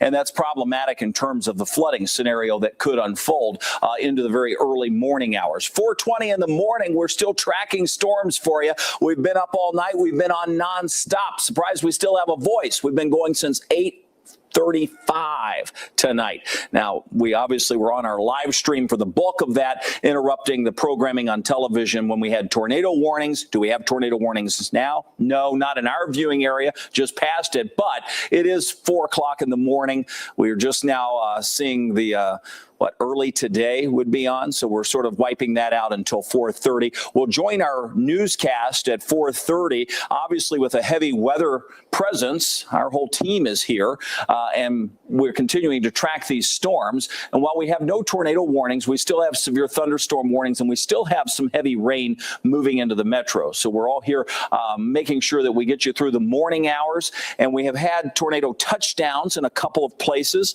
So we've got reporters that are on the scene in southern Indiana, up near the Freetown area. That's northwestern parts of Jackson County. And we hopefully have crews headed over toward Jefferson County, Indiana as well. That would be over toward Deputy, Indiana, moving toward Hanover and Madison. That area, we have a number, thousands of people there alone without power. So those are the two zones where we know we've had likely tornado touchdowns. Recapping the severe thunderstorm warnings that we have across the area, you look at Louisville, no warning, thankfully. However, just out to our west, severe thunderstorm warning. Let me go to that, and I'll show you what we're watching. As we zoom into the severe thunderstorm warning that sits just west of Louisville, this encompasses parts of Crawford County, stretches all the way back to Ferdinand, moves down toward Leopold and Perry County. This will incorporate parts of New Salisbury as this arcs into Harrison County, Indiana. So that's a severe thunderstorm warning. Let me show you the winds with that. As we look at a little closer the velocity view, you're going to see some pockets of wind, and we see that moving across southern parts of Du Bois. That would really be southeastern parts of Du Bois, and northern parts, including the English area, not far from Eckerty. This is northern Crawford County. This will push into a lower wind field into northern Harrison County. You start to see these blues, some strong winds moving in. That's powerful pockets of wind. I'm going to drag this over as we keep the velocity on. We'll take this past the metro, where our winds have actually subsided a bit. We were up into the 40-mile-per-hour gust range measured. Now we're at 31. You can see our winds have eased just a bit. Heavy rain still falling. We're looking at the velocity. This gives us a measure of the wind speeds. You bump into our western or our eastern parts of the viewing area, you get the severe thunderstorm warning that encompasses a good chunk of Shelby and Franklin counties. And within that zone, again, we have some pockets of heavy wind, strong wind showing up, not far from the Shelbyville area pushing in. In addition to that, that's pretty much the warnings that we have. The other severe thunderstorm and tornado warnings up toward Williamstown out of the viewing area. The other warnings that we have in our viewing area are the flash flood warnings, and that stretches across a number of our southern Indiana communities. And that's because of repetitive rain training over the same area. Repeat rain, same location, causes flash flooding, and that's what we've noted. I'll put the radar back on, and you can still see we're seeing more and more rain in that area. Now, with that said, the threat of severe weather will gradually be easing as we roll into the very early morning hours. So some good news there. We're coming up at 423. It's 78 degrees. Our winds here in Louisville at 31 miles an hour. We're tracking severe weather, but the tornado threat is easing just a bit. Our main wind threat also easing for the Louisville area with rain taking over. Probably a flash flooding threat will ensue as we bring in more heavy rain over the concrete jungle. But we will continue watching the potential for some wind as well. Let's go over to Brian. All right, thanks, Kevin. In fact, speaking of that, as we vault the next few hours, here's a short-range look at the data trends. This model off just a bit. The storms have moved a little faster than what was indicated.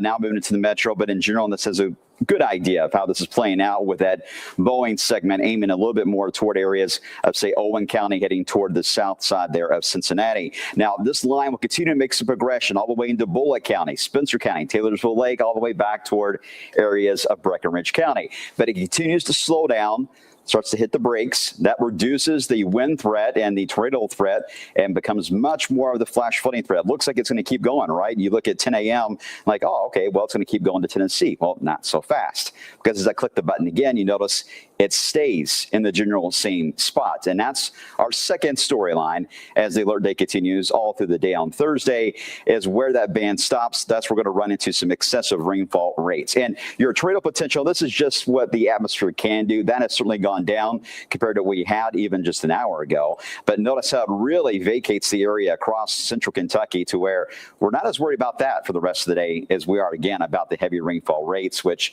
right now, again, exceeding 2 inches per hour as this moves in during rush hour. Even 1 inch per hour, Kevin, at rush hour causes a big mess here. 2 inches plus, that's going to be certainly slow go today. Yeah, well, you know, we had our first named storm, Arthur, so we're tapping into that tropical moisture, which is really could be a mess if we can realize the 1 to 2 inch an hour rate that would be possible. So we'll see how that goes. Certainly, the morning rush could be impacted depending on what happens with this. This should be out of here, I'd say, by that 6, 7 a.m. time frame. But nonetheless, the residual effects behind it may be left over. We'll see what it causes over the course of the next hour to hour and a half. Meanwhile, the severe thunderstorm warning stacked up back across areas to our west. Crawford County, as Harrison County, even parts of Perry County, seeing the strongest wind out of the deal. But even there, it's below severe limits as we speak. It is a wind maker that continues to sink to the south. The team is looking over things over in the Weather Center. Tawana's been keeping an eye on the damage reports that have been coming in in throughout the night. We're still sending crews to some of those locations.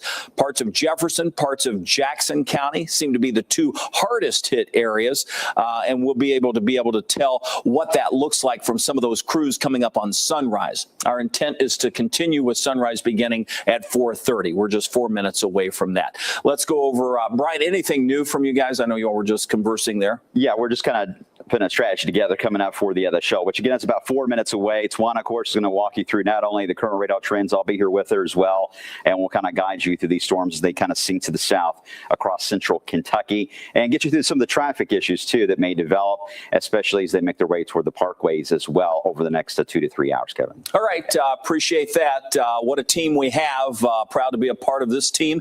We've been here throughout the last several days saying, hey, it's an alert day. Now's the time to get prepared. We knew we would be here all night. Here we are at 4:30 in the morning on Thursday. We've been tracking these storms nonstop since 8:35, and we have been keeping you up to date on what is happening and unfolding across the entire 34 counties that we serve. Right now, it is a wind and rain threat that we have as we sink these showers and thunderstorms off to the south. Again, pockets of wind, that's something we've been watching. I'm going to show you on the velocity what we're noting across parts of Crawford County.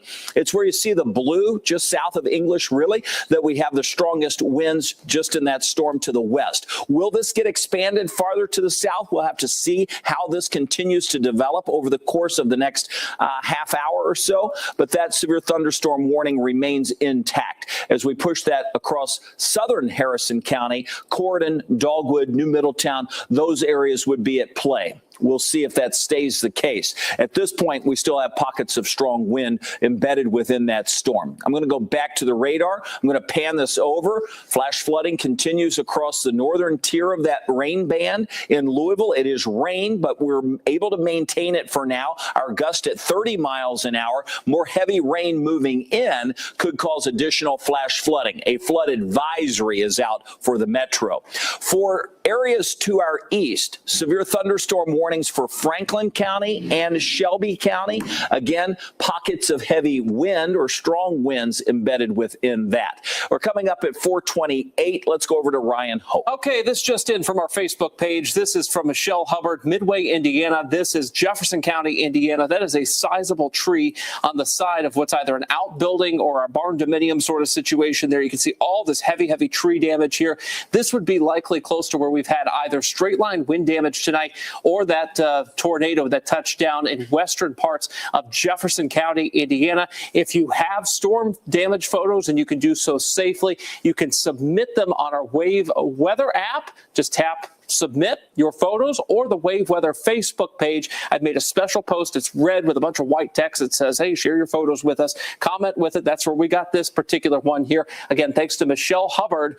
Some pretty severe tree damage there, and I have a feeling daylight will show a lot more than just this, Kevin, in Jefferson County in the morning here. Our plan is to take a quick break coming up, and then we will continue to resume with weather coverage that takes us into Wave Sunrise beginning at 4:30, coming up in less than a minute. Again, severe thunderstorm warnings continue for parts of Shelby and Franklin counties. We also have severe thunderstorm warnings for areas just back out to the west of us.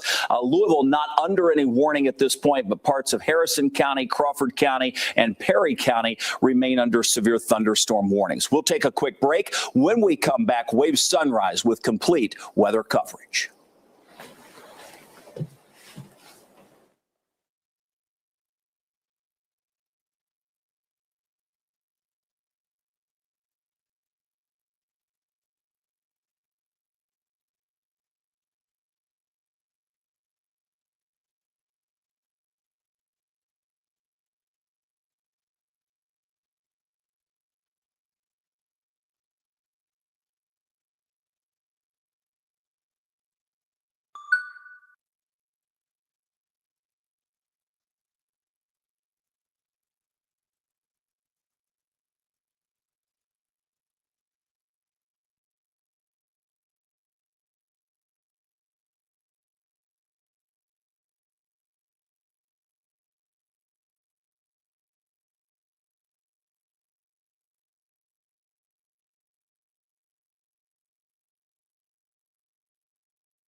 with Alert Day coverage now. This is Wave News. It is an alert day, and we have had severe weather move through the area. 2 apparent tornado touchdowns in Indiana, snapped power lines, down trees, damage to homes. This is northern Jackson near Seymour. First responders say also at least 15 homes were damaged. Our weather team has been here throughout the overnight hours into early this morning, keeping you updated on everything that is taking place right now to keep you safe. Let's go back to Chief Meteorologist Kevin Harned right now, who's been pulling an all-nighter, letting us know what's been taking place. Yeah, happens on occasion, Shannon. We're all here tonight. We will be seeing this ease, and most of us will be headed home. We'll hand it over to Tawana and Brian through the rest of sunrise. But until we can get our computers swapped out, let me give you just a quick update. Here in Louisville, no warnings. That's the good news for the metro area. We are tracking severe thunderstorms both to our west and to our east. These storms continue to press across parts of Shelby and Franklin counties with wind and rain, and we also have strong winds along with heavy rain lined up along I-64, northern parts of Harrison and Crawford counties of southern Indiana. As this rain pushes through the Louisville metro and sinks to the south, we will be seeing the possibility for additional heavy rain that could cause some flash flooding, and that's the potential that we'll be looking at as we roll into the early morning hours. So this is round one. We contend with additional heavy rain to our south as the afternoon unfolds, and that could yield some additional flooding. Tawana Andrew has been keeping up with some of the damage reports that we've had throughout the overnight hours. I want to go over to Tawana just to get a quick update on some of the latest reports coming in, including those thousands that are without power across parts of Jefferson County, Indiana. Tawana, it has been hard hit in southern Indiana. Yes, southern Indiana has been certainly hit hard this morning. So if you can switch over to Max 2 on this monitor behind me, we've gotten reports of quite a bit of damage in the Madison area towards parts of Hanover and now we have a new tornado warning. Kevin, let you jump in on that as we continue to monitor, of course, what's coming in right now. And that looks like it's going to be for more of our areas just to the west of Corydon. So southern Crawford County getting in on that, Kevin, for this morning. That goes until 4:15 a.m. Central Time. Let me give you the details on that. We have been watching this weak rotation that was showing up across parts of Du Bois County. I'll zoom into this. Again, this is for Crawford, Du Bois, and Meade. We were saying it was a wind maker, also showing some signs of rotation moving near Birdseye, English, Ferdinand. All of this until 5:15. So we've got another 45 minutes on this warning that's now coming out. This marks one of many warnings that we've had come in throughout the overnight hours tonight. I'm going to zoom this down. You can see the notch on that radar echo, and this is coming from the reflectivity. Let me show you what that looks like in terms of velocity. This is the area we're watching, and that is the minor rotation that we were keeping an eye on. Remember when we were looking at this just about 20 minutes ago, we said there's pockets of blue indicated some areas of wind that were pushing through, but now you can see just a little bit of red showing up in there as well. Again, that's the rotation that we've noted. So when we check the velocity, you can see it's not all as pronounced as what we've seen in the other 2 tornado touchdowns that we had earlier in the night, but nonetheless, it is there. And also what is there would be when we look at the reflectivity, you can see that inflow in the notch that shows up. So as that storm makes its way past Ferdinand toward the Birdseye area. This is the tornado warning that we have. That tornado warning is in place coming up until 5:15. Ryan, I'll ask you on the NWS chat to take that to the bottom so I can see that. And then when we look at the wind as well as the rain all along this line, flooding will become an issue as well. So we have the tornado warning. That remains, again, in place as this storm moves off to the east at 50 miles an hour. It's fairly fast moving, but nonetheless, it is one that has the potential to produce a tornado. Do we have one on the ground? No. This is radar indicated, but that's the way they've started out. And as time has worn on in several of these instances tonight, we've noted that that's become tighter and tighter and making a touchdown in at least 2 places, one in western parts of Jackson County, one in western Jefferson County in Indiana.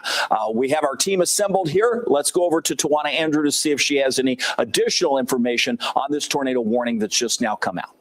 We're continuing to work a little bit more to get some more information on this, plus, of course, the flash flood warning that is just to the north of it. So continue to keep an eye on that minor rotation that you mentioned. And I'm trying to get a view of some of the INDOT cameras in that area to see what's actually happening on the ground in that spot. So that's something I'm efforting as of right now. But it's really that torrential rainfall along with that. So don't try to be, out on your patio trying to see if you can see it. No, this entirely, if that tornado is there, is going to be rain wrapped. So it's better to get in your safe space as of right now as we continue to monitor a little bit more of this. So certainly watching that rotation, that little notch there that you mentioned, Kevin, the very southern portions of Du Bois County, trying to track right now into northern Perry, southern Crawford County.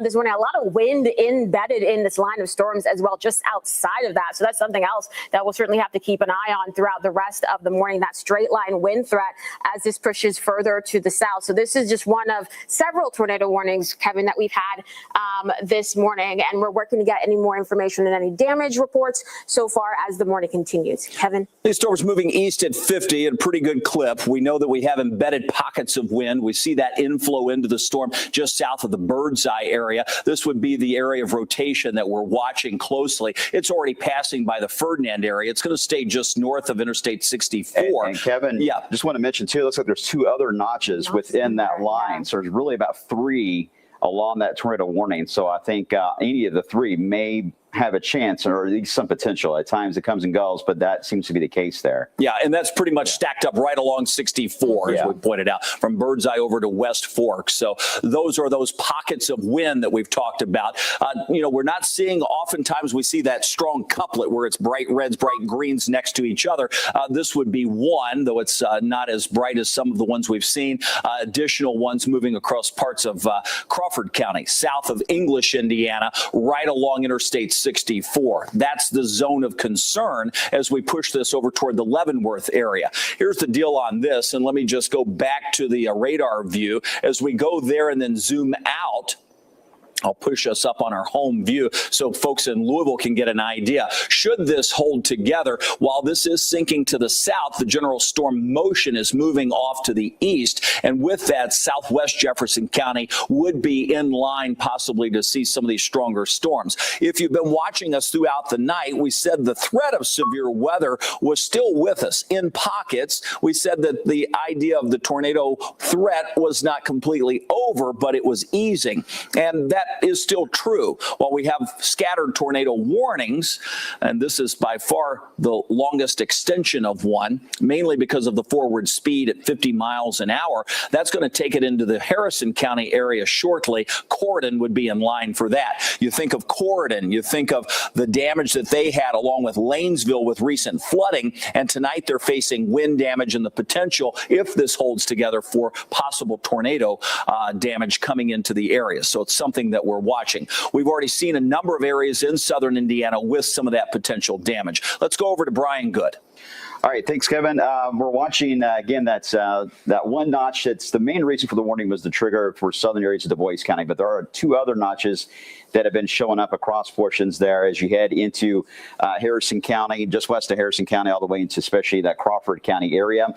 We do have our SkyTrack camera up, and this is going to be in the Corydon area. We are monitoring, of course, the wind as it sinks down from the north and west as that wind picks up there. You can see the lightning in the distance as well. The flag aiming to the right, indicating a very strong west-southwest wind right now into the Corydon area. Once that band gets a little bit closer near the old State House there, that's when the rain really is going to ramp up. But look how vivid it is. It's like a constant feed of lightning there into Harrison County as that line moves through. Now, the tornado warning is just west of this location, to be clear, but the storms are feeding east at the same time they're going south. So there is a chance we may still get some alerts for Harrison County, Kevin, as it gets a little closer. Yeah, we've noticed the wind, in addition to the lightning, both picking up within that frame from our Corydon SkyTrack cameras. So Corydon located right here, pretty much in the center, just south of Interstate Interstate 64 of Harrison County. That storm system moving across parts of northern parts of Crawford County, in far southeastern parts of Du Bois County. So right along Interstate 64, that is that zone that we've been talking about for that potential for the tornado warning. We have a number of power outages that have been reported throughout the night. I suspect we're going to be adding to that with this cluster of storms that's now moving across parts of Crawford County from English down toward it. You can see additional severe thunderstorm warning being expanded out and ahead of that tornado warning. So this will include parts of Louisville, including southwest Jefferson County. So we were talking about that just a second ago, saying that if this storm held, it would be pushing into Jefferson County. Well, the National Weather Service is saying likely to see at least some strong wind out of this. Notice the wind speed forecast, 60 mile per hour. Again, this warning will go until 5:15. So both the tornado and severe thunderstorm warning on that. And it's interesting, Kev, because the tornado warning is moving east at 50. These that are moving into Louisville are moving to the southeast at about 30 miles per hour. So difference in speeds there. So everything's kind of congealing together. Yeah, and storm motions. Notice the flash flood warning coming out. This was another problematic. This could be in some cases more problematic than the wind itself because the wind's going to be sporadic. The flooding could occur in many areas. So we see a flash flood warning coming out for Metro Louisville as well. It's going to be a rough start to the morning here in Louisville. While we haven't had a ton in the way of severe weather in terms of wind tornadoes in the metro, we have had it in the viewing area, and now we're seeing heavy rain spill in. It's 4:41 in the morning. This is a wide view. We're tracking severe weather now across the metro area. Tornado warnings that are both to our west and to our east. The ones in our east are away from the viewing area, but the ones to our west continue to move across parts of the viewing area. Let me zoom into that. We'll see if we can pick out any additional rotation zones, see if we can pick out any additional areas of most concern. We have pockets of wind, so that's what we've seen. Right along Interstate 64, anywhere from Ferdinand all the way over toward the Leavenworth area, which takes us just to the tip of the Ohio River, and this should spill into parts of Harrison County as well eventually. Notice that lightning. You're looking at the camera in the middle part of the screen over here. This is Corydon, so this is Harrison County. The lightning is vivid, both cloud to cloud and cloud to ground. When we look at the velocity inside of this storm, what we're looking for would be any of the rotation. It's tough to pick the rotation out on this, but it's not quite tough to pick out the pockets of heavy wind, and we see that marked by some of those brighter colors. This would be one area of rotation we could pick out easily. There's another one just south of English, but this is strong wind pushing through in addition to some very heavy rain. At this point, power outages will be something that we're watching. Tawana Andrew has been calling up and looking at some of those power outages over the last little bit. We can take a closer look at those coming up for you, but I can tell you the number one areas over in Jefferson County, Indiana. Tawana, I see you have those behind you. Let's just take a look. Yeah, we're keeping an eye on the Jefferson County, Indiana area because that's where we got reports of all that damage towards Madison, towards Hanover as well. Gotten plenty of reports of some trees down as well, and just seeing some more reports from those of you in Carroll County saying that your power is out. Same thing for Bedford. So looking at some of the numbers in those spots, now 39% of Jefferson County, Indiana, that's more than 7,000 people without power. Not surprising with some of the damage photos that we have been seeing in those spots to start off the day. Also, for those of you I've noticed, it's picked up in Henry County as well. You have 34% of that county without power. So that's about 1,500 people dealing with that to start off the day. For those of you in Carroll County who've been just continuing to keep an eye on it, so far, about 22% of you, so 1,300 people without power. We've seen, of course, we have that confirmed touchdown in Jackson County. Crews have been working to get that back up and running with that confirmed tornado that we had, and of course the damage that we saw in that area. And also Scott County, we saw some more of that strong wind move through your area earlier this morning, so a little less than 800 people without power. And of course we have one crew heading back into Jackson County this morning to just keep an eye on the damage that we saw there, but now we have another crew keeping an eye on what happened in Jefferson County in Indiana as well for this morning. So we have Marissa Burke, who's heading to that Freetown area. She's about 15 minutes out, so we're going to be keeping an eye on the storm tracker that she has, and of course a photographer heading to the Madison area as well. Of course, it's still dark, so if you cannot safely go out and check things out, please do not do so, and continue to keep an eye on a new severe thunderstorm warning. Kevin, let's get to that. This is going to be over to an eastern part of the viewing area. This will be for Franklin County. I'll just take you to that warning, and we'll come back to the tornado warning. This latest severe thunderstorm warning is for Franklin and Shelby counties in our viewing area, Fayette and Scott just outside of that. 5:30 is the expiration time, mainly for the wind potential as we bring this front through and closer to the Lexington metropolitan area. Back to the tornado warning we go. You can see they've trimmed it up just a bit. No longer includes Du Bois County, still includes northern Perry County, a good chunk of Crawford County, comes right up to the county border of Harrison County. At this point, still tough to pick out the rotation, but the pocket of wind that we're watching is across far western Crawford County. That's going to push close to English, Indiana, not far from Leavenworth, right along Interstate 64. Busy interstate travel, maybe a little early to be busy, but interstate travel would be impacted by this along Interstate 64 west of the Louisville area. We'll continue to track that as we move that storm off to the east. That storm is moving at roughly 50 miles an hour. With that said, as Brian mentioned, those storms settling to the south are moving roughly at about 30 miles an hour. So it's a slow sink, which means that repetitive rain over the same area yielding some flooding, which is why you see that flash flood warning, especially for the metro. We have a lot of concrete. That water cannot be absorbed by it, so it has to go up. That means it rises. That means we see some flooding, and that's certainly going to be the possibility as we head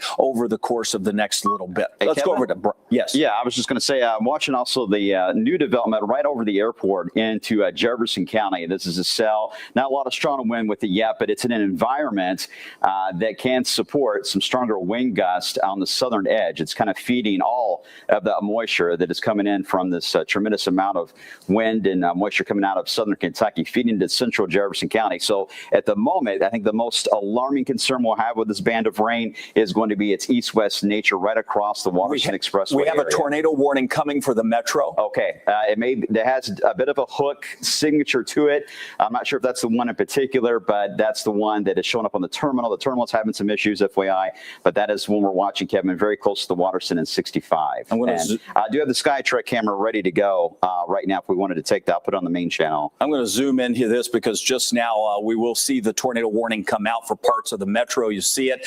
Brian's been pointing this out, so let's talk about this, and then we'll get to the SkyTrack camera, which is going to be a little bit displaced. So this is the tornado warning for parts of Bullitt, Jefferson, Shelby, and right at it in that camera, by the way, straight into it. In the sky, it's the SkyTrack camera right now. So the SkyTrack camera, when you see the lightning, will be illuminated. Let's get off the storm tracker. We've got to stay on this with the tornado in the metro, and you'll notice that hook coming out of this. This is passed by the Okolona area. This is going to be moving toward J-Town. This is radar indicated, but one that we have to keep a very close eye on as we move. Let's replace the storm tracker with the SkyTrack camera.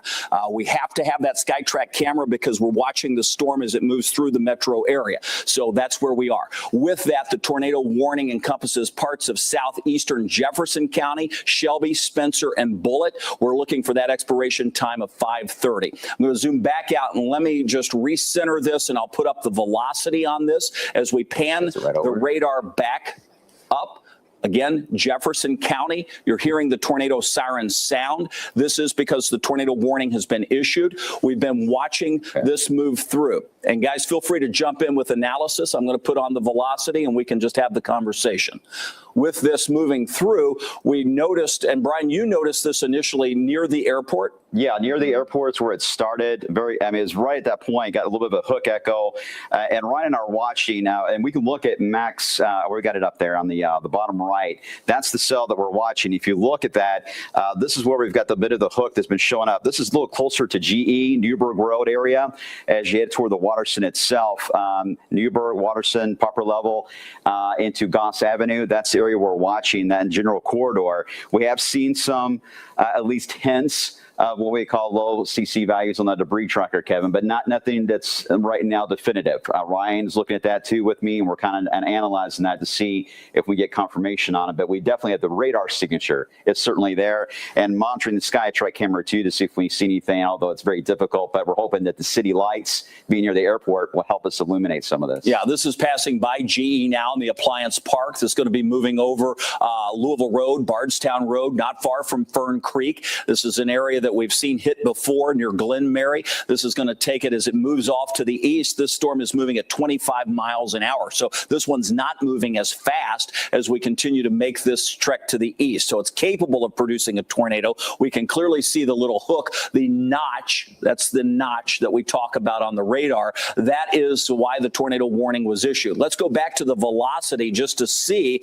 if we have any ability to see that. It would be in this area here. Tough to pick out, but that would be passing GE and approaching the Fern Creek area. That would be what we're watching as we track that to the east at roughly 25 to 35 miles an hour. Again, Fern Creek solidly in the path of this. Areas just south of J-Town would be also in the path of this. A little bit wide on the tornado warning, but we can clearly see that notch, and it's most visible when we look at the reflectivity from the radar. Again, this is it right here, just passing by Appliance Park, not far from the Okolona area, moving toward Fern Creek. That would be the area of concern. I'm going to zoom in tighter so we can get some street level mapping going. Let's zoom in.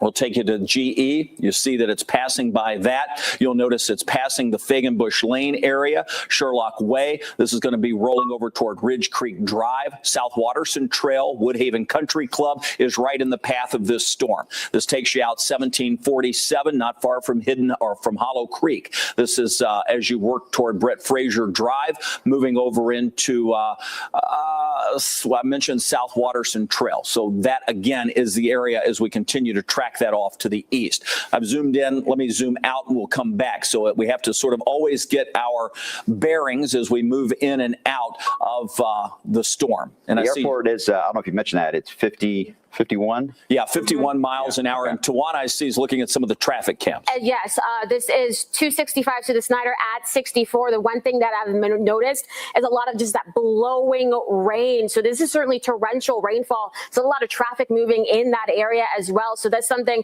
if you know there's people who typically head out early in the morning at this time of the day, tell them to find a safe place. The road is not the place to be. And if you're out on the roads and you're listening to us, an underpass is not the safe place to be either. So make sure that you're finding a stable, solid location to find really just a place to shelter in this mess. And I'm keeping an eye on many of our Trimark cameras across the area as well. And the big thing I've noticed is just the increase in amount of heavy rain in this area. This is more towards downtown Louisville, so not seeing as much of an impact in that spot, but it's really where we're watching some of the strongest winds moving in towards parts of the Snyder, towards parts of 64, that we really are starting to see a little bit more of that visibility really going down and that wind picking up and a lot of prolific lightning, Kevin. You see a lot of the semis with their hazard lights on, indicating that it is tough to see, and they want you to see them. Flooding could become an issue sooner than later across the metro. I put the radar into play mode. I'm going to stop that in just a second. Let me recenter that tornado warning that we have for the metro. I can tell you that the tornado warning has been canceled for Crawford, Perry, and Meade counties. So as we look back to the west, I don't want you to think we're ignoring the folks that were under the warning. That has been allowed to expire. So severe thunderstorm warnings continue for a number of places, but the only tornado warning that we have is the tornado warning that encompasses the metro. Hey, can we show Max 3? I just want to highlight, I was looking at the terminal. This is a separate radar, so you guys know, that's located near Mount Washington. This was picking up, and I'm sorry it has a very scattered look to it. The beams have an issue. There's the right around GE. That's when the circulation was showing up. Well, watch what happens as it moved more to the east. Now the rear flank itself, the RD, looks like it's taken over. So this may have already sort of dissipated. We'll be monitoring that, but I'm not seeing the signal as strong as it's crossed into J-Town. All right, we have the warning until 5:30, so another 35 minutes technically left on that, unless the Weather Service lets that expire ahead of time. Good analysis from the team looking at the latest view. Let me zoom back in. Again, the only tornado warning is the one for the metro. I like to give that wide view just to show that it's along that boundary that we have the strongest push of wind. We also have a tremendous amount of water falling, and that's leading to some flooding. This is the tornado warning. We still have that little bit of an inflow in places. So now we're seeing different notches in the radar signature. Again, noticing this not far from Okolona and G Appliance Park, now translating over toward the J-Town area. Let's see if we can pick out anything on the velocity where we're looking in this general area. Outside of some strong wind, that would be the rotation, not far from the J-Town area. Let me zoom back into that. The tighter we can get, sometimes we get that street level mapping and then we get a new update and you sort of have to start over again. This would be the greatest concentration. So just allow me to zoom in. This is going to be a very tight zoom. So you're going to see some of these areas that we talked about. South Waterson Trail, approaching Fern Creek, Fairground Road. If you're familiar with South Hurstbourne Parkway, of course you are, that's going to be just south of you, but we could have some strong winds. This would be the push of wind moving through Moore High School.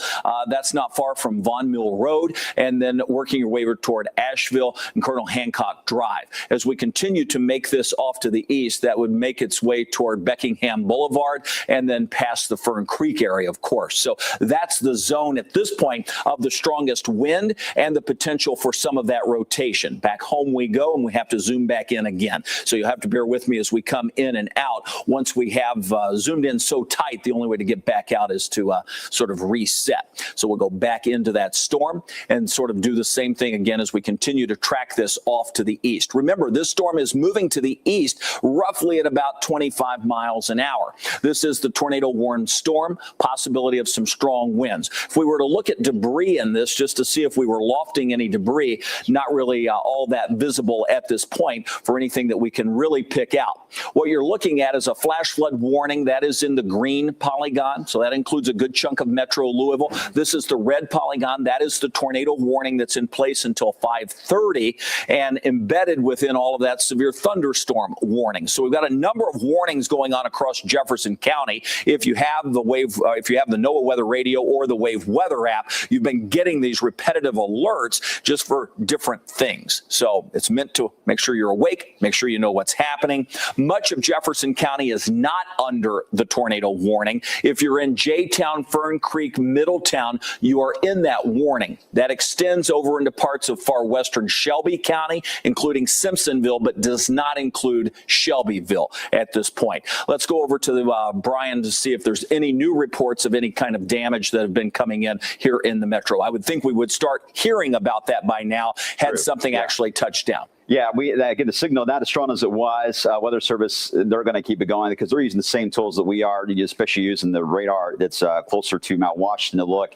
They can still see a general spin. So given the environment, they just don't want to take the risk that it could easily lower again in the atmosphere and once again produce. It gets a bit of a challenge when you get any type of rotation in the Louisville Metro because we do have the radar beam at Fort Knox. We have the one in Mount Washington for this reason, though, to kind of get away from Fort Knox and the beam to make sure we can clearly see the Louisville Metro. And that's exactly what we're doing right now is kind of analyze and see whether or not the rotation is still there. But it's getting very congested because now we're seeing the cells that were in Indiana in Harrison County that have caught up now to the cell that was popping up over central Jefferson. So it's the collision that we got to always monitor. You can get brief spinning that can happen. Usually it's temporary. Doesn't usually last more than, say, 15, 20 minutes, and then you end up back into just a straight line wind, heavy rain scenario, and that's what we're hoping is the case here. But yes, so far, no reports of damage, nothing confirmed. All this has been radar indicated, but worth watching, especially with so many people being impacted. Yeah, and a lot of this rotation is showing up just aloft, so it's not necessarily down toward the surface. So as long as they're seeing any of that rotation still possible, the tornado warning will continue. We're coming up on 5 o'clock. This tornado warning still in place, and that will remain in place for just a bit longer. So we will continue to watch that. On the NWS chat, if you'll swing it all the way to the bottom just so we can see those chats.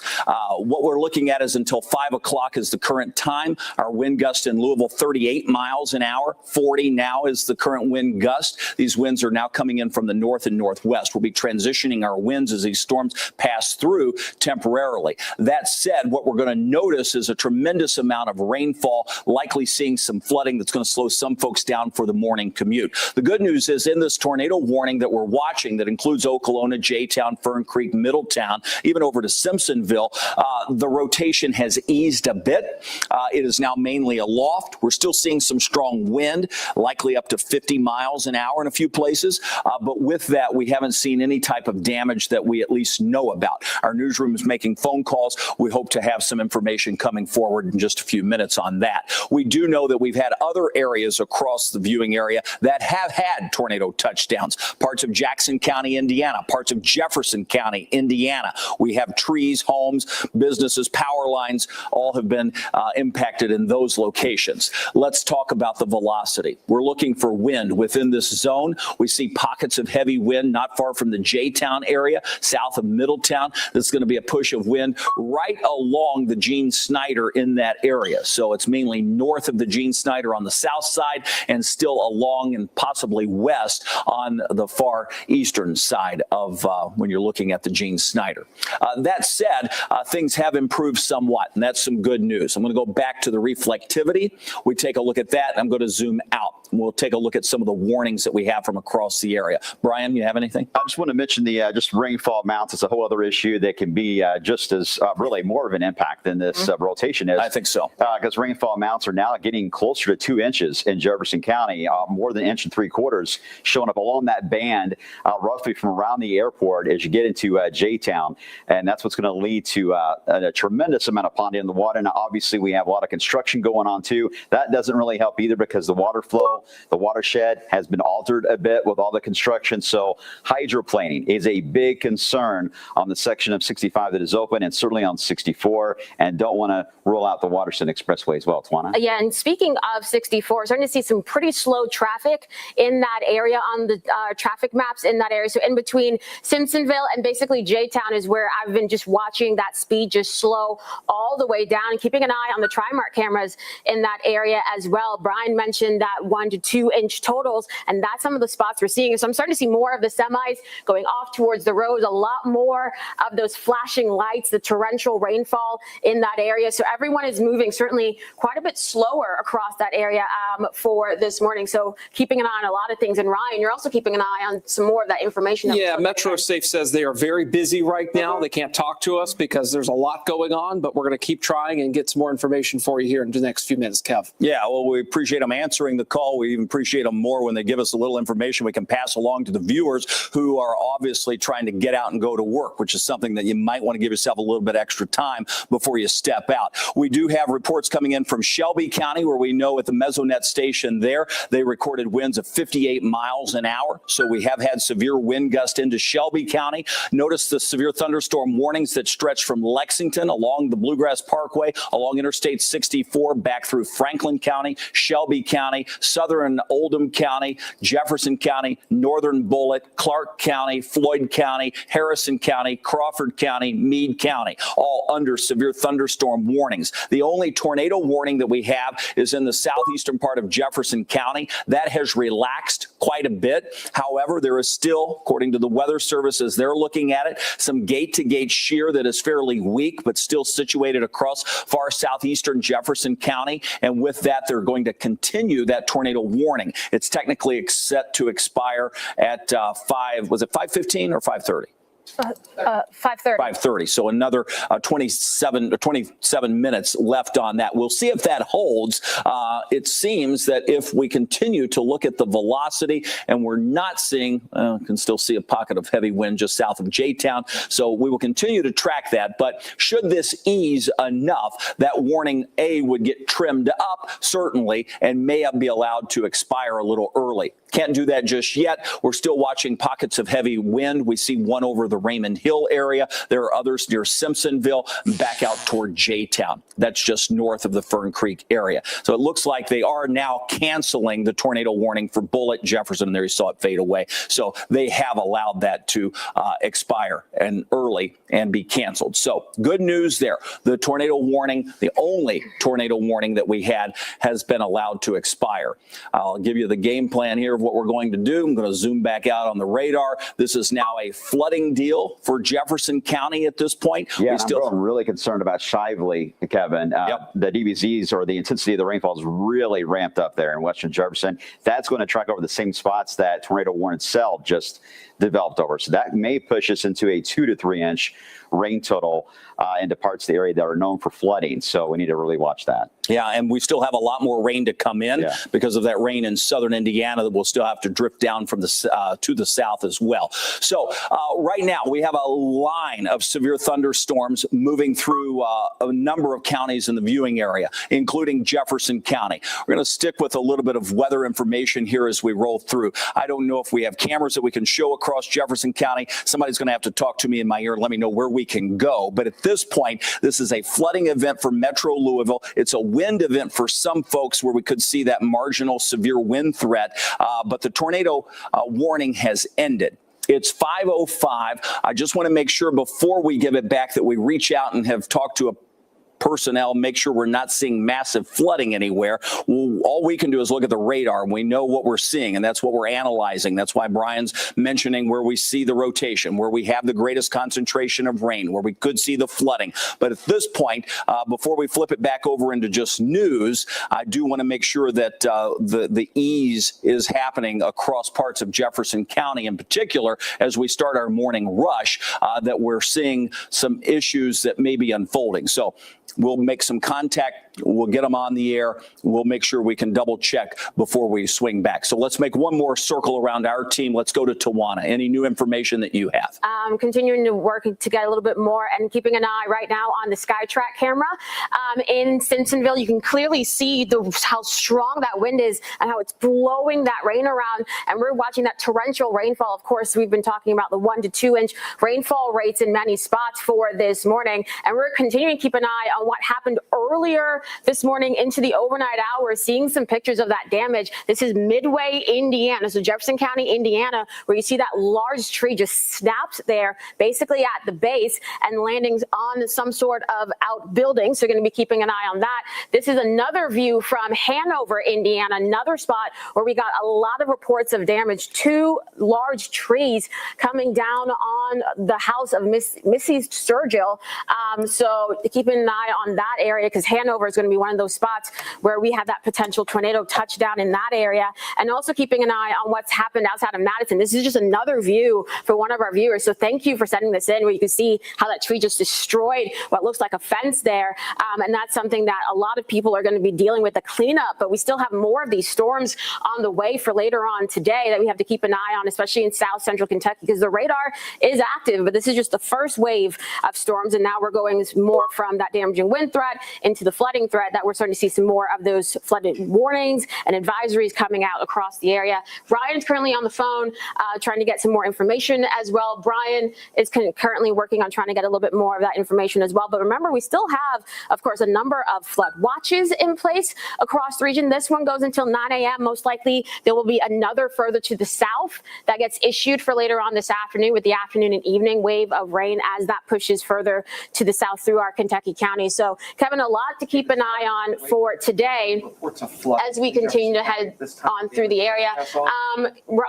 Brian, I see you taking a look at some of the images from the Metro traffic cameras. Yeah, let me show you this. And Ryan, let me know if you get anything too. I just got off the phone with Metro Safe, and they said they don't have any flooding or damage reports at this time. So hopefully that holds. We'll see how that goes in the next few minutes. Ryan's got you covered, guys. He's watching that set up there with Metro Safe because of, again, heavy rainfall rate. Let me show you this image behind me here on Max 3, which indicates some of the Metro cameras. cameras, but I want you to look at the one at the bottom left. That is where of course, there's not a lot of traffic there because it's close, but you can see the tremendous amount of water, though, that is coming down on the interstates. Look at the top left, I-71, even near Zorn. Very slow go at the moment as we're now getting to the very beginning stages, the core of rush hour. But max speeds are roughly running, they should be about 20 to 25, but everyone's going probably a little fast. Please take it slow if you got to venture out, because I'm telling you right now, this type of a rainfall rate of over 2 inches an hour is very, very tropical. It's hard to even see. Your wipers are going to get a workout trying to keep up with this, and it could easily be a situation where you run over water that's running over the roadway because it has nowhere else to go. The drains fill up, it flows over, those become rivers, your tires hit that, and if you don't have really good tires, at least in good condition, you can easily lose traction, and trust me, your morning can go really quick in that kind of a setup there. So please take it slow as you venture out, as we're going to see quite a bit of rainfall for at least another good solid hour in the core of the metro itself. Let me see if we can get some rain totals real quick. This is, again, just some of the MSD gauges in the metro itself, and these will be constantly updated. We got 2.37 that is coming in. This is going to be not too far away from Ali International. Over 2 inches as you head a little closer to, say, Poplar Level Road to Newburgh Road area, Taylor's Road. About 2 inches has been the average, though, in that corridor, central Jefferson County, where we have very heavy rain now moving into Shively, but it's going over that heavy rain band that produced that tornado warning, which, again, some of you are now waking up thinking, did I hear sirens go off? You did. That tornado warning has been canceled. There is no tornado warning in the metro. It's right now all about flash flooding and pockets of strong wind. You can see the airport still gusting to 40. I think we had a peak in the lower 50s for a wind gust at one point this evening. But it's been windy all night tonight. But at times you bring in the heavy rain and the heavy rainfall, it's just really hard to see it all, Tawana. Yeah, that is very true. And just an update for those of you trying to plan ahead to the rest of your day. The tornado watch for a lot of our southern Indiana counties has been allowed to expire. However, they have a new tornado watch that stretches right along 64. So basically, for those of you from Perry County all the way towards Frankfort, up towards Carrollton, and includes the Louisville Metro, the update has it going until 11 a.m. this morning. Now, it doesn't mean it's going to be very strong storms, so that entire time, but we'll be keeping an eye on the radar through that time frame for any additional strong storms that may form across the region. Of course, Brian was talking about the flooding threat, and we still have that flood watch also in place for areas along and north of I-64. That goes until 9 a.m. As I mentioned not too long ago, most likely we'll see that extended to the south for later on today. Kevin? Getting some information from some of our personnel across the community. Louisville Fire responding to a tree on a roof and the roof off on Gallagher. That's in the West End. So we'll need to look at that. So that's going to be a Louisville Fire responding to the tree on a roof and the roof off on Gallagher. That's Gallagher for folks that are looking in the newsroom. So something we should be looking at. New severe thunderstorm warning for the southern part of the metro. And you can see that extends just to the south into parts of Bullitt County as well. So this is the heavy rainmaker moving across Louisville. It's going to take a little bit of time to traverse across all of Jefferson County. We really wind up in this flooding scenario that we've been watching unfold across the area. 60 miles per hour, about 61 miles per hour. What was that? Louisville at 61 miles per hour now at all International. All right. So we see the gust. You should see that update to the next update coming in at 40 now, but should go 61. So again, with this heavy rain comes a punch of wind. This is moving through all of Jefferson County and a good chunk of Shelby County at this point. That arcs into Franklin. That will continue settling to the south. The heavy rain, starting to see a few downpours developing out ahead of that, which then it catches up with it, and that produces 2 rounds of heavy rain, which is what we had happen here in Louisville. That's why we see some flooding that remains a possibility as we continue across all areas along the Ohio River, and now sort of transitioning from southern Indiana down to the south. So flash flood warnings are now out for parts of Franklin, Fayette, Henry, Jefferson, Oldham, Scott, Shelby, Trimble counties, and Woodford counties until 9:15 in the morning. You're going to see some of those flash flood warnings continue to pop on. With that said, we still have these pockets of wind, which is why we have the severe thunderstorm warnings in place. I'm going to zoom in. You'll notice some of the areas seeing that wind We'll start with Jefferson County. Severe thunderstorm warning remains in place. Flash flood warning remains in place. Power outages continue to climb across the area. The velocity showing in some areas the pockets of wind. We're not looking at this gate-to-gate wind where we have tight couplets or rotation. This isn't that type of a scenario, but it's a straight line wind maker in most of these cases as we continue to press through the metro area. That wind is downing some trees and power lines in places. It's also whipping the rain, which is falling at a pretty good clip, and that's causing some other issues that we've seen from across the region. When we look at the wind potential that we've had, looking at your reports from MPING, tough to get them this late at night, and we don't have a lot of them across the area. That's always a tough part about tracking severe weather during the overnight hours, getting the actual reports so we know the ground truth. We can have the best radars, spend millions of dollars in technology, but the fact is there's nothing that beats the ground truth, and that's knowing what happened and being able to see it with a set of eyes. Oftentimes we don't get that during the overnight hours. Let's go over to Tawana Andrew. Yeah, just seeing some reports from Madison's mayor that Michigan Hill is back open, but we're continuing to keep an eye on a number of down trees and down power lines. So the mayor of Madison is asking people to stay off the roads to allow crews to begin the cleanup process, and also says that your trash pickup will be delayed. So they will be out surveying the damage, and especially as that sun comes up. And we do have a new severe thunderstorm warning for our area, and this covers those of you in portions of eastern Bullitt County into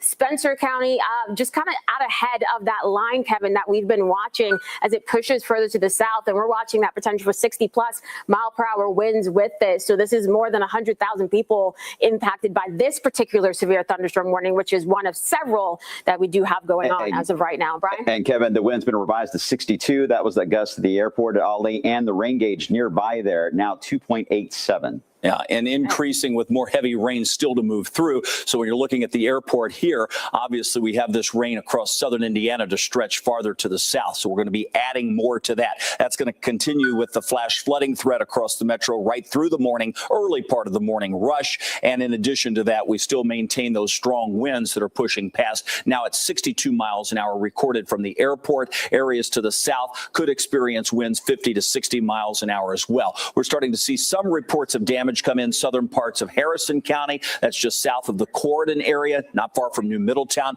We have tree limbs that have been damaged. Also have reports coming in of J-Town fire responding to a water rescue. This is on Hurstbourne Lane and 6 Mile. That's near the underpass that's there. So that's one area that we also have Metro fire crews responding to, in addition to the Gallagher issue where we had tree on a roof and maybe even the roof off in that area. That is indicative of some very strong winds that we've had moving across parts of Jefferson County. The tornado warning that we had has expired, so there are no longer tornado warnings, but we have a whole series of severe thunderstorm warnings. Notice the wind gust updating at 62 miles an hour from the west. Our temperatures have fallen. We were in the 80s much of the night. We're now down to 69 degrees.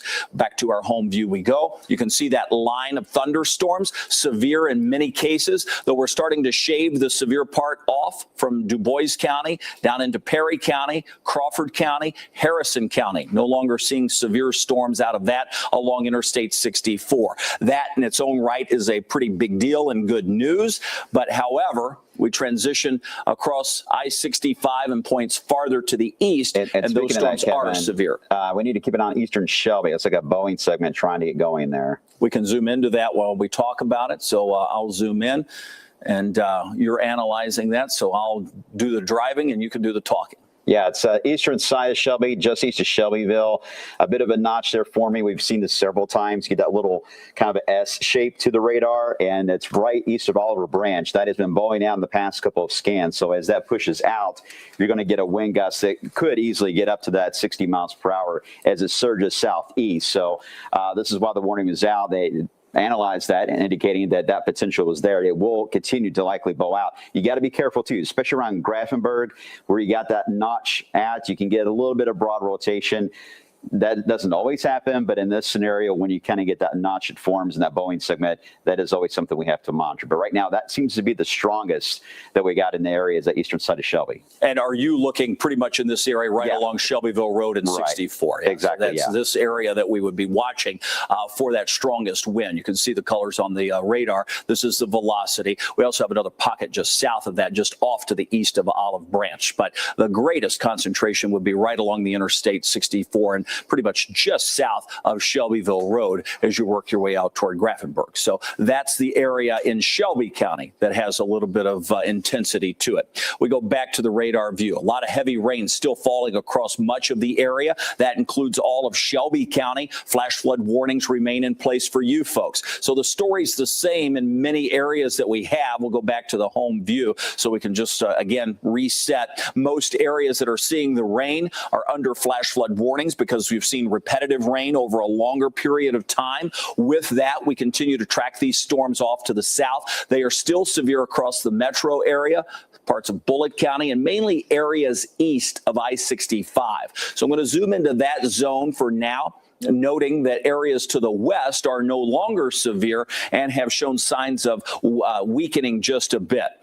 This forward motion on these, as they continue to press off to the east and sink to the south, have been causing some wind anywhere between 50 to 62 miles an hour. And at this point, the highest measured wind gust that we have has occurred at the airport at 62 miles an hour. And that's what we're seeing currently. I mean, it's not still gusting at 62, but that's what we had at the last report. Obviously, that translates across parts of southern Jefferson County, northern Bullitt County. Anywhere we have these little notches or sort of indentions on the bottom edge where we have that push of wind, and that could occur in several of our counties stretching from Franklin to Shelby, northern Spencer, southern Jefferson, and northern Bullitt. That's why we have the severe thunderstorm warning painted across so many of the counties just off to our east. Tawana, what do you have?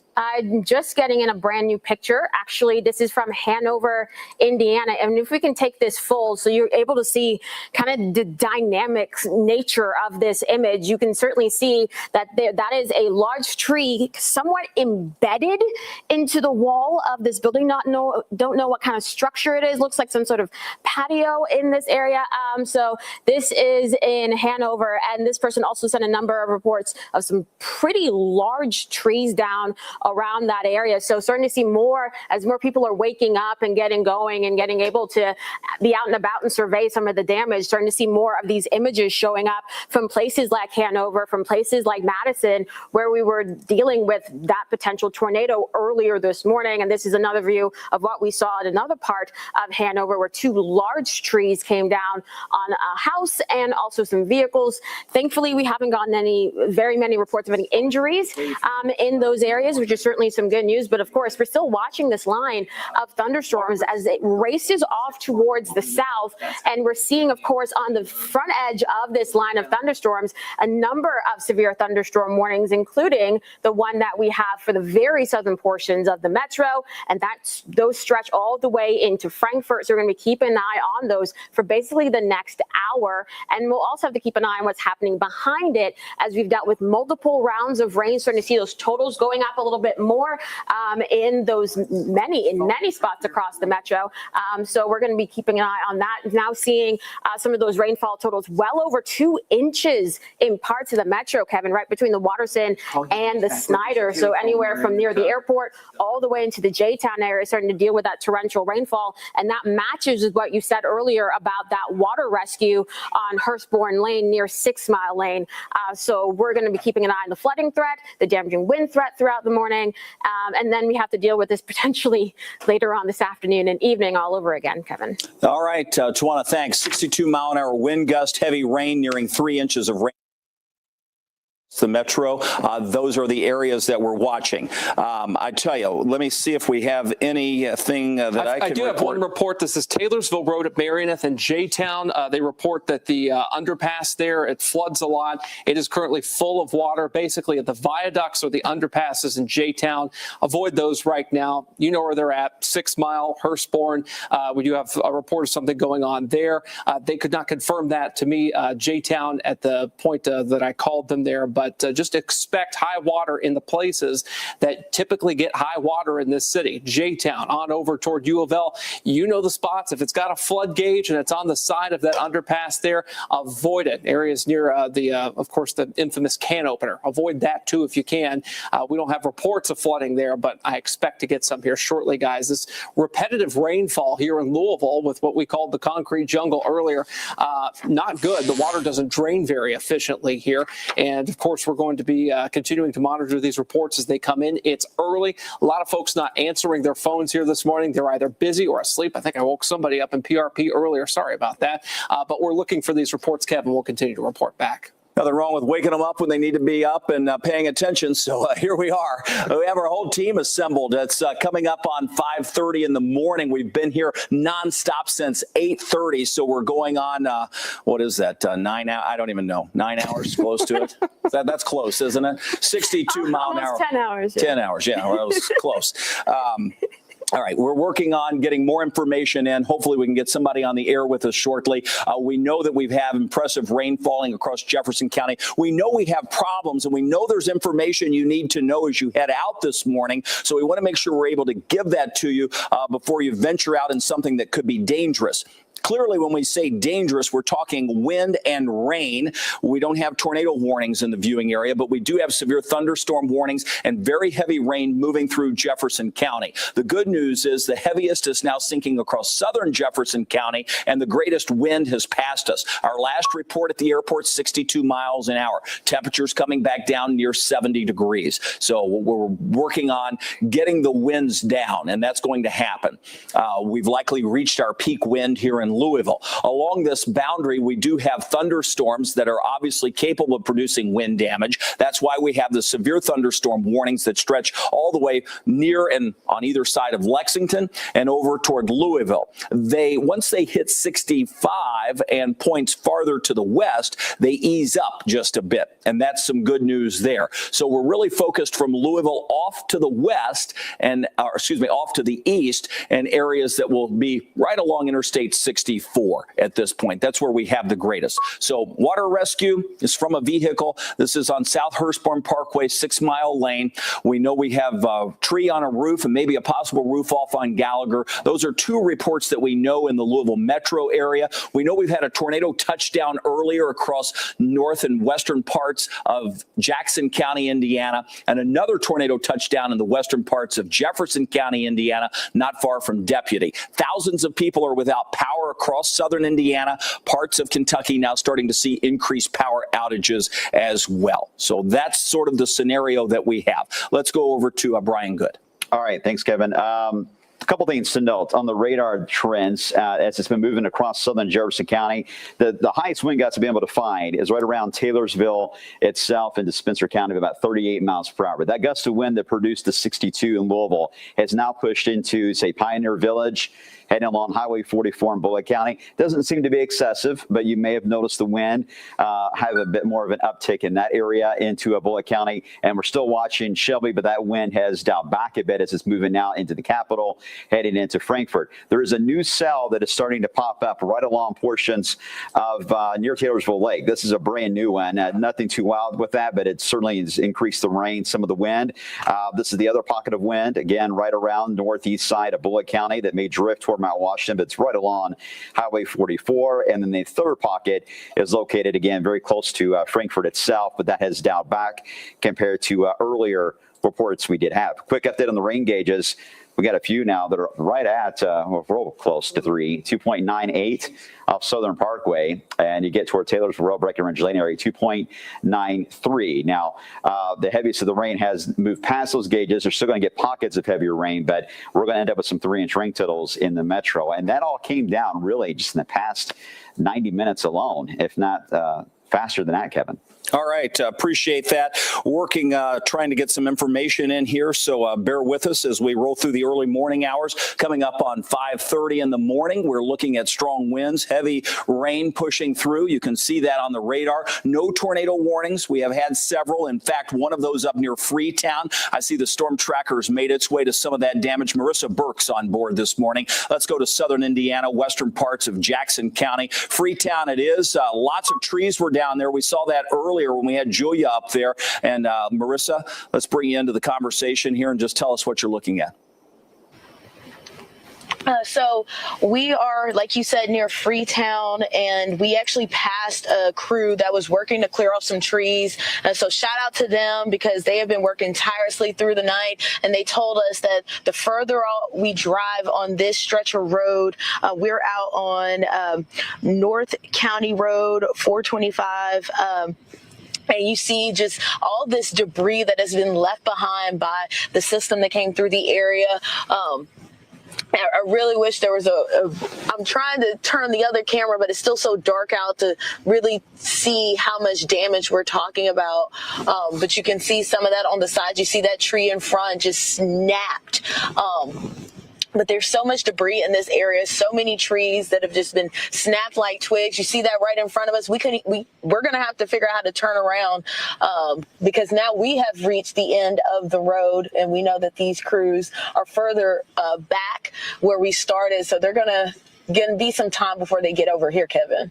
All right. Again, you're looking at images coming out of northwestern parts of Jackson County. It's near the Freetown area. Marissa, what we heard earlier was that there were 15 homes damaged. One of those turned completely over. Some of the volunteers that were out trying to cut some of the trees and the firefighters that were out, all volunteer, were also working hard to make sure that they could get those roads opened up. Obviously, with so many trees down, that's going to be a task. Have you heard any other information of any injuries that may have happened or any additional damage that we may have missed outside of those 15 homes? Not yet, Kevin, but as soon as I hear something, I will be sure to pass that information along to the newsroom. We've only seen the crews that were out, haven't run into any more volunteers just yet, but, we'll keep our eyes open. All right. We appreciate that. You're hearing emergency alerts go off. You're probably getting those on your phones as well if you're in Jefferson County. This is for flash flood warnings that are coming out for Jefferson County. This is until 8:45. You'll see that it says this is a dangerous and life-threatening situation. It's because we've already had cars stalled out. South Hurstbourne, 6 Mile Lane, that underpass, people try to drive through it. It's high water, turn around. Considerable tag on it. Yeah, and this is that heavy rain that's coming in. We said early on that our greatest threat would likely be from the flooding waters. Why? It doesn't soak into concrete. It rises. And when you're in a concrete jungle like a city, you wind up seeing very heavy rainfall like we've seen. It causes major problems until we get it through here and it has time to recede. So you're going to see that in a number of places along this line, but most importantly, you're going to see it here in the city of Louisville at a morning time frame where we start to see traffic pick up. 5:30. You're going to want to give yourself just a little bit of extra time if you can to get out of the house this morning. If you have to go, give yourself the extra time. If you can hang tight and wait for this to pass through over the next hour, give yourself a little extra time. I know some folks don't have that ability to wait it out. Nonetheless, Kevin, real quick, speaking of flooding, just getting where the Blanton Lane in PRP is reported as flooded as of right now. So starting to see more of those issues across the metro, especially in the southern parts of the city. All right. Appreciate that. We've had a number of reports, power poles down in a number of places too, not necessarily in Jefferson County, but across parts of Carroll County. We've seen wind damage being reported across parts of southern Indiana as these storms have settled off to the south. We're still seeing the severe thunderstorm warning, and this will continue until 5:45. This includes parts of Bullitt, Franklin, Nelson, Shelby, and Spencer counties. That's what we note here, and that warning is in place for another 15 minutes. Brian? Yeah, all right, Kevin, just keep an eye on some of the wind that is moving then. Some of that is still coming in about 30 to 40, which is not severe, but just monitoring that for those, especially that are watching around, say, Mount Washington, right around the drop there from Barson Road to High Grove. We're seeing that drop as well. Let me show you the radar. This is the radar with the rain gauges that we've got right now in the metro, and you're going to see several of those 3-inch amounts. Look right in the middle of the screen, 3.01 near Southern Parkway, 3.06 off of Breckenridge Lane.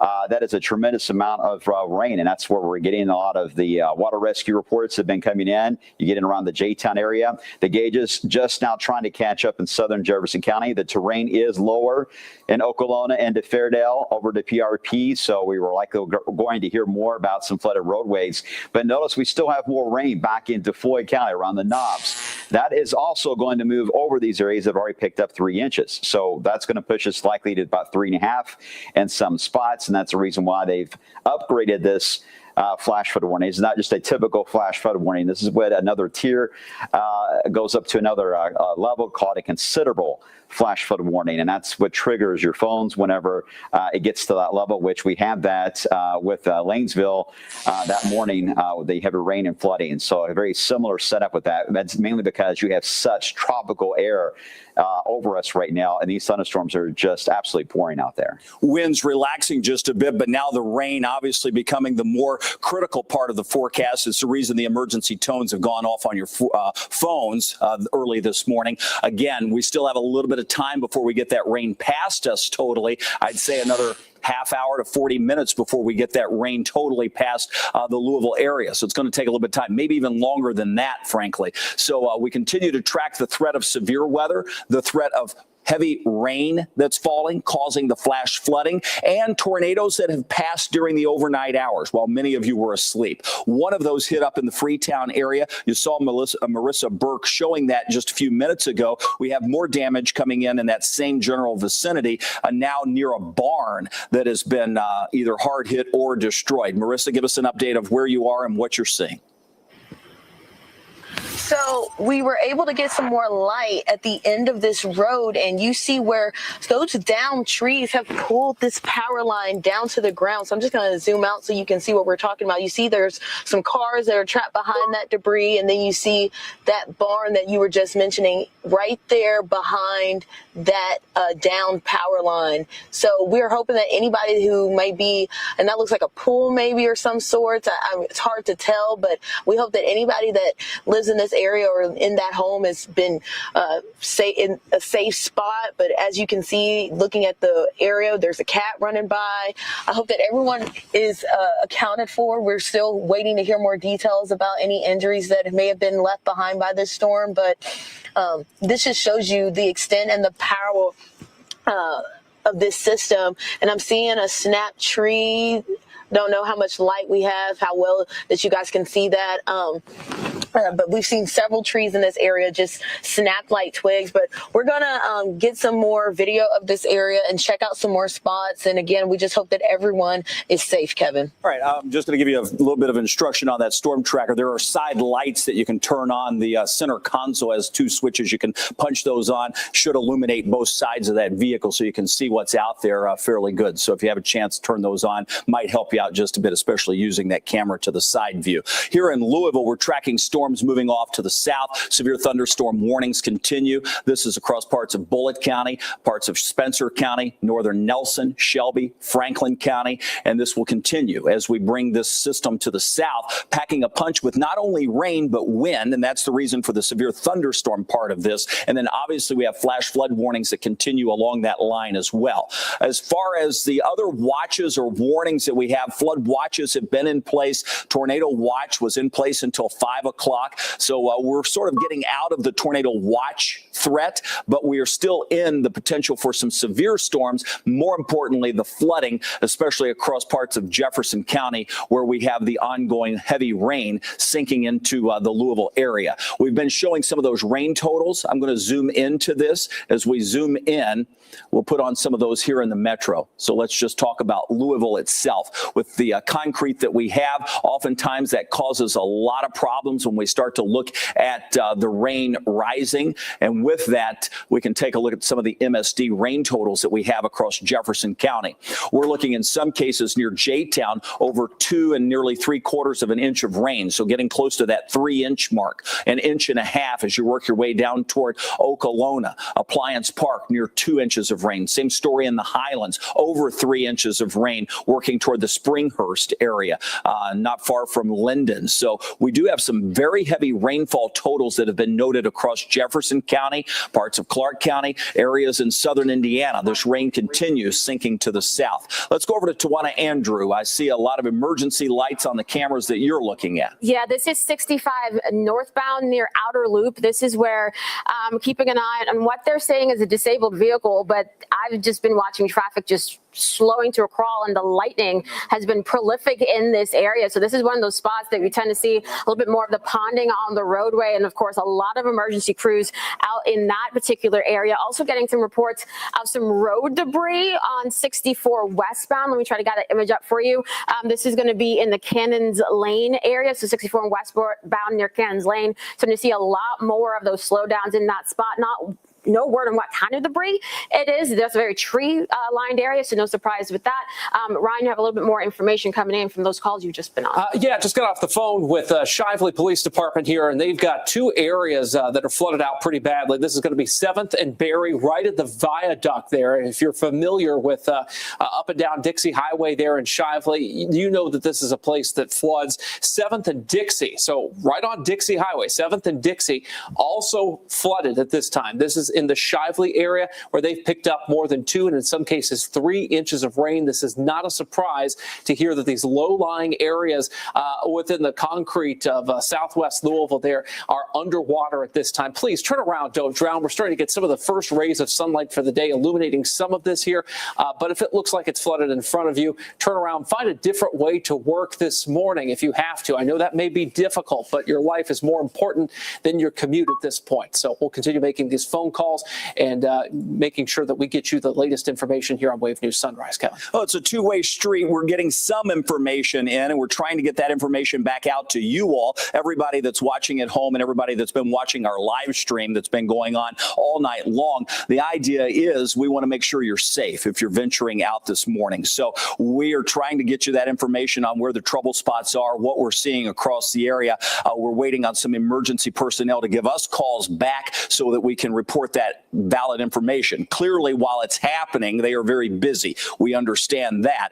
But at this point, we should be starting to be able to send some of that information back out to you guys so that you know what you need to dodge and not get in. At this point, I would say stay at home if you can. We have heavy rain still falling in Jefferson County. That's causing some major flooding issues in places, and we've seen some very strong winds. Our winds have died down back to 37 miles an hour at the gust, but we did have that peak gust at 62. That obviously is causing some power outages, not in Jefferson County only, but across a good chunk of southern Indiana. We had thousands of people without power with that potential tornado touchdown that we really feel happened in Jefferson County, Indiana. And a number of folks still remain without power across that area. Yeah, I can give you an update on that, Kevin, please, if you like. Let me show you the map. And again, Kevin was mentioning that area right around Madison. That's where a majority of the county is now reporting some of the outages. So when we look at the power outage map, you're going to see different colors here that indicates where the highest number of outages took place there. As we head in Jefferson County, we're now approaching about 39% of the county, more than 7,700 customers impacted by that. We've had that burst of wind that moved into Trimble County, more than 14% of the county without power. You get all the way down to the Shelby, same storyline, more than 21%.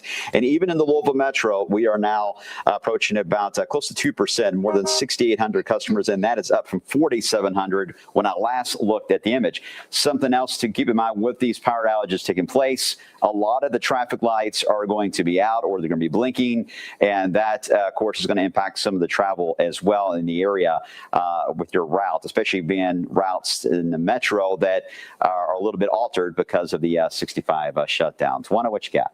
So getting into new images from, you mentioned, of course, the damage and the strong winds that we had in the Madison area. And this is a view of what looks to be an RV completely tipped over onto another vehicle. No one, if anybody was injured in this, but certainly shows the power of the wind that we had in the Madison area. And another image coming in, this one actually coming in from the New Albany area, where we're seeing some large tree limbs, or what looks to be a large tree, down on what looks to be a red vehicle there. No word on if it actually landed on the home, but thankfully, haven't gotten any reports of injuries in that scenario. And also seeing some more information coming in. This one more from the Louisville Metro, some more of those trees coming down across from Logan Street Market. So we're starting to see more of the impacts in terms of strong winds and getting more reports in the metro area as we're seeing the strongest winds now moving out of Louisville, but now that heavy rainfall still coming down. But it's certainly that image of what we saw of the RV off towards its side onto that vehicle, though, that kind of shows a little bit more more of that power that we're dealing with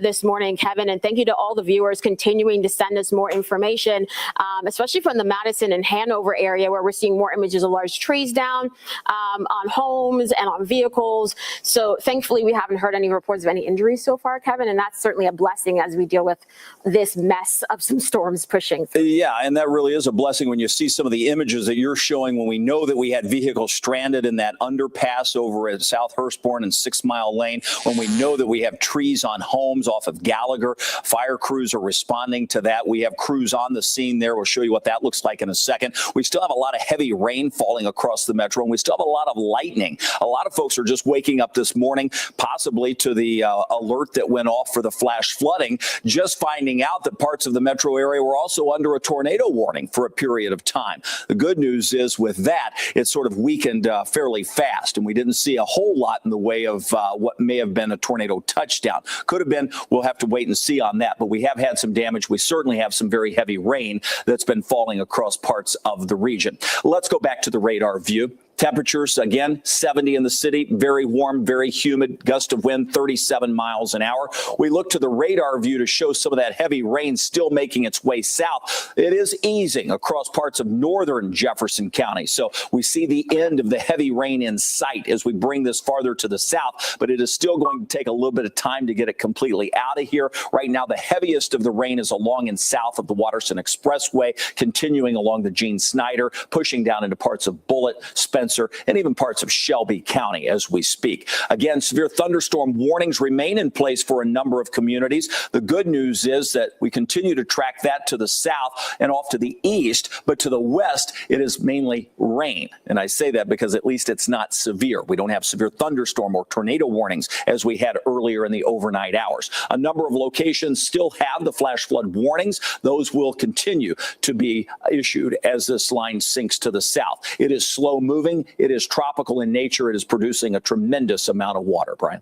One of the things I've noticed when we look at that regional radar band, going back to, say, around Evansville, we don't have any more of these Boeing segments that are showing up along this line. So the line, it looks like it is now starting its stall process. So let me take you back to, say, around Brandenburg. Notice around the Amiens area in Brandenburg, it is not progressing to the south as it was because Boeing segments help push the line southbound. We've lost that. So now we're seeing the training effect in full effect in the metro. So this very heavy rain band here into Harrison County, that is going to continue to build back into Shively, right around the airport, and maybe even southern part of J-Town, but certainly into southern Jefferson County. I think northeast Jefferson County should be all right as far as avoiding the next round of heavier rain. But right on the edge of the airport, where we do have some 3-inch totals, this is likely going to start building and training over the same spots because, again, the forward motion to get this south of, say, I-64 and Fort Knox, that has slowed in the past 15, 20 minutes. You do not want to see that when you're in a flash flooding setup. So that's something we'll be monitoring, especially in Harrison County. We're talking a lot about the rain totals in Louisville, but you guys in Corydon and Point South have had a tremendous amount as well of a few inches of rain because it really has been nonstop there for about 2 hours now. Lots of rain, lots of water continuing to track it south, lots of flash flooding going on. Severe thunderstorm warnings are easing. In fact, it looks like most of those severe thunderstorm warnings have expired across the area, and now we're fully into what is a very soggy forecast with flash flooding going on. Let's go over to Tawana Andrew. We'll work on wrapping up the severe weather part of our coverage, get back to some of our news of the day as we continue to roll through. I'm still trying to reach out to Metro Safe to see if we can get one final report on there before we turn it back to news. Yeah, Tawana? so we're keeping an eye on, of course, the heavy rain. I popped up the Corydon camera because I'm starting to see some emergency crews right in the area where we saw some of that flooding, and I'm starting to see a lot more of that water ponding in that same spot in Corydon this morning. So right in the center in front of that Capitol Jewelers is where we're starting to see a lot more of that flooding, and this is very reminiscent of what we just saw last week in this area. So the heavy rain certainly having an impact there in terms of the flooding. I know a lot of people are focused in on the severe threat, but the flooding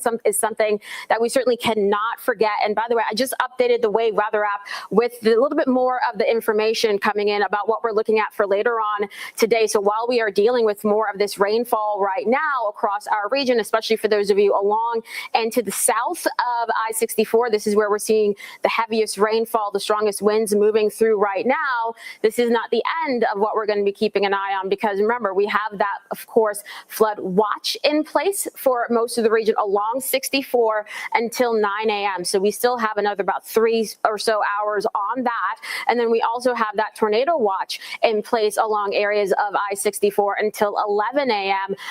We could see that ending a little bit earlier, but still something that we'll have to keep an eye on. And don't forget, in terms of our severe threat as we head into later on today, we still have areas south of the parkways underneath a slight risk of severe weather with the afternoon and evening batch of storms pushing through, mainly a damaging wind along with a heavy rain and localized flooding threat that we'll have to keep an eye on in those spots. But certainly the heavy rainfall having a significant impact on what we're dealing with across the metro in terms of the roadways. I just want to pop this up really quickly.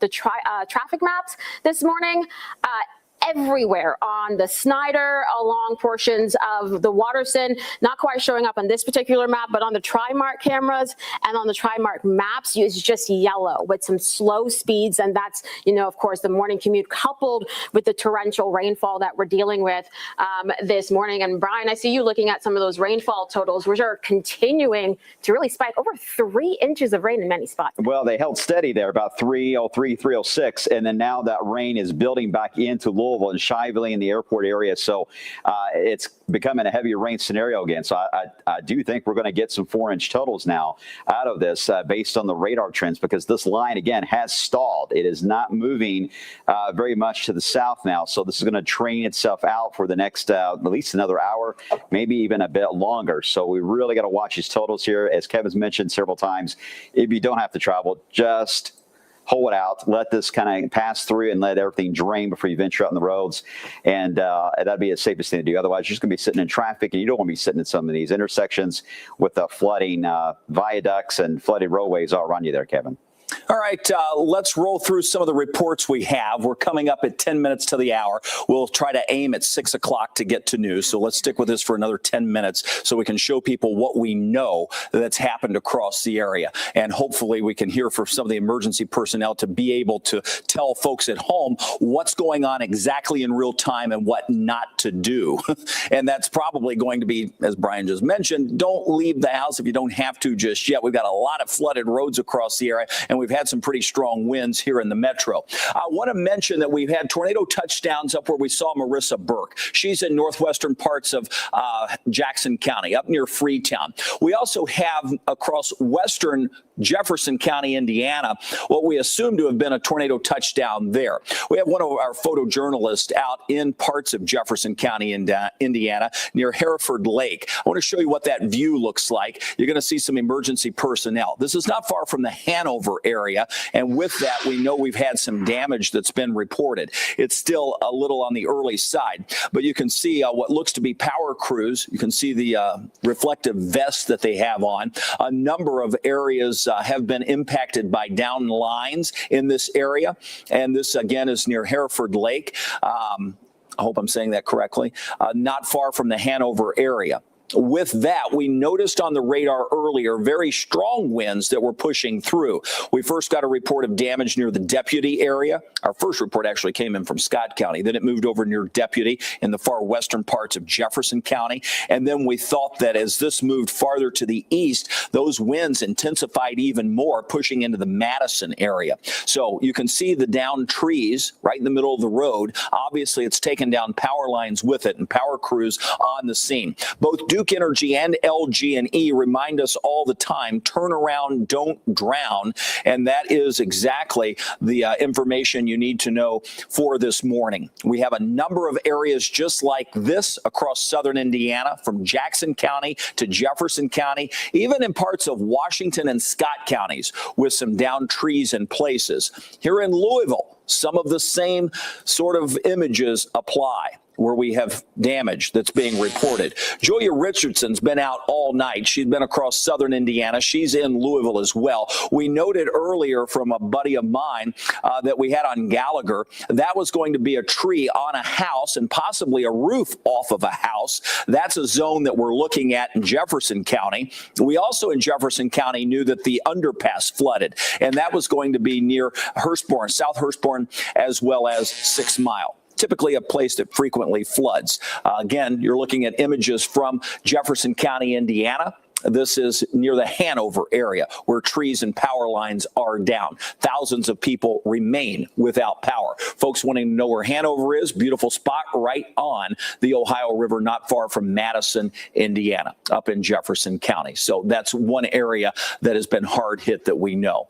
Rain is our biggest threat right now. We continue to track that all across Jefferson County. Notice how slow it's been to move. I'm going to put this into motion for you. As we play this, you're going to see it was moving to the east, slowly sinking to the south.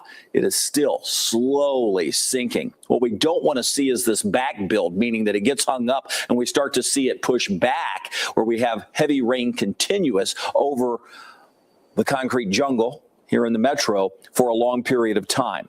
A lot of folks are up because they've heard their emergency alerts go off for the flash flood warning. We did have a tornado warning earlier as well for the southeastern parts of Jefferson County. We had winds at 62 miles an hour measured at the airport. So we have had some damage in Jefferson County. But the biggest threat is coming from the rain that we have falling now. Let's go over to Brian and Ryan. All right, let me show you the Skytrack camera right now. This is looking live, by the way, at Ollie International. I think I have the right one punched up there. You know, it's rush hour, not only for traffic typically, but also for the planes for UPS. And they are sitting on the tarmac. I'm not sure if they have a ground stop. They may, given the thunderstorms, but I've been noticing kind of a parking lot. Let me see if it'll kick in. I think it's a bit delayed on the image there. But they're at Ollie itself.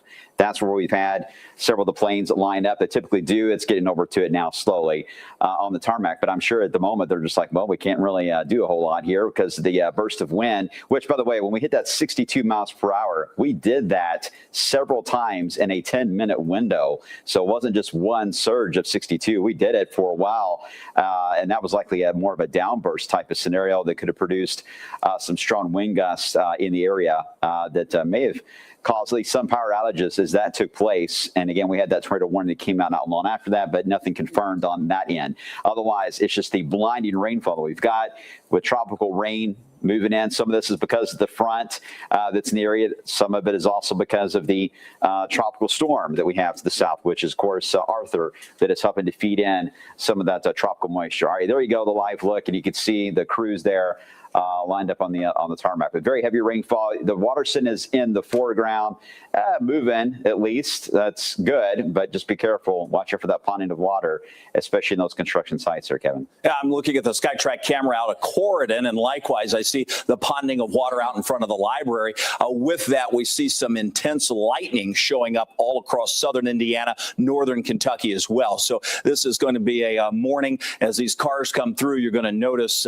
even behind that. And you know they have to be a little weary of this high water because they just saw a lot of these businesses flood not too long ago when we had the intense rainfall. Notice the puddles in the center of the road there. That's an area that has flooded just a bit. But earlier, what was that, just a week and a half ago, where we had just intense rain that really caused some massive flooding. We do see some crews just down the road as you look at 337, where we are seeing some what appears to be road crews or emergency crews. You see their lights flashing. Could be a garbage truck for all I know, but it looks Kevin, just a heads up, getting some more reports in from the Corridon area of some of this flooding. And this is from Jared Sears, who says that the utility pole yard in Corridon is starting to get a little bit more flooded in that area. So they're starting to see more of that water starting to pile up in the Corridon area. It's definitely not something they want to see again, but it's certainly something that they are dealing with. Also is getting reports of more power being out across portions of the metro, including seeing on Hikes Point off Taylorsville Road. That is where apparently there may have been a tree that fell on a house in that area. Working at this to get that confirmed. But there is still power on, which is good. But some trees starting to go down across parts of Louisville as well. So we're going to be keeping an eye on that. Also seeing a lot more of apparently all the construction equipment being blown around as well by the wind that we are dealing with. I wouldn't be surprised to see a few floating barrels either, Kevin, with the amount of rain that we are dealing with too. All right, rain is the story. We see this rain continuing to press across Jefferson County, likely another half hour to an hour of rain as we continue seeing this slowly sink to the south. It's more of a east to west movement, and that's bad news when you've got rain stacked up back to the west. That just means that too will be moving through, and it's fairly heavy rain at that. Some areas of Jefferson County have already picked up on the order of 3 inches of rainfall. So when we look at some of those rain reports, I'll just put some of those on the area. These are across the state. To our south, no rain yet, but you'll notice here in Louisville, we've had sort of the bullseye of this. This dates back for the past 24 hours, 2.5 over near LaGrange and Carrollton. Let me zoom in. We'll go to the reports for the metro area. And as we check those reports, you're going to notice our MSD rain gauges show here in Jefferson County anywhere between over 3 inches of rain, not far from the Linden area. You see some of these updating in real time. Out toward Audubon Park, not far from 3.5 inches of rain.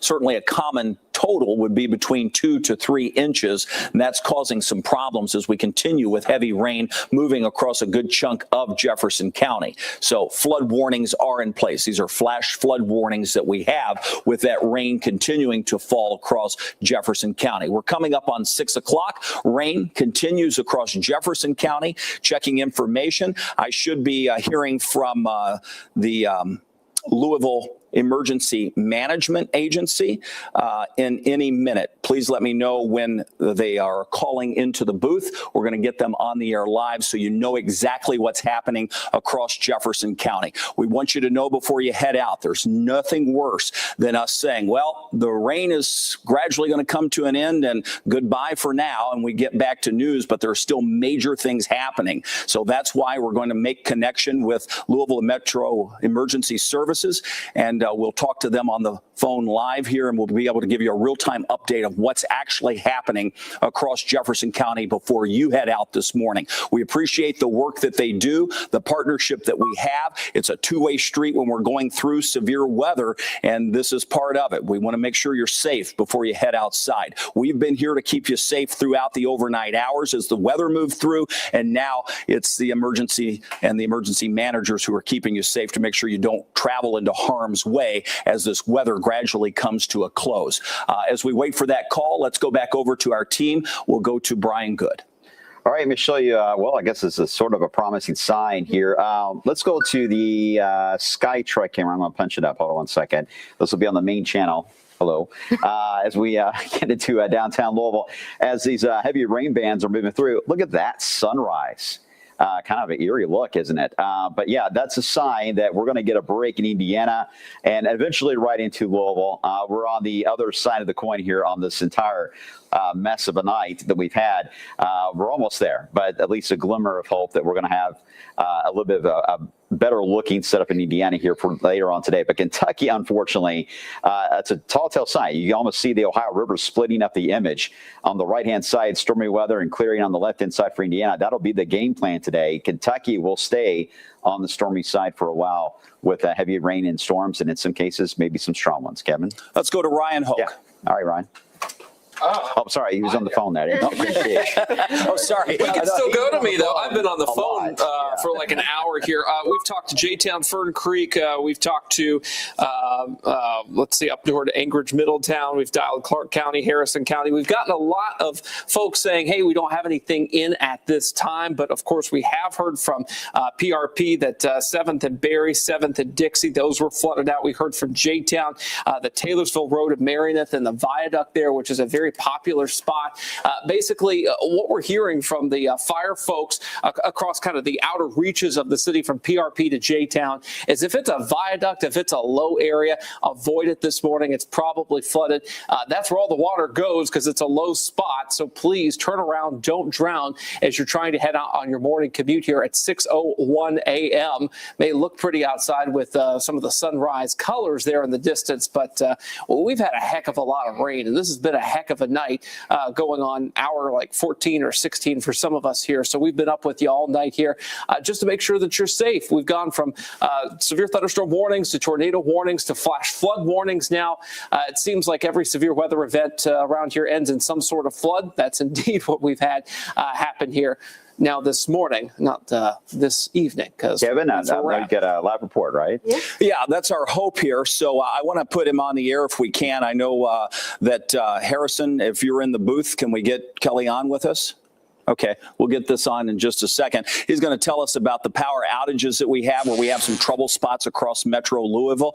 We know that the teams are all working, and Metro Services are really working hard to keep us safe and open things up. Kelly Jones is the Deputy Director of Louisville Emergency Management. Kelly, thank you. We always appreciate the work that you guys do and the partnership that we have. Let me just ask for folks before they head out this morning, we wanted to get you guys on to say, hey, before you step out, we know you have some valid information that you want to share with the viewers. Yeah, and thanks to you, Kevin. We always appreciate our partnerships with everybody. It's odd to have a natural alarm clock this time of morning, but we do. So, yeah, a couple of things I want to say right off the top. It's always like we say, please, if you see water, turn around and don't drown. Nothing's worth your life. People that love you are waiting for you at home. Stay away from those down power lines. If you encounter any of these things, call us at Metro Safe, or you can call Metro Call at 311 here in a little bit when they open, or you can call the non-emergency number at Metro Safe, the 574-2111, and report those non-emergencies. But we've got about 6,700 folks in the area with no power. We've got multiple fire and burglar alarms going off, which is normal with this kind of wind. As you know, sometimes the vibrations can set those things off. We're working about 100 incidents in the system right now. That could be stranded motorists, flood waters, fire alarm, burglar alarms, any of those type things. We do have some reported roof damage down on Gallagher Street. If I'm correct, the only Gallagher I know is down there towards the west end. Hurstbourne and 6 miles flooded, and there's a car stuck in the water on Mutual Bank right now. And as folks get up in daylight and see things that they need to report, we certainly encourage that, but stay away from those wires and please don't drive through that water. Well, Kelly, you've been around a long time. I know we've had a chance to work together for a long time.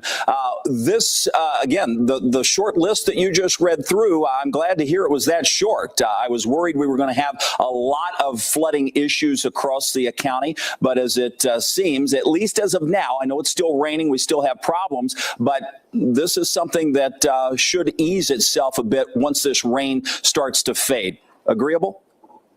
Yeah, I agree with you once that rain starts to fade. And the other thing is once it gets daylight and folks get up and moving about, the phone's probably going to ring a little bit more. But it seems like it could have been so much worse. And we didn't get the worst of it. And thank God for that. Yeah, exactly. And that tornado warning that came out, minus a little bit of wind that we may have picked up with that, it seemingly that lifted fairly fast. So some good news there, too. Kelly Jones, Deputy Director of the Emergency Management out of Jefferson County. Thank you and appreciate the team that you have, and thank them for us for the partnership and everything that we are able to get out to the public.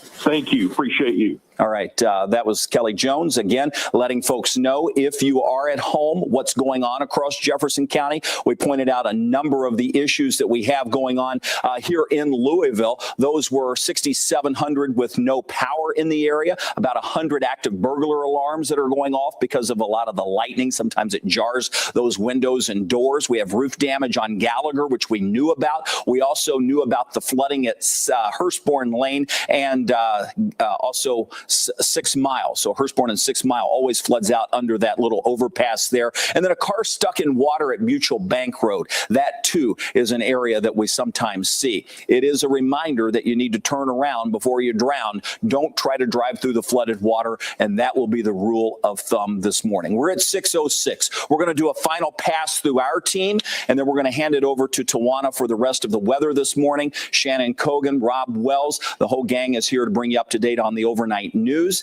But let's go one more time around the horn. We'll start with Brian Good. All right. Thanks, Kevin. And again, great job to all you guys for staying up all night and dealing with this. Appreciate it. And let's show the rain totals. We'll start with that as these update every few minutes. Notice the one near Southern Parkway area, not far from the airport. And the airport's actually very close to this as well. 3.5 inches is what we're approaching now. And there is a bit of orange showing up around J10. Now, the actual gauge showing 2.21, but it's a radar estimate that could be a higher spike that could be closer to 3.5, maybe 4 in a couple areas. So the gauges can't hit every spot, but you get the idea. Right along the Waterston and Central Jefferson County points south, that's the areas that we're watching carefully. Let me show you the SkyTrack camera. This is the one located at the Shops of the Bluegrass, the outlets, as you head into Simpsonville. And you can see that range is still just a pour in there into Shelby County. The rainfall rates, I will say, are high, but they have come down in the last 10 to 15 minutes compared to what we had. So I'm hoping that we'll see things improve and we can get back to a somewhat normal setup here this morning, Ryan. Yeah, so we may be starting to wind down some of that flooding here in the metro, but I do want to caution central and southern Kentucky, you're not done yet with this. It looks like, these storms are continuing to march southward. We could have some redevelopment later today down there. So this alert day doesn't just end here at 6:08 a.m. Unfortunately, our coverage will likely have to continue at some point later today for those areas. We've had at least 2 confirmed, touchdowns of tornadoes, and I guess we should be thankful it's not any more than that, given the setup here. This was a very rare setup for this time of year. Yeah, absolutely. It was a scary moment there for a while, Kevin, when these storms were forming in Illinois and trying to figure out, because the data didn't exactly do the best today on the finer details. Did well on timing, but the finer details, this was such an anomaly event. There were a lot of unknowns here, but we were prepared for that. And that's the key thing, and hopefully everyone at home has been prepared too. Super powerful wind field that we've had, able to say alert days since the weekend for Wednesday night into Thursday. So hopefully people were like, all right, that's the time I need to pay attention to. Let's go over to Tawana Andrew with some power outages. Yeah, we're keeping an eye on, of course, what's left over from all those storms that we had earlier. And if we can quickly take the shot from our photographer, Chris, he has a view of a tree down on a house in the Hanover area, if we can get that popped up, if possible. But of course, parts of Jefferson County, Indiana, that's where we had that potential tornado down. And that is where we're seeing more than 7,000 people without power, with the amount of reports of trees down in that area and power lines down in that area. That's certainly not a surprise. Also seeing some more of those significant numbers towards parts of Scott County, just about 900 people without power in that area. In the metro, starting to see that number going up a little bit more, around 6,700 people in Louisville. Towards Shelby County, about 2,000 people without power. Even into portions of Franklin County, about 1,600 people, about 1,700 people without power there. So with the strong winds we had earlier, now we're seeing, of course, the leftovers of that. So we're going to be keeping an eye on that. And then, of course, we're keeping an eye on the radar with those rounds after rounds of rain, creating the flooding issue as well for this morning. So we'll keep an eye on all of these things as we continue, because as Ryan said, we have more to go. We sure do. More rain, more wind, the rain pushing through the area, the wind gradually easing. I'm going to go back to our home view just to point out that most areas in southern Indiana are seeing things ease just a bit. So I want to point out that we have our crews out and about. They are gathering information. We have Julia Richardson that's tracking what's going on off of Gallagher, where that roof was damaged by a tree, maybe even ripped off. We're still a little uncertain about that. She's going to be giving us that update. We have crews over in Jefferson County, Indiana. Chris is there showing the trees down and power lines down. And we have Marissa Burke up where a tornado touched down in parts of Jackson, County, Indiana. It has been a long night. The day is not finished. We still have more thunderstorms to go. Flooding will be the issue in the near term as we transition this line south. We could be dealing with some severe weather across the southern part of the viewing area later this afternoon. We're going to wrap up our weather coverage here. We'll go over to Shannon Cogan, who will bring us up to date on the day's news. She's going to walk us around through the live reports that we have through the morning hours. We're going to bid our farewell so we can go home and get a little bit of rest before we come back in the afternoon. So Tawana and Brian will be here through the rest of the show this morning. Appreciate everybody watching. Thanks for trusting the storm tracking team from Wave News.